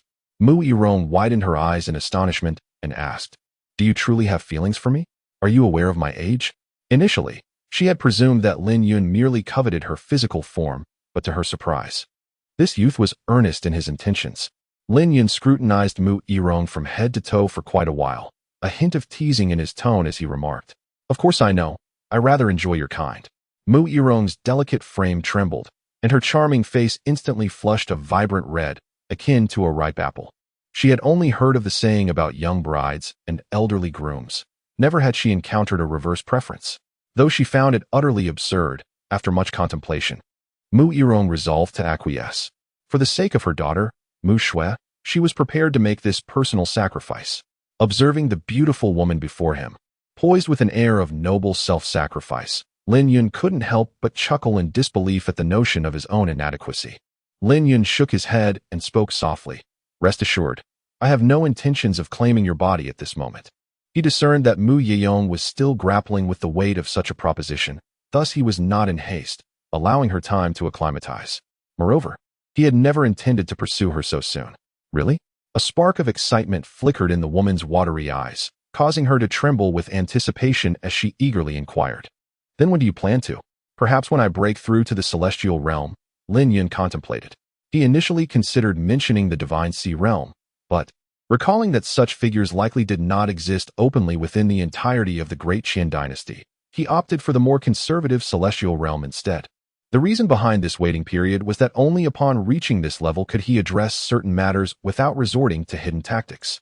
In the imperial city, with the Yi family in mind, he had not forgotten the implications of this affair. As one of the four prominent families of the Great Qin dynasty, the Yi clan undoubtedly housed numerous peak celestial realm practitioners, and possibly even those of the divine sea realm. To rescue his parents from such a formidable family, it was imperative that his cultivation at least reach the celestial realm for a secure approach. He wished to resolve these trivial matters before dedicating himself to his ascension as an immortal. In truth, Lin Yun was not overly concerned about Mu Yirong's body at present. He simply sought a means to bind her to him. Upon hearing his words, Mu Yirong exhaled in relief, grateful that he did not demand her body immediately, for she was not yet psychologically prepared. As she silently rejoiced, Lin Yun continued, teasingly smiling, "So, Miss Yirong, does this mean you have agreed?" Mu Yirong's cheeks flushed anew as she nodded. The youth before her was merely at the initial stage of the opening Yuan realm. Even if he were exceptionally gifted, it would likely take him several decades to reach the celestial realm. By then, Lin Yun would be over 50, making the prospect of their relationship far more palatable for her, though it still bore the semblance of an older man pursuing a younger woman. At least he would not be so youthful. Lin Yun was unaware of the woman's thoughts. At that moment, he had retrieved the latter half of the refining method. When Mu Yirong held it in her hands, she was nearly overwhelmed with joy, for her daughter would no longer endure the suffering she had once experienced. "Thank you, Lin Yun," she said with a serious expression, bowing deeply in gratitude. Gazing at the enchanting visage of the beautiful woman, Lin Yun replied with a smile, "There is no need for such gratitude. I have not suffered any loss." A hint of shyness flickered across Mu Yirong's face, her fair neck blushing with a rosy hue. Before long, she produced a talisman from her storage ring and presented it to Lin Yun, saying, "Lin Yun, this is a communication talisman. Should you ever need me, you can summon me at any time, and I will come without delay." As she spoke, her cheeks flushed deeper, and she lowered her gaze, unable to meet Lin Yun's eyes. In that moment, she appeared less like a mother and more like a young maiden, experiencing the stirrings of first love. Lin Yun naturally accepted without hesitation. At this moment, Mu Yirong let out a sigh of relief, feeling a hint of secret delight within her heart. The events of the day unfolded far more smoothly than she had anticipated.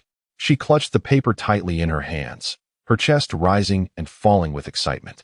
Just as Mu Yirong was preparing to take her leave, she cast a glance at the young man seated before her, feeling a twinge of guilt. After all, the secret technique he had presented was of immense significance to both her and her mother. Moreover, during her training session in the practice room, she discovered that this technique was not merely capable of refining the pure cold energy within her body.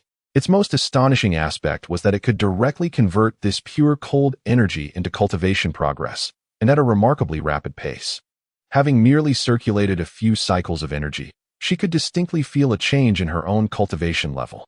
It is worth noting that she was now at the celestial sovereign realm. At her level, even the slightest increase in cultivation required years of relentless effort. with no noticeable growth for almost a decade. Yet now, thanks to the secret technique bestowed by Lin Yun, she experienced a palpable enhancement in her cultivation, which was utterly extraordinary. At this point, Mu Yeong could roughly fathom just how precious this technique was. It could very well be regarded as a cultivation method tailored specifically for those with the cold jade body. The more she pondered, the more guilty she felt. For her benefits and gains were immediate, while Lin Yun's rewards would take an exceedingly long time to manifest, potentially spanning decades. Decades, which equated to nearly half a lifetime for a mortal, and within that time, who could predict what might transpire? What if he were to perish on the path of cultivation? To say that Lin Yun did not covet her body would be implausible, for that was indeed the condition he had proposed for their exchange. Yet to assert that he desired her body raised the question, why agree to such a lengthy time frame? Mu Yeong found herself utterly perplexed, although she was undeniably reaping significant benefits from this arrangement. With this thought in mind, Mu Yeong took a deep breath, gracefully approached Lin Yun, and with a hint of shyness, she grasped the hem of her skirt and said, "Allow me to advance you a bit of interest." Lin Yun looked up at Mu Yeong, his face adorned with confusion. Just as he was about to speak, his mouth was swiftly sealed, rendering him voiceless. Chapter 41. Each with their own opinions. In the living room, he gazed at the flustered departure of the charming widow. Lin Yun licked his lips, his expression a tapestry of emotions. He never anticipated that one day he would be forcefully kissed by a woman. At that moment, a graceful figure entered the room. The young girl looked down at him with a hint of jealousy and remarked, "That Mu Yeong must surely be better than I am, right?" Lin Yun embraced the girl, inhaling the subtle fragrance that enveloped her. Without a moment's hesitation, he declared, "Of course, you are far superior. How could Mu Yeong possibly compare to you?" The girl, evidently unconvinced, turned to face the man. Her luminous eyes glistened with unshed tears as she provocatively challenged, "Prove it to me." Lin Yun suddenly understood and smiled, "Of course." As soon as he finished speaking, he picked up the young girl and walked towards the bedroom. Meanwhile, Mo Yeong hurried back to her room, her anxious heart still racing. She slumped into a chair, her face flushed and her heart pounding. Mo Yeong never imagined she would engage in such an intimate act with a young man, and it was she who had taken the initiative. This realization filled her with an indescribable sense of guilt. Just as she was feeling troubled, there was a knock at the door. Mo Yeong took a moment to calm herself before opening the door, revealing her daughter, Mu Shui. The moment she saw her daughter, her previously settled heart began to race again, and an unnatural look crossed her face. Mu Shui noticed her mother's odd demeanor and curiously asked, "Mother, what's wrong? Are you hiding something from me?" Mo Yeong's expression stiffened, and she evasively replied, "No, nothing's wrong. Nothing's wrong." Mu Shui's eyes sparkled. She knew her mother too well. The hesitation in her speech and her flustered expression suggested otherwise. Mu Shui scrutinized her mother before leaning closer, sniffing the air. At that moment, a playful smile crept onto her lips as she teasingly said, "Mother, you didn't go looking for brother Lin Yun, did you?" "Of course not," the charming widow denied again, her face betraying her increasing panic. Witnessing this, Mu Shui shook her head quietly. Although her mother possessed remarkable cultivation strength, allowing her to navigate the vast Dacian dynasty with ease, her demeanor remained as carefree as a young girl, lacking the composure expected of a strong warrior. Sometimes, Mu Shui even doubted that without the influence of her cold jade physique, her mother would have been deceived by numerous men long ago. Bringing her thoughts back, Mu Shui stepped closer to Mo Yeong, grinning, "Really? Then why do I smell brother Lin Yun on you?" Mo Yeong's pupils constricted sharply as she replied, "You must be mistaken, Xiaoxue." With that, she promptly produced the refining method Lin Yun had given her, intending to change the subject. Upon seeing that the 2 sheets of paper in her mother's hand contained a method to refine pure cold energy, Mu Shui was momentarily taken aback. After searching for so many years without success, how had she found it in just 2 days at the Lin family? If she believed this was merely coincidence, she would never accept it. However, Mu Shui refrained from pressing further, and soon, under Mo Yeong's suggestion, the two entered the training room to cultivate together. As they circulated their energy, the pure cold energy within Mu Shui gradually transformed into the most refined spiritual power. Much like her mother had experienced before, Mu Shui was astonished by her rapid progress. Initially, she had been at the first level of the opening realm. Yet now she felt a vague inclination towards breaking through to the second level. It was remarkable. She had only just recently attained the opening realm. Now, She was on the verge of another breakthrough? This secret method was far more than just a technique for refining pure cold energy. It was evidently the pinnacle of cultivation tailored for the cold jade physique. At this moment, Mu Xue's breath became rapid. Although she had a mother at the heavenly sovereign realm, her talent had not been particularly outstanding within the vast Lingxiao Sword Sect. However, with this secret method, she was certain her future achievements would surpass all the disciples of the Sword Sect. Eventually, both Mu Xue and Mo Yeong paused their training. Mu Xue had successfully broken through to the second level of the opening realm, while Mo Yeong, although not having broken through, had also made significant gains. The two women exchanged excited glances, their faces flushed with exhilaration. In the next moment, Mu Xue playfully tackled her mother onto the wooden floor, rubbing her cheek against Mo Yeong's neck, exclaiming, "Mother, you truly are the best. I love you so much." After saying this, the bold girl planted several affectionate kisses on Mo Yeong. The beautiful woman, feeling a mixture of helplessness and amusement, thought to herself how her daughter was so lively and quirky, always leaving her at a loss for how to respond. After a while, seeing Mu Xue still on top of her, Mo Yeong said in exasperation, "You little rascal, can you let me up now?" Hearing this, Mu Xue showed no intention of getting up.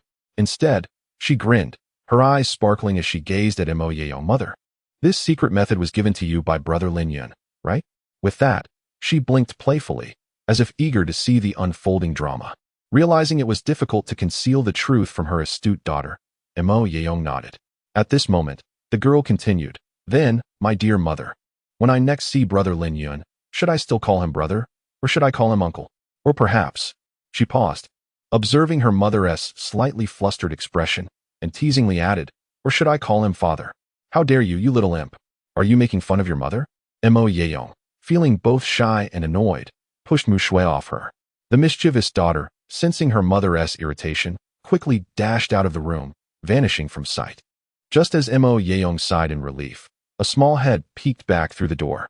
With a bright smile, Mu Xue chimed, "Mother, I think I'll still call him Brother Lin Yun. We can each call him what we like. You can call him husband, and I'll call him brother. You." Mo Yeong felt a surge of frustration, wishing she could pull her disobedient daughter back and spank her like in her childhood. Just as this thought crossed her mind, Mu Xue disappeared again.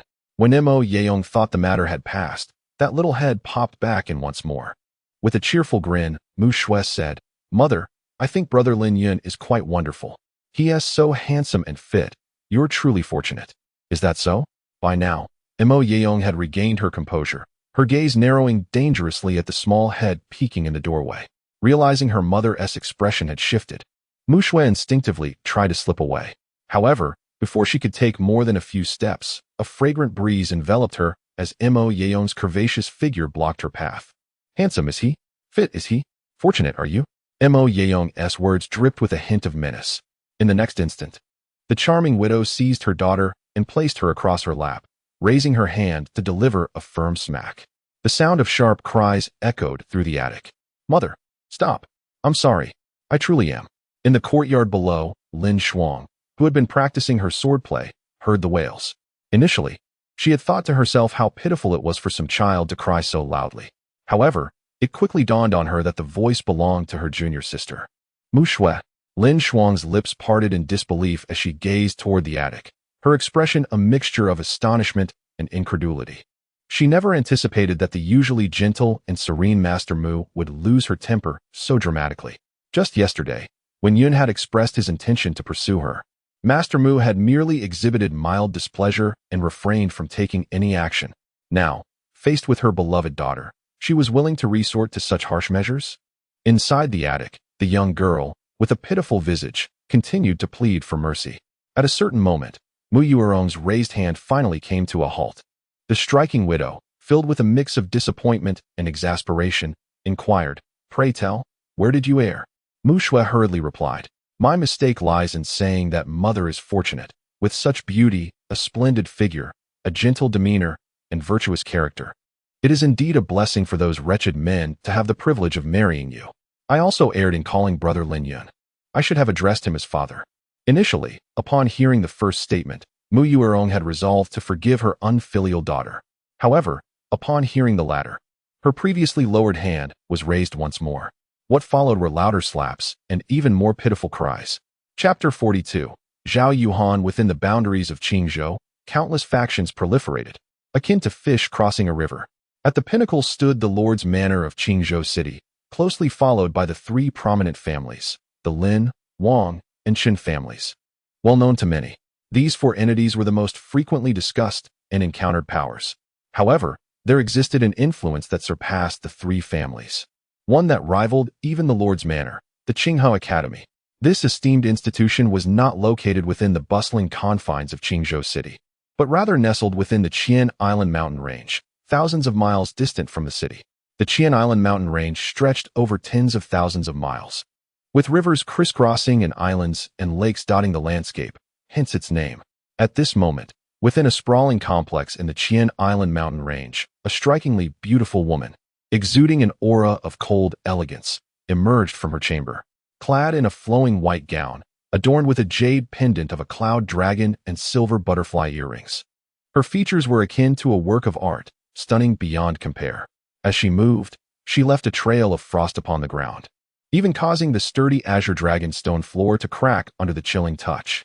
In a small courtyard, an elderly man with a full head of white hair and a ruddy complexion was engaged in a solitary game of chess. Upon seeing the woman emerge, he set down his pieces and rose from the stone bench. Sensing the overwhelming frost power radiating from the white-clad woman, he smiled with satisfaction and remarked, "Truly, you are a rare ice spirit body, Xiaoyu. Your cultivation must have reached the mid-stage of the bright spirit realm by now." Zhao Yuhan nodded and respectfully replied, "This is all thanks to my master. Without your provision of the Xianbing Yusui, I would not have been able to break through to this realm so swiftly." The white-clad woman was none other than Zhao Yuhan, the most celebrated talent of Qingzhou City, renowned as the ice spirit body. The elder was her master, Qin Shan, who also held the position of principal at Qinghao Academy. At this moment, Zhao Yuhan felt a surge of excitement, the mid-stage of the bright spirit realm. Many head of noble families within Qingzhou City had only just attained this level. Yet, these individuals had typically trained for over a century to do so. Remarkably, she had traversed a path that would take others 100 years, all before reaching the age of 20. Gazing at his beloved disciple, Qin Shan waved his hand and said, "To leave the Xianbing Yusui in my possession would be a waste of such a precious resource. Only you, with your innate ice spirit body, can truly harness its full potential. With your current cultivation, there is little more I can teach you. I plan to send you to the main Qinghao Academy in the royal capital soon. Would you be willing?" After speaking, Qin Shan displayed a hint of nostalgia, reflecting on the new generation surpassing the old. In his youth, he had merely been a fledgling in the Kaiyuan realm, and now his disciple was poised to nearly outstrip him in prowess. "Everything depends on my master's arrangements," Zhao Yuhan replied with reverence. Qin Shan nodded and regarded his disciple once more, a satisfied smile gracing his features. His proudest achievement since taking on the role of director of the Qinghao Academy's branch in Qingzhou was having Zhao Yuhan as his disciple. His own talent had reached its limits, and now his greatest hope was to witness his carefully nurtured disciple ascend to the pinnacle of the Qin dynasty, or even the heights of the eastern wilderness. As he immersed himself in this delightful vision, a sudden thought struck Qin Shan. He turned to Zhao Yuhan and asked, "A month ago, you could only endure for 1 hour within the heart-questioning tower. Yet, do you still harbor unresolved inner demons? Xiaoyu, you must understand that innate talent does not encompass everything. It merely determines your lower bounds. Your upper limits, however, depend on your will and your cultivation. Only those with a steadfast heart can forge ahead undeterred." The heart-questioning tower was a sacred site within Qinghao Academy where students honed their resolve. The longer one persevered within, the stronger their heart became. An hour, while commendable, paled in comparison to the top few students who had endured for much longer. Zhao Yuhan's time in the tower did not align with her extraordinary talent, indicating a deficiency in her resolve, an inability to achieve tranquility of mind. In the short term, this would not pose significant issues, but if left unaddressed, it could become a hindrance to her future progress. Zhao Yuhan fell silent, instinctively clutching her left arm, where a prominent scar once marred her skin, a remnant of the man who had inflicted it. Though she had long since utilized elixirs to erase the physical scar, the emotional wounds remained, unyielding. Over the years, no matter how she attempted to evade it, that man's visage would frequently haunt her dreams, transforming into an inner demon. Taking a deep breath, Zhao Yuhan looked at the elder and said, I understand, master. I will resolve this issue as swiftly as possible. Is this inner demon the result of that Lin Yin? Qin Shan recalled some of his disciples' past experiences. Zhao Yuhan nodded, her expression complex. Seeing her acknowledgement, Qin Shan spoke softly. Xiao Yu, if you cannot resolve this on your own, the Academy will always stand as your staunchest support. Do you understand? If necessary, I will personally take action to assist you. As he spoke, a chilling aura emanated from the elder, enveloping the entire courtyard in an icy grip. Zhao Yuhan trembled slightly. It was the first time she had witnessed such a formidable aspect of her typically genteel master. She quickly responded, I understand, master. I believe I can resolve this myself. Although she felt indifferent towards Lin Yun, she did not wish for her master to engage in wanton slaughter. Qin Shan retracted his murderous intent, his face returning to its usual benevolent smile, as if the earlier hostility had merely been a figment of imagination. To untie a knot, one must be the one who tied it. The demons of the heart arise from within individuals and cannot be resolved through brute force and bloodshed. If eliminating Lin Yun and annihilating the Lin family could dispel Zhao Yuhan's inner turmoil, he would not hesitate to do so. His earlier words were merely to bolster the confidence of his disciple, for he understood that killing held no true significance. At this moment, Qin Shan adeptly shifted the topic. He gazed at his exquisite and alluring disciple and remarked, There is something I almost forgot to tell you. During your retreat, the third prince has been waiting for you outside. Do you have any thoughts regarding him? Upon hearing this, Zhao Yuhan furrowed her brow. In the past, the attention of a prince would have delighted her. However, since awakening her ice spirit body, she had lost interest in the so-called noble families and royal lineages. With heightened talent and strength, her horizons had broadened. In her view, the mundane struggles for power paled in comparison to the vast and resplendent path of cultivation. Given her innate abilities, it was only a matter of time before she stood at the pinnacle of the great Qin dynasty. She would not be impressed even if he were a prince, or the crown prince, or the emperor himself. Zhao Yuhan shook her head and replied, Currently, I only wish to focus on my cultivation and have no interest in matters of romance. Qin Shan nodded in satisfaction and said, Indeed, cultivation is of utmost importance. Yet life is not solely about that. There are also human relationships to consider. While our Qinghe Academy does not require flattery towards any prince, we should avoid offending them. Do you understand? I understand, master.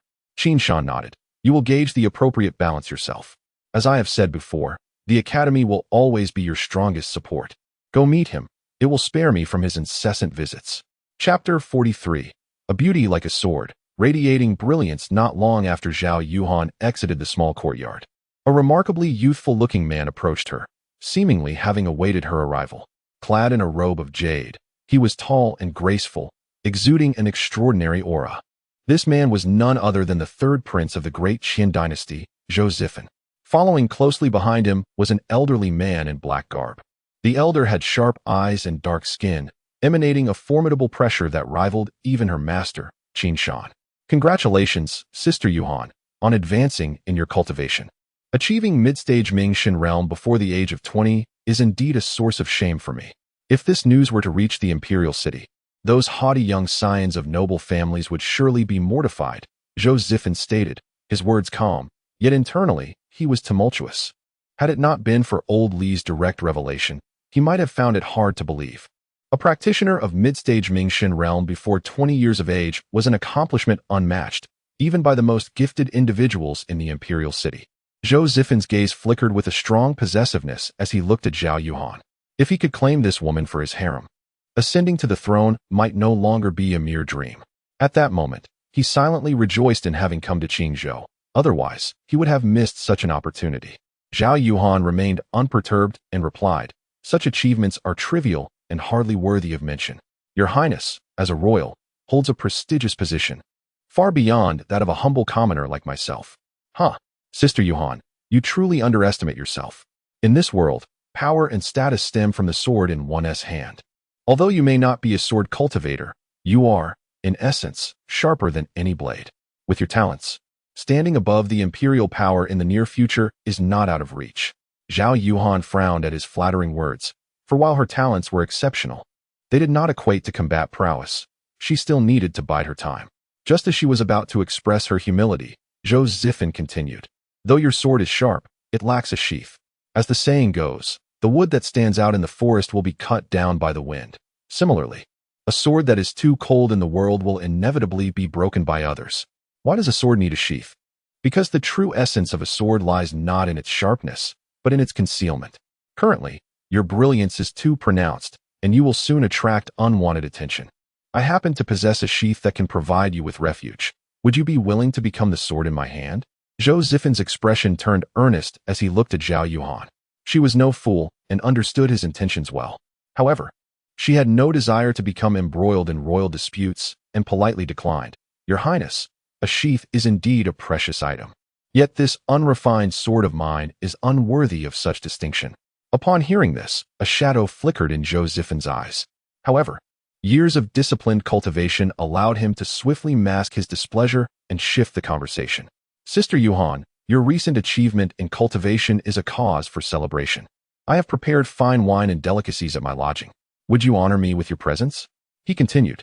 Moreover, I have brought along many young scions from the imperial city who have long wished to meet you after hearing of your exploits. I hope you will not decline. With his words, it became increasingly difficult for Zhao Yuhan to refuse. Yet, recalling her master's advice that Qinghe Academy needed not to curry favor with any prince, she chose to follow her heart and declined once more.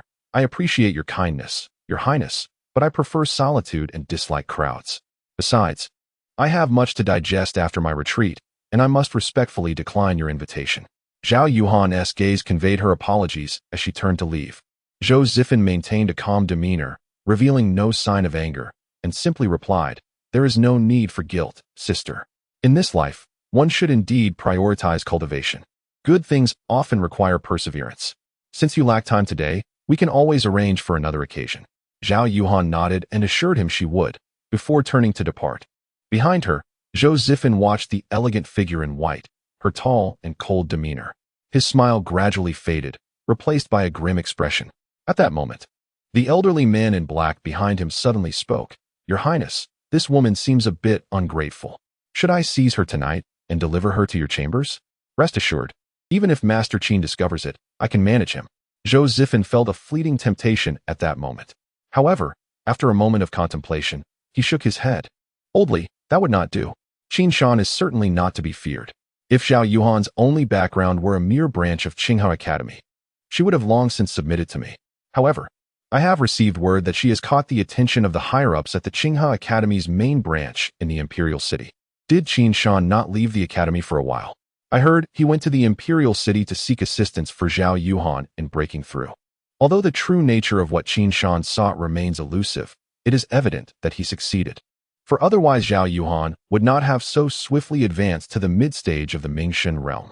Thus, our approach towards Zhao Yuhan must be one of gentleness. We must never resort to coercive measures, and if we must, they should remain concealed from the public eye. Upon hearing this, Old Li furrowed his brow. If what His Highness asserts is indeed the case, then it would be unwise to act against Zhao Yuhan. While he may disregard the Qingzhou branch of the Qinghe Academy, he cannot afford to ignore the main institution within the Imperial City. It is a behemoth comparable to the four great families. It is not merely that Zhou Zifen is a prince at present. Even should he ascend to the role of crown prince or emperor, he must still show deference to the academy. Old Li remarked, a gentle approach is essential. Your Highness, pursuing Zhao Yuhan may prove to be quite a challenge. Though she is of the female gender, her spirit is exceedingly proud, and she likely does not regard your Highness's princely status with much weight. Proud is she? Zhou Zifen replied with a grin. I find such pride in a woman most appealing. Conquering her will bring a sense of accomplishment.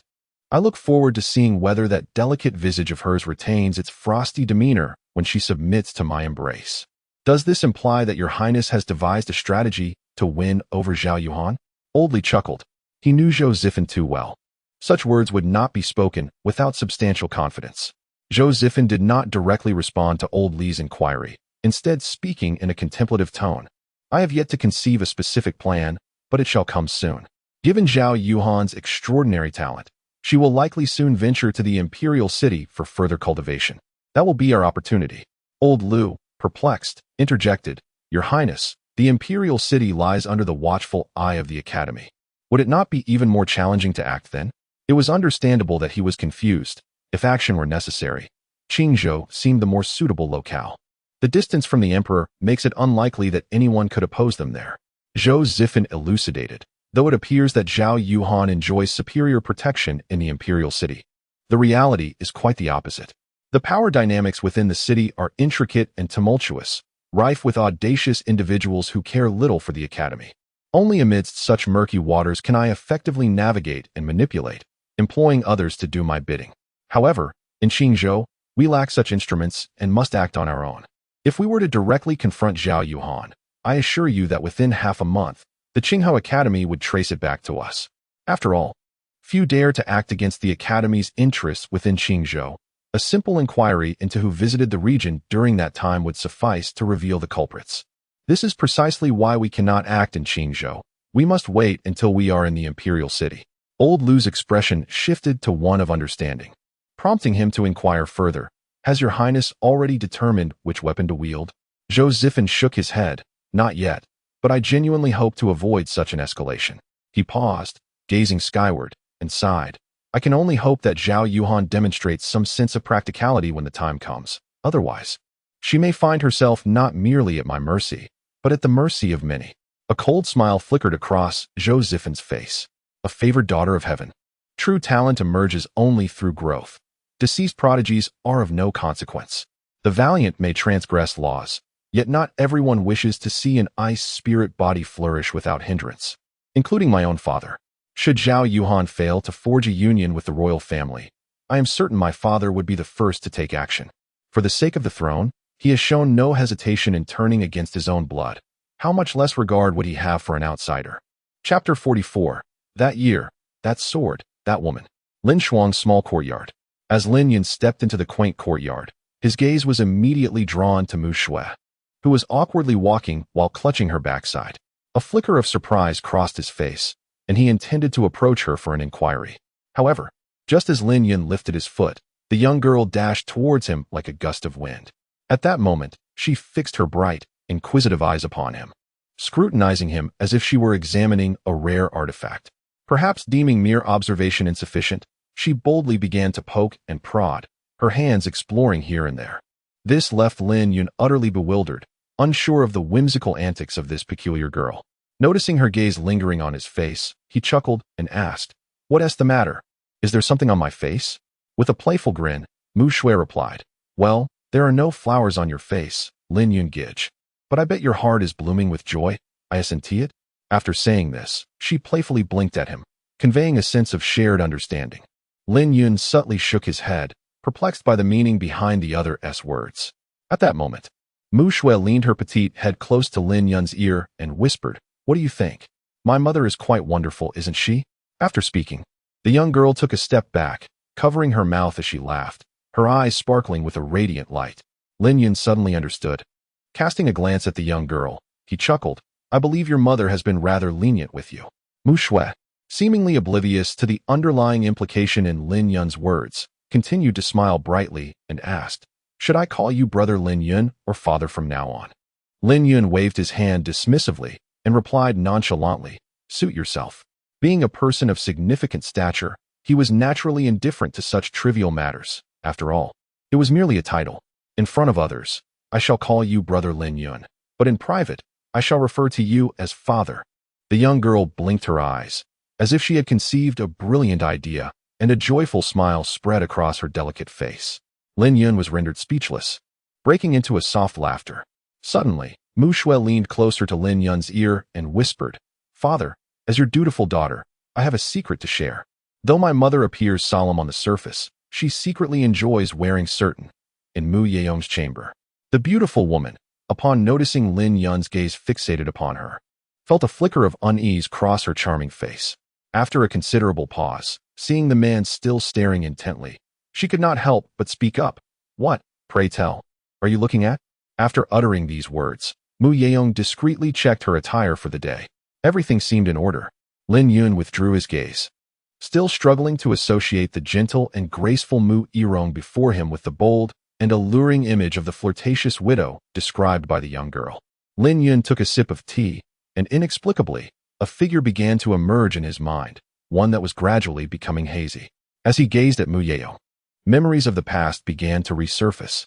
The woman bore a striking resemblance to Mu Yeong, possessing the same voluptuous figure, the same charming visage, and the same gentle disposition. The sole distinction was that the woman in his memories would never exhibit a shy demeanor in his presence. That winter, the biting cold swept across the desolate landscape. The woman draped her fragrant outer garment over him, proclaiming that he would no longer have to wander. She vowed to teach him the art of swordsmanship, insisting that from that moment on, he must call her master.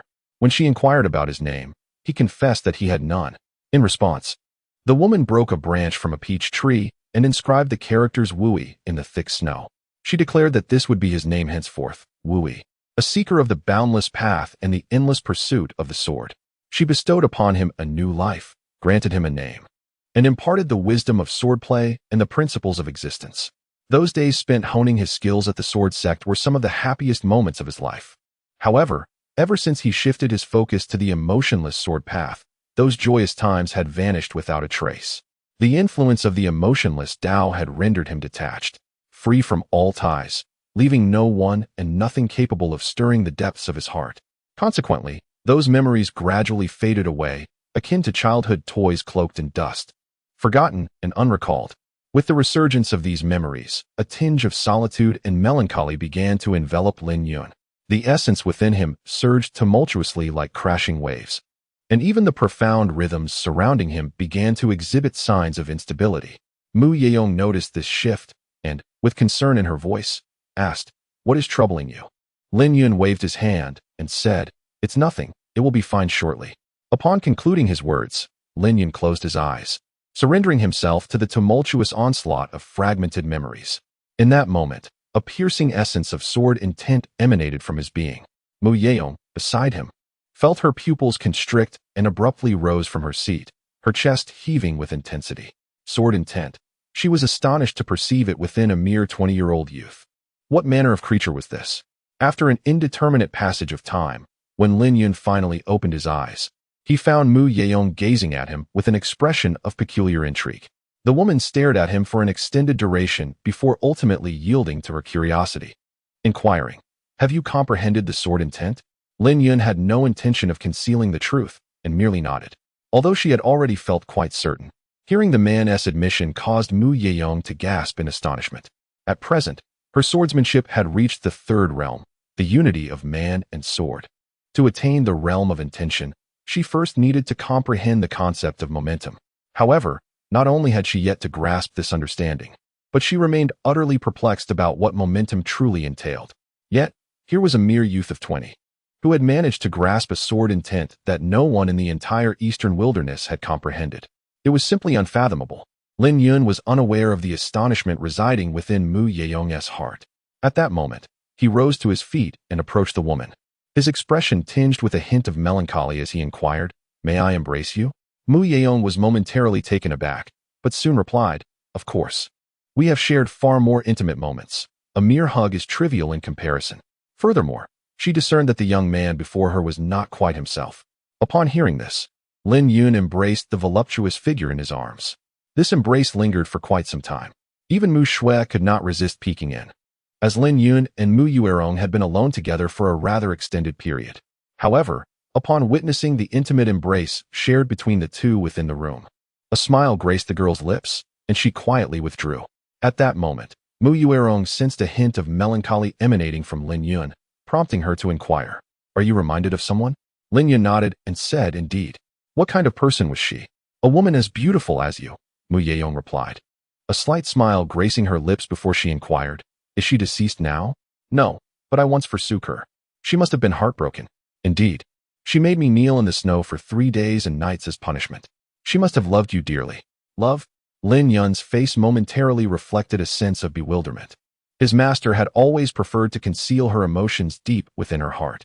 There was a time when Lin Yun could not discern whether his master's affection for him stemmed from a bond of mentorship or something more romantic. Yet now, a semblance of understanding began to dawn upon him. He recalled that tempestuous night when he expressed his desire to pursue the path of the emotionless sword. His master, in a rare display of fury, had expelled him from the room, forcing him to kneel in the snow to reflect upon his choice.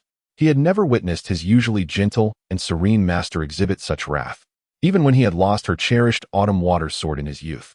She had merely stroked his head tenderly, assuring him that it was of no consequence. Viewed through the lens of the present, her anger that night had transcended the affection of a teacher for her disciple. Throughout the years of swordsmanship training, whenever that ethereal figure sought him out, his master would invariably use the pretext of urging him to seize the time for cultivation, promptly sending the young girl away from the Sword Sect. Yet, as soon as she departed, she would hastily reverse her stance, extolling the virtue of balance and practice, urging him to partake in shoulder massages and leg kneading, claiming it was the duty of a disciple. He remembered how his master favored particularly alluring attire during these moments, leaving him in an awkward predicament, unable to look away yet unable to gaze directly at her. He recalled, at the age of 18, preparing to confront the trials of the heart's inquiry, one of which involved the temptation of desire. The night prior, his master summoned him to her private chamber, intent on helping him acclimate to the intensity of that trial. She conjured an illusory array. Although she controlled it, the women manifesting within bore her likeness in myriad forms. Various personalities, various garments, and variously provocative iterations of his master appeared before him. Following that day, he found himself unable to meet her gaze for an extended period. He also remembered, at the age of 20, when the leader of the Nine-Star sect visited to discuss a potential union between their sects, with Lin Yun as the chosen candidate.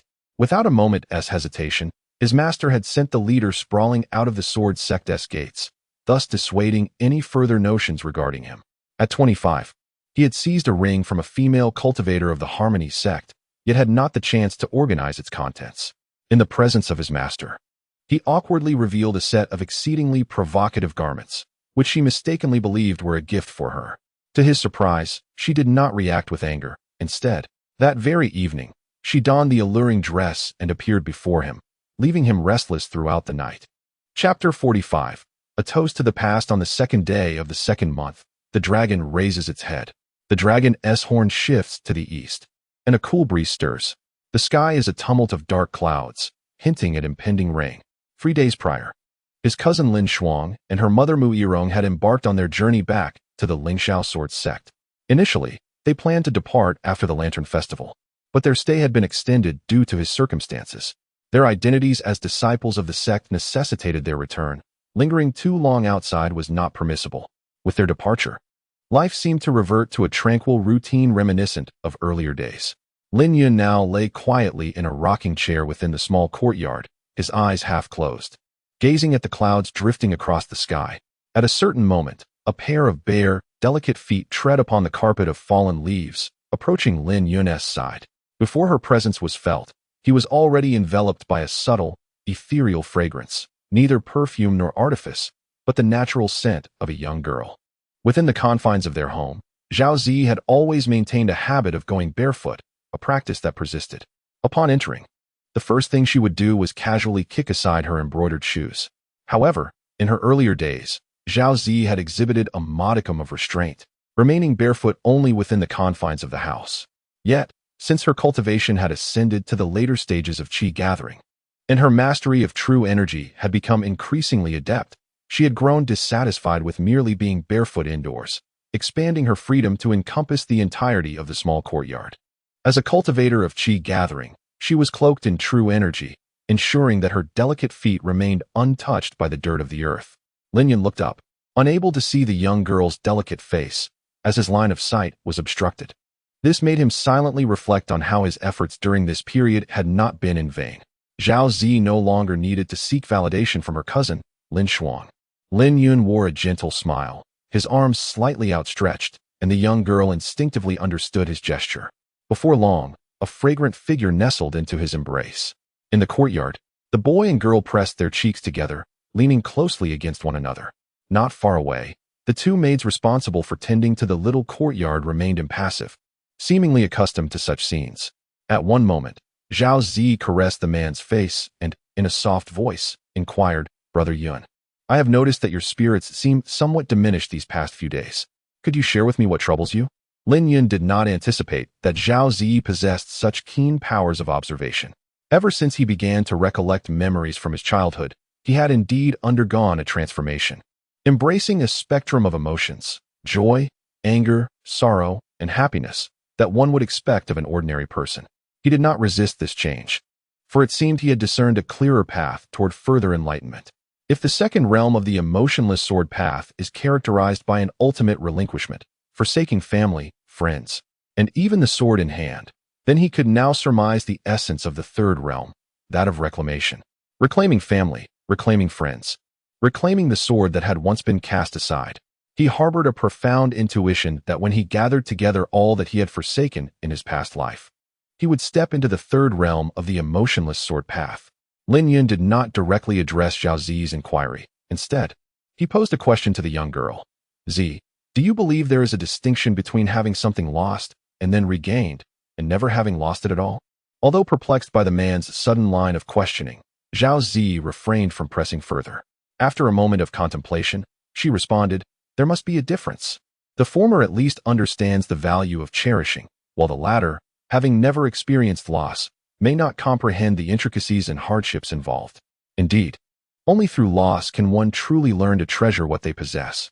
Though the object of desire remains unchanged, the state of one's heart is entirely transformed. To ascend to the second realm requires relinquishing all, while to enter the third realm necessitates reclaiming everything.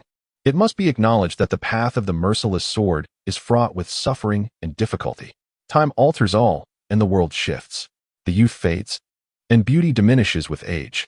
Amidst the passage of years, how many truly have the chance for a fresh start? The vicissitudes of life are not akin to the steadfastness of mountains and rivers.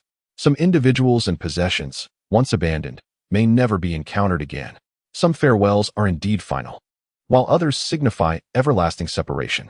Upon a sudden glance back, all lights have extinguished, and the beloved is no longer found in the dimming twilight. First, one must cast aside the sword, only to later reclaim it, seeking the emotional in the midst of the unfeeling, and discovering the unfeeling within the emotional. The ultimate expression of the path of detachment is ironically rooted in attachment, rendering his past actions akin to those of a jester. Lin Yun's face bore a hint of bitterness as he embraced the young girl in his arms more tightly. Their eyes locked, their noses almost touching. In the brilliance of her gaze, he glimpsed his own reflection. The girl before him held a piece of him. Yet he pondered whether the girl he once knew would still await his return. Were the memories of their past entangled, now surrendered to the whims of time and tempest? Lin Yun was uncertain of the answer to this question and could only wish for the constancy of mountains and rivers and the unchanging moon.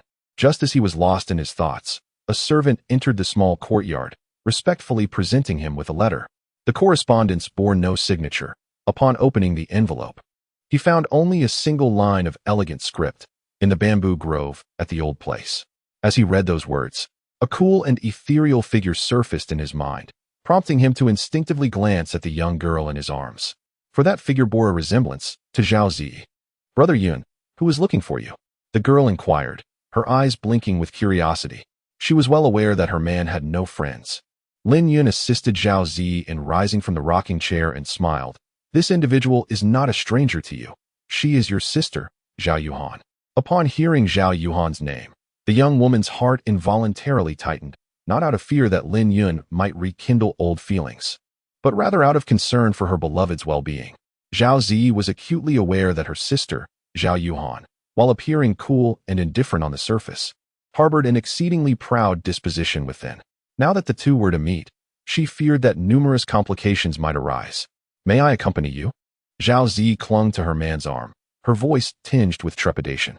Observing the young woman's pitiable countenance, Lin Yun, however, did not acquiesce. He gently shook his head and replied, "Zhao Yuhan likely wishes for me to go alone." "Oh." Zhao Zi's spirit sank as she lowered her head in response. Lin Yun gently patted Zhao Zi's small head, understanding that the young girl was concerned for him. He reassured her, "Do not worry. It is merely a matter of indulging in a fine drink and revisiting a chapter of the past. I shall return shortly." The girl, however, continued to lower her gaze, her little face etched with disappointment.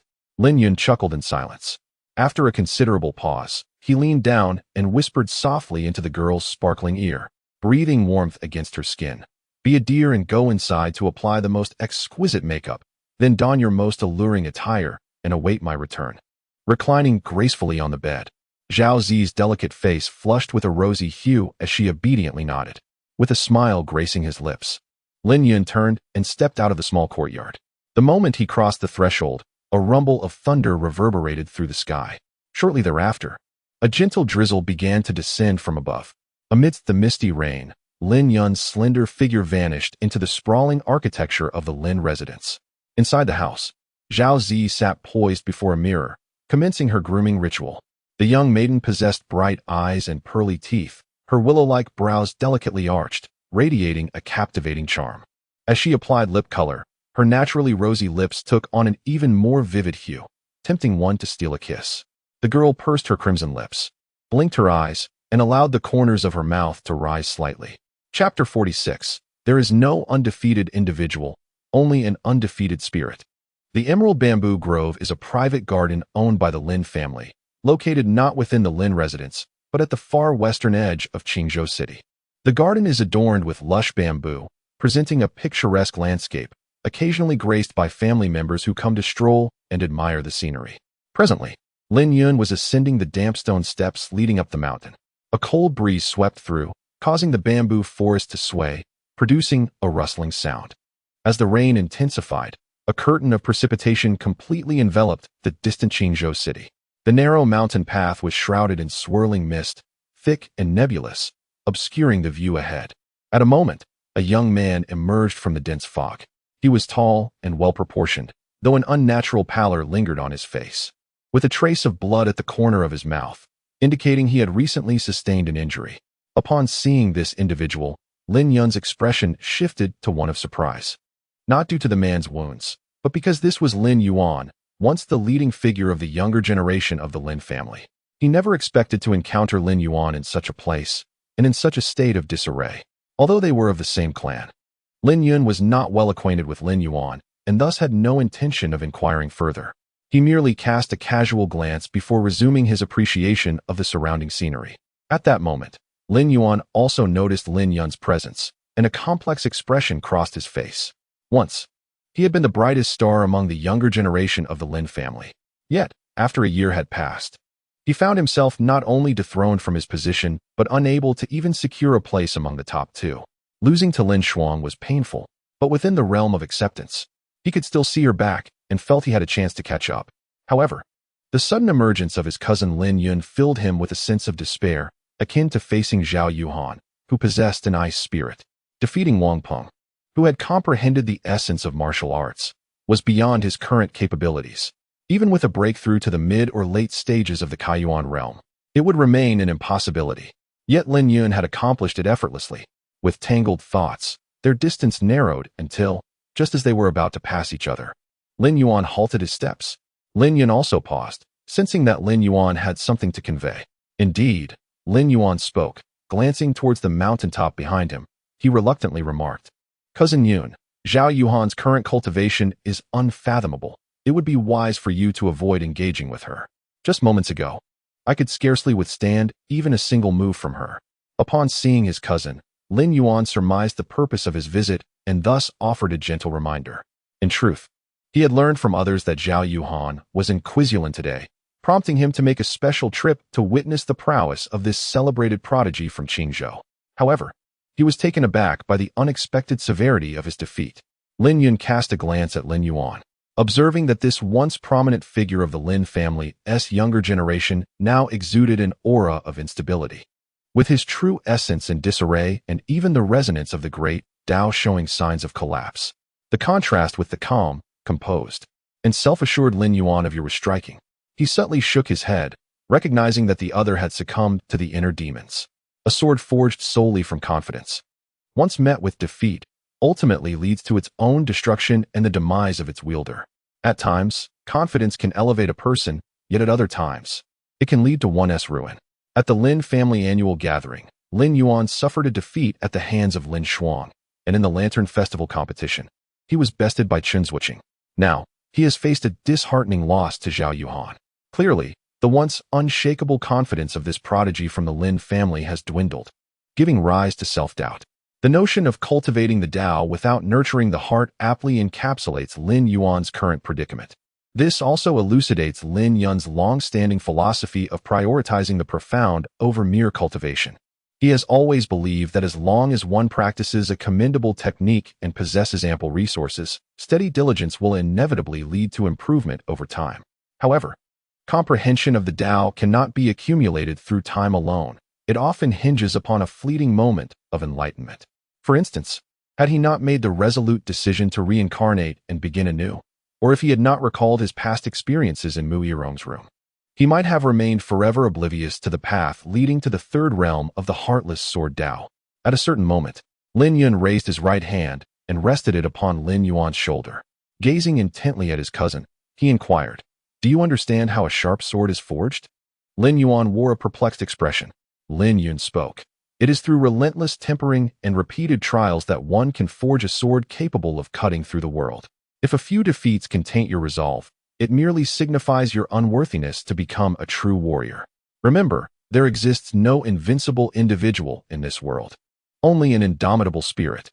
As his words echoed, an ethereal sword intent began to swirl around Lin Yun's being. The moment this aura manifested, Lin Yuan felt every hair on his body stand on end, instinctively sensing a profound threat. This feeling of peril was even more intense than the one he experienced moments ago while facing Zhao Yuan. He attempted to summon the true essence within him to resist, yet his dantian fell into an eerie silence, as if it was utterly impervious to his commands. He sought to utter a word, but his lips remained sealed. He wished to retreat, yet his feet felt as though they were anchored to the ground. His gaze darted around, and he noticed that within a radius of 3 paces, the falling raindrops hung suspended in midair. The sounds of the wind and the rain were absent, as if time itself had come to a standstill. Lin Yuan gazed in terror at the instigator, his own cousin. At that moment, a refreshing and indescribable force surged into his body. As this power entered him, his breath regained its steadiness, the tumult within his vital essence subsided, and even the rhythm of his Tao began to refine. Was the other party aiding him in stabilizing his Tao heart? As the terrifying thought arose in Lin Yuan's mind, Lin Yun had already lowered his right hand from his shoulder. At that moment, he could once again hear the patter of rain all around him, accompanied by the howling of the wind, as if the river of time had resumed its flow. Countless questions swirled within him. Yet, just as he was about to inquire, Lin Yun had turned away, hands clasped behind his back, ascending the mountain, leaving behind a slender silhouette. Amidst the thick mist of rain, the man's voice emerged. "Remember, failure is not to be feared. What is truly frightening is the absence of courage to rise again." Lin Yuan stood in silence for a long while, his gaze complex as he cast one last look in the direction Lin Yun had departed before turning and striding down the mountain. On the mountain path, Lin Yun continued to ascend leisurely, step by step along the stone stairs. A master of sword intent can shatter myriad laws with a single strike. Not only could his sword intent eradicate his own distractions, but it could also temporarily alleviate the inner demons of others. Just moments ago, he had employed his sword intent to stabilize Lin Yuan's mindset. If the latter could fully comprehend the essence of his words, his inner demons would be forever vanquished. However, should he remain ensnared by the dichotomy of victory and defeat in the future, then Lin Yun's efforts today would have been in vain. Regardless of the outcome, it was merely a casual act, one he did not dwell upon. The mountain was not particularly high, and Lin Yun soon reached the summit. Atop the peak stood a pavilion, where a woman in a white dress sat. She was none other than Zhao Yuhan, the pride of Qingzhou, renowned for her ice spirit physique. Chapter 47. You were once a beauty, yet alas, too proud. The rain continued to fall softly. Lin Yun traversed through the curtain of rain, making his way towards the pavilion. At that moment, a figure clad in a flowing white dress sat gracefully on a small stone bench, gazing into the distance at the mist-shrouded city of Qingzhou below.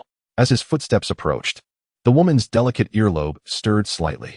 Zhao Yuhan turned around, and their gazes intertwined in the air. Lin Yun's expression remained unchanged, as calm as if he were not there to meet an old flame. The woman in the pavilion appeared composed, yet Lin Yun still caught a fleeting glimpse of her momentary disarray. Lin Yun naturally took a seat on a stone bench opposite the woman. The two of them scrutinized one another, enveloped in a moment of silence. Lin Yun engaged in a game of finding differences with Zhao Yuhan, noticing that she bore some resemblance to Zhao Zi, particularly in terms of figure.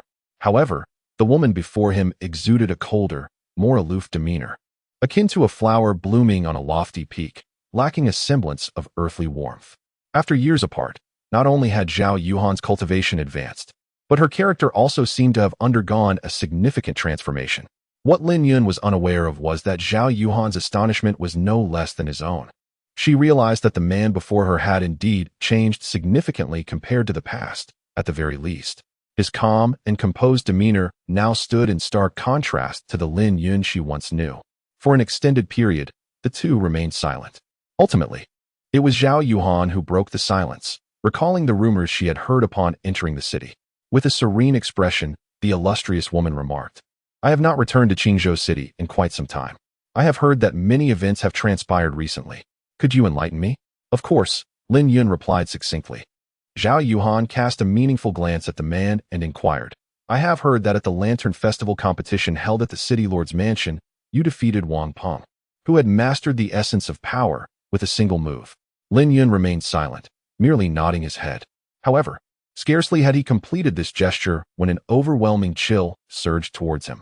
The surrounding void seemed to transition abruptly from the gentle warmth of early spring to the biting cold of winter. A thin layer of frost enveloped the ground beneath his feet, while the pavilion above him transformed into a pristine expanse of white. Within a radius of 30 feet, the raindrops instantly crystallized into ice shards that fell with a cacophonous clatter. Unfazed by this formidable force, Lin Yun's countenance remained unchanged. For the icy aura was swiftly annihilated by several piercing strands of sword energy dissipated into nothingness. At that moment, he stood tall, his body enveloped in sword energy, radiating an aura of sharpness, akin to an unparalleled swordsman poised majestically amidst the heavens and the earth. In a fleeting instant, the chill in the air dissipated, and the sword energy surrounding Lin Yun retreated back into his being. It appeared that the claims they made were indeed true. He possessed such formidable power. Yet, a sense of curiosity lingered within him. What had transpired within him that the once inept Lin Yun could undergo such a remarkable transformation? Zhao Yuhan, although intrigued, spoke with an air of remarkable calm. Her alabaster neck arched slightly, reminiscent of an imperious white swan. Zhao Yuhan indeed had the grounds for her pride, for her earlier probing had merely tapped into the mid-stage of the Kaiyuan realm. She was confident that if she unleashed her full potential in the realm of frost, Lin Yun would undoubtedly be reduced to a mere ice sculpture in an instant. At this moment, Lin Yun's cultivation level is merely at the mid-stage of the opening origin realm. Given her age and innate talent, she has indeed achieved commendable progress. However, comparisons among individuals often breed discontent. Over the past few years, as she accompanied her master, Qin Shan, on their travels throughout the great Qin dynasty, she has encountered an abundance of prodigies. In fact, individuals of her caliber would struggle to secure a place even within the top 20. Yet, her aspirations are to ascend to the pinnacle of the great Qin dynasty and, ultimately, to reach the zenith of the eastern wilderness. Lin Yun discerned the arrogance gleaming in Zhao Yuhan's eyes, and with equal calmness, he remarked, "People are capable of change. The once naive girl from the Zhao family will one day awaken her ice spirit body. I have merely defeated a minor figure, Wang Peng. Is that truly remarkable?" Upon finishing his words, Lin Yun inwardly shook his head. Before encountering Zhao Yuhan, he had harbored a lingering obsession regarding the scorn and condescension he had once felt towards women. However, that trace of obsession had now dissipated. He realized that his feelings were merely an obsession, while Zhao Yuhan had succumbed to her inner demons. The manifestation of her frost-inspired power had indeed reached a remarkable level, justifying her title as the pride of Qingzhou. Yet, with his keen insight, he swiftly detected the imperfections in her approach. The fluctuations of her true essence were somewhat stagnant. This was a telltale sign of being ensnared by inner turmoil. He had not anticipated that Zhao Yuhan was affected even more profoundly than himself. In light of this comparison, he found little to dwell upon. Contemplating this, Lin Yun's gaze towards Zhao Yuhan even bore a hint of pity. The woman noticed this shift and raised her brows slightly. Did he truly pity her? A fleeting look of disbelief crossed Zhao Yuhan's face, swiftly followed by a flicker of irritation. What right does Lin Yun have to evoke her pity? Currently, she stands as the sole disciple of Qin Shan, poised to embark on further studies at the prestigious Qinghe Academy in the imperial city. She is a naturally gifted ice spirit body, a prodigy that appears once in a millennium, even drawing the attention and pursuit of the current third prince. Zhao Yuhan cannot fathom why, at this juncture, Lin Yun maintained such an air of tranquility before her. Shouldn't she be filled with trepidation and apprehension? Yet, observing Lin Yun's nonchalant demeanor now, it seems as if she is still the diminutive young lady of the Zhao family, while Lin Yun remains the lofty young master of the Lin clan. But she is no longer the person she once was. As this realization struck her, a surge of true essence stirred within Zhao Yuhan. For a fleeting moment, she was tempted to eliminate Lin Yun on the spot. The mere sight of that face conjured memories of the past. In this very bamboo grove, within this pavilion, she surrendered everything precious to a girl. Indeed, her first experience was not in a celebratory bridal chamber nor upon a soft bed, but in a pavilion that let in the chill of the wind. Had she not possessed the ice spirit body, perhaps it would have been easier to accept. After all, marrying into the Lin family would not have been a complete disgrace, given their direct lineage. Yet now, she finds it utterly intolerable that a man of inferior caliber could so easily claim her body. Each recollection fills her with a sense of revulsion, casting her past relationship with Lin Yun as a blemish on her life. Taking a deep breath, Zhao Yuhan sought to calm the tumult within her true essence. After a moment, she gazed at Lin Yun, tilting her chin upwards, and spoke in a frigid tone. "Are you aware of the reason I summoned you here today?" Lin Yun glanced around and chuckled. "Surely, I have not been summoned here to reminisce about the past." As he gazed upon the familiar pavilion, memories of delightful incidents from yesteryears flooded his mind. Even he could not help but marvel at how, despite his lackluster talents and character in those days, he possessed an audacity that was remarkable, bold enough to revel in such an open space, unperturbed by the possibility of being observed. Lin Yun shook his head, a bitter smile gracing his lips. Although he was the same person he had always been, each recollection of such matters evoked a sense of surreal absurdity within him. Upon hearing Lin Yun's words, Zhao Yuhan's chest heaved with indignation. Though she had chosen this location to confront her fears, the way Lin Yun articulated his thoughts seemed to twist their meaning entirely, leading her to feel as though he was mocking her. It was as if he were saying, "What does it matter that you are a paragon of celestial beauty? What significance does it hold that you are a rare ice spirit? You once reveled beneath my embrace." In a moment of fury, a surge of even more potent frost emanated from Zhao Yuhan. The ground beneath them cracked, producing a cacophony of creaks. A chill spread outward, ice climbing up the columns to the apex of the pavilion. Before long, the entire structure resembled shattered glass, riddled with countless fissures. In a thunderous collapse, the pavilion crumbled, sending stones of various sizes plummeting towards the two figures below, while dust and debris swirled through the air. After an indeterminate span of time, as the dust settled, the silhouettes of the two emerged, each radiating a gentle white light, pristine and unscathed. Lin Yun shook his head, rising from the stool. The icy force that had just enveloped him was not directed at him. At that moment, a flicker of realization crossed his face. He understood the reason why Zhao Yuhan had summoned him. Lin Yun gazed at the woman and remarked, "I am not the key to unlocking your inner demons. The crux lies within yourself. If you cannot let go of the past, then these shackles will forever accompany you." Upon finishing his words, Lin Yun felt a sudden disinterest and, under Zhao Yuhan's astonished gaze, turned away without hesitation. Unlike his previous assistance to Lin Yuan, he refrained from temporarily suppressing Zhao Yuhan's inner turmoil. He sensed that the moment he raised his hand, she might retaliate. Moreover, using sword intent to quell one's demons merely addresses the symptoms rather than the root cause. The prison she had constructed for herself could only be dismantled by her own hands. Through this brief encounter, Lin Yun discerned Zhao Yuhan's character. One word encapsulated it: pride. Did Lin Yun truly err in the past? Perhaps, yet not to an outrageous extent. At that time, he merely lacked talent. He had not yet succumbed to the furious temperament that emerged only after the change in his betrothal. He and Zhao Yuhan had once been a couple. Although their conduct was somewhat audacious, such intimacy is commonplace among lovers. Furthermore, she had not resisted then, indicating acceptance. He vividly recalled the scar left on her arm, which had only been inflicted with her consent. It was unexpected that after so many years, Zhao Yuhan would begin to harbor such resentment. Clearly, her pride could not reconcile with her less-than-ideal past. Yet, regret and shame are intrinsic elements of life, unavoidable by anyone.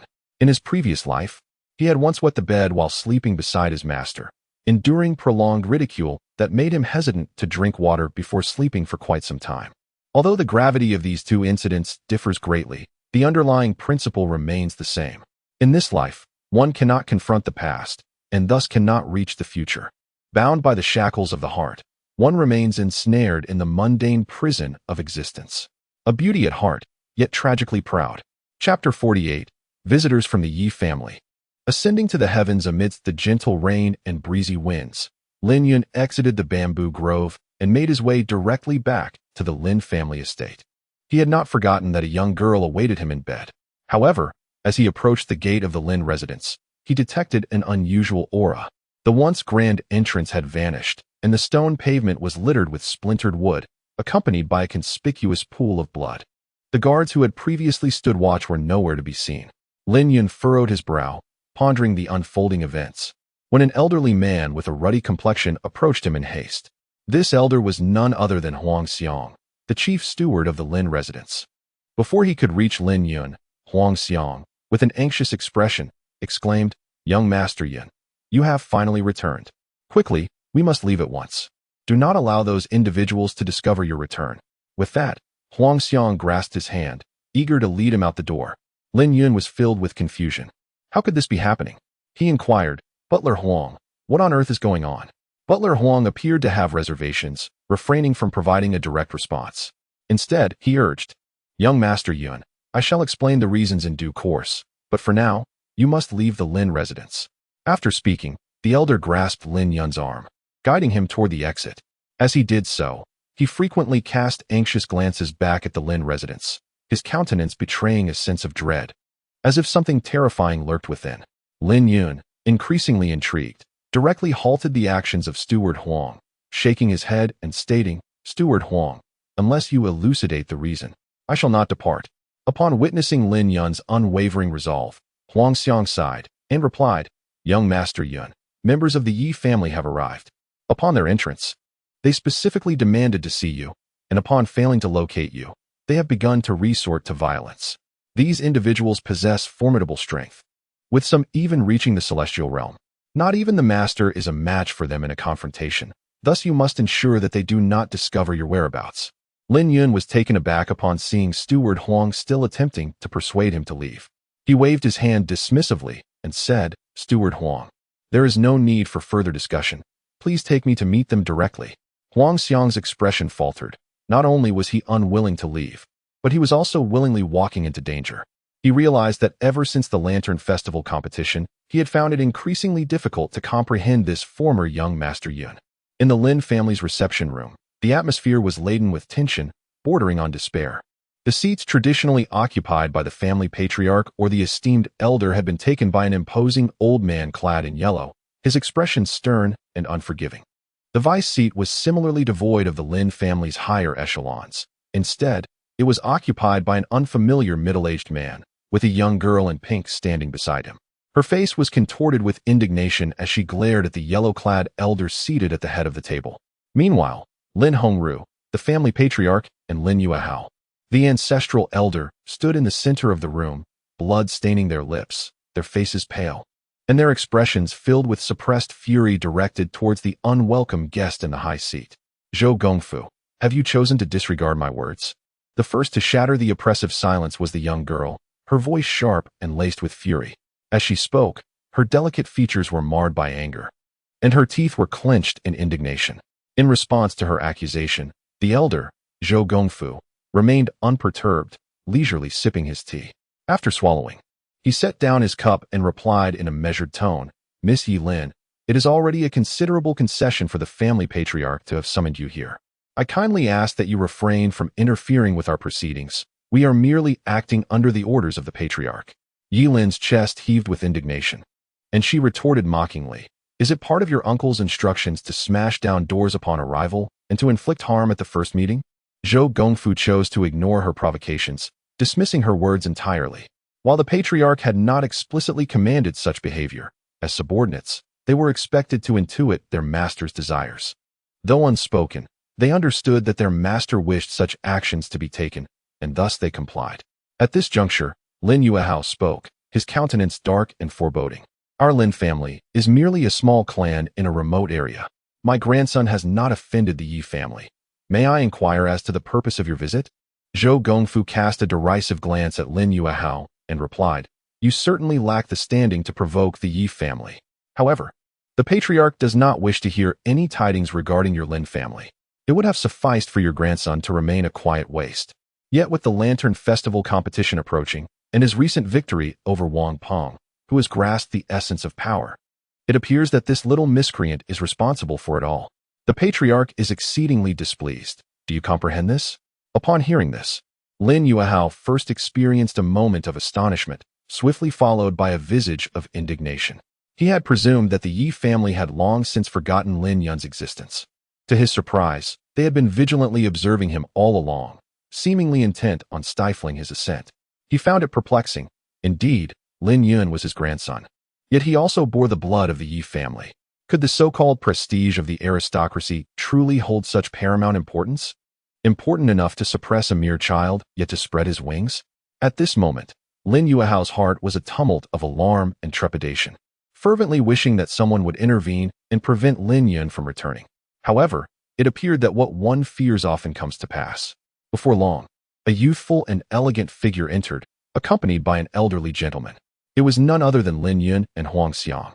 The instant he laid eyes upon them, a rare flicker of panic crossed Lin Yuehao's face. The elder hastily approached, anxiety etched upon his features, exclaiming, "Little Yun, what brings you here? Why hasn't T. Butler Huang escorted you away?" With that, Lin Yuehao cast a disapproving glance at Huang Xiang, his dissatisfaction evident. Lin Yun maintained a serene expression and explained, "Grandfather, do not blame Steward Huang.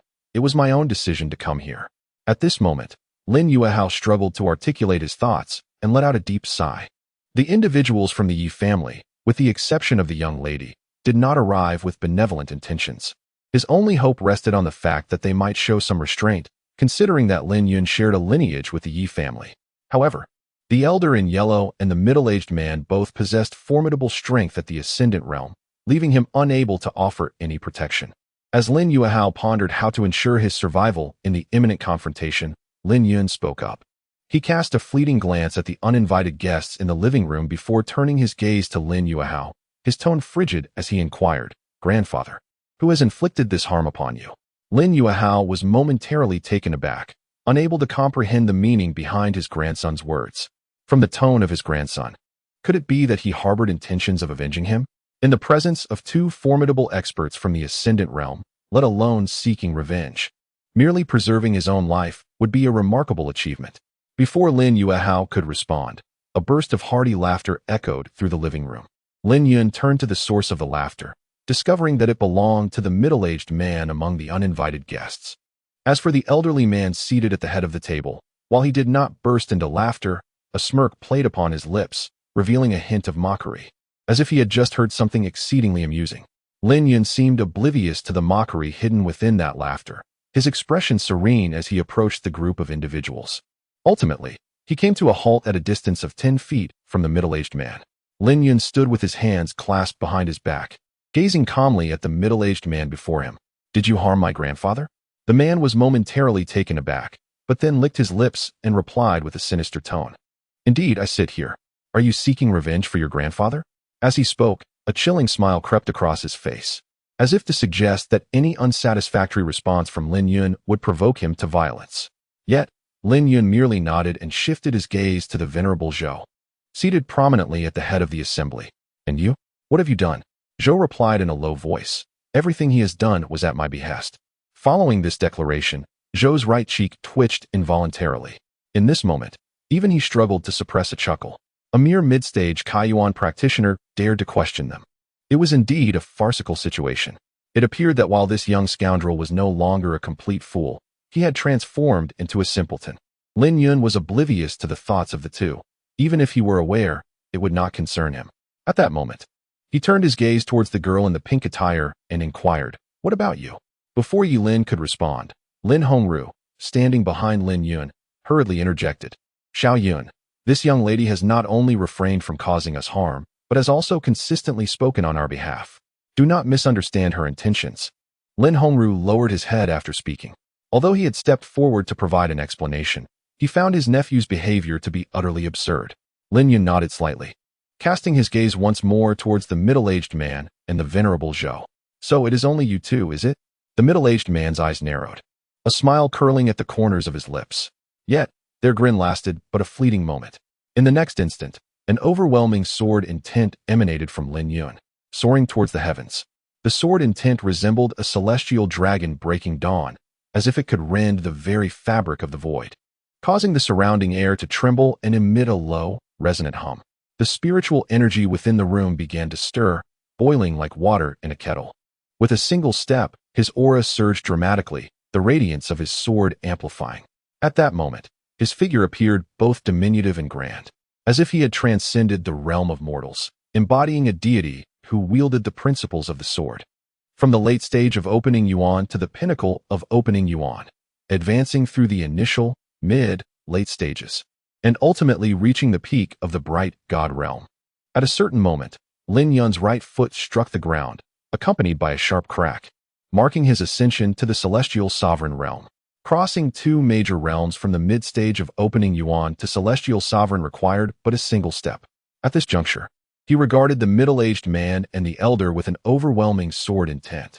Chapter 49. A finger to slay a man in the living room. Zhou and the middle-aged man could no longer remain seated, abruptly rising from their chairs, their faces etched with astonishment. Meanwhile, the young girl in pink gaped in disbelief, her fair visage betraying her incredulity. Naturally, Lin Yuehao and Lin Hongru were no less affected, their eyes fixed upon Lin Yun's upright figure, trembling with excitement. With a resolute step, Lin Yun advanced, his overwhelming sword intent cascading forth like a divine decree, sweeping towards the revered Zhou and the middle-aged man.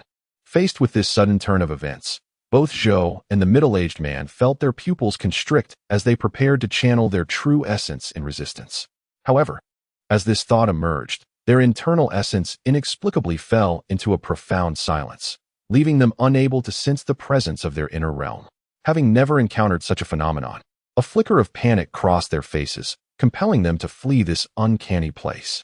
Yet, as they attempted to move, their legs felt as though they were anchored to the ground, immovable. In the next instant, both men felt their spines bend ominously, as if burdened by an immense weight, nearly collapsing to the floor. At a pivotal moment, the middle-aged man struggled to lift his gaze, finding the young figure standing before him. He wished to speak, but his voice was stifled, as though silenced by an unseen hand, leaving him unable to articulate even a single word. He attempted to convey a message through his consciousness, yet his mind was enveloped in silence, as if plunged into an unfathomable abyss. At that moment, his body, spirit, and even his will seemed firmly grasped by an invisible hand. He yearned to inquire how this young man had achieved such a feat, whether this terrifying suppression was indeed the fabled sword intent. Yet, he would never learn the answer, for the youth had already raised a slender finger, aimed directly at his heart. In an instant, that pale finger unleashed a beam of sword light, striking like a flash of lightning. Suddenly, the middle-aged man was seized by a searing pain in his chest, and then he was engulfed in darkness, losing all consciousness. He could scarcely fathom that he, a formidable practitioner of the heavenly sovereign realm and a revered member of the esteemed Yi family, would meet his end in this desolate corner of the world. After the middle-aged man fell, Lin Yun turned his attention to the trembling Zhou. At that moment, Zhou was filled with dread, his breath quickening, overwhelmed by boundless regret.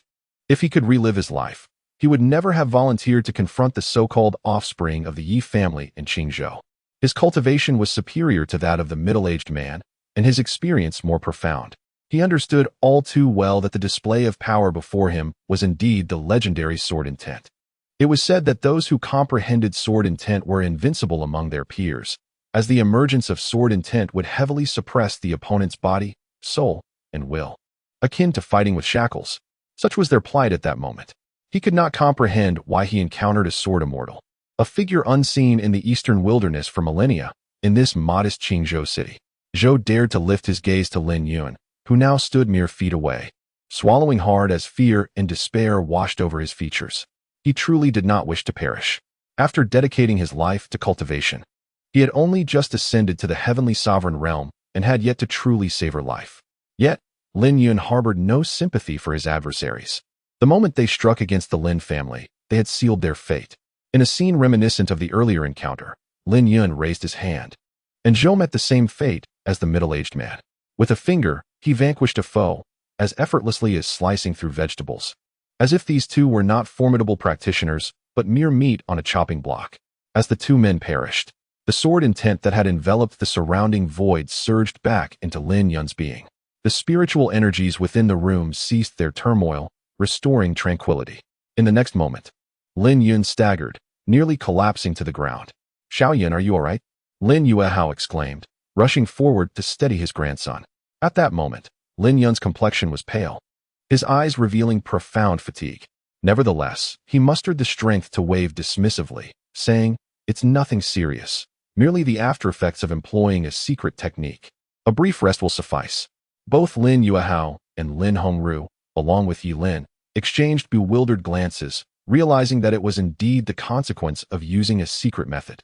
They had previously been puzzled by Lin Yun's meteoric rise from mid-stage opening Yuan realm to the heavenly sovereign realm. The revelation that it was achieved at the expense of his vitality clarified everything. Yet, what kind of secret technique could enable a practitioner to ascend 2 major realms in such a short span? It was evident that Lin Yun harbored monumental secrets. Though they remained deeply astonished, their intelligence prevented them from probing further.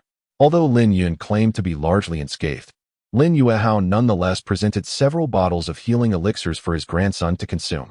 Lin Yun did not refuse them. While these rudimentary healing potions would have minimal effect on his condition, any assistance was better than none. In the living room, Lin Yun promptly entered a meditative state to recuperate. In this instance, he had drawn upon a strand of sword intent from his sea of consciousness, temporarily elevating his cultivation to the celestial sovereign realm. Yet, such power came at a cost. His cultivation had plummeted from the mid-stage of the opening Yuan realm to its initial stage. Additionally, he had sustained considerable internal injuries, likely requiring no less than 10 days to a fortnight for recovery. This was the price of forcibly tapping into strength that exceeded his physical limits. This was still under the circumstance that he had recently made significant progress in his swordsmanship. Had he not discovered the direction for the 3rd realm of the ruthless sword path during this period, the backlash would have likely been far more severe. Nevertheless, he harbored no regrets. Moments later, Lin Yun rose to his feet. Though his complexion remained pale, it was markedly improved compared to before. "Xiaoyan, how do you feel now?" Lin Yuehao was the first to step forward, inquiring with concern. Lin Yun smiled gently and said, "Grandfather, there is no need for concern. I have greatly improved. All that remains is to rest and recuperate for a while." Lin Yuehao examined his grandson's countenance and, perceiving no signs of deceit, felt a sense of relief wash over him. The elder chuckled heartily and said, "Very well, that is indeed good. Now, you should hasten back and take some rest." Lin Yun nodded slightly before turning to stride towards the door. At that moment, the young woman in pink, Yi Lin, approached him. Lin Yun observed that the young girl appeared to have a multitude of words she wished to share with him. He simply waved his hand dismissively and said, "Whatever you have to say can wait a few days. For now, I merely desire to return and rest." With that, Lin Yun wearily dragged his exhausted body out of the room. Behind him, the girl stood in astonishment, casting a deep glance at Lin Yun's retreating figure. Her cousin was no ordinary person. However, this was advantageous for her. Lin Yuehao and his son Lin Hongru exchanged a glance, taking a deep breath as expressions of gratification and excitement adorned their faces. As they made their way back to the small courtyard, Lin Yun wore a bittersweet expression. The thought of a youthful beauty clad in alluring attire, waiting for him on the bed at home, prompted him to instinctively cover his waist. Lin Yun felt a pang of regret for having spoken those words to Zhao Zi. Yet, who could have anticipated that the Yi family would send someone at this juncture? It left him feeling somewhat powerless after having to resort to his trump card. Meanwhile, in the bedroom of the small courtyard, Zhao Zi had meticulously applied her makeup and donned the most alluring dress from her wardrobe, her springtime allure partially revealed, exposing vast expanses of her fair skin to the air. The young girl reclined on the bed, her bare feet resting against the soft fabric, her hands gracefully resting on her chest, long eyelashes fluttering slightly, revealing a pair of enchanting eyes capable of melting even the strongest steel. At a certain moment, the girl appeared to recall something delightful, her eyes curving into gentle crescents, the corners of her mouth lifting ever so slightly. She joyfully rolled about on the soft bedding, akin to a bride eagerly awaiting her beloved on their wedding night. Chapter 50, Memories of Yesteryear. As Lin Yun entered the room, He was met with the sight of Zhao Zi rolling on the bed, a bitter sensation washing over him. He realized that she had donned the alluring dress they had purchased long ago, yet she had hesitated to wear it until now. On the bed, the young girl's delicate ears twitched, and she abruptly sat up.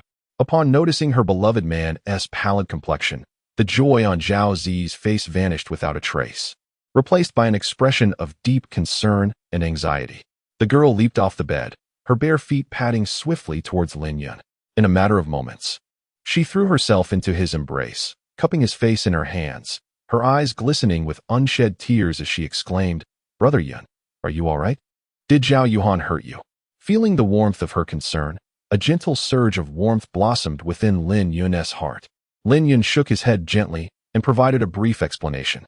He informed Zhao Zi about the matters concerning the Yi family, though he refrained from elaborating on the specifics or disclosing that the two individuals who had visited were beings of the imperial sky realm. He wished to spare the girl from unnecessary worry. Some burdens were his to bear alone. There was no need to disrupt the tranquility of his beloved's heart. The lively, adorable, understanding, and occasionally jealous Zhao Zi, who playfully pinched the soft flesh of his waist, was indeed the most exquisite and enchanting version of herself. Upon hearing the man suggest that he merely needed to rest for a while, the girl exhaled with relief, her heart finally at ease. Moments later, Lin Yun reclined onto the plush bedding, and in the next instant, the girl nestled against him. Thus, they embraced and fell into a deep slumber, which lasted uninterrupted until the following noon. As Lin Yun opened his eyes, he beheld the exquisite countenance of Zhao Zi. At that moment, the young girl was blinking her bright, expressive eyes at him. Lin Yun instinctively reached out to gently stroke the delicate nose of the young girl. She seized his playful hand and pulled him to his feet. As Lin Yun found himself engulfed in perplexity, Zhao Zi approached with a nourishing bowl of herbal soup. "Brother Yun, please rise and drink your medicine," she urged, deftly lifting a spoonful of the concoction to his lips. This was no ordinary broth. It was a rich elixir brewed from an array of spiritual herbs and the bones of mystical beasts. Even a layperson, unversed in cultivation, would find it invigorating, enhancing vitality and prolonging life. Although it held little significance for Lin Yun at that moment, he consumed it without hesitation.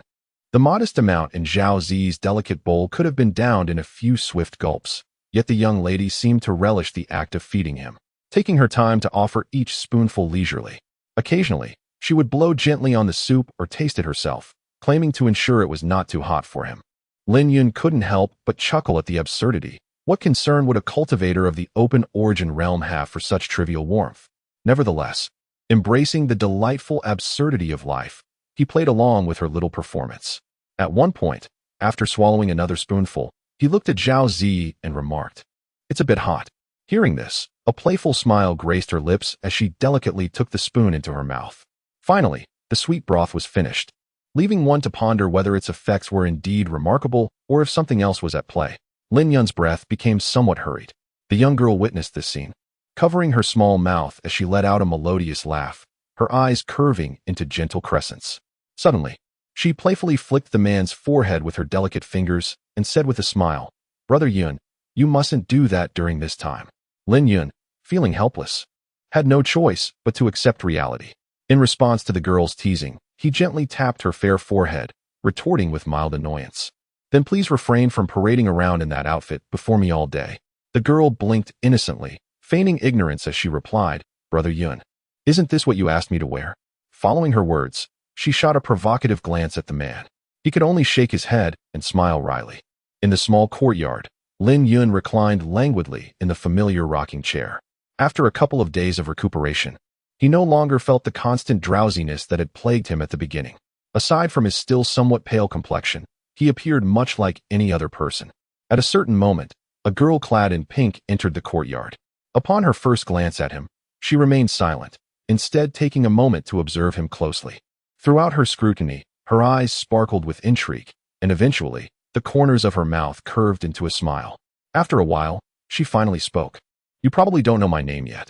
Allow me to introduce myself. I am Yi Lin, your cousin." "Cousin?" A flicker of peculiarity crossed Lin Yun's face as he cast a glance at the youthful visage of the girl before him. With a hint of incredulity, he inquired, "Are you truly certain that you are older than I?" "Of course," Yi Lin confidently replied, patting her chest.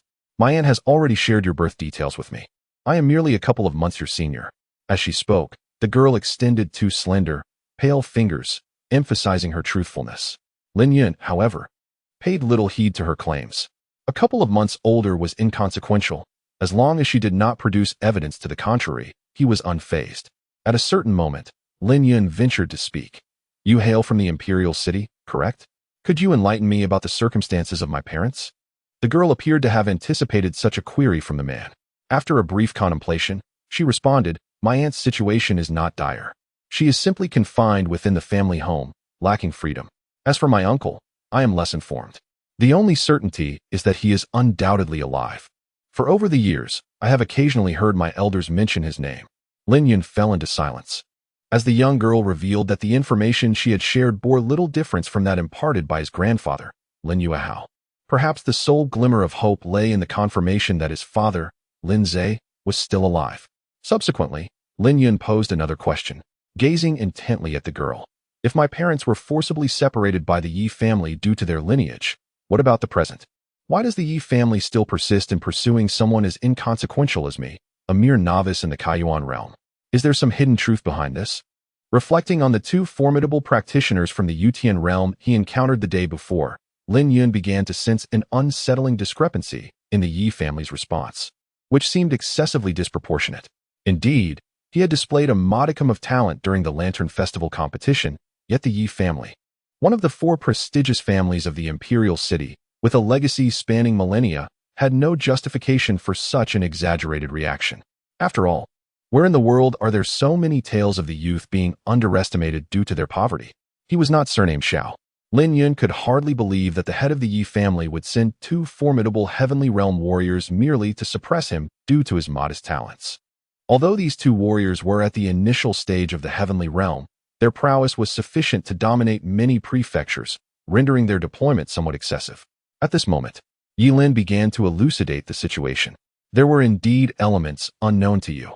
The vehement separation of his aunt and uncle by the Yi family was not solely motivated by their differing backgrounds. The predominant reason stemmed from the aunt's clandestine marriage, which jeopardized the alliance between the Yi and Yang families. An alliance? Indeed, the Yang family is also one of the four prominent families in the imperial city. Such powerful unions are not uncommon. The intended bride for this alliance was none other than the aunt. The dissolution of this union incited ire not only from the Yi family, but also from the Yang family. Therefore, both in the past and in the present, the Lin family has consistently borne the weight of pressure from these two great families. Had it not been for the aunt's desperate measures, the Lin family might have long since ceased to exist. Upon hearing this, Lin Yun felt a surge of curiosity and inquired, "Must the alliance necessarily involve my mother? Don't tell me there's a melodramatic story behind it, with the Yang family's intended having deep affections for my mother." It was no wonder Lin Yun posed such a question. He was well acquainted with the intricacies of the power struggles among these great clans, where emotions took a back seat to interests. If one arrangement faltered, they would simply seek another. He had witnessed such a scenario firsthand when the Zhao family replaced Zhao Yuhan with Zhao Zi without hesitation. However, Yi Lin's expression shifted to one of peculiar amusement upon hearing his words. The young woman chuckled softly and replied, "Surely, you do not think that just any woman could compare to my aunt. She was hailed as the most beautiful woman in the imperial city, perhaps even in the entire Deqian dynasty. It is said that the emperor himself once entertained thoughts of taking her as a consort.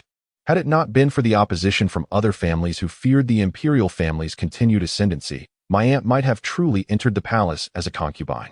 In light of her illustrious reputation, the Yi family struggled to find a worthy alternative. Furthermore, the individual from the Yang family intended for this union was no ordinary figure. He was the most sought-after young talent of his time. He would accept no other match besides my aunt, thus leading to the eventual collapse of the alliance. Lin Yun's expression was one of realization as he inquired once more, "So, the reason why the Yi family has dispatched two individuals from the heavenly sovereign realm is due to pressure from the Yang family?" Yi Lin nodded, then shook her head, saying, "That is part of the reason. However, another significant factor is that my uncle appears to have engaged in some rather outrageous activities recently, which has infuriated my elder uncle, prompting him to send someone to deliver a warning to you." A flicker of surprise crossed Lin Yun's face. It seemed his unassuming father was capable of causing the Yi family to suffer a setback. It appeared that his father possessed remarkable abilities. After grasping the situation, Lin Yun continued, having dealt with two formidable warriors from the Yi family. Do you think the Yi or Yang families will send additional forces our way? Yi Lin pondered for a moment before responding. It is possible. However, I will do my utmost to delay them. Lin Yun inquired with curiosity, how do you procrastinate? Yi Lin responded with a slight smile. I merely stated that those two esteemed guardians offended a formidable powerhouse on their journey to Qingzhou and were effortlessly slain by him. Their demise has no connection to your Lin family. The two guardians of the Yutian realm are not trivial figures.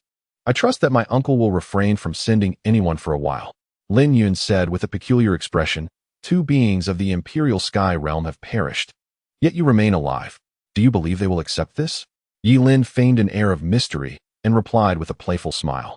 This is where my advantages come into play. With that, the young lady flashed a charming smile and proudly accentuated her alluring figure. Lin Yun suddenly comprehended the situation.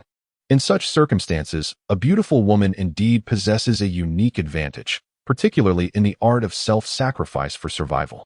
However, he still questioned, with your cultivation level, I fear that the higher-ups of the Yi family could discern, with but a cursory glance, that you remain a maiden. Before him, Yi Lin had reached the late stage of the opening origin realm, which, although remarkable among her peers, would likely still fall short of evading the discerning eyes of a celestial sovereign. Yet, to his surprise, Yi Lin confidently replied, rest assured, I have acquired a secret technique.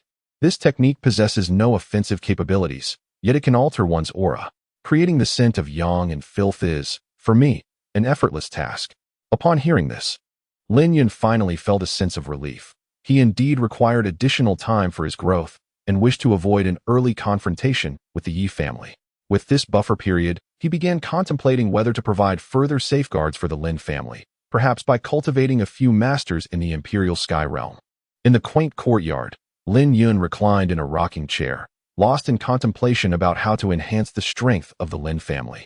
His grandfather, Lin Yuehao, had already attained the pinnacle of the bright spirit realm, with his assistance in refining the family's martial arts.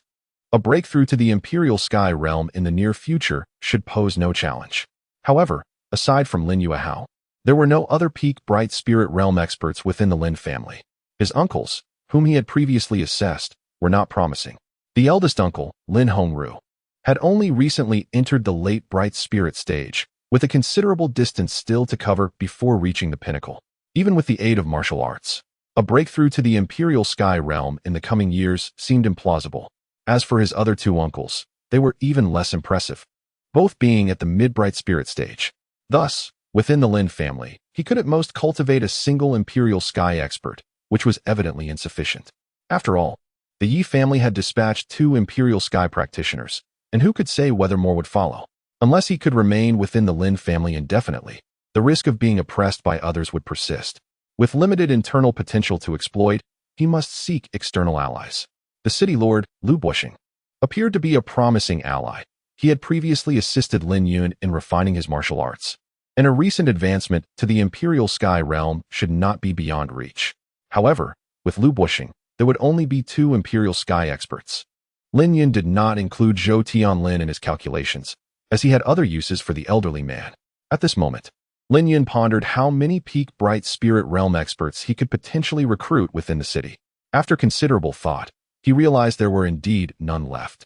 The remaining peak bright spirit realm practitioners were either core figures of the other two prominent families or held positions such as the president or vice president of the Qinghao Academy. The two prominent families were rivals to the Lin family, making it impossible for him to solicit assistance from the competitors. As for the Qinghao Academy, due to Zhao Yuhan, he could not hope to win them over either. Just as Lin Yun lamented the lack of opportunities for heroes to shine, a voluptuous and enchanting figure suddenly emerged in his mind. He recalled the alluring Lan Kai'er from the drunken, immortal pavilion. When he first encountered her, although she was merely at the late bright spirit realm, she was but a step away from the pinnacle and might have already broken through by now. Moreover, her martial arts seemed rather extraordinary. Her aura was rounded, her presence subdued, and her true essence robust. With his assistance, a breakthrough to the Imperial Sky realm in a short time was not out of the question. Yet, while Lu Buxing's connections with Zhou Tianlin made it relatively easy to recruit him as an ally. Would Lan Kai'er dare to take the risk of offending the imperial Yi family, should she learn of the potential repercussions? While the allure of refining martial arts was significant, for most individuals, their lives seemed to hold greater importance. As Lin Yun was still engrossed in thought, Yi Lin had, unbeknownst to him, produced a drawing board and was intently sketching something. The young girl, while glancing at Lin Yun, deftly applied vibrant colors with her markers upon the canvas. When Lin Yun came to his senses, he found Yi Lin blinking her eyes, intently scrutinizing him. Lin Yun cast a glance at the figure depicted on the young girl's canvas and realized it was none other than himself. The painting portrayed a languid youth reclining in a rocking chair, his expression serene and composed. With his sword-like brows and starry eyes, he possessed an extraordinary beauty, his visage akin to jade. Above him blossomed a resplendent peach tree, its petals dancing gracefully through the air, while the youth rested beneath its boughs, embodying tranquility and leisure. It must be said that Yi Lin's artistic skill was exceptional, nearly capturing this exquisite scene in its entirety upon the canvas. Lin Yun sincerely exclaimed, "You can paint?" "Quite well, I must say." Yi Lin, appearing to possess great confidence in her artistic skills, slightly raised her snow-white neck and declared with a hint of pride, "This is merely a natural talent. I am the foremost painter of the imperial city. Otherwise, do you think my aunt summoned me for no reason?" "You coming to the Lin family has nothing to do with my mother," Lin Yun remarked. Yi Lin clarified, "On the contrary, there is a connection.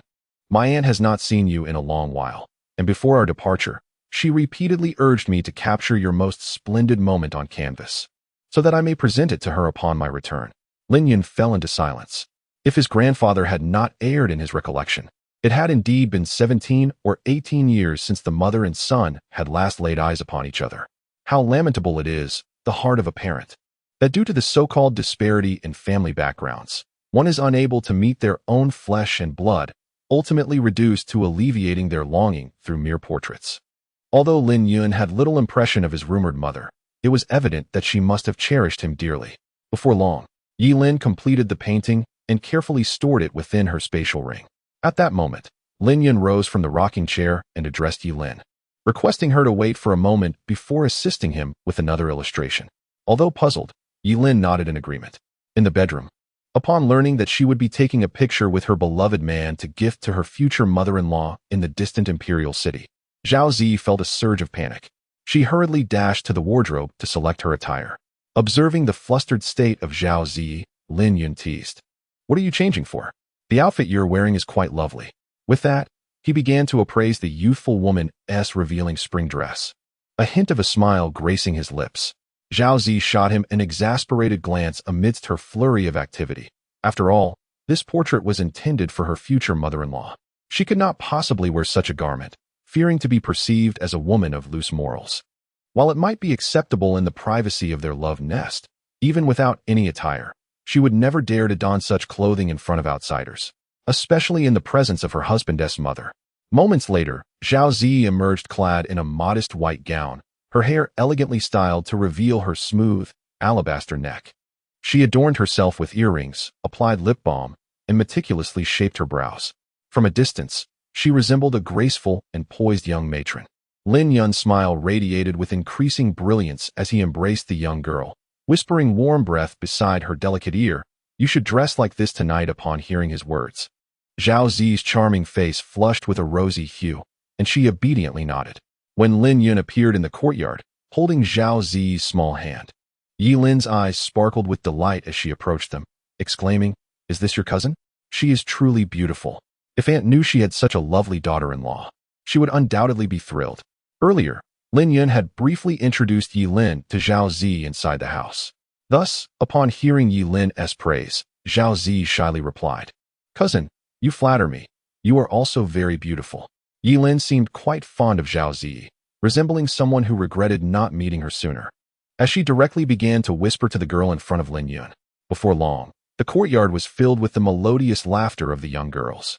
Observing their closeness, Lin Yun felt somewhat like an outsider, which left him feeling a bit melancholic.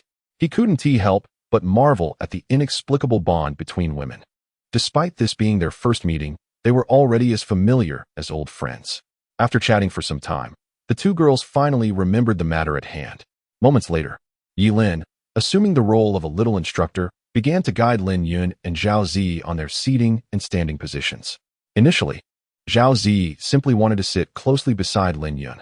However, Yi Lin insisted that such a position would not showcase their affection and insisted that she sit on Lin Yun's lap. Zhao Zi felt a wave of shyness, though this was not an audacious act, as she had engaged in bolder actions before. Yet, in front of others, she felt somewhat constrained. Unable to resist Yi Lin's insistence, she awkwardly settled onto Lin Yun's lap. Yi Lin observed them from a distance and, with a hint of dissatisfaction, remarked, "Zi, your posture is too stiff. Relax and be more natural. Only then can you present your best self." "How should I do that?" Zhao Zi timidly inquired. "Your face should rest against your cousin's chest, and you must hold his hand. Your feet shouldn't be positioned like that. They should rest on his other thigh." Yi Lin began to instruct her step by step. As Yi Lin continued to guide her, Zhao Zi's face grew increasingly flushed, resembling the delicate hues of dusk. Throughout this scene, Lin Yun remained silent, quietly admiring the girl in his embrace as one would appreciate a flawless work of art. There is a saying that the most beautiful scenery in the world is but the bashful glance of a lovely maiden. Gazing at the rosy cheeks of the girl before him, Lin Yun couldn't help but sigh inwardly, realizing that there indeed existed a beauty that rivaled even the pinnacle of swordsmanship. He had merely traversed life too swiftly, too eagerly. Only upon reflection did he recognize the many moments he had overlooked. Fortunately, though the East has faded, it is not too late to mend what has been lost. Chapter 52. A reunion with Zhou Tianlin. Yi Lin possessed exceptional artistic talent, painting not only beautifully but also swiftly. Their portraits were completed in no time. On the canvas, a graceful and gentle girl nestled in the embrace of a man. The girl's exquisite face displayed a blend of nervousness and joy, her bright eyes reflecting boundless affection and dependence as they gazed at the man. Sunlight filtered through the leaves, casting dappled light upon them, enveloping this serene moment in a warm golden glow, evoking a sense of tranquility in the passage of time. Zhao Zi stood before the canvas, captivated by her painted likeness, her small face revealing a look of disbelief. She realized that the depiction of herself was even more beautiful than she was in reality. At one moment, she gazed at Yi Lin with admiration and said, "Cousin Yi Lin, you are truly remarkable." Yi Lin appeared to take great pride in her artistic abilities. Whenever the topic arose, her head instinctively lifted with pride. She declared with confidence, "Of course. Just look at who I am. I am the foremost painter in the imperial city. Which noble lady from the prestigious families does not take pride in possessing one of my paintings? I assure you, this is not even my greatest skill. What I truly excel at is painting." At this point, Yi Lin suddenly cast a glance at Lin Yun, seemingly realizing that discussing her prowess in front of a man might be inappropriate. Thus, she pulled Zhao Zi aside and began whispering to her. Lin Yun was oblivious to the conversation between the two women. He merely observed Zhao Zi's cheeks gradually flushing, ultimately resembling the hue of freshly spilled blood. After a brief moment, Zhao Zi, biting her delicate pink lips, appeared to have made a momentous decision, and she boldly took Yi Lin by the hand, leading her into the bedroom. This scene piqued Lin Yun's curiosity. He was eager to discover the antics these two young women were up to. However, just as he intended to step into the room, Zhao Zi swiftly locked the door behind them. Before closing it, the young girl admonished him not to peek, warning that if he did, he would be punished by not being allowed to touch her for an entire month. Lin Yun's face exhibited a look of astonishment, ultimately shaking his head in resignation. Zhao Zi and Yi Lin had remained in the room for an extended period. It was not until the sun dipped below the horizon that Yi Lin emerged from the bedroom and departed from the small courtyard. Just as he bid farewell to Yi Lin, Lin Yun pushed open the bedroom door and stepped inside. At that moment, Zhao Zi was sitting dazedly on the edge of the bed, gazing at a painting in her hands. Lin Yun did not catch a glimpse of the artwork, for as soon as the girl noticed his entrance, she hurriedly concealed the painting. Zhao Zi's cheeks were flushed, and her neck was crimson. Her shyness and nervousness heightened beyond what it had been in the courtyard. This only deepened Lin Yun's curiosity about what the two young women had been up to in the room. He approached and enveloped Zhao Zi in his embrace, smiling as he said, "What is it? Is this something your husband cannot know?" Zhao Zi clutched the painting even tighter, seemingly terrified of Lin Yun seeing its contents. The girl stammered, I cannot tell you now. Then when might you share it with me?" Lin Yun inquired further. At that moment, Zhao Zi turned to him, gazing tenderly as she replied, Give me a child, and I will tell you. Rest assured, there are currently no intentions of having a child. Lin Yun was taken aback. After awakening his memories, he chose to convert all resources available for cultivation into the purest form of spiritual energy, thus ensuring that no matter how many times he shared a room with Zhao Ziyi, she could never conceive. He was not surprised that Zhao Ziyi had discerned this fact. What truly astonished him was that she, still a maiden herself, had already entertained thoughts of motherhood. He pondered when the maternal instinct of a young girl might have been awakened within her. In the realm of cultivation, the ages of 20 to 30 are considered the golden years for honing one's skills, a period typically devoted to relentless training. The thought of procreation, let alone marriage, is often postponed until after the age of 30. This was precisely the reason why he and Zhao Ziyi were merely engaged at present. Once a cultivator transcends the qi gathering stage, they can easily live beyond 150 years, and breaking through to the spirit manifestation stage could grant them a lifespan of 3 centuries. Thus, there is no urgency in matters of marriage and childbirth. Cultivators lead a life markedly different from that of ordinary individuals, with their extended lifespans allowing them to live without the constraints that govern the lives of the common folk. What had prompted such a sudden desire for motherhood? Lin Yun playfully brushed Zhao Ziyi's delicate nose and inquired. Leaning her head against his chest, she murmured softly, "Because I want to take our child to meet my mother-in-law." Lin Yun was taken aback by the unexpected revelation.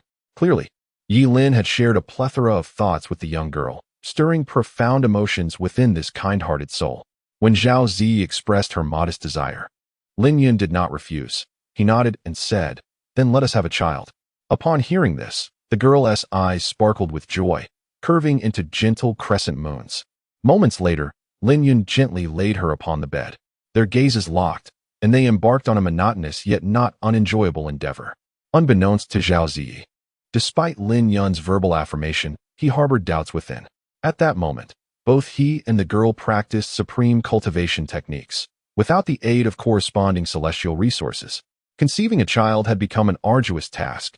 The higher the innate talent and the stronger the cultivation, the more challenging it became to bear offspring, a universal law across all realms. This was true in the celestial realm as well as the world of cultivation. Such restrictions imposed by the heavenly order were designed to limit the most formidable beings. Otherwise, those endowed with extraordinary gifts could simply reproduce endlessly and seize dominion over the world. In the past, there was a renowned celestial sovereign who toiled for several millennia in pursuit of a descendant, yet yielded no results. This incident became a source of jest in its time. Although Lin Yun and Zhao Ziyi would not require such an exaggerated span, their task would still be fraught with difficulty. Their physical endowments were not particularly remarkable, nor was their cultivation level notably high, yet the intensity of their techniques surpassed that of this realm. It was likely that the heavenly order here would not permit them to easily conceive. The following morning, after a night of arduous labor, Lin Yun reclined in a rocking chair in the courtyard, feigning slumber. At a certain moment, an elderly man and a young girl entered the small yard, none other than the long-missed Zhou Tianlin and Zhou Anning. Upon seeing them, Lin Yun smiled and remarked, "Has the icy chill completely dissipated from your body?" Zhou Tianlin appeared to be in good spirits, laughing heartily. "Huh? This is all thanks to your guidance. My health is now fully restored." Sensing the surging vitality within the elder, Lin Yun alluded, "It seems Zhou Lao's recovery is not merely skin-deep. With years of accumulation, your path is likely to ascend to new heights soon. Congratulations." Zhou Tianlin was taken aback. He had not anticipated that the young man could discern so much, and he felt a surge of admiration, instinctively bending his back slightly in respect. "You possess a keen insight, sir. Nothing escapes your notice. Indeed, I am on the verge of a breakthrough." Zhou Tianlin had previously reached the pinnacle of the Yutian realm, and once he broke through, he would ascend to the Shunhai realm, becoming one of the few powerful figures in the Daiqian dynasty. Lin Yun was pleased by Zhou Tianlin's impending advancement, for he planned to set out for the imperial city soon, and a Shunhai realm expert was indispensable for his journey. He was not inclined to resort to the sword intent stored within his sea of consciousness any longer. Passive waiting was not Lin Yun's style. He preferred to take the initiative. With that thought, Lin Yun looked at Zhou Tianlin and said, "Zhou Lao, I may be departing for the imperial city soon. Would you accompany me?" Observing Zhou Tianlin's puzzled expression, Lin Yun briefly elaborated on his background. The elder, Upon learning of Lin Yun's connection to the Yi family of the imperial city, displayed incredulity, struggling to comprehend. It was not that he deemed the Yi family too lofty for Lin Yun. Rather, he believed they were blind to the true dragon among them. It was one thing to disregard a figure of Lin Yun's caliber. It was quite another to attempt to suppress him. Truly the greatest folly. When Zhou Tianlin heard that the youth had slain 2 Yutian realm experts with mere Kaiyuan realm cultivation, he gasped in astonishment, further solidifying his beliefs. Meanwhile, Zhou Anning stood beside them, her mouth agape, her face a picture of astonishment. Moments after Lin Yun finished speaking, Zhou Tianlin quickly responded, "Rest assured, sir.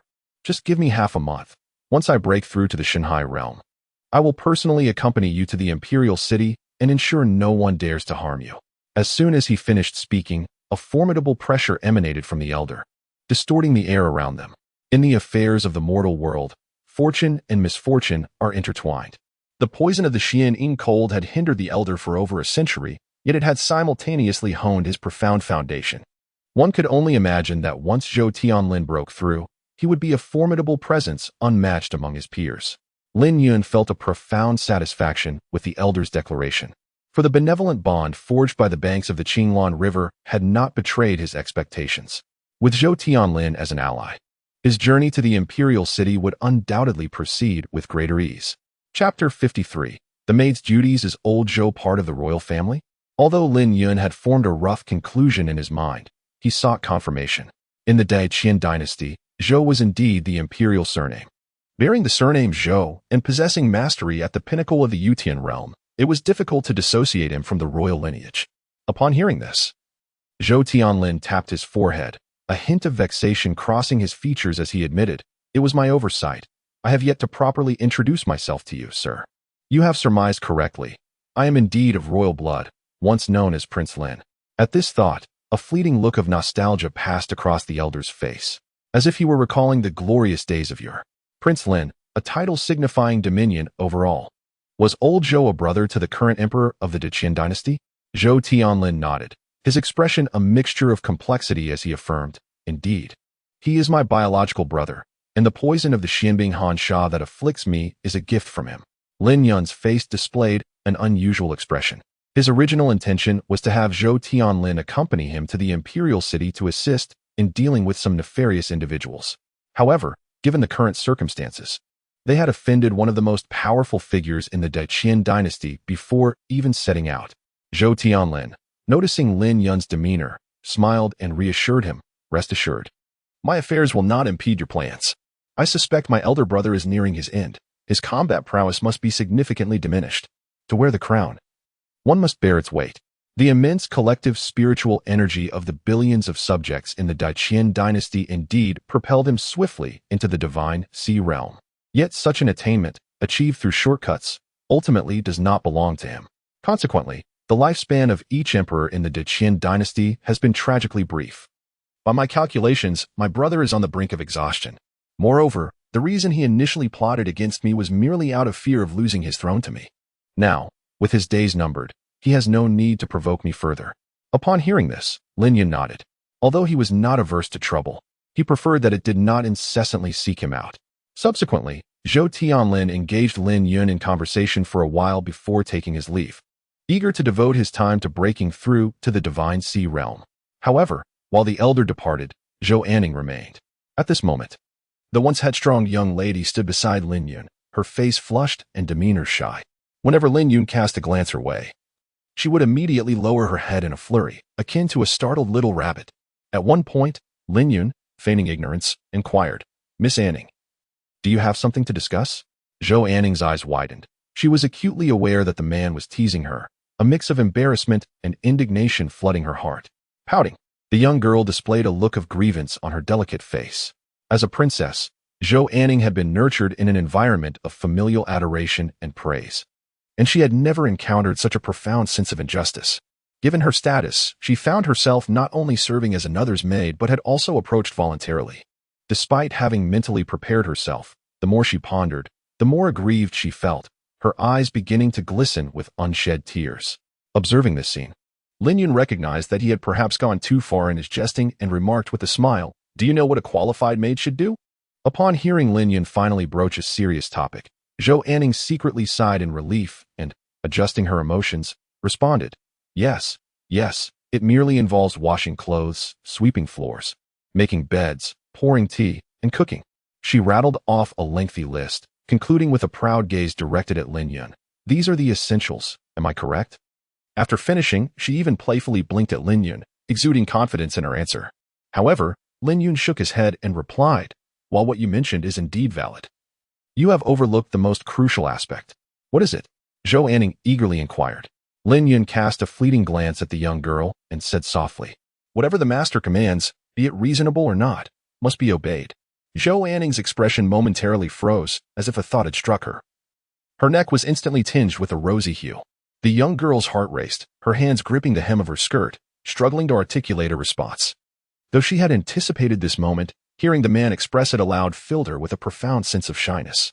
At one point, Lin Yun stretched lazily in his rocking chair, gazing at Zhou Anning with a smile, and said, "First, please massage my shoulders. Let me assess whether you are a competent maid." Without uttering a word, Zhou Anning obediently approached the man from behind, lifting her delicate, fair hands to commence the massage. Lin Yun's eyes narrowed slightly, and he finally understood why his master had always insisted on having him assist with massages during his childhood. It was indeed quite pleasurable. Zhou Anning's massage technique was exceedingly proficient, with just the right amount of pressure applied. Whether it was due to her habit of helping the elders at home or a recent acquisition of skills, Lin Yun found it immensely enjoyable. While he quietly reveled in the soothing ministrations of the young girl, Zhao Zi emerged from the room. Upon seeing the very woman who had once graced the lord's estate now in her home, intimately massaging her husband, Zhao Zi's pupils constricted in surprise. From a distance, she haughtily inquired, "Who are you, and what are you doing here?" At the sound of Zhao Zi's voice, Zhou Anning halted her hands, and Lin Yun opened his eyes. Moments later, Zhao Zi approached them, her brows slightly raised and hands placed firmly on her hips, glaring fiercely at Zhou Anning behind Lin Yun. In the face of such a tense scenario, Lin Yun remained composed and calmly introduced, "Z, this is Miss Zhou Anning, who will henceforth be my personal maid." "What personal maid? She is merely a concubine." Zhao Zi silently scoffed, yet refrained from voicing her thoughts further. She cast a quick glance at Zhou Anning before positioning herself behind Lin Yun, mimicking Zhou Anning's earlier actions to massage him. As she worked, the young girl remarked, "Brother Yun, I can massage too. Just call for me next time you need it." With that, Zhao Zi lifted her chin proudly. Casting a triumphant glance at Zhou Anning beside her, Lin Yun furrowed his brows, and the corners of his mouth twitched slightly. He longed to express that the pressure was excessive and the technique misplaced. However, upon witnessing Zhao Zi's confident demeanor, he refrained from dampening the young girl's enthusiasm and feigned a look of comfort instead. Beside them, Zhou Anning observed this scene, stifling a laugh behind her small hand. Having mastered the art of massage for nearly a decade, she often indulged in giving her grandfather massages during her leisure time. Through countless sessions, her experience had become exceedingly rich, far surpassing that of a young lady unaccustomed to manual labor. Zhou Anning glanced at Lin Yun and then at the increasingly enthusiastic Zhao Zi, a slight smile gracing her lips. She realized that although the man before her was shrouded in mystery, his demeanor resembled that of a celestial being, yet he seemed not so unattainable after all. After all, a man who cares for the feelings of the woman he loves cannot be too wicked at heart. Zhao Zi continued her massage for nearly half an hour, during which Lin Yun's brow remained tightly knit. At one moment, he managed to force a smile and said, "Z, after such an extended session, you must be tired as well. Perhaps let Anning take over for a while?" Zhao Zi shook her head, her voice soft and sweet. "Brother Yun, I'm not tired. I can continue to massage you for a long time." Lin Yun's lips curled slightly as he pulled the young girl behind him into his embrace, planting a gentle kiss on her fair cheek. "Though you are not weary, my heart aches for you. Do you understand? Be good and return to rest," he murmured. Zhao Zi's delicate face flushed, and a subtle smile blossomed in her eyes. The girl reciprocated with a soft kiss for the man, then turned to Zhou Anning and said, "You saw, didn't you? Just apply the same pressure as I did. Brother Yun enjoys that kind of touch." Zhou Anning paused, a peculiar expression crossing her face, but she nodded in agreement. Moments later, Zhao Zi returned to her room, while Lin Yun, who had been reclining in the rocking chair, finally exhaled in relief. With a soft sigh, he began to massage his shoulders. Unable to contain herself any longer, Zhou Anning let out a giggle. As she laughed, She approached Lin Yun from behind and gently began to knead his shoulders. Feeling the soothing pressure and skillful technique, Lin Yun released a deep breath, and the tension that had been etched on his brow finally began to ease. Lin Yun couldn't help but exclaim that matters of expertise should indeed be entrusted to professionals. For instance, Zhao Zi merely needed to don elegant attire and recline gracefully on the bed, as engaging in other activities was rather inappropriate. At that moment, Zhou Anning, who stood behind, suddenly remarked, "Miss C is quite charming." Lin Yun listened and chuckled. "You may say that to me, but please refrain from mentioning it in front of Shi. Why? Because the vast majority of women prefer to be told they are beautiful rather than adorable. The term adorable serves as a fallback, utilized only when one's beauty is not overtly apparent.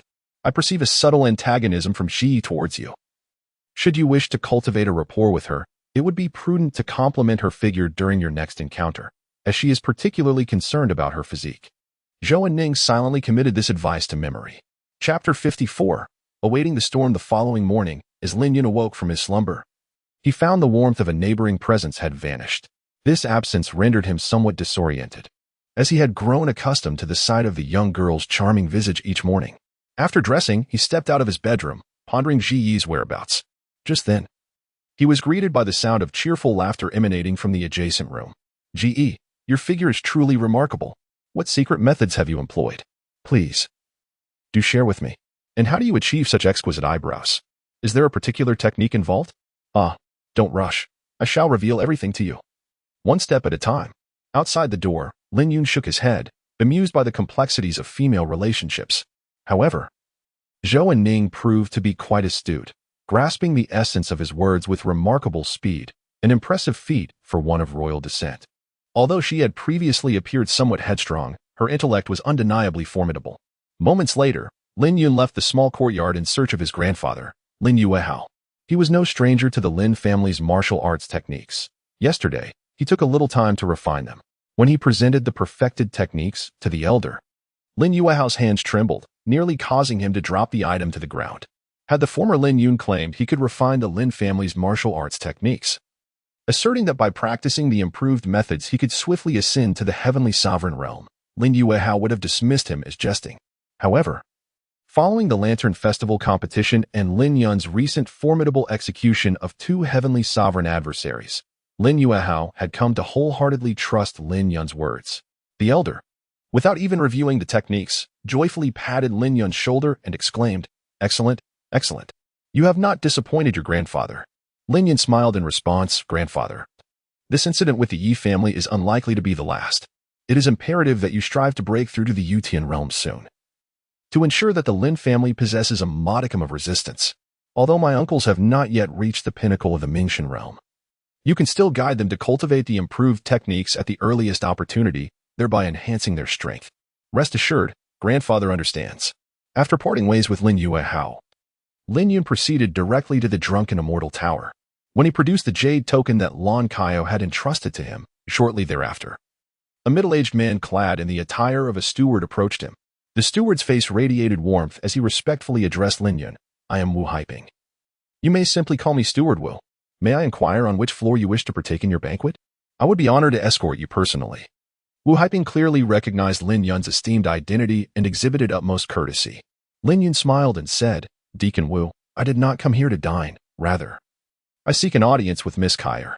Might I inquire if she is present?" Wu Haiping's expression revealed a hint of difficulty as he replied, "The manager is indeed here. However, she is currently occupied with some pressing matters and cannot be disturbed. Would you be willing to wait upstairs for a while?" Lin Yun nodded without further contemplation. As the esteemed manager of the Grand Drunken Immortal Pavilion, it was indeed appropriate for Lon Kaio to be occupied with her duties. Moments later, under the guidance of Steward Wu, Lin Yun arrived at a serene and elegant chamber.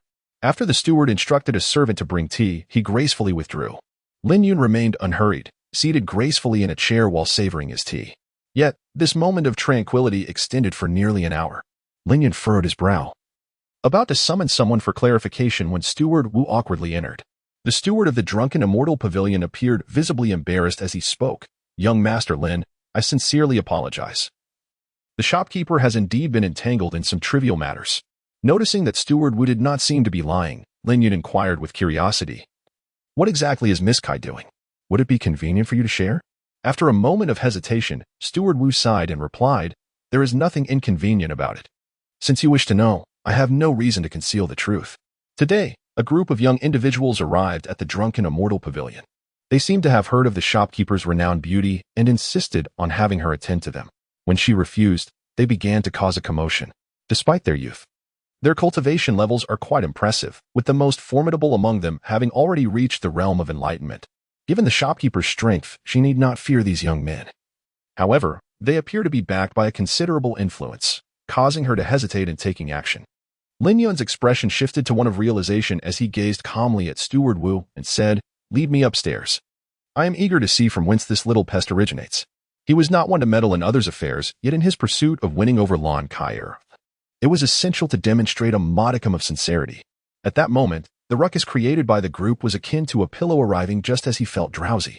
Steward Wu hesitated for a moment, but after a brief contemplation, he resolved to escort Lin Yun upstairs. This young man, shrouded in mystery, might indeed possess the means to extricate the manager from her predicament. The Drunken Immortal Tower boasted 7 levels, with each ascending floor signifying a higher status. However, despite the tower's nominal 7 stories, the 7th floor was seldom open to the public. It was reserved for individuals of great stature, such as the city lord, Lu Bushing, and the president of the Qinghe Academy. Even the heads of the 3 prominent families lacked the privilege to feast on the 7th floor. Yet, at this moment, the opulent private room on the 7th floor was occupied by a group of young individuals, their average age not exceeding 30. This assembly comprised both men and women, adorned extravagantly and exuding an air of distinction, with a man in a blue brocade robe leading the group. Standing opposite him was the manager of the Drunken Immortal Tower, Lan Kaier. Her once exquisite visage now bore a heavy frown, as if it were on the verge of shedding tears. Before her were individuals she could easily dispatch with a single blow. However, she was not a nameless wandering cultivator. She possessed a reputation. Should she act rashly, she would undoubtedly find herself pursued by countless formidable foes within a month. These young people hailed from the noble families of the imperial city, and the man before her was a direct descendant of the Lu family, one of the 4 great families. The Lu family was an ancient lineage, a clan of the Divine Sea Realm. It was clear that even a figure like Lu Buishan would think twice before acting recklessly in this situation, let alone a mere manager of the Drunken Immortal Tower. At that moment, the blue-robed young man raised his wine cup, a smile playing upon his lips as he said, "Kaier, have you given any thought to my proposal? If you are willing to serve me this cup of wine, not only will I let today's events pass without consequence, but I can also grant you a lifetime of wealth and prosperity." As soon as he finished speaking, the young men and women around him erupted in cheers. "Kaier, what is there to hesitate about? It is merely a matter of serving Lu Xiao a cup of wine, a trivial task."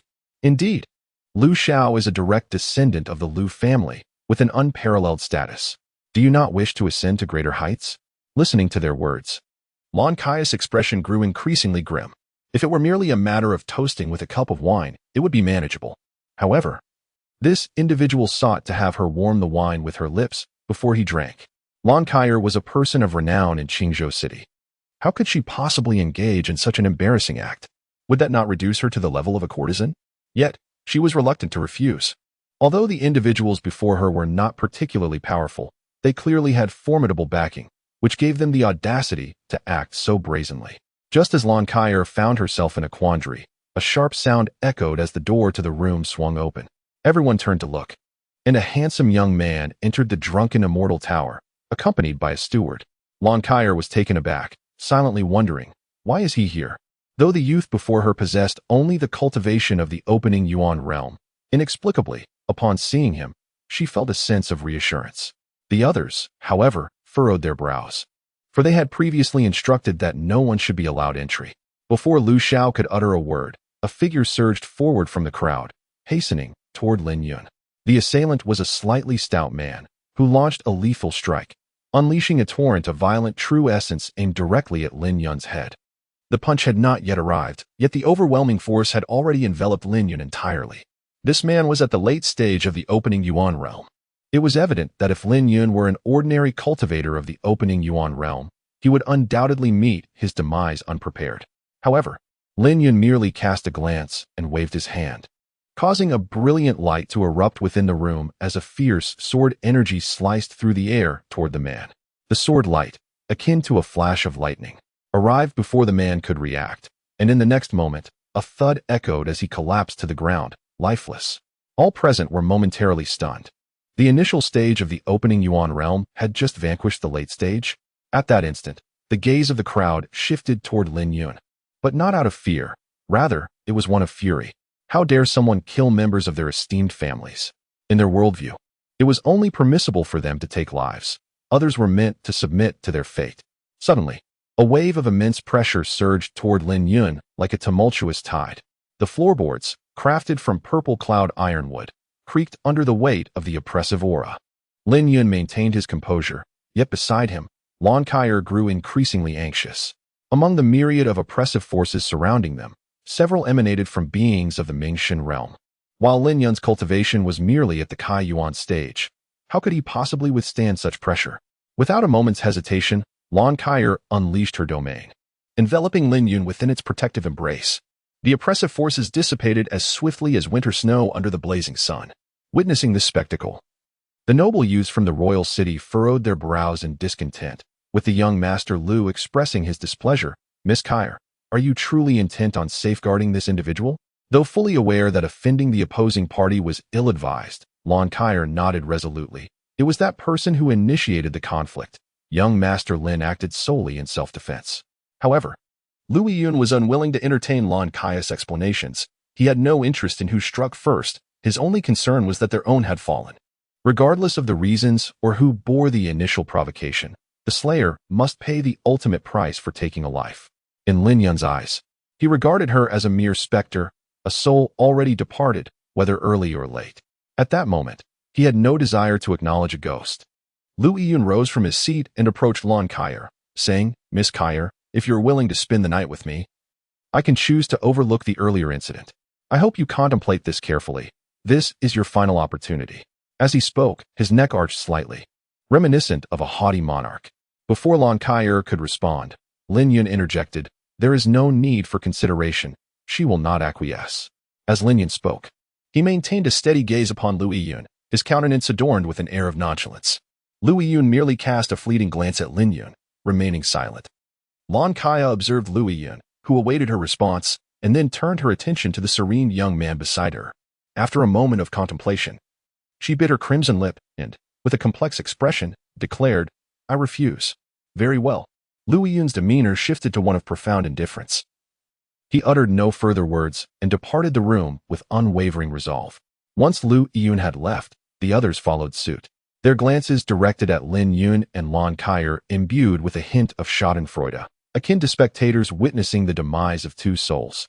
Lin Yun was acutely aware that the matter was far from resolved. The reason this group had departed was merely because they could not contend with Lon Kyer, a being at the pinnacle of the enlightened spirit realm.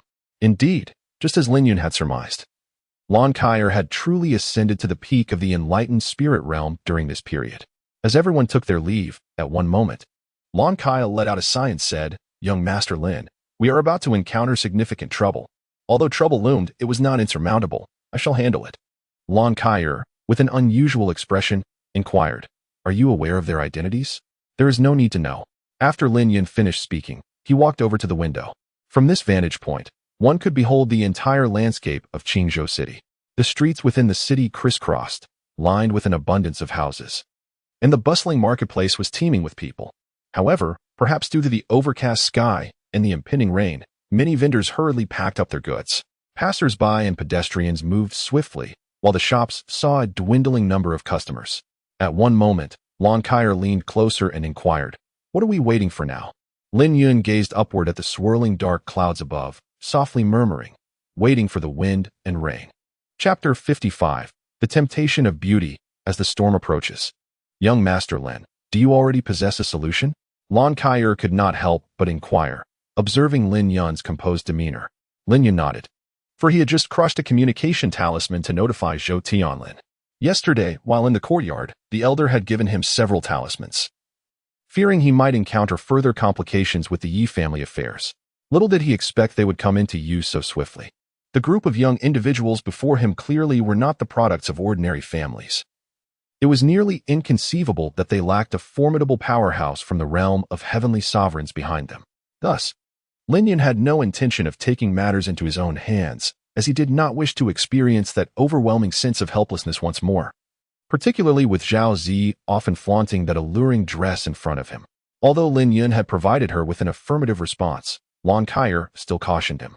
Young Master Lin, those individuals we just encountered hail from prestigious families in the imperial city. Among them, the one surnamed Liu is a direct descendant of the Liu family, one of the 4 great clans. Are you certain there will be no issues? Upon hearing this, Lin Yun remained unfazed, replying calmly, it's nothing. Lon Kaier cast a glance filled with profound meaning at the man, choosing not to speak further. At that moment, she was deeply perplexed about Lin Yun's hidden strengths. After all, when confronting the direct lineage of the Liu family, even the city lord Liu Buishan would be of little consequence, though both shared the surname Liu. They were as unrelated as the wind and the cattle, belonging to entirely different realms of existence. Nevertheless, Lon Kaier chose to place her faith in Lin Yun, for she believed that the young man before her was not one to boast recklessly. Whether during the Lantern Festival competition or in the present moment, he consistently exuded an air of serene confidence, as if he held dominion over all matters of the world. It must be said that a man is indeed most alluring when he is self-assured. Even Lon Kaier felt her heart race uncontrollably at this moment. Eventually, Lon Kaier managed to steady her emotions and, like Lin Yun, stood quietly by the window, appreciating the vibrant life of Qingzhou City. Standing side by side, the man possessed striking features with his sword-like brows and starry eyes, exuding an extraordinary handsomeness.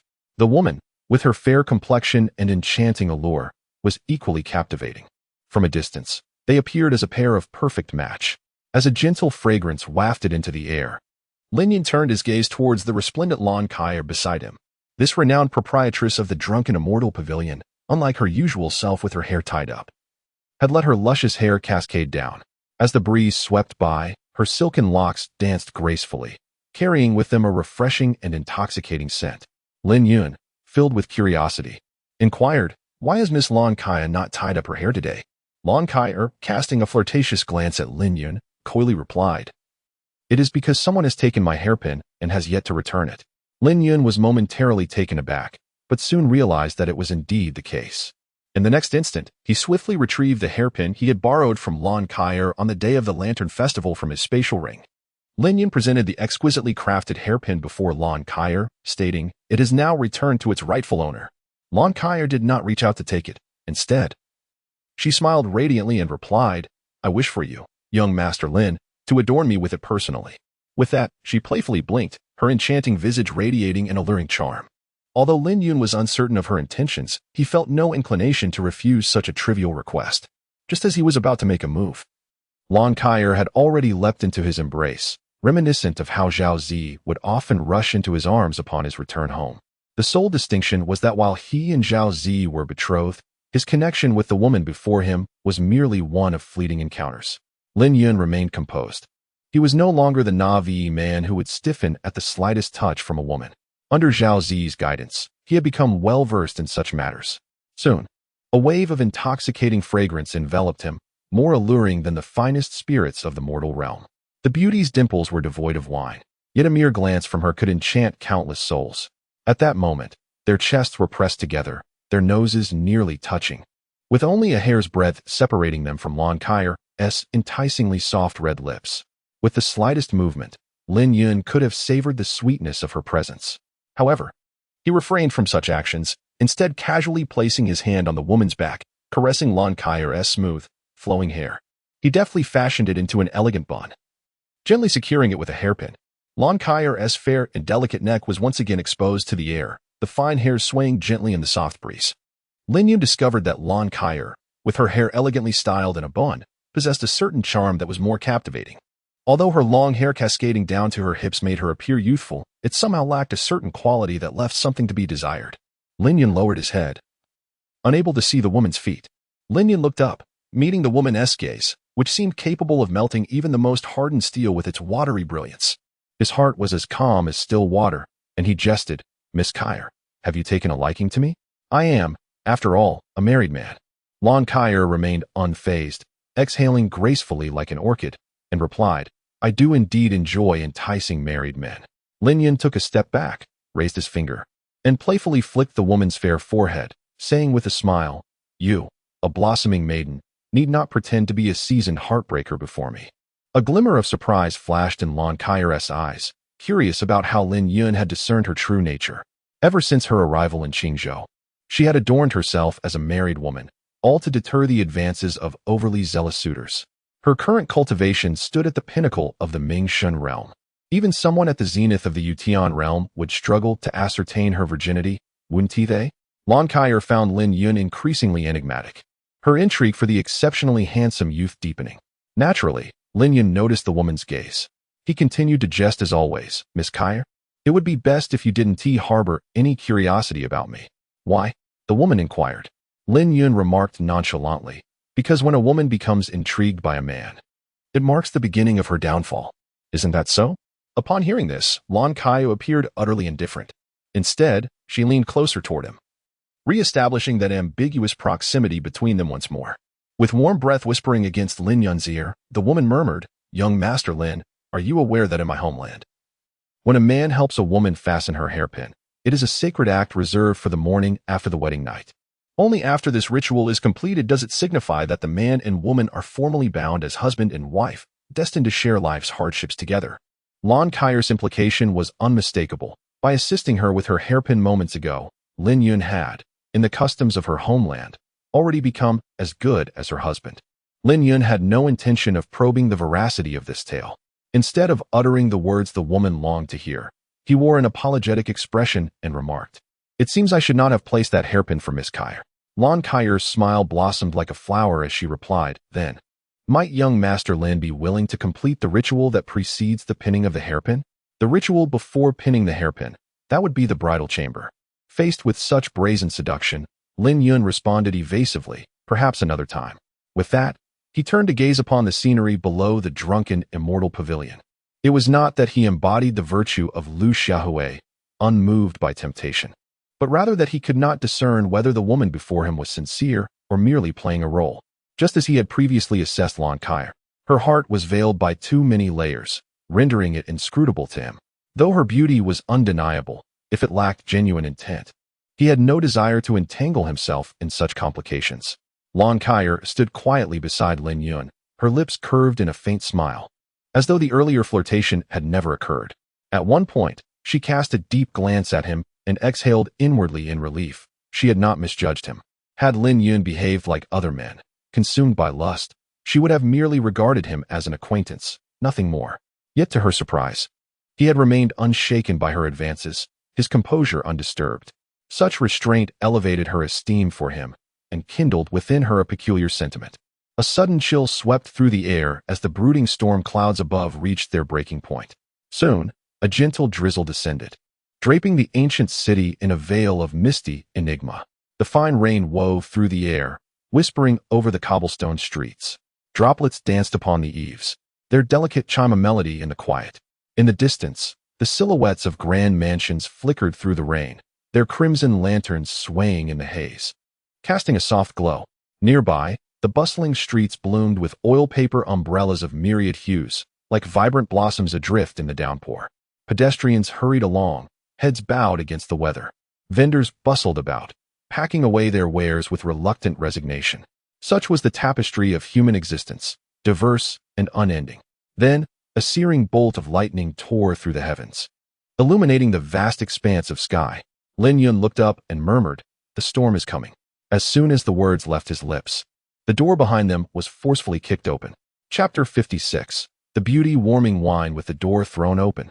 The previously departed group of noble youths from the imperial city surged in. To Lin Yun and Lan Kai's surprise, the leader was no longer the self-important Lu Yun, but rather a tall, strikingly charismatic young man clad in a brocade robe. This young man exuded an air of authority befitting someone accustomed to high status. Following closely behind him was an elderly man dressed in black. Although the old man concealed his aura, Lin Yun discerned his cultivation level at a glance. He was evidently at the mid-stage of the imperial sky realm, surpassing the two individuals sent by the Yi family in strength. In addition to the old man, there were two more at the early stage of the imperial sky realm, along with several peak experts of the divine light realm. This assembly was undeniably formidable, capable of sweeping through any power within the Qizhou territory. Upon seeing the imperial sky realm experts, even Lan Kai felt her pupils constrict involuntarily. silently marveling at the immense resources of the imperial city's nobility, who could afford to have imperial sky realm warriors accompany them even for a mere outing. Instinctively, Lan Kaya glanced at Lin Yun beside her and, upon noticing his calm demeanor, felt a sense of relief. Yet, the subtle emotion she harbored within her heart grew increasingly intense. She realized that she had developed an inexplicable fondness for this sense of security, despite their limited encounters. At that moment, the group of noble youths had already entered the room. Lin Yun gazed at the man in the ornate robe who led the group. He noticed that aside from a fleeting moment of astonishment upon seeing Lan Kaya when he entered, the man's countenance remained adorned with a subtle smile, exuding an air of confidence as if he had everything under control. It must be said that in terms of both appearance and demeanor, this man in the splendid robe was undoubtedly of a higher caliber than the previous Liu Yun. The man approached them leisurely and, fixing his eyes on Lin Yun, spoke in a casual tone. "Did you slay Zhu Zheng?" Lin Yun, equally unperturbed, remarked, "If the Zhu Zheng you mention is indeed the one who ambushed me, then you are likely correct." The man in the brocade robe nodded and replied with a smile, "If you were to take your own life at this very moment, I might contemplate sparing your family behind you." Despite the perpetual smile adorning his face, his words were laced with a cruelty that created a striking contrast. Beside Lin Yun, Lan Kaya was immediately engulfed by waves of chilling dread. However, Lin Yun remained unfazed, casting a sidelong glance at the man in the brocade robe. He cryptically remarked, "Today is still long. Perhaps we can afford to wait a while longer." "What are we waiting for?" the man inquired. "For my trump card."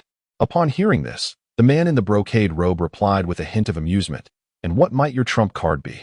"The three prominent families, the city lord's manor, or perhaps the Qinghe Academy." Lin Yun shook his head, indicating a firm denial. Upon hearing this, the man in the brocade robe displayed a look of intrigued amusement. He had thoroughly investigated the prominent forces within Qingzhou, and the fact that the opponent's trump cards were not among those he expected piqued his curiosity. Initially, he had intended to summon Oldly to take action, but now he found himself reluctant to bring this intriguing game to a swift conclusion. He was eager to witness the expression on the opponent's face when their so-called trump cards arrived, especially in the presence of three formidable heavenly sovereigns.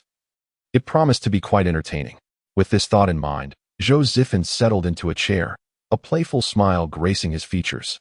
The noble youths behind him also recognized the intentions of His Highness, the Third Prince, and wore expressions of eager anticipation as they prepared to watch the unfolding drama. They were utterly unconvinced that there existed any force within Qizhou capable of simultaneously contending with three heavenly sovereigns and several peak divine spirits. Lin Yun remained oblivious to the thoughts of those around him. Observing Zhou Zifen take a seat, he similarly grasped Lan Kaya's delicate hand and settled down, leisurely lifting a pristine wine glass to indulge in solitary drinking. Witnessing this scene, Zhou Zifen's amusement deepened. It had been a considerable time since he encountered someone so intriguing. Unable to contain his mirth, he remarked, "I have decided not to kill you after all, but rather your support system. It would indeed be a great pity to eliminate such an individual, allowing him to exist in this world, gradually experiencing its harsh realities. Would be the most fitting form of punishment. Taking a life is merely a fleeting act, whereas the most merciless of all penalties lies in the torment of the heart." Lin Yun remained oblivious to Zhou Zifen's thoughts. After downing a cup of wine, he remarked with a smile, "You should consider yourself fortunate for uttering that statement, for shortly you shall realize that it has saved your life. It would be impolite not to reciprocate. Thus, I shall not take your life, but rather that of the formidable figure behind you, the one of the imperial sky realm." In the midst of Zhou Zifen's astonishment, the elder in black behind him felt his pupils constrict, his face contorting in disbelief. How could his cultivation be seen through by this individual? It was known that even Qin Shan, the president of Qinghe Academy, could not discern his prowess. The elder yearned to caution Zhou Zifen. Yet he feared that Lin Yun had merely acquired some esoteric technique enabling him to perceive others' cultivation levels, engaging in mere theatrics. Having accompanied Zhou Zifen for many years, he was acutely aware of his prince's character, which held a deep aversion to being interrupted during his displays of prowess. After much contemplation, the elder opted for silence, harboring doubts that anyone from this insignificant Qingzhou could possibly pose a challenge to them. Moreover, even if such a powerful figure did exist, it was highly probable that they would show deference to the royal family and refrain from causing them undue hardship. How intriguing, indeed. Unbeknownst to Zhou Zifen, a flicker of trepidation had begun to stir within his loyal guardian, who continued to maintain a facade of superiority. Lin Yun found no amusement in the situation, rather. It struck him as utterly insipid. When a person is devoid of interest, so too is the wine, for the glass he had just consumed had already turned lukewarm. It was not particularly fine wine to begin with, and its coolness rendered it even more difficult to swallow. Lin Yun set down his wine cup, expressing his lack of enthusiasm as he remarked, "Chilled wine is devoid of flavor. The esteemed ones? Equally insipid." Upon finishing his words, he cast a sidelong glance at Zhou Zifan, implying that he too was nothing extraordinary. Before Zhou could respond, however, Lan Kaier, the alluring and voluptuous woman beside him, interjected. She gracefully lifted the wine cup that Lin Yun had just abandoned and filled it anew with exquisite wine.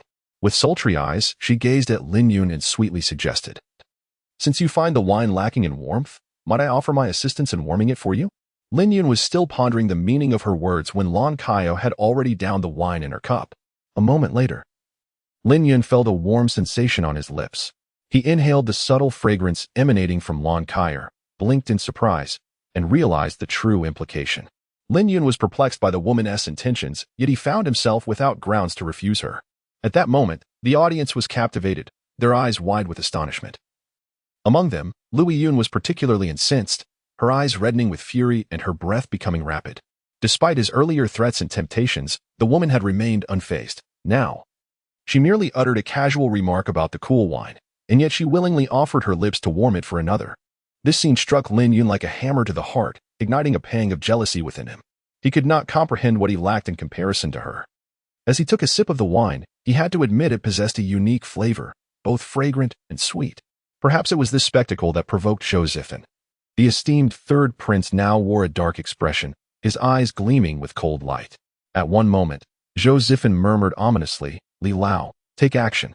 Upon hearing this, Li Lao felt a surge of true essence within him, and a pressure akin to a mountain bore down upon Lin Yun and Lan Kaier. Under normal circumstances, they would have had no chance of resistance against a mid-stage heavenly sovereign. However, Lin Yun remained undaunted, for he had sensed the presence of Zhou Tianling. Indeed, in the next instant, the terrifying pressure collided with an invisible barrier, halting in midair. Li Lao's countenance changed drastically before he could react. A force far mightier than his own swept in from outside. He doubled over, nearly collapsing to the ground, his face tinged with an unnatural flush.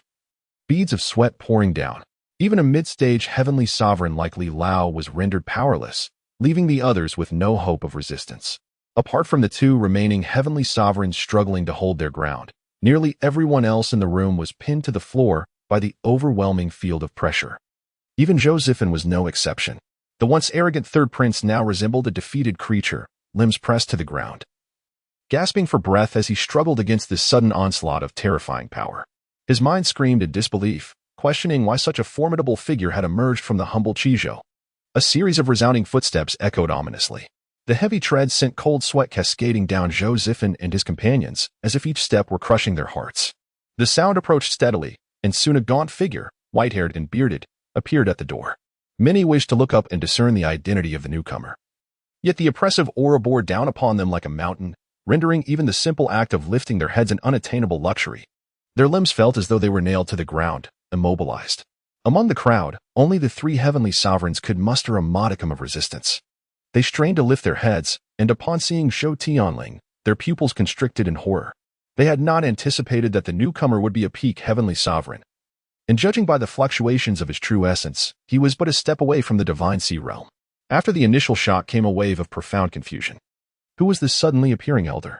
In the entire Qin dynasty, apart from the four prominent families and the royal family, it seemed inconceivable that any other lineage could nurture such a being.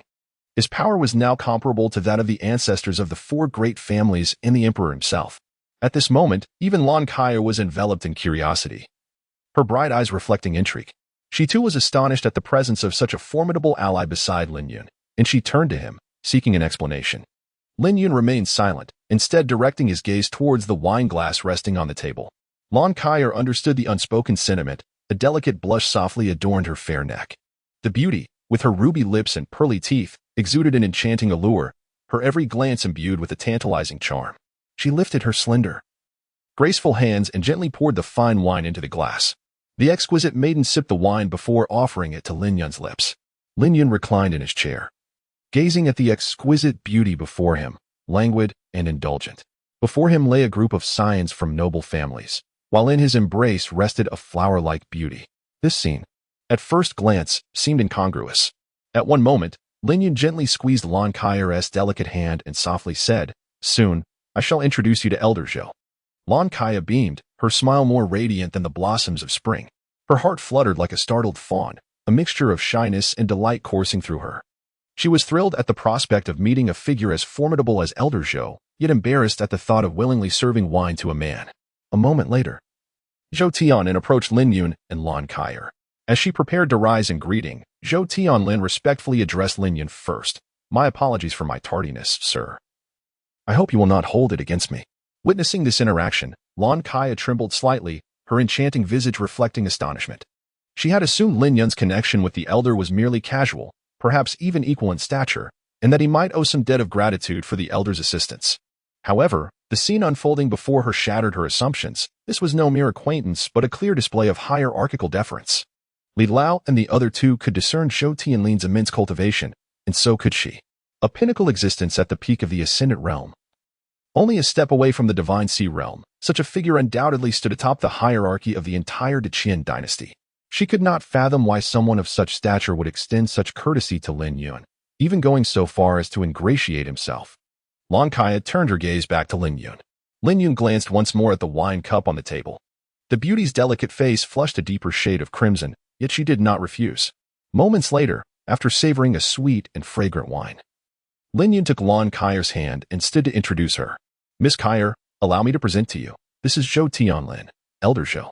After completing the introduction, he turned to Zhou Tianlin and said, "Elder Zhou, this young lady is the manager of the Drunken Immortal Pavilion, Lan Kai." Lan Kai and Zhou Tianlin exchanged polite smiles and nods. At that moment, Zhou Tianlin's gaze fell upon the manager of the Drunken Immortal Pavilion before him. The elder discreetly appraised Lan Kai, noting the voluptuous figure that her attire barely concealed. He silently marveled, recognizing that Lan Kai was no ordinary individual. He pondered whether his own granddaughter could compete with her.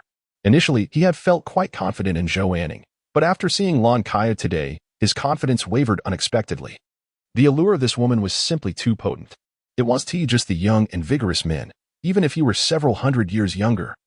He would likely find himself ensnared by her charm. In the face of youthful exuberance, Zhou Tianlin chose not to say much, though he inwardly began to worry for his granddaughter. The trio engaged in conversation for a while, growing more acquainted. Throughout the exchange, Lin Yun maintained a demeanor of calm detachment.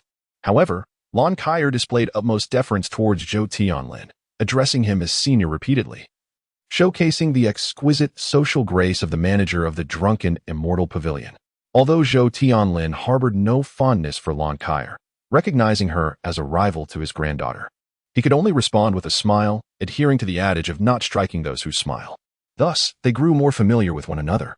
At a certain moment, Zhou Tianlin suddenly turned to face the group of noble young gentlemen behind him, his voice laced with a chilling intent.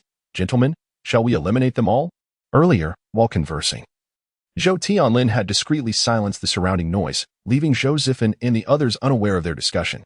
But now, as he spoke, the barrier was lifted, and the truth of his words resonated throughout the gathering. The faces of those present turned ashen, a mixture of shock and terror overtaking them, Zhou Zifan included. At this moment, the third prince yearned to shout out his identity, to inform Zhou Tianlin of his status.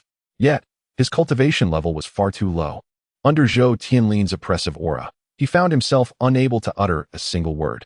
However, the three experts from the imperial realm, though struggling, managed to speak. At this juncture, elderly from the crowd hastily interjected, "Senior, we hail from the imperial city. We implore you to show mercy. Among us is His Royal Highness, the third prince, and another is a direct descendant of the Liu family, one of the four great families. We beseech you, esteemed senior, to spare us. We shall surely present you with a grand gift afterward."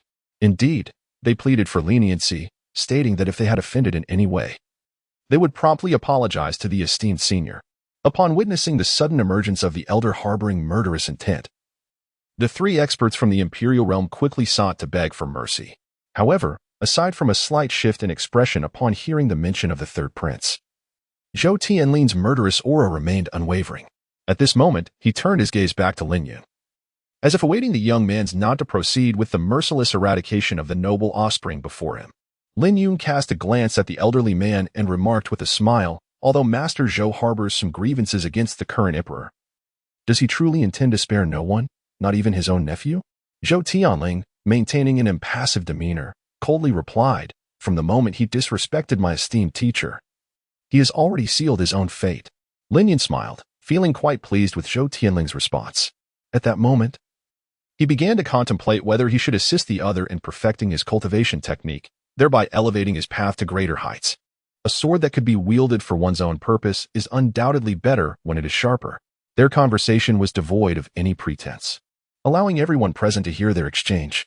Suddenly, an elderly man namely from the crowd recalled something, his face reflecting shock as he exclaimed, You were King Lin?" The name Lin, symbolizing dominion over the world, was a legendary figure from the Zhou royal lineage.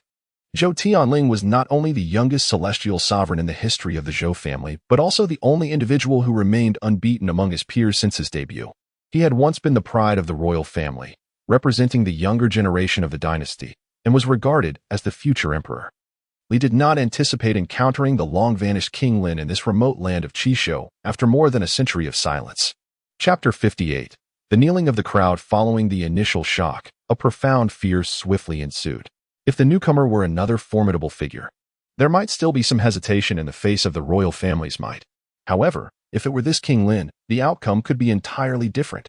The rumors suggested that his prolonged disappearance was due to the machinations of the current emperor, and Zhou Zifan was the emperor's own son.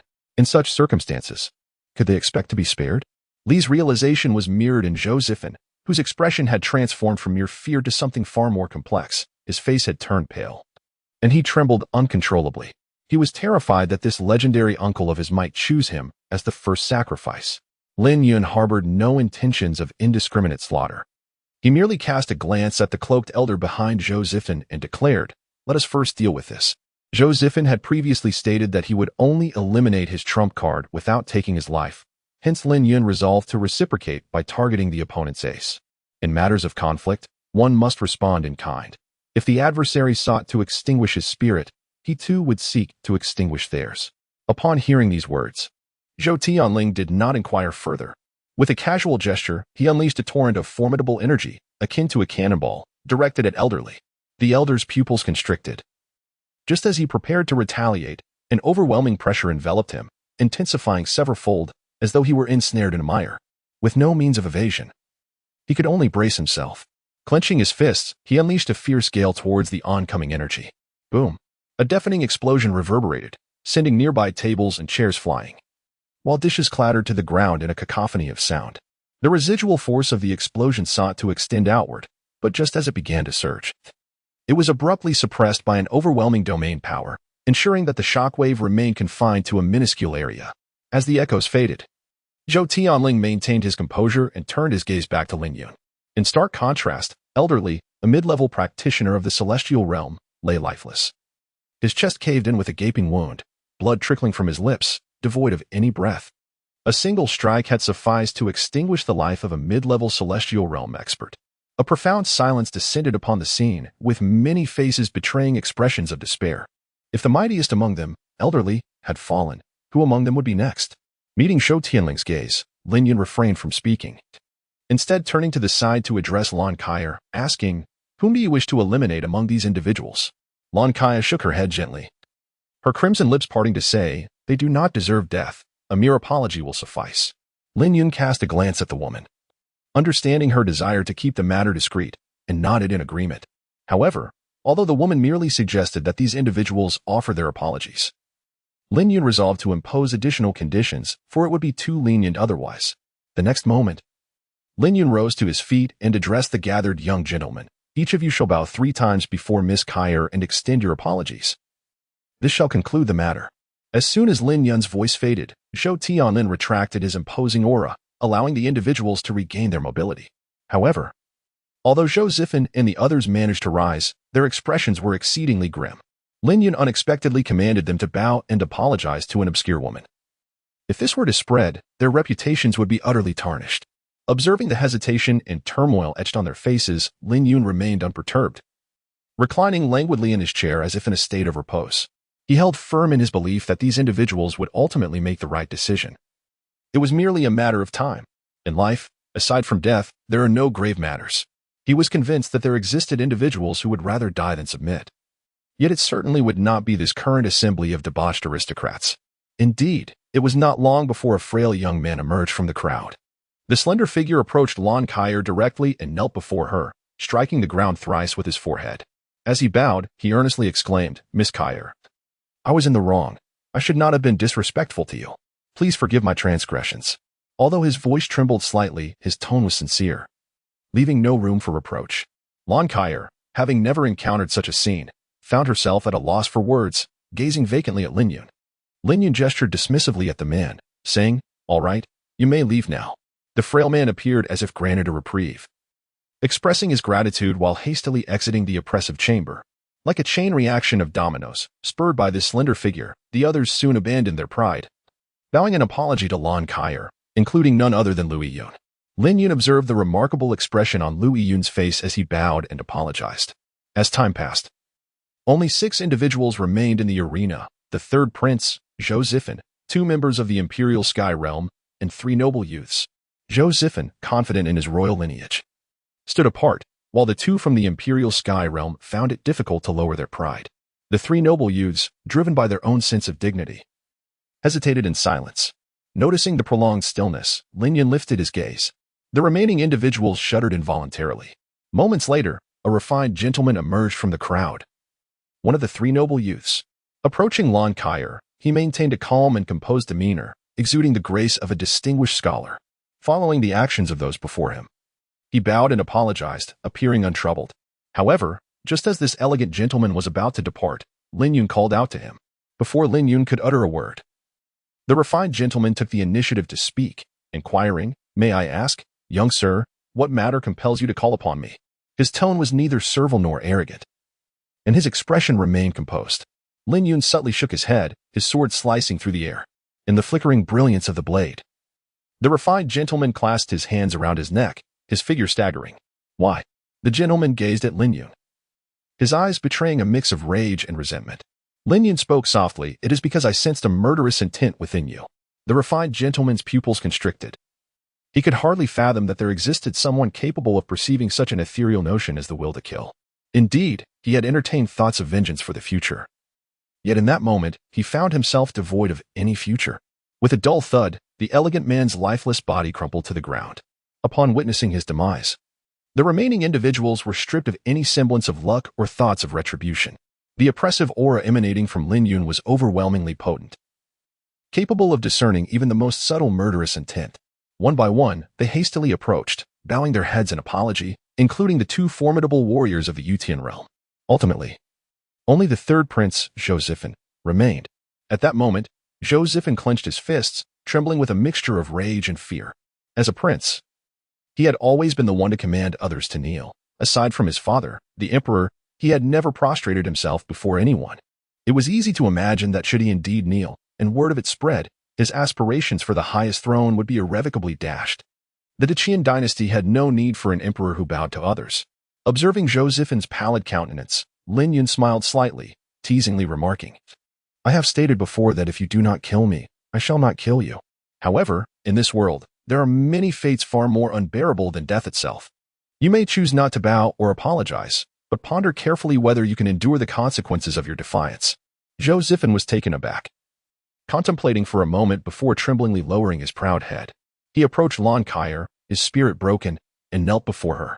Gazing at this scene, Lon Kyer's mouth fell slightly agape, a complex expression flitting across her face.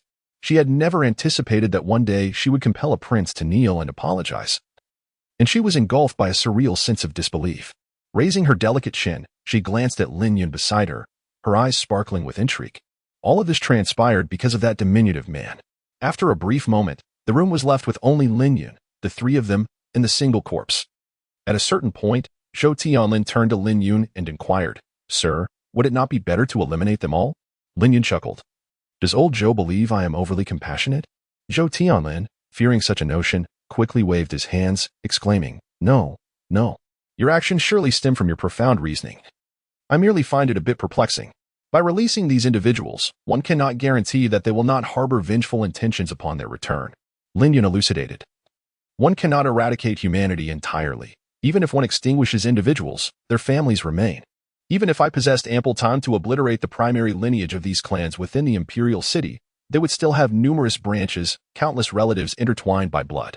These noble families have flourished for millennia, their presence woven into every corner of the great Qin dynasty, making total annihilation an impossibility. It suffices to eliminate the principal offenders, demonstrating our might to instill fear in them. The forces behind these individuals, upon realizing we possess a quasi-divine powerhouse in the sea realm, would be unlikely to provoke us if they possessed any semblance of intelligence. In essence, these are trivial matters. They would not dare to take such risks. Therefore, it is unnecessary to offend so many noble families all at once. While I harbor no fear of their retribution, the well-being of the Lin family and Miss Kaya compels me to consider these factors. While the satisfaction of a swift execution is tempting, it inevitably invites numerous complications. The wisdom of 1,000 days spent as a thief must be weighed against the necessity of 1,000 days spent guarding against thieves. Upon finishing his words, Lin Yun could not help but feel a surge of emotion. This represents the most significant drawback of being emotionally attached. Once a person develops such connections, they can no longer act with the same reckless abandon as before. Of course, there was one more thought Lin Yun refrained from expressing. He possesses the uncanny ability to sense whether an individual harbors murderous intent towards him. Those who wish him harm, like the cultured gentleman he encountered, would meet with no hesitation in his resolve to eliminate them. His reluctance to take a life stems not from ignorance, but from a cautious disposition. Nonetheless, he would spare no one who merits their demise. Chapter 59. The agreement. Lin Yun briefly elucidated the matter, then shifted the conversation, gazing at Zhou Tianlin with a smile. I must apologize to you, Elder Zhou, for troubling you with these trifling matters and interrupting your secluded meditation. At this crucial juncture in his breakthrough to the Divine Sea realm, Zhou Tianlin would typically be incensed if anyone dared to summon him. However, in the presence of Lin Yun, he felt no ire. In fact, he welcomed the opportunity for Lin Yun to call upon him daily. Thus, upon hearing Lin Yun's words, the elder cheerfully responded, Not at all, not at all. There is nothing in this world more significant than your matters, sir. It is my honor to alleviate some of your concerns. Listening to Zhou Tianlin's sincere tone, Lin Yun recalled the matter of the cultivation technique and continued with a smile. It seems there was a minor issue with the technique you just demonstrated. Before Lin Yun could finish his words, Zhou Tianlin's heart leapt suddenly, and the corners of his mouth began to curl upward. Heaven knows how long he had awaited this moment. Ever since he witnessed Lin Yun assisting Lu Bushing in perfecting his cultivation technique, he had been consumed with envy and longing. Now, the opportunity had finally arrived for him. Though forcibly interrupting his seclusion had a slight impact on him, such a minor distraction paled in comparison to the chance to refine his own technique. He even felt a twinge of gratitude for having given Lin Yun a few communication talismans the previous day. Otherwise, this extraordinary stroke of fortune might have eluded him entirely. Lin Yun was unaware of the myriad thoughts stirring within the elder's heart. At that moment, he had already retrieved paper and pen from his spatial ring and commenced writing. Moments later, Zhou Tianlin departed from the drunken immortal pavilion, holding the revised martial arts manual with a hearty laugh. From a distance, Lin Yun could still hear the elder's boisterous laughter. After Zhou Tianlin's departure, Lon Kaier gazed at Lin Yun with a peculiar expression and remarked, You can actually refine martial arts? Lin Yun nodded and promptly conveyed the purpose of his visit to the woman. Upon hearing this, Lon Kaier exclaimed, So you are assisting me in refining my cultivation techniques, but the condition is that you must come to the aid of the Lin family in times of peril? Lin Yun said, Indeed, you may wish to consider this. Should I assist you in refining your cultivation technique, I assure you that within half a year, you shall ascend to the celestial realm. Lon Kaier harbored no doubts regarding Lin Yun's words. After all, even figures like Zhou Tianling displayed such excitement upon receiving the cultivation methods modified by Lin Yun, which attests to his extraordinary capabilities. She might harbor uncertainties about herself, yet she would never question the discernment of a formidable being at the threshold of the divine sea. Lon Kaier fell into contemplation, not grappling with whether to accept or decline, but rather pondering if she could impose an additional condition. Lin Yun observed that Lon Kaier remained silent, assuming she was apprehensive about the formidable influence of the Yi and Yang families. After all, not everyone possesses the audacity to oppose the four prominent families. Thus, he spoke up, Rest assured, Miss Kaier, you need not sacrifice yourself for the Lin family in this transaction. Merely offering your support at critical junctures will suffice. Should there be a significant disparity in strength, you are entirely at liberty to remain uninvolved. I shall bear you no ill will. Despite his reassurances, Lon Kaier remained unresponsive, which slightly surprised Lin Yun. He had made his intentions clear. yet she still hesitated. This transaction could undoubtedly be deemed a lucrative venture for her. He pondered what could be causing her internal conflict. Was the pressure from the four prominent families truly that overwhelming? Amidst Lin Yun's lingering confusion, Lan Kaya spoke up. The enchanting and alluring woman, with her sparkling eyes, said, "Young Master Lin, it is not impossible for me to assist the Lin family. But I would like to add a condition." What condition? Lin Yun was still pondering whether this woman was excessively greedy when Lan Kaya spoke up. "I desire you still." Upon finishing her words, Lan Kaya fluttered her eyelashes, her allure intensifying. In a moment of daze, Lin Yun found himself enveloped by Lan Kaya, who had nestled against his chest, her arms gracefully draping around his neck, exuding intimacy akin to that of a devoted couple. The fragrant breeze enveloped them, and as their gazes intertwined, they could distinctly perceive the warmth of each other's breath. Lin Yun remained silent, his gaze fixed upon the enchanting visage of the woman before him, so close that he could almost reach out and touch her. After a moment, he gently lifted her delicate chin with his right hand and inquired, "Are you aware of what you are doing?" Lan Kaya parted her rosy lips, exuding a fragrance reminiscent of orchids and musk, and softly replied, "I am not an innocent girl, oblivious to the ways of the world. I am fully cognizant of my actions. I am not a woman desired by just anyone, nor am I one whom every man would cherish. Do you hold affection for me? Do you doubt it? If so, why? For I believe that if a woman is destined to marry in this life, there could be no better choice than you." Lin Yun remained silent, his gaze descending. At that moment, Lan Kaya's complexion glowed with a rosy hue, her enchanting eyes glimmering as if they harbored a tranquil spring. The woman gazed at him with a tender intensity. He could distinctly hear the frantic beating of her heart and the quickening pace of her breath. Within the depths of her pupils, he saw his own reflection, along with an array of other emotions. The eyes are the windows to the soul. While a person's actions, gestures, and expressions may deceive, the gaze remains unerring. Previously, even when Lan Kaya had flirtatiously warmed his wine on several occasions, Lin Yun had not given it much thought. He understood well that a woman's willingness to kiss, share a bed, or bear children does not necessarily equate to love. It could merely stem from the uncertainties of life and the calculations of mutual benefit. Yet now, through her eyes, he seemed to grasp the truth. Perhaps it was due to his past rejection of numerous women that in this life, he found himself somewhat soft-hearted. Or perhaps, liberated from the shackles of a cold and aloof demeanor, he was now swept away by the tides of emotion. Faced with a woman, an alluring one who harbored feelings for him, he found no rationale for refusal, nor could he conceive of one. Desire is innate. And whether from human nature or considerations of benefit, accepting Lan Kaya was a choice laden with promise. He was not like those protagonists in tales who, despite their dubious conduct, seek to uphold a facade of virtue. The passage of time is eternal, and loneliness is as pervasive as snow. Having chosen the path of affection, there was no need for hesitation. With this thought, Lin Yun blinked and lowered his head. The kiss was extraordinarily lengthy, only ceasing when the rain outside finally subsided. Naturally, it was merely a kiss. They engaged and nothing further. At one point, after Lin Yun had assisted Lan Kaya in refining her technique, he stood up and departed. As Lin Yun walked, he spoke, "In due time, I shall depart from Qizhou for the imperial city to attend to certain matters. Upon my return, should your feelings remain unchanged, I invite you to accompany me henceforth." Lin Yun decided to grant the woman a moment, as well as himself. After all, his acquaintance with Lan Kaya was but fleeting, and he was uncertain whether her affections were merely a transient surge of passion.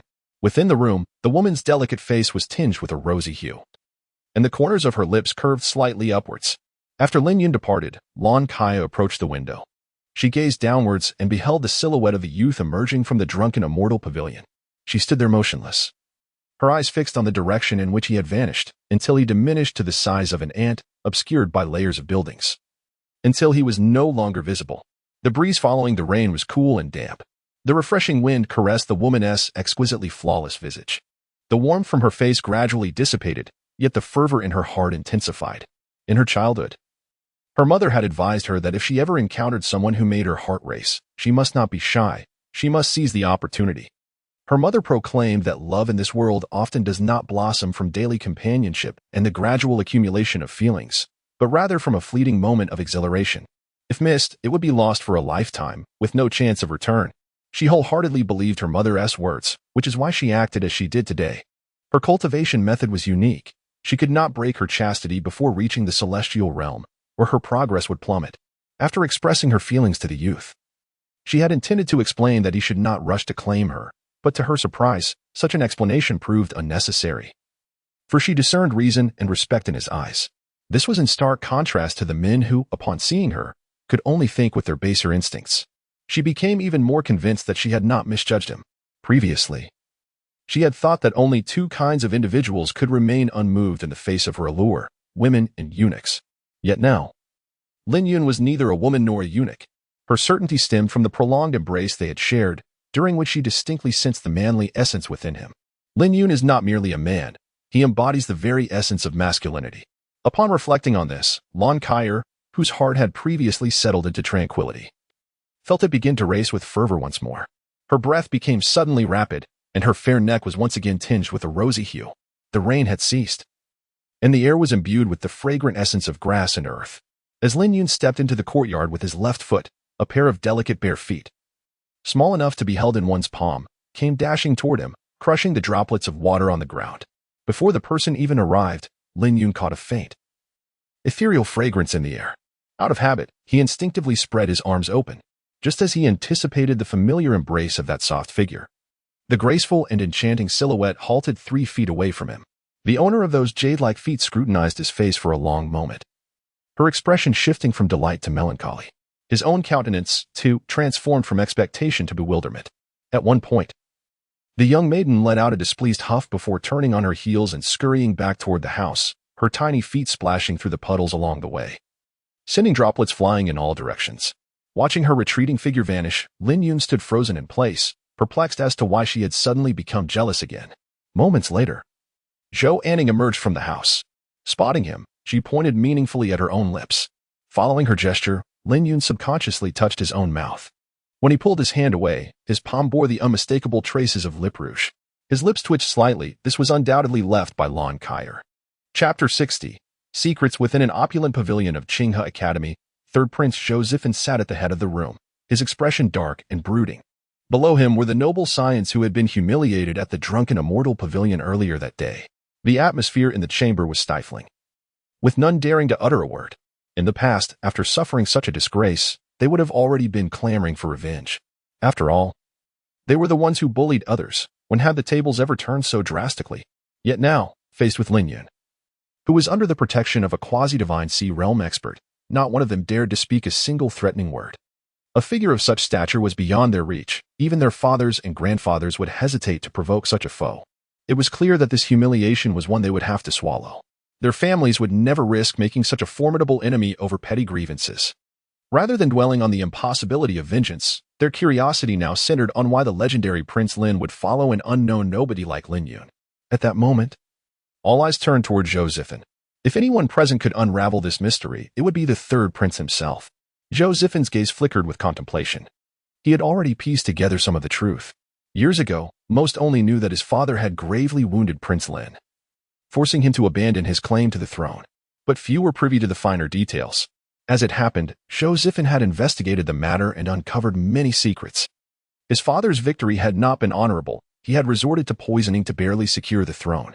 The profound ice-malevolent toxin, once this extreme yin and cold poison entered the body, the victim's cultivation path would be severed, with no hope of further advancement. Yet against all odds, after all these years, his uncle had not only purged the toxin but had also ascended to greater heights in his cultivation. If Zhou Zifan believed this had nothing to do with Lin Yun, he would sooner die than accept it. Clearly, it was highly likely that Lin Yun had cured Zhou Tianlin of the poison, earning the prince's unwavering loyalty. During his investigation, Zhou Zifan had learned of his uncle's character, a man who valued loyalty above all else, the type who would repay a drop of kindness with a flood of gratitude. Lin Yun salvaged his grand path, and given Zhou Tianlin's character, he would never permit anyone to harm Lin Yun in the slightest. Contemplating this, Zhou Zifan resolved to abandon his vengeful intentions. He already possessed little advantage among the numerous princes, and should he offend a formidable being of the divine sea realm, his prospects of ascending to the throne would be exceedingly bleak. Reflecting on the fierce competition for the crown prince, Zhou Zifan was reminded of the kneeling incident that transpired today. At a certain moment, he inhaled deeply, gazing coldly at the crowd below, and stated with an icy demeanor, "I do not wish for any of today's events to be disclosed even in the slightest." Is that understood? The young nobles from esteemed families comprehended the gravity of the situation and promptly assured him, "Your Highness, rest assured, we shall not utter a word." In truth, Even without Zhou Zifen's admonition, they would refrain from spreading such matters, for it was a source of great embarrassment to them. They would never willingly expose themselves to ridicule. Furthermore, having been labeled as allies of the third prince, they would naturally safeguard Zhou Zifen's interests. Lin Yun reclined once more in the familiar rocking chair, his right hand instinctively brushing against his shoulder. There lay a faint imprint of teeth, a remnant from the last encounter when Mu Yeyong had playfully nipped at his left shoulder. This time, following the revelation concerning Lan Kaier, the girl had marked his right shoulder instead. It must be said, there exists a certain aesthetic in this symmetry. He began to ponder where the girl might choose to bite him next, hoping it would not be his shoulder once again. Just as Lin Yun's thoughts wandered into fanciful realms, a chorus of laughter and playful banter abruptly pulled him back to reality. Ever since his cousin Yi Lin had discovered that Zhou Anning had joined their little courtyard, the secretive escapades that she and Zhao Ziyi had once indulged in alone had now transformed into a trio hiding away together. In less than a day, the bond between the three women had blossomed, akin to long-lost sisters reunited, leaving Lin Yun feeling rather superfluous. As the sun began to set, Yilin emerged from the house. Upon spotting him in the rocking chair, her face lit up with a knowing smile, and she remarked, "Cousin Lin Yun, your taste is commendable." With that, she gave him a thumbs up, signaling her approval. This only deepened Lin Yun's curiosity about the clandestine activities occurring within. After uttering a cryptic comment, Yilin departed. Moments later, Zhou Anning also stepped out from the room. Lin Yun observed the young girl's fair neck, which was already adorned with a delicate blush, and noticed her gaze flickering with a hint of shyness, reminiscent of Zhao Ziyi's demeanor on that particular day. Lin Yun's eyes narrowed slightly. At a certain moment, he rose and made his way to Zhou Anning's room. He felt somewhat helpless towards Zhao Ziyi, after all. They had been together for many years, and it would be inappropriate to be overly forceful. However, he was resolute in his belief that he could certainly handle the seemingly insignificant Zhou Anning. Today, he was determined to uncover what these women had been secretly plotting behind his back.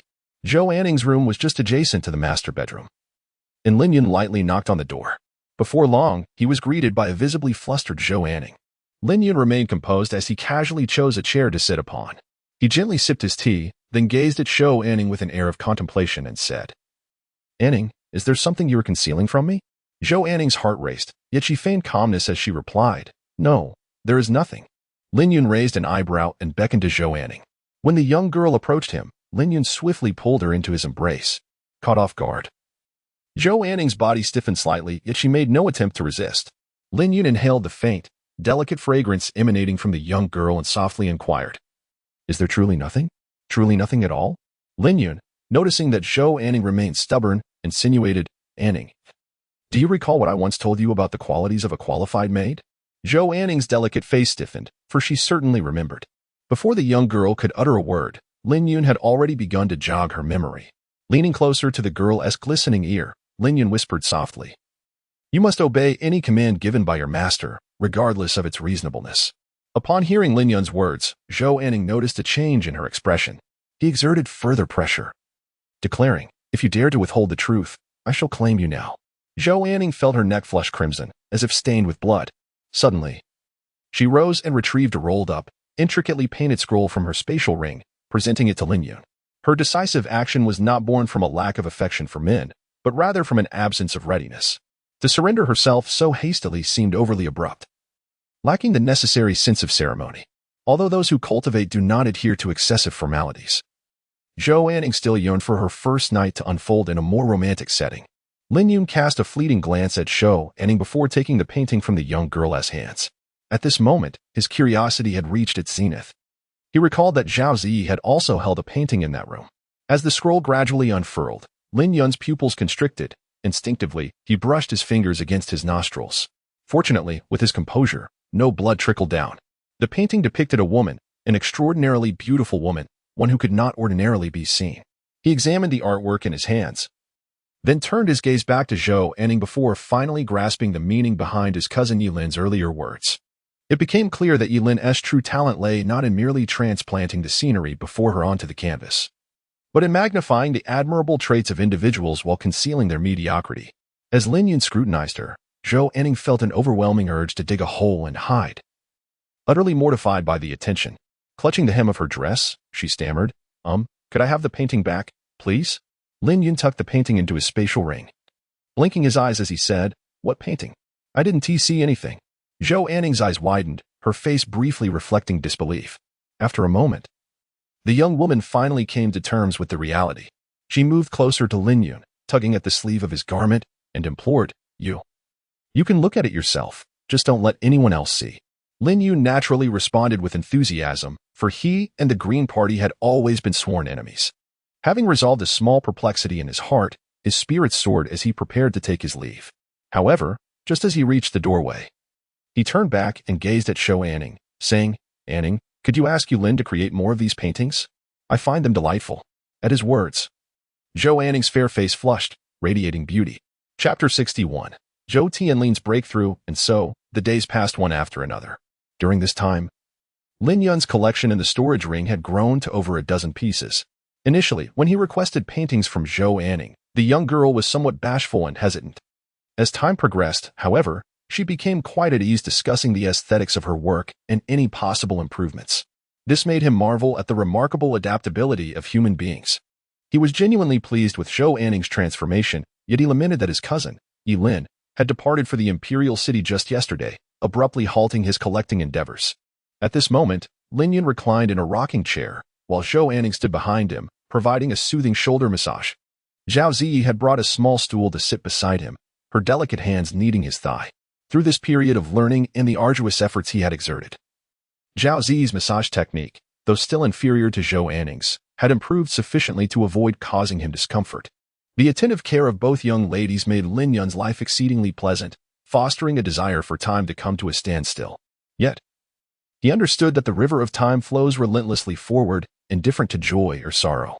In the pursuit of cultivation, some seek power, others desire beauty, and some yearn for immortality, yet fundamentally, it is a fear of loss that drives them.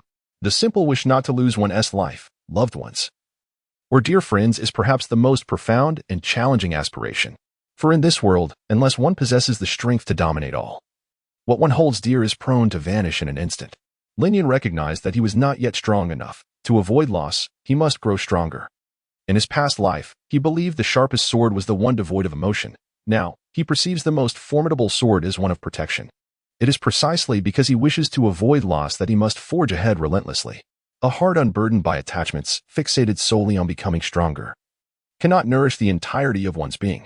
Now, his heart beat more powerfully and resiliently than ever before. Reflecting on this, Lin Yun felt a significant refinement in his Dao rhythm. The cultivation he had momentarily lost from utilizing a thread of sword intent from his sea of consciousness suddenly returned, and it seemed to surpass its previous state. With a crisp crack, a momentous change unfolded. Lin Yun transitioned from the initial stage of the Kaiyuan realm to the mid-stage, and then from the mid-stage to the late stage. Such a remarkable progression in a single day was solely due to his enlightened thoughts, although somewhat unexpected. A tranquil demeanor adorned Lin Yun's face. This exemplifies the profound distinction between the supreme cultivation techniques and the ordinary methods practiced in the lower realms. While ordinary individuals refine their bodies by harnessing the spiritual essence of heaven and earth, the formidable practitioners cultivate their minds, perceiving the grand principles of the universe to attain a state of mental completeness. Though both approaches to cultivation are indispensable, Lin Yun, being a practitioner reborn, primarily focuses on the cultivation of the mind. With the support of the emotionless Tao Sutra, he continuously absorbs the spiritual essence of heaven and earth, sparing himself the arduous daily meditative practices endured by others. As Lin Yun reveled in his breakthrough and the gentle massage from the young lady, Zhou Tianlin arrived. At that moment, Zhou Tianlin exuded an aura as profound as the ocean, his presence reminiscent of a slumbering primordial beast, instilling a formidable sense of pressure with each gesture. The transformation of his dantian into a sea marked him as a practitioner of the divine sea realm. Evidently, after several days of secluded meditation, Zhou Tianlin had ascended to the divine sea realm. Grandfather, you have broken through. The most exhilarated was Zhou Anning. Upon seeing her grandfather, the young girl joyfully rushed forward, her fair face flushed with excitement. Zhou Tianlin affectionately ruffled his granddaughter's hair and replied, Indeed, my dear, not only have I dispelled the cold poison within me, but my understanding of the great path has also deepened, all thanks to our esteemed teacher. With those words, Zhou Tianlin cast a grateful glance toward Lin Yun. For a martial enthusiast like him, Lin Yun's guidance had been nothing short of a rebirth for his path. Subsequently, the elder engaged in conversation with Zhou Anning, the content of which remained undisclosed. Lin Yun observed the girl's cheeks gradually flush with a rosy hue, her hands tightly gripping the fabric of her dress, and her gaze, though directed at him, occasionally faltered with shyness. Lin Yun rose from his rocking chair, uttering a few words of congratulation, and then ushered Zhou Tianlin into the living room. The elder had not come solely to share the joy of his breakthrough. He had matters to discuss as well. In the living room, Zhou Tianlin sipped his tea and inquired, "You mentioned previously that you would be traveling to the imperial city soon. Have you finalized the date?" Although the elder attempted to maintain an air of composure while speaking, Lin Yun discerned the tremor in his voice. It was evident that the recent seclusion and breakthrough into the Divine Sea realm had filled the elder with excitement, and his turbulent emotions had yet to settle. Lin Yun could also comprehend this. After all, breaking through the Divine Sea granted him an additional century of lifespan, opening up a plethora of possibilities for the future, which is indeed a cause for celebration. Lin Yun and the elderly individuals around him calmed their emotions before speaking. "It shall be in the next few days." At this moment, his internal injuries had completely healed, and his cultivation had ascended to a higher level, enabling him to set forth. There was no longer any necessity to linger in this remote land of Qizhou. It was imperative to address matters concerning his parents without further delay. Resolving this issue swiftly would also allow him to lay to rest a lingering concern. He was currently in a crucial phase of cultivating his mind, where the presence of unresolved attachments was most detrimental. Zhou Tianling then inquired, "Sir, is the primary purpose of your journey to the imperial city to rescue your parents?" Lin Yun nodded, having previously addressed this matter. "Might I inquire if the gentleman has contemplated what our course of action would be should the Yi family refuse to yield or opt for mutual destruction with us?" Lin Yun expressed his surprise, saying, "It's merely a matter of requesting the Yi family to relinquish my mother, with old Zhou's support." "Does the Yi family truly dare to deny us this courtesy?" Zhou Tianling replied, "You may not be aware, but if it were any other faction, they would not dare to easily offend a formidable being of the Divine Sea realm. They would most likely seek to come to an agreement with us. However, the four great families are different. They place their family honor above all else, and it is entirely possible that they would choose to engage in a relentless struggle against us. Recently at the Drunken Immortal Pavilion, you also interacted with my nephew. So you must have some understanding of the arrogance and disdain displayed by these privileged scions. Yet, the hubris of these individuals pales in comparison to that of the upper echelons of the four great families. These families have existed for millennia, outlasting even the Dacian dynasty. And each of them carries an air of superiority, at times even looking down upon the royal family." Lin Yun fell into silence. Having witnessed the arrogance of the third prince, Zhou Zifan, he carried himself with an air of superiority, casting sidelong glances at others as if he wished to trample everyone beneath his feet.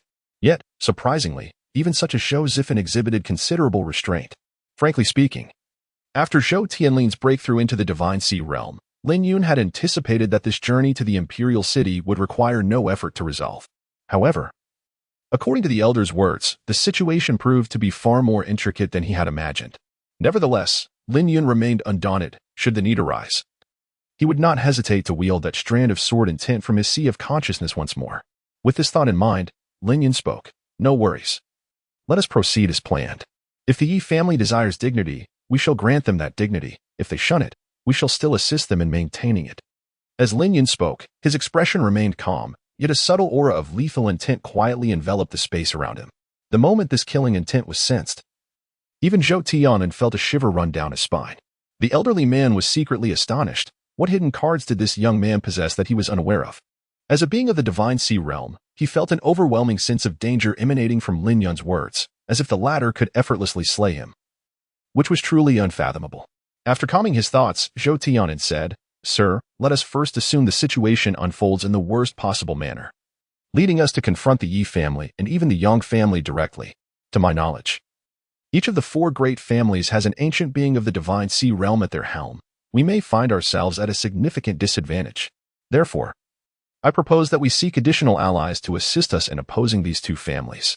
If one powerful being of the Divine Sea realm is met with indifference, what of 2, 3, or even 4?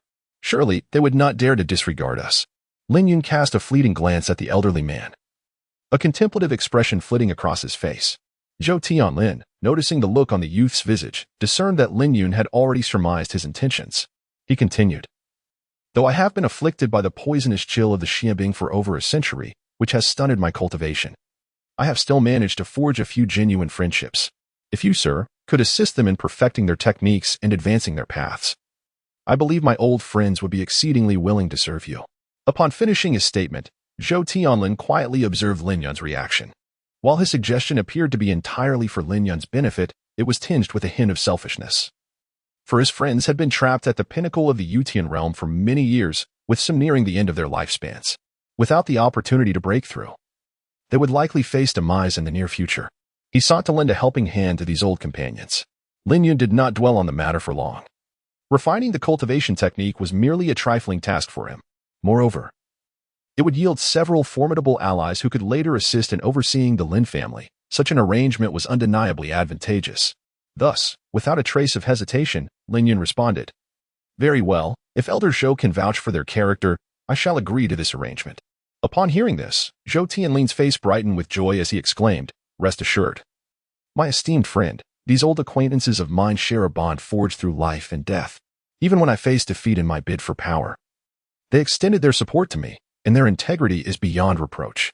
After a moment's reflection, the elder continued, "However, I must inform you that this may delay my journey to the imperial city. My friends are scattered throughout the vast expanse of Tiqian, and their locations exceed the range of my communication talismans. It may take some time to locate them." To this, Lin Yun had already anticipated the logistics involved and replied nonchalantly, "Elder Zhou, please take your time to reach out to them. I shall make my way to the imperial city alone, and we can meet there." Zhou Tianlin pondered for a moment before acquiescing to this plan. Lin Yun is likely to traverse the official dirt roads in the Jingyun Grand Canal on his journey to the imperial city, which will undoubtedly take over a month.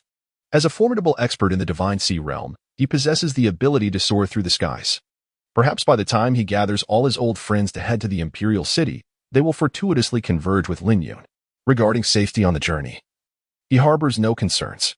As long as Lin Yun adheres to the official roads and avoids venturing into the untamed wilderness, he will encounter minimal danger. Most importantly, Zhou Tianling senses that Lin Yun must possess an extraordinarily powerful trump card, one that could even pose a threat to him.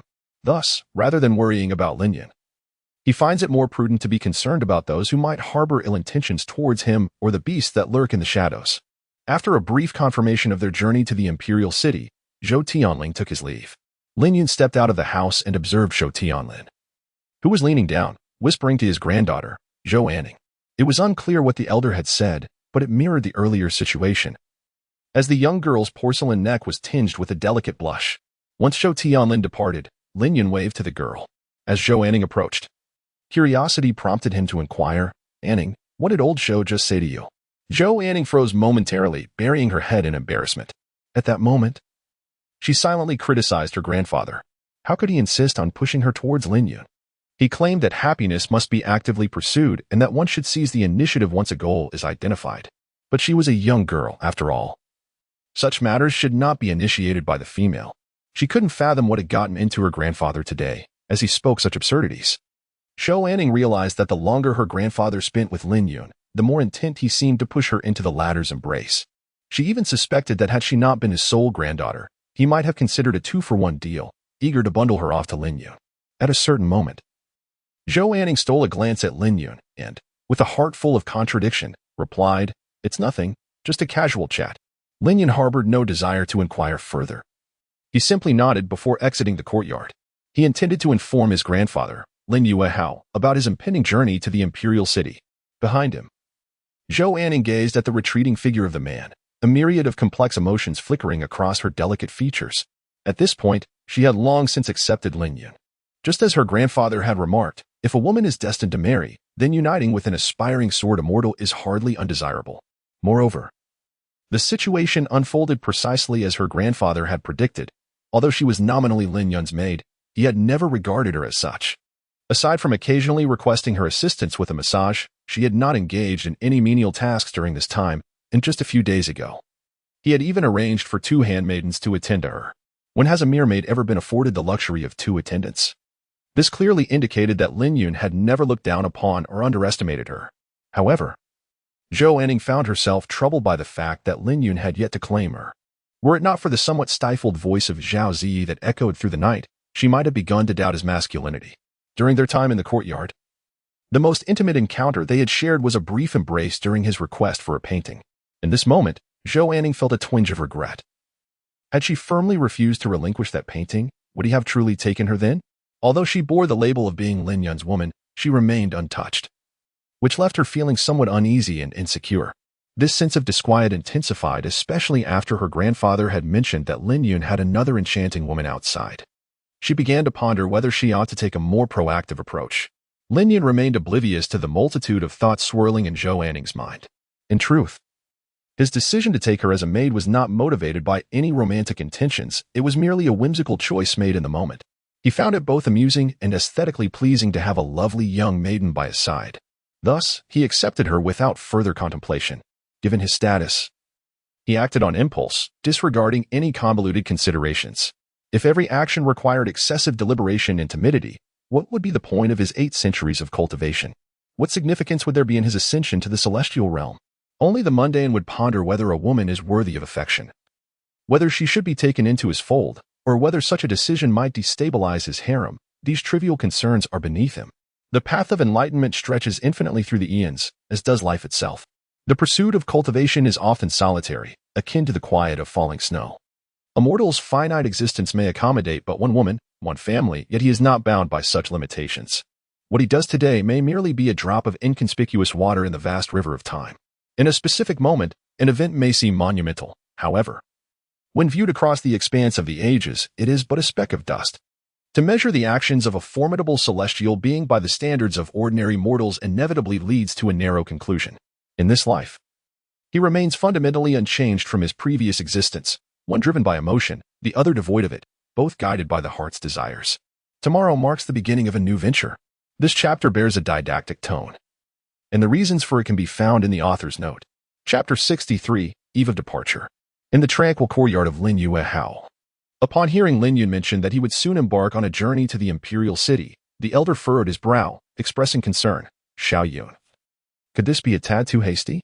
The Yi family is no ordinary clan. It is highly probable that they harbor formidable beings in the divine sea realm, far surpassing the typical cultivators of the ascendant realm. It is no wonder that Lin Yuehao harbors such apprehension. Although his grandson had previously vanquished 2 members of the Yi family in the ascendant realm with remarkable force, this was achieved through the utilization of a secret technique, and those he defeated were merely at the initial stage of the ascendant realm. He remains uncertain whether his grandson's secret method can contend with a powerful entity from the divine sea realm. Lin Yun was aware of Lin Yuehao's concerns and spoke up. Grandfather, do you still remember the elderly gentleman who visited me at the courtyard some time ago? Lin Yuehao nodded. As the esteemed elder of the Lin family, he was certainly aware of the visit from those seeking to meet his most talented descendant.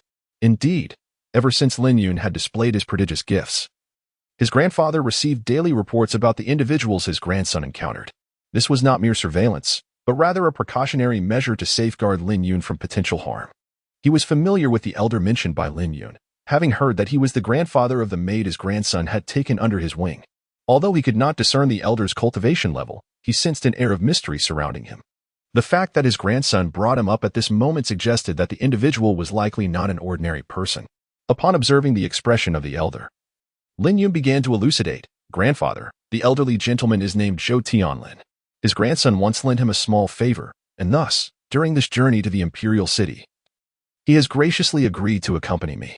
At this juncture, Lin Yun paused momentarily before adding with a smile, Grandfather, you may not be aware, but old Zhou's cultivation level is at the divine sea realm. With him by my side, even the 4 prominent families would think twice before daring to act against me. Is what you say truly the case? Lin Yuehao inquired, his eyes widening in astonishment. Indeed, it is true. How could a grandson ever deceive his grandfather in matters such as these? Upon hearing these words, Lin Yuehao trembled slightly and instinctively drew in a sharp breath. He had never anticipated that the individual in question would possess the formidable prowess of the divine sea realm. Nor could he comprehend how his own grandson could elicit a favor from such a remarkable figure. This was indeed astonishing. A powerhouse of the divine sea realm, akin to the emperor of the great Qin dynasty, represents the pinnacle of strength in the eastern wilderness domain. With such a guardian, Lin Yuehao felt a profound sense of reassurance regarding Lin Yun's safety. He refrained from elaborating further, offering only a few succinct reminders to exercise caution. Grandfather, rest assured, I would never jest with my own life, Lin Yun replied with a smile. He noticed that upon revealing the old man's cultivation level, the elder's emotions exhibited a notable fluctuation. Understanding the source of this emotional shift, he chose not to linger in the small courtyard, exchanging a few pleasantries before taking his leave. After Lin Yun departed, Lin Yuehao could no longer contain the excitement bubbling within him, his entire being trembling with anticipation. The old man clenched his fists tightly, and a glimmer of brilliance shone from his murky eyes as he murmured to himself, "The Yi family. Is their threshold truly so high? In my time, I could not cross it, but my grandson shall transcend it for me." Upon leaving his grandfather Lin Yuehao's chamber, Lin Yun made his way directly to the drunken immortal tower.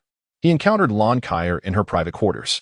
The woman's room was situated on the 7th floor of the tower, boasting an excellent location and abundant natural light. Within, there was a spacious terrace from which one could behold the magnificent panorama of Chizhou City, evoking a sense of grandeur akin to surveying the world from a lofty peak. On the terrace, a rocking chair was placed beside a small table adorned with an array of spiritual fruits and delicacies, clearly indicating that this voluptuous and enchanting woman often reclined here, enjoying the breeze and the view. At that moment, Lan Kaier, clad in a delicate nightgown, sat before the mirror, meticulously grooming herself, presenting Lin Yun with a captivating silhouette. Lin Yun casually glanced at the distant scenery from the terrace before turning back towards the house. For he realized that the most exquisite views in the world were not found afar. There was no need to forsake the nearby for the distant. Before the vanity, a woman had applied her blush and was now preparing to apply her lip tint. Lin Yun grasped the delicate, alabaster hand of the other party and smiled, saying, "I shall assist you." Lan Kaier blinked in surprise and replied, "You can create such things?" Lin Yun smiled faintly. Ever since he assisted Zhao Ziyi in applying her makeup last time, he had frequently found himself enlisted by the young lady for laborious tasks. His skills in makeup application had become exceedingly proficient, rivaling those of many women. After all, in the realm of aesthetic beauty, the most adept artists might not be women, but rather men. Women adorn themselves to please their admirers, yet at times, the makeup they create may only delight themselves in a literal sense, failing to captivate the very individuals they wish to impress. In response to Lan Kaier's skepticism, Lin Yun chose not to provide an explanation but instead to demonstrate through action. He took the lip balm from Lan Kaier's hand and began to apply it to her lips. Her lips were full and supple, reminiscent of dewdrops glistening in the morning light, radiating an enticing sheen. Even without embellishment, they possessed an undeniable allure. Yet, it appeared that all women found it challenging to resist the allure of cosmetics. Zhao Ziyi was one such example, and so too was Lan Kaier.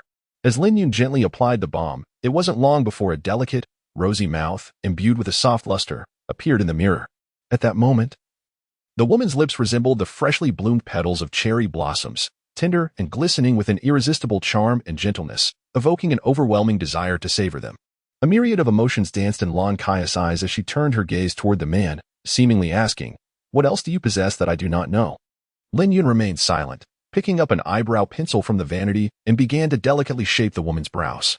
The two were in such close proximity that their gazes locked, allowing them to clearly discern the fine, trembling hairs at each other's necks and feel the warm breath escaping from their nostrils. Despite the palpable tension in the air, Lin Yun's face remained composed, his heart steady as he focused intently on the task at hand. It must be said that applying makeup on Lan Kaier was a true test of one's composure, for during the process, a mere glance downward could send one's internal energy spiraling out of control. Fortunately, Lin Yun had weathered many storms in his life. Even if he stole a few glances, it would not disturb his tranquility. Of course, with his fortitude, those fleeting glances were limited to just a few, for lingering any longer might compromise the serene faade of the esteemed immortal he had cultivated. Thus, he quickened his pace, swiftly completing the elegant, willow-like eyebrows for the woman. Lin Yun discreetly glanced down once more, placing the brow pencil aside and exhaling a sigh of exasperation.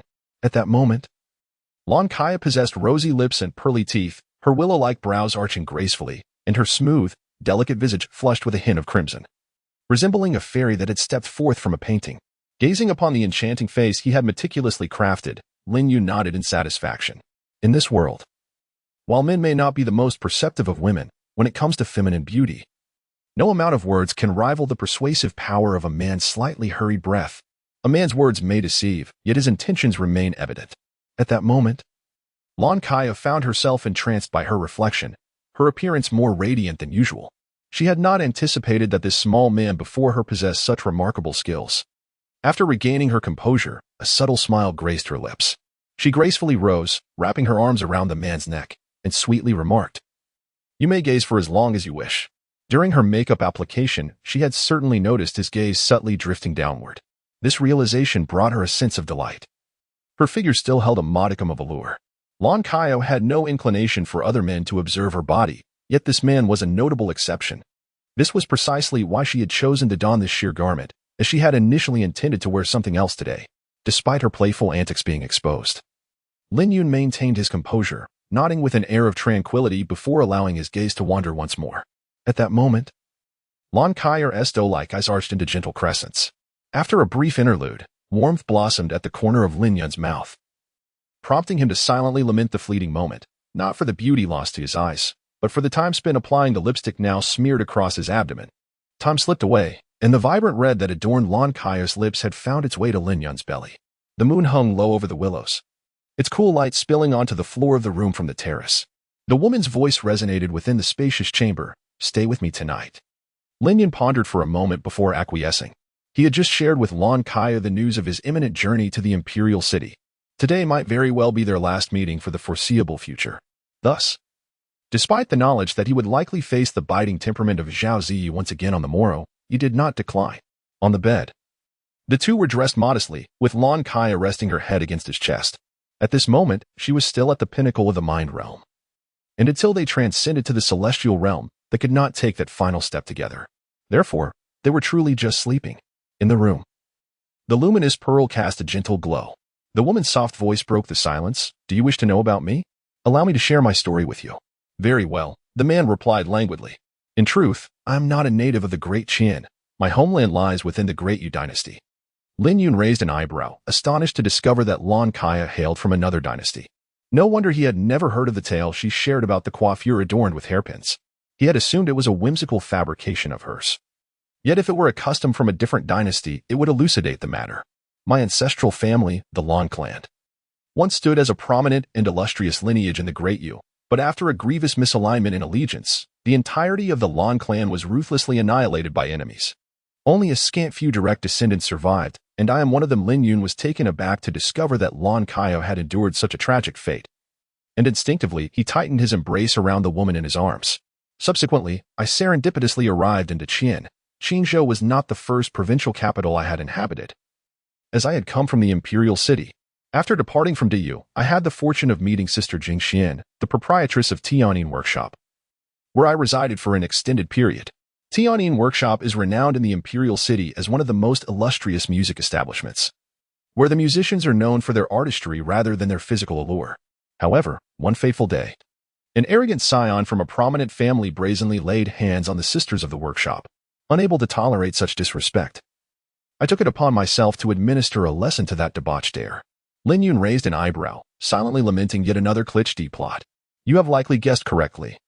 That individual is not an ordinary scion of a noble family, but rather a junior member of the illustrious Shangguan clan, one of the four great families." Thus, under immense pressure, I was compelled to distance myself from the Imperial City, seeking refuge in this remote locale of Qizhou. Nevertheless, despite my successful escape, I have remained deeply concerned for the well-being of my sisters in the brothel. At that time, Sister Jing Xian likely bore tremendous pressure to protect me. Therefore, during your upcoming visit to the Imperial City, I kindly request that you inquire about the circumstances of my sisters in the establishment. Lin Yun felt an overwhelming sense of speechlessness. His own background was far from ordinary, and he was taken aback to discover that Lon Kaio's lineage was equally remarkable. However, this trivial request posed no challenge for him, and he readily acquiesced. What troubled Lin Yun, though, was the realization that he had never set foot in the Imperial City, yet inadvertently managed to offend all four prominent families of the Deqian dynasty. The Yu and Yang families were already well-known adversaries. During the recent commotion at the tavern, a direct descendant from the Lu family had been involved. And now another issue had arisen with the Shangguan family. Was it possible that he was destined to cross paths with the four great families? One could only ponder whether it was his misfortune or theirs.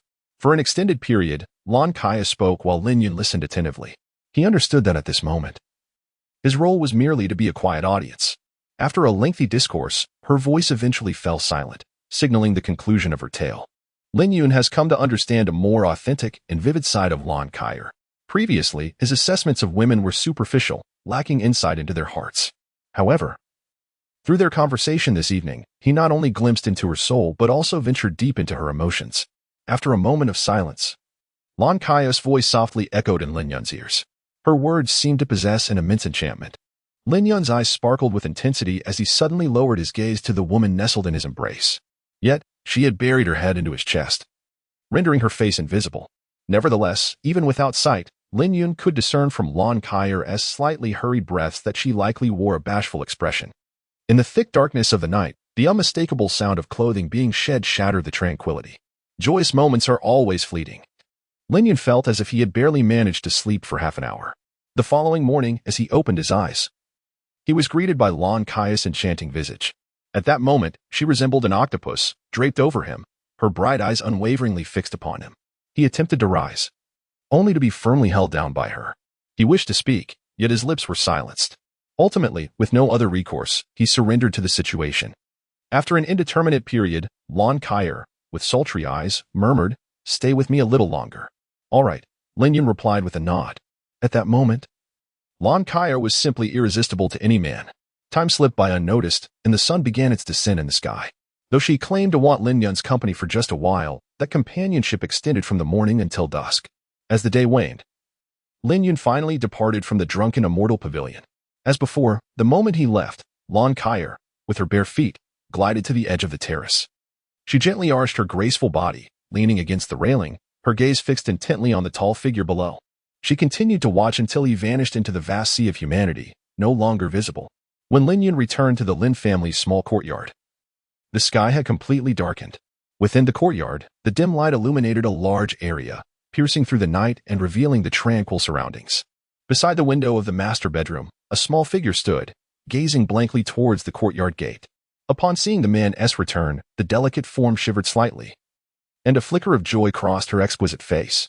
Yet, for reasons unknown, this fleeting joy was short-lived, and soon the girl puffed out her cheeks in annoyance. Humph! With a huff, she turned away, leaving a soft snort that echoed through the night. In the year of the Great Qian, 13, for 22, on the 23rd of March. During the Grain Rain Festival, the first rays of morning sunlight cascaded upon the earth. A carriage, seemingly unremarkable in appearance, traveled slowly along the official road from west to east. However, it was drawn by a secondary-level magical beast, the Tianlin horse. Despite its name, the Tianlin horse bore little resemblance to a typical horse. It appeared more like a hybrid of an ox and a horse, adorned with heavy-looking horns on its head. Known for its gentle disposition, the Tianlin horse could traverse vast distances, making it a favored choice for transportation. At the reins of the carriage sat a charming young girl, Zhou Anning, who skillfully guided the vehicle along, leaving a trail of dust in her wake. Over the years, she had journeyed across the expanse of the land with her grandfather, honing her horsemanship to a level that rivaled many professional drivers, thus willingly taking on the role of coachman. Inside the carriage, Lin Yun reclined on a soft blanket, holding Zhao Zi close, pretending to doze. A faint mark graced his left arm, a reminder of the girl's playful punishment for his late return home. Lin Yun was not mistaken. Zhao Zi indeed exhibited a touch of obsessive-compulsive behavior. Her delicate shoulders bore the distinct marks of teeth, and further biting would disrupt the balance on either side. Thus, the young woman finally diverted her gaze from his shoulders. However, events did not unfold in the manner Lin Yun had anticipated, leaving him with a sense of quiet regret. He had initially intended to leave Zhao Zi behind on their journey to the imperial city, for this expedition was not a leisurely outing, but rather a likely confrontation with the Yi family. While it did not constitute an outright peril, it certainly did not guarantee safety. Yet, upon witnessing Zhao Zi's pitiable expression, his resolve softened. It must be said that since he had resolved to walk the path of enlightenment, his resistance to women had considerably waned. This was true for Zhao Zi as well as for Lan Kai. Perhaps it was a form of divine retribution for the tears he had caused in his past life. If so, he would gladly accept this punishment, making no appeal, for who could truly refuse such exquisite retribution? As the carriage receded, the city of Qishou transformed into a slender black line in the distance. At one moment, an incongruous sound echoed from within the carriage. Zhou Anning, who was driving, felt a warmth creeping up his neck, akin to the blush of twilight in the far sky. Chapter 65, the grand competition of the Lingxiao Sword Sect in the vast expanse of the eastern wilderness. Myriad factions thrived like fish crossing a river. Yet, among them, only 10 truly stood on the grand stage, worthy of being called colossal powers. These 10 factions comprised 1 palace, 2 gates, 3 sects, and 4 nations. The palace was the 100 Flowers Palace, the 2 gates were the Yuan Gate and the Blood Knife Gate, and the 3 sects were the Lingxiao Sword Sect, the Yulan Sect, and the Xiantian Sect. The four nations were the four great dynasties within the Eastern Wilderness: the Great Qin Dynasty, the Great Yu Dynasty, the Great Yin Dynasty, and the Jiuli Dynasty. Among the 10 powers, aside from the four nations, the rest are sections. In terms of overall strength, the four great dynasties are superior, yet when it comes to peak combat capabilities, the distinctions among the 10 powers become blurred, with some even surpassing the nations themselves. As a result, many sects, though located within the borders of the four great dynasties, do not exist in a subordinate relationship but rather in a more complex and subtle symbiotic relationship. The Lingxiao Sword Sect. One of the major sects situated within the Great Qin Dynasty may not be the strongest in terms of power, but in the realm of swordsmanship. It proudly claims the second position, with no one daring to assert the first. Within the Eastern Wilderness, the Lingxiao Sword Sect is renowned as the foremost sect of swordsmanship. In Fengzhou, nestled among the continuous peaks of the 10,000 Great Mountains, magnificent structures are embedded in the towering cliffs that seem to pierce the heavens. From a distance, shrouded in clouds and mist, it resembles an abode of celestial beings. This is the residence of the foremost sect of swordsmanship in the Eastern Wilderness. At this moment, the expansive martial arts arena of the Lingxiao Sword Sect was teeming with people. Cheers and encouragement resounded through the sky. Today marked the sect's triannual grand competition, where 100,000 disciples gathered, creating a vibrant atmosphere. In the center of the arena, the platform was alive with flashing sword lights and the clashing of metal. As a pair of youthful combatants engaged in battle, the young man, tall and handsome, resembled a graceful gentleman. However, the cold sweat trickling down his forehead and the increasingly labored breaths detracted from his elegant demeanor. His opponent was a striking young woman clad in fitted attire. Standing calmly at one corner of the platform, her serene expression reflecting a demeanor of casualness, as if she were not there for a competition but rather for a leisurely outing. Throughout the duel, the young woman made minimal movements. With a mere flick of her jade-like hand, she exerted tremendous pressure on him. As a brilliant sword light sliced through the air, Zhang Mu felt a chill run down his spine, sensing the imminent threat of death. Without hesitation, he unleashed several formidable waves of azure sword energy, each nearly 3 zhang long, hurtling towards the elegant woman. This was Zhang Mu's strongest strike, initially reserved for the final champion duel. He had never anticipated revealing it at such an early stage. Yet, the pressure exerted by the strikingly beautiful woman was overwhelming. He could not fathom how his once unknown junior sister, Lin Shuang, had returned after just a year with such a remarkable transformation and strength. It was one thing to master the manipulation of energy for swordplay, but the opponent's awareness, experience, timing, and the peculiar nature of her techniques felt as if she were an entirely different person. In that fleeting moment, Zhang Mu even contemplated that facing the top disciple of the inner sect, Jiang Shanhe, would not have been as strenuous. Indeed, in Zhang Mu's mind, Lin Shuang had risen to a level that was on par with the inner sect's best. As Zhang Mu wrestled with the bewildering changes in Lin Shuang, a piercing roar reverberated through the arena. His azure sword energy clashed with Lin Shuang's sword radiance. Yet, in an instant, his so-called trump card collapsed, and the sword energy dissipated in nothingness. A cold, gleaming 3-foot blade pierced through the void, magnifying in his gaze. Zhang Mu barely had time to react before the blade rested against his neck, emanating a chilling aura. He swallowed hard, a flicker of despondency crossing his face. The triannual sect competition, which he had thought would be his opportunity for ascendance, had resulted in his defeat to this unexpected dark horse. As Zhang Mu succumbed to defeat, gasps of astonishment filled the arena. Heavens! Is this still Lin Shuang? How has she become so powerful? I recall her ranking was always outside the top 100. Indeed, I too am curious. Why has Lin Shuang returned after a year as if she has transformed into a different person? Did you notice? The most significant change in Lin Shuang is not merely her mastery of energy manipulation for swordplay, but also her awareness and experience. The way she fought Zhang Mu gave me the impression of an old sage playing with a child. Now that you mention it, I seem to have noticed this as well. Could it be that Lin Shuang has received guidance from a master during her time away? Otherwise, it is hard to explain such a drastic transformation in just a few months. In the martial arts arena, on a distant elevated platform, the sect master of the Lingxiao Sword Sect, Feng Yuqi, observed Lin Shuang's unexpected triumph over Zhang Mu with a flicker of intrigue on his face. As the leader of a sect, he perceived more than most. The disciple named Lin Shuang was not merely outstanding in awareness and experience. Even her inner essence and the resonance of the Tao surrounding her appeared far more refined than that of ordinary disciples.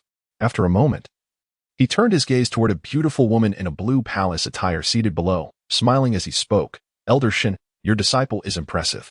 Given time, She will undoubtedly become a pillar of the Sword Sect. I assume you have devoted considerable effort to her education. Elder Shani, upon hearing Feng Yuqi's words, humbly replied, "You flatter me, Sect Master. It is all due to little Shuang's own diligence. I have merely fulfilled the responsibilities of a teacher." After Shani finished speaking, her gaze returned to Lin Shuang on the arena, her face filled with confusion. She realized that she could no longer comprehend this disciple of hers. When Lin Shuang had first returned to the sect and claimed to have mastered the art of wielding a sword with her qi, Shani had felt joy and satisfaction. However, seeing her disciple defeat Xingmu, who was at the late stage of the opening Yuan realm, despite Lin Shuang only being at the mid-stage, left her in shock and bewilderment. Her earlier comment to the sect leader, Feng Yuqi, had been devoid of any false modesty. In truth, she had never given Lin Shuang any special attention. Lin Shuang was merely an ordinary presence among her many disciples. Prior to this grand competition, she had not harbored high expectations for Lin Shuang, instead placing greater value on her eldest disciple, Peng Faxing. Yet now, her favored disciple could not even break into the top 10, while the one she had scarcely acknowledged had triumphed over Xingmu, who was ranked third on the inner sect leaderboard. This stark contrast and unexpected turn of events left her both delighted and perplexed. Shani instinctively glanced at the elegant and striking woman beside her. If anyone could illuminate her doubts, it would be this close friend. For it was on that day that her disciple had returned to the sect with her. Shani silently resolved to seek answers from her after the competition, curious whether Lin Shuang had encountered some fortuitous event during her time away from the sect. Otherwise, it was difficult to explain the sudden rise of her previously unremarkable disciple. In the midst of her contemplation, a wave of gasps erupted from the crowd. Good heavens! The fifth-ranked Su Fei has actually been defeated. What is happening in this competition? With dark horses emerging one after another? Indeed. Wasn't junior sister Mu Shui previously ranked outside the top 200? How has she also become as formidable as junior sister Lin Xuan? The enhancement of their abilities was one matter, but didn't Mu Shui just recently break through? How could she have reached the mid-stage of the opening Yuan realm in just a few months? Who can explain this astonishing rate of improvement? Listening to the discussions around her and then observing the familiar figure on the arena, Shani suddenly turned her head toward her dear friend, Mu Yuerong, who had also returned with her that day. However, before Shani could voice her inquiries, congratulations rang in her ears. Junior sister Mu, congratulations. With such talent in your niece, her future achievements are bound to be limitless. Indeed, junior sister Mu possesses exceptional qualifications, and clearly, her niece has inherited her talents. Truly a cause for celebration. In response to the crowd's accolades, Mu Yuerong, who had been seated gracefully, smiled. Her smile was enchanting, reminiscent of a celestial maiden, causing many elders who had been secretly observing to feel their hearts race and their blood quicken. Meanwhile, as she listened to the chorus of congratulations from both the young and the elderly, Shani felt a twinge of jealousy. Her disciple, Lin Shuang, had also performed admirably. Yet only the sect leader Feng Yuqi had voiced his congratulations for her. In contrast, nearly every male present had offered their congratulations to her dear friend, leaving Shani somewhat disheartened. With this thought, Shani cast a discreet glance at Mu Yuerong. Upon seeing her friend's exquisite and alluring features, as well as the exaggeratedly ample fabric of her attire, a deeper sense of frustration welled up within her. The grand competition of the Lingxiao Sword Sect continued until evening, finally concluding before the sun set. Despite Lin Shuang's remarkable performance, she regrettably did not secure the title of first in the inner sect. As the top-ranked Jiang Shanhe was at the pinnacle of the opening Yuan realm, the disparity in their cultivation levels ultimately led to Lin Shuang's defeat. Nevertheless, everyone understood that Jiang Shanhe's victory was merely due to his age advantage. It was only a matter of time before Lin Shuang would ascend to the top. As for another unexpected contender, Mu Shui, she achieved a commendable third place. In this grand competition, two dark horses emerged, with one claiming second and the other third, an unprecedented occurrence for the Sword Sect in many years. Thus, even after the conclusion of the competition, many continued to discuss the event with great enthusiasm. Before long, sect leader Feng Yuqi began to announce the results of the competition. Among the crowd, some rejoiced, while others felt despondent or regretful. The myriad facets of life unfolded before them. The Lingxiao Sword Sect competition comprised 3 rounds: the outer sect competition, the inner sect competition, and the core disciples competition. In each round, those who ranked within the top 100 received corresponding rewards, while the top 10 were granted the opportunity to enter the Sword Peak and comprehend the essence of swordsmanship. As Feng Yuqi announced the names of those who placed in the top 10, many held their breath with anticipation. The reason the Ling Xiao Sword Sect maintained its position as the premier sword sect in the eastern wilderness was due to the eternal sword intent residing within the sword peak. It could be said that many chose to join the Ling Xiao Sword Sect precisely for that sword intent, while the rewards of spirit stones and techniques were enticing. They paled in comparison to the opportunity to grasp sword intent. Before long, a total of 30 individuals who had achieved top 10 placements in the outer sect, inner sect, and core disciple competitions followed Feng Yuqi toward the sword peak. Along the way, the disciples of the sword sect looked on with envy. Once the rankings were announced, it signified the official conclusion of this year's grand competition, prompting many to depart the martial arts arena. After declining numerous invitations from the elders, Mu Yuering returned to her residence on the mountain peak. Yet, shortly after her return, her dear friend Shini sought her out. Upon meeting, Shini grasped Mu Yuerong's hand, her tone urgent as she inquired, "Yuerong, tell me, did you and your group encounter some fortuitous event recently? How else could Lin Shuang and Mu Shui have made such significant strides in their abilities?" Mu Yuerong initially intended to reveal the truth to Shini, but as thoughts of that young man surfaced in her mind, her face inexplicably flushed. The words that had nearly escaped her lips were swallowed back down. Ultimately, Mu Yuerong stammered, "Well, there was indeed a bit of a fortuitous encounter. We happened upon a formidable expert who, upon noticing the potential in Xiao Shui and Xiao Shuang, offered them some guidance." Shini narrowed her eyes slightly, scrutinizing her friend for a moment before teasingly remarking, "So, Xiao Shui and Xiao Shuang received the expert's guidance. But what about you, Yuerong? Surely you weren't taken to bed for instruction?" It is not surprising that Shini harbors such thoughts. Mu Yeong's expression is simply too easy to misinterpret. Even as a woman herself, she cannot deny the immense allure her friend possesses over men. The warmth of the elders' enthusiasm today serves as testament to this fact. Consequently, when it comes to Mu Yeong's words, Shini can only place her trust in half of them. Although Xiao Shui and Xiao Shuang exhibit some talent, they are by no means at a level that warrants personal guidance from a formidable master. It is implausible that there are no ulterior motives involved. She firmly believes that her dear friend has likely taken on a more personal role. To be honest, Shini does not regard her friend with disdain in this matter. Rather, she feels a tinge of envy. After all, not every woman can capture the attention of a supreme master, let alone achieve such significant progress in such a short time. The individual in question must at least possess the status of a divine sea realm expert, and most likely, one of its elite. Unbeknownst to Mu Yeong, Shini's thoughts are racing. At that moment, her neck flushed crimson, and she hurriedly explained, "No, that is not the case." With that, she disregarded the etiquette of hospitality and swiftly retreated to her room. Behind her, Shini gazed thoughtfully at the curvaceous silhouette of her friend disappearing behind the door, more convinced of her suspicions. At the Ling Xiao Sword Sect, atop a towering peak, Feng Yuqi ascended the steep stone steps accompanied by 30 disciples. Each disciple behind him was at least at the pinnacle of the chi-gathering realm, capable of effortlessly soaring up the mountain. Yet, out of respect, he chose to walk. As they climbed the stone steps, it was long before they reached a spacious platform. Feng Yuqi surveyed his surroundings, finally spotting a familiar figure beside a massive boulder. There, at the cliff's edge, sat a woman clad in a sky-blue gown, quietly gazing at the distant sunset. The woman had her back to them. Many could only see her graceful silhouette and the long, flowing hair cascading to her waist. Feng Yuqi took a deep breath and approached her with utmost reverence, saying, "Elder, the top 10 of this year's competition have been selected. I kindly ask you to guide these young ones to the stone wall to comprehend the essence of the sword." Upon hearing his words, astonishment flickered across the faces of several disciples. This figure was, in fact, the esteemed elder of the Sword Sect, although they could not see her face. Her lustrous black hair and the delicate curve of her neck did not reflect the typical physique one would expect from a venerable elder. To attain such a status, one would need to be at least a divine sea realm expert, generally at an age of 400 or 500 years unless one were a prodigious talent.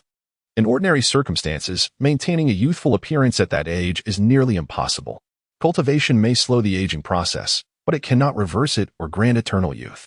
Curiosity swelled among the disciples, except for a select few, who began to scrutinize the figure by the stone. At a moment, the woman turned. A profound silence enveloped the space. In that instant, time seemed to freeze, and all else faded into insignificance. The remnants of the setting sun illuminated her, casting a soft, ethereal glow around her, akin to a celestial being gracing the mortal realm. Her form was perfectly balanced. Any excess or deficiency would disrupt its harmony. Her skin, fairer than frost and whiter than snow, bore a delicate blush, reminiscent of freshly bloomed petals. Her elegant nose was gracefully defined, and her naturally rosy lips, slightly parted, exuded a faint, alluring fragrance. Even Lin Shuang, Mu Shui, and other women found themselves momentarily speechless, pondering the existence of such an extraordinary woman.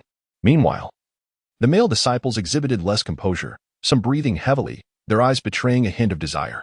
Observing the disarray among the disciples, Feng Yuqi silently shook his head, reminiscing about his own initial encounter with the woman, which had evoked similar feelings.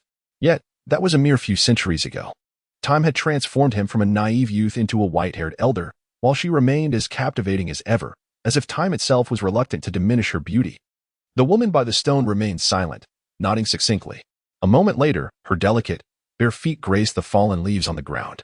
Her toes were slender and rounded, her instep fair and smooth, resembling a flawless piece of white jade, softly glistening under the evening glow. At this revelation, many male disciples felt a surge of blood rushing through them, wishing to be the very leaves beneath her feet. With graceful steps, she approached the crowd, carrying an air of elegant fragrance, and softly spoke, "Follow me." Her voice flowed like a gentle stream in the mountains, clear and melodious, akin to wind chimes dancing in the breeze, enchanting to the ear. Her words seemed to possess a certain enchantment, causing some disciples to become entranced, nearly forgetting the purpose of their visit. Eventually, one of them tapped a companion on the shoulder, bringing him back to reality, urging him to hastily join the main group. Chapter 67. Memories. Under the guidance of the woman, the group arrived at a massive stone wall, several dozen feet away. The wall was enveloped in a soft blue light, resembling a vast dome encasing it. Even from a distance, they could feel a disquieting power emanating from the gentle azure glow. Although they had not studied formations, they understood that this blue light represented a formation of considerable rank. Without proper control, any attempt to approach would likely result in their utter annihilation. At a moment, the guiding woman pointed with her delicate hand, and a beam of white light shot forth, creating a large opening in the immense blue dome. Seeing the formation dispelled, Feng Yuqi turned to the disciples of the Sword Sect behind him, saying, "The essence of the sword lies within that stone wall. You may enter and experience it. Remember, you have only 10 days to comprehend. After that, you must exit. I hope you do not squander this rare opportunity." Upon hearing his words, a glimmer of excitement shone in their eyes, and they chorused their understanding before hastily making their way toward the opening. They had fought valiantly to participate in the sect's competition, all for this chance to grasp the essence of the sword. Amidst the throng, although Lin Shuang did not exhibit the fervor of her companions, her curiosity regarding the manifestation of the sect's sword intent was palpable. In her earlier years, her latent talents had gone unnoticed, despite having been a member of the Lingxiao Sword Sect for many years. She had never been granted an opportunity to comprehend the sword intent. The legacy of this long-held sword intent within the sect was merely a name she had heard whispered in reverence. Upon entering the cleft, it was not long before Lin Shuang and her companions stood before the immense stone wall they had glimpsed from outside the formation. They began to scrutinize the colossal stone faade before them. The wall towered 1,000 feet high and spanned several hundred feet wide, its surface smooth and immaculate, with a fissure several dozen feet long embedded within it, as if cleaved by a single stroke of a sword. Sharp strands of intent emanated from the crevice, sending chills through the air even before they approached, as though the stone wall were not a mere barrier, but rather a formidable sword itself. This represented the fifth realm of the sword path, sword intent. A casual strike from the sect's founder a millennium ago had bestowed blessings upon countless generations of disciples. Though the figure had long since departed, the legacy endured. This exemplifies the formidable power of sword intent, and is the very reason why cultivators of the fifth realm are hailed as sword immortals. Observing the sword intent etched upon the stone wall, many felt a surge of passion, contemplating when they too might forge a millennium-long sect with a single stroke, akin to their founder. After a wave of emotion, many inhaled deeply and promptly began to meditate and comprehend, unwilling to squander even a moment of this rare opportunity. Yet, in contrast to her peers, Lin Shuang exhibited no urgency. Instead, a peculiar expression crossed her face. She discerned that the sect's sword intent paled in comparison to the sword displayed by her cousin, Lin Yun. The refinement of its Dao rhythm and the sharpness of its intent were markedly inferior. Outside, the once open cleft of the formation began to close gradually. Feng Yuqi gazed at the earnest figures before the stone wall, seemingly struck by a thought. He turned to the woman beside him and inquired, "Elder, how long do you believe this sword intent can endure?" After a moment of contemplation, she replied, "Perhaps 20 years. Once the time elapses, even the formation will be unable to halt the dissipation of this sword intent." Feng Yuqi fell silent, The Lingxiao Sword Sect status as the preeminent sect of the Eastern Wilderness was largely due to the sword intent upon the stone wall. If that intent were to vanish, what would become of the Lingxiao Sword Sect? Once capable of accommodating thousands for comprehension, the sword intent now allowed only a maximum of 30 to perceive it at a time. Would it truly only last for 20 years? As the leader of the sect, Feng Yuqi was reluctant to witness such a decline. Contemplating this, he looked at the woman with hopeful anticipation and asked, "Elder, might you, in your lifetime, grasp the sword intent?" She shook her head, stating, "Sword intent is not easily comprehended, even though I have attained the pinnacle of sword momentum. The realm of intent remains a distant aspiration." With that, she ceased speaking and gracefully departed from the sword peak. Behind her, a fleeting expression of melancholy crossed Feng Yuqi's face. Even this extraordinary woman could not achieve it? The supposedly eternal sword intent would eventually fade, but what of human life? It would surely pass like fleeting shadows, ephemeral as clouds. With this realization, Feng Yuqi's spirits dwindled. Even famed swords succumbed to the ravages of the cold wind. How could humanity withstand the relentless passage of time? After centuries of cultivation, one could not escape becoming but a pile of dust in the grave. As the years drifted by, it seemed that only the bright moon remained unchanged. At the Lingxiao Sword Sect, on an unremarkable small mountain peak, the woman walked gracefully, her delicate feet brushing against fallen leaves as she entered a secluded wooden pavilion. Upon entering the small building, a fluffy white kitten suddenly sprang out from an unseen corner. The kitten perched upon the smooth, fair arch of her foot, nuzzling its head against her dainty toes, its round eyes sparkling with a hint of endearing humanity. The woman knelt down, cradling the kitten in her arms, a slight smile gracing her lips. After 8 centuries of cultivation, all her friends and relatives had long since departed, leaving only this little creature to accompany her. The kitten was no ordinary feline, but a unique cat-like demon beast, known for its longevity. Said to live for 900 years. She caressed its soft fur as she entered a tranquil room. The chamber was simply adorned, containing merely a bed, a bookshelf, and a desk. Not a single mirror adorned the walls, rendering it exceedingly modest. Yet, within this simplicity, the walls were lined with a myriad of portraits, all depicting the same man, a figure brandishing a 3-foot green peak sword, with brows like swords and eyes like stars, appearing ethereal as if descended from the heavens. At one moment, the woman paused before the largest portrait, her gaze fixed upon the man depicted therein, a complex expression flickering across her exquisite features. Fragmented memories resurfaced in her mind. That year, she had just entered the Yutian realm, becoming the youngest Yutian cultivator in the Lingxiao Sword Sect's history. After breaking through, she had accompanied her master to the central region, eager to witness the continent's most extraordinary talents. That year coincided with the opening of the Qingyuan secret realm. Countless prodigies revealed their brilliance, vying for supremacy, a period later referred to as the Golden Age. It was then that she realized her so-called talents paled in comparison to the true geniuses before her. Once undefeated in the Eastern Wilderness, she found herself unable to best even those of lower cultivation levels within the Qingyuan secret realm. Her heart was deeply shaken, and in that moment, she finally accepted that she was not the center of this world. She learned to endure, to remain low-key, and to smear her fair skin with dark mud. No longer did she pursue the invaluable treasures of the secret realm. Instead, she became adept at scavenging.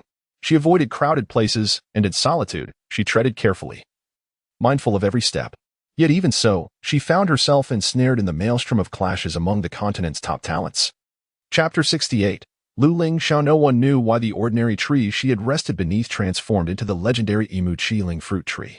It was said that consuming a single Imu Qiling fruit not only extended one's lifespan by 500 years but also preserved eternal youth, making it one of the rarest longevity treasures on the continent. At that time, she had not grasped the severity of the situation, secretly reveling in her acquisition of a 4th-grade spirit herb. However, the next moment, a multitude of terrifying pressures descended upon her from above, causing her to drop the 4th-grade spirit herb she had been holding.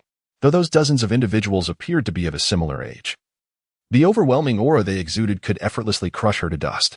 Just as she believed her end was imminent, a radiant sword light cleaved the heavens, illuminating half the sky. A man appeared before the crowd. "I shall take every fruit from this Imu Qiling tree." This was the first and only utterance of the man, domineering, self-assured, and utterly unique. The throng of dozens seemed to recognize the man's extraordinary nature, rallying under the pretext of dividing the Imu Qiling fruit to unite against him. Upon the proclamation of this sentiment, countless others joined the ranks of those opposing the man, transforming the group from a mere handful into a multitude of hundreds, even thousands. The ensuing battle plunged the world into chaos, eclipsing the sun and moon and staining the earth beneath with a deep crimson hue from the spilled blood. In the face of the onslaught, the man appeared as if possessed by a demon, slaying gods when encountering them and dispatching Buddhas with equal fervor. His sword was swift and precise. For some, the moment they beheld his blade was the very instant of their demise. He resembled a relentless machine of slaughter, striking with ruthless efficiency, devoid of any trace of compassion. In a short span, those who dared to confront him were annihilated, with no opportunity to flee. She had presumed that a man of such ferocity would possess a visage marked by rage, at the very least, failing to conform to conventional notions of attractiveness. However, as he approached her, she realized the magnitude of her misjudgment.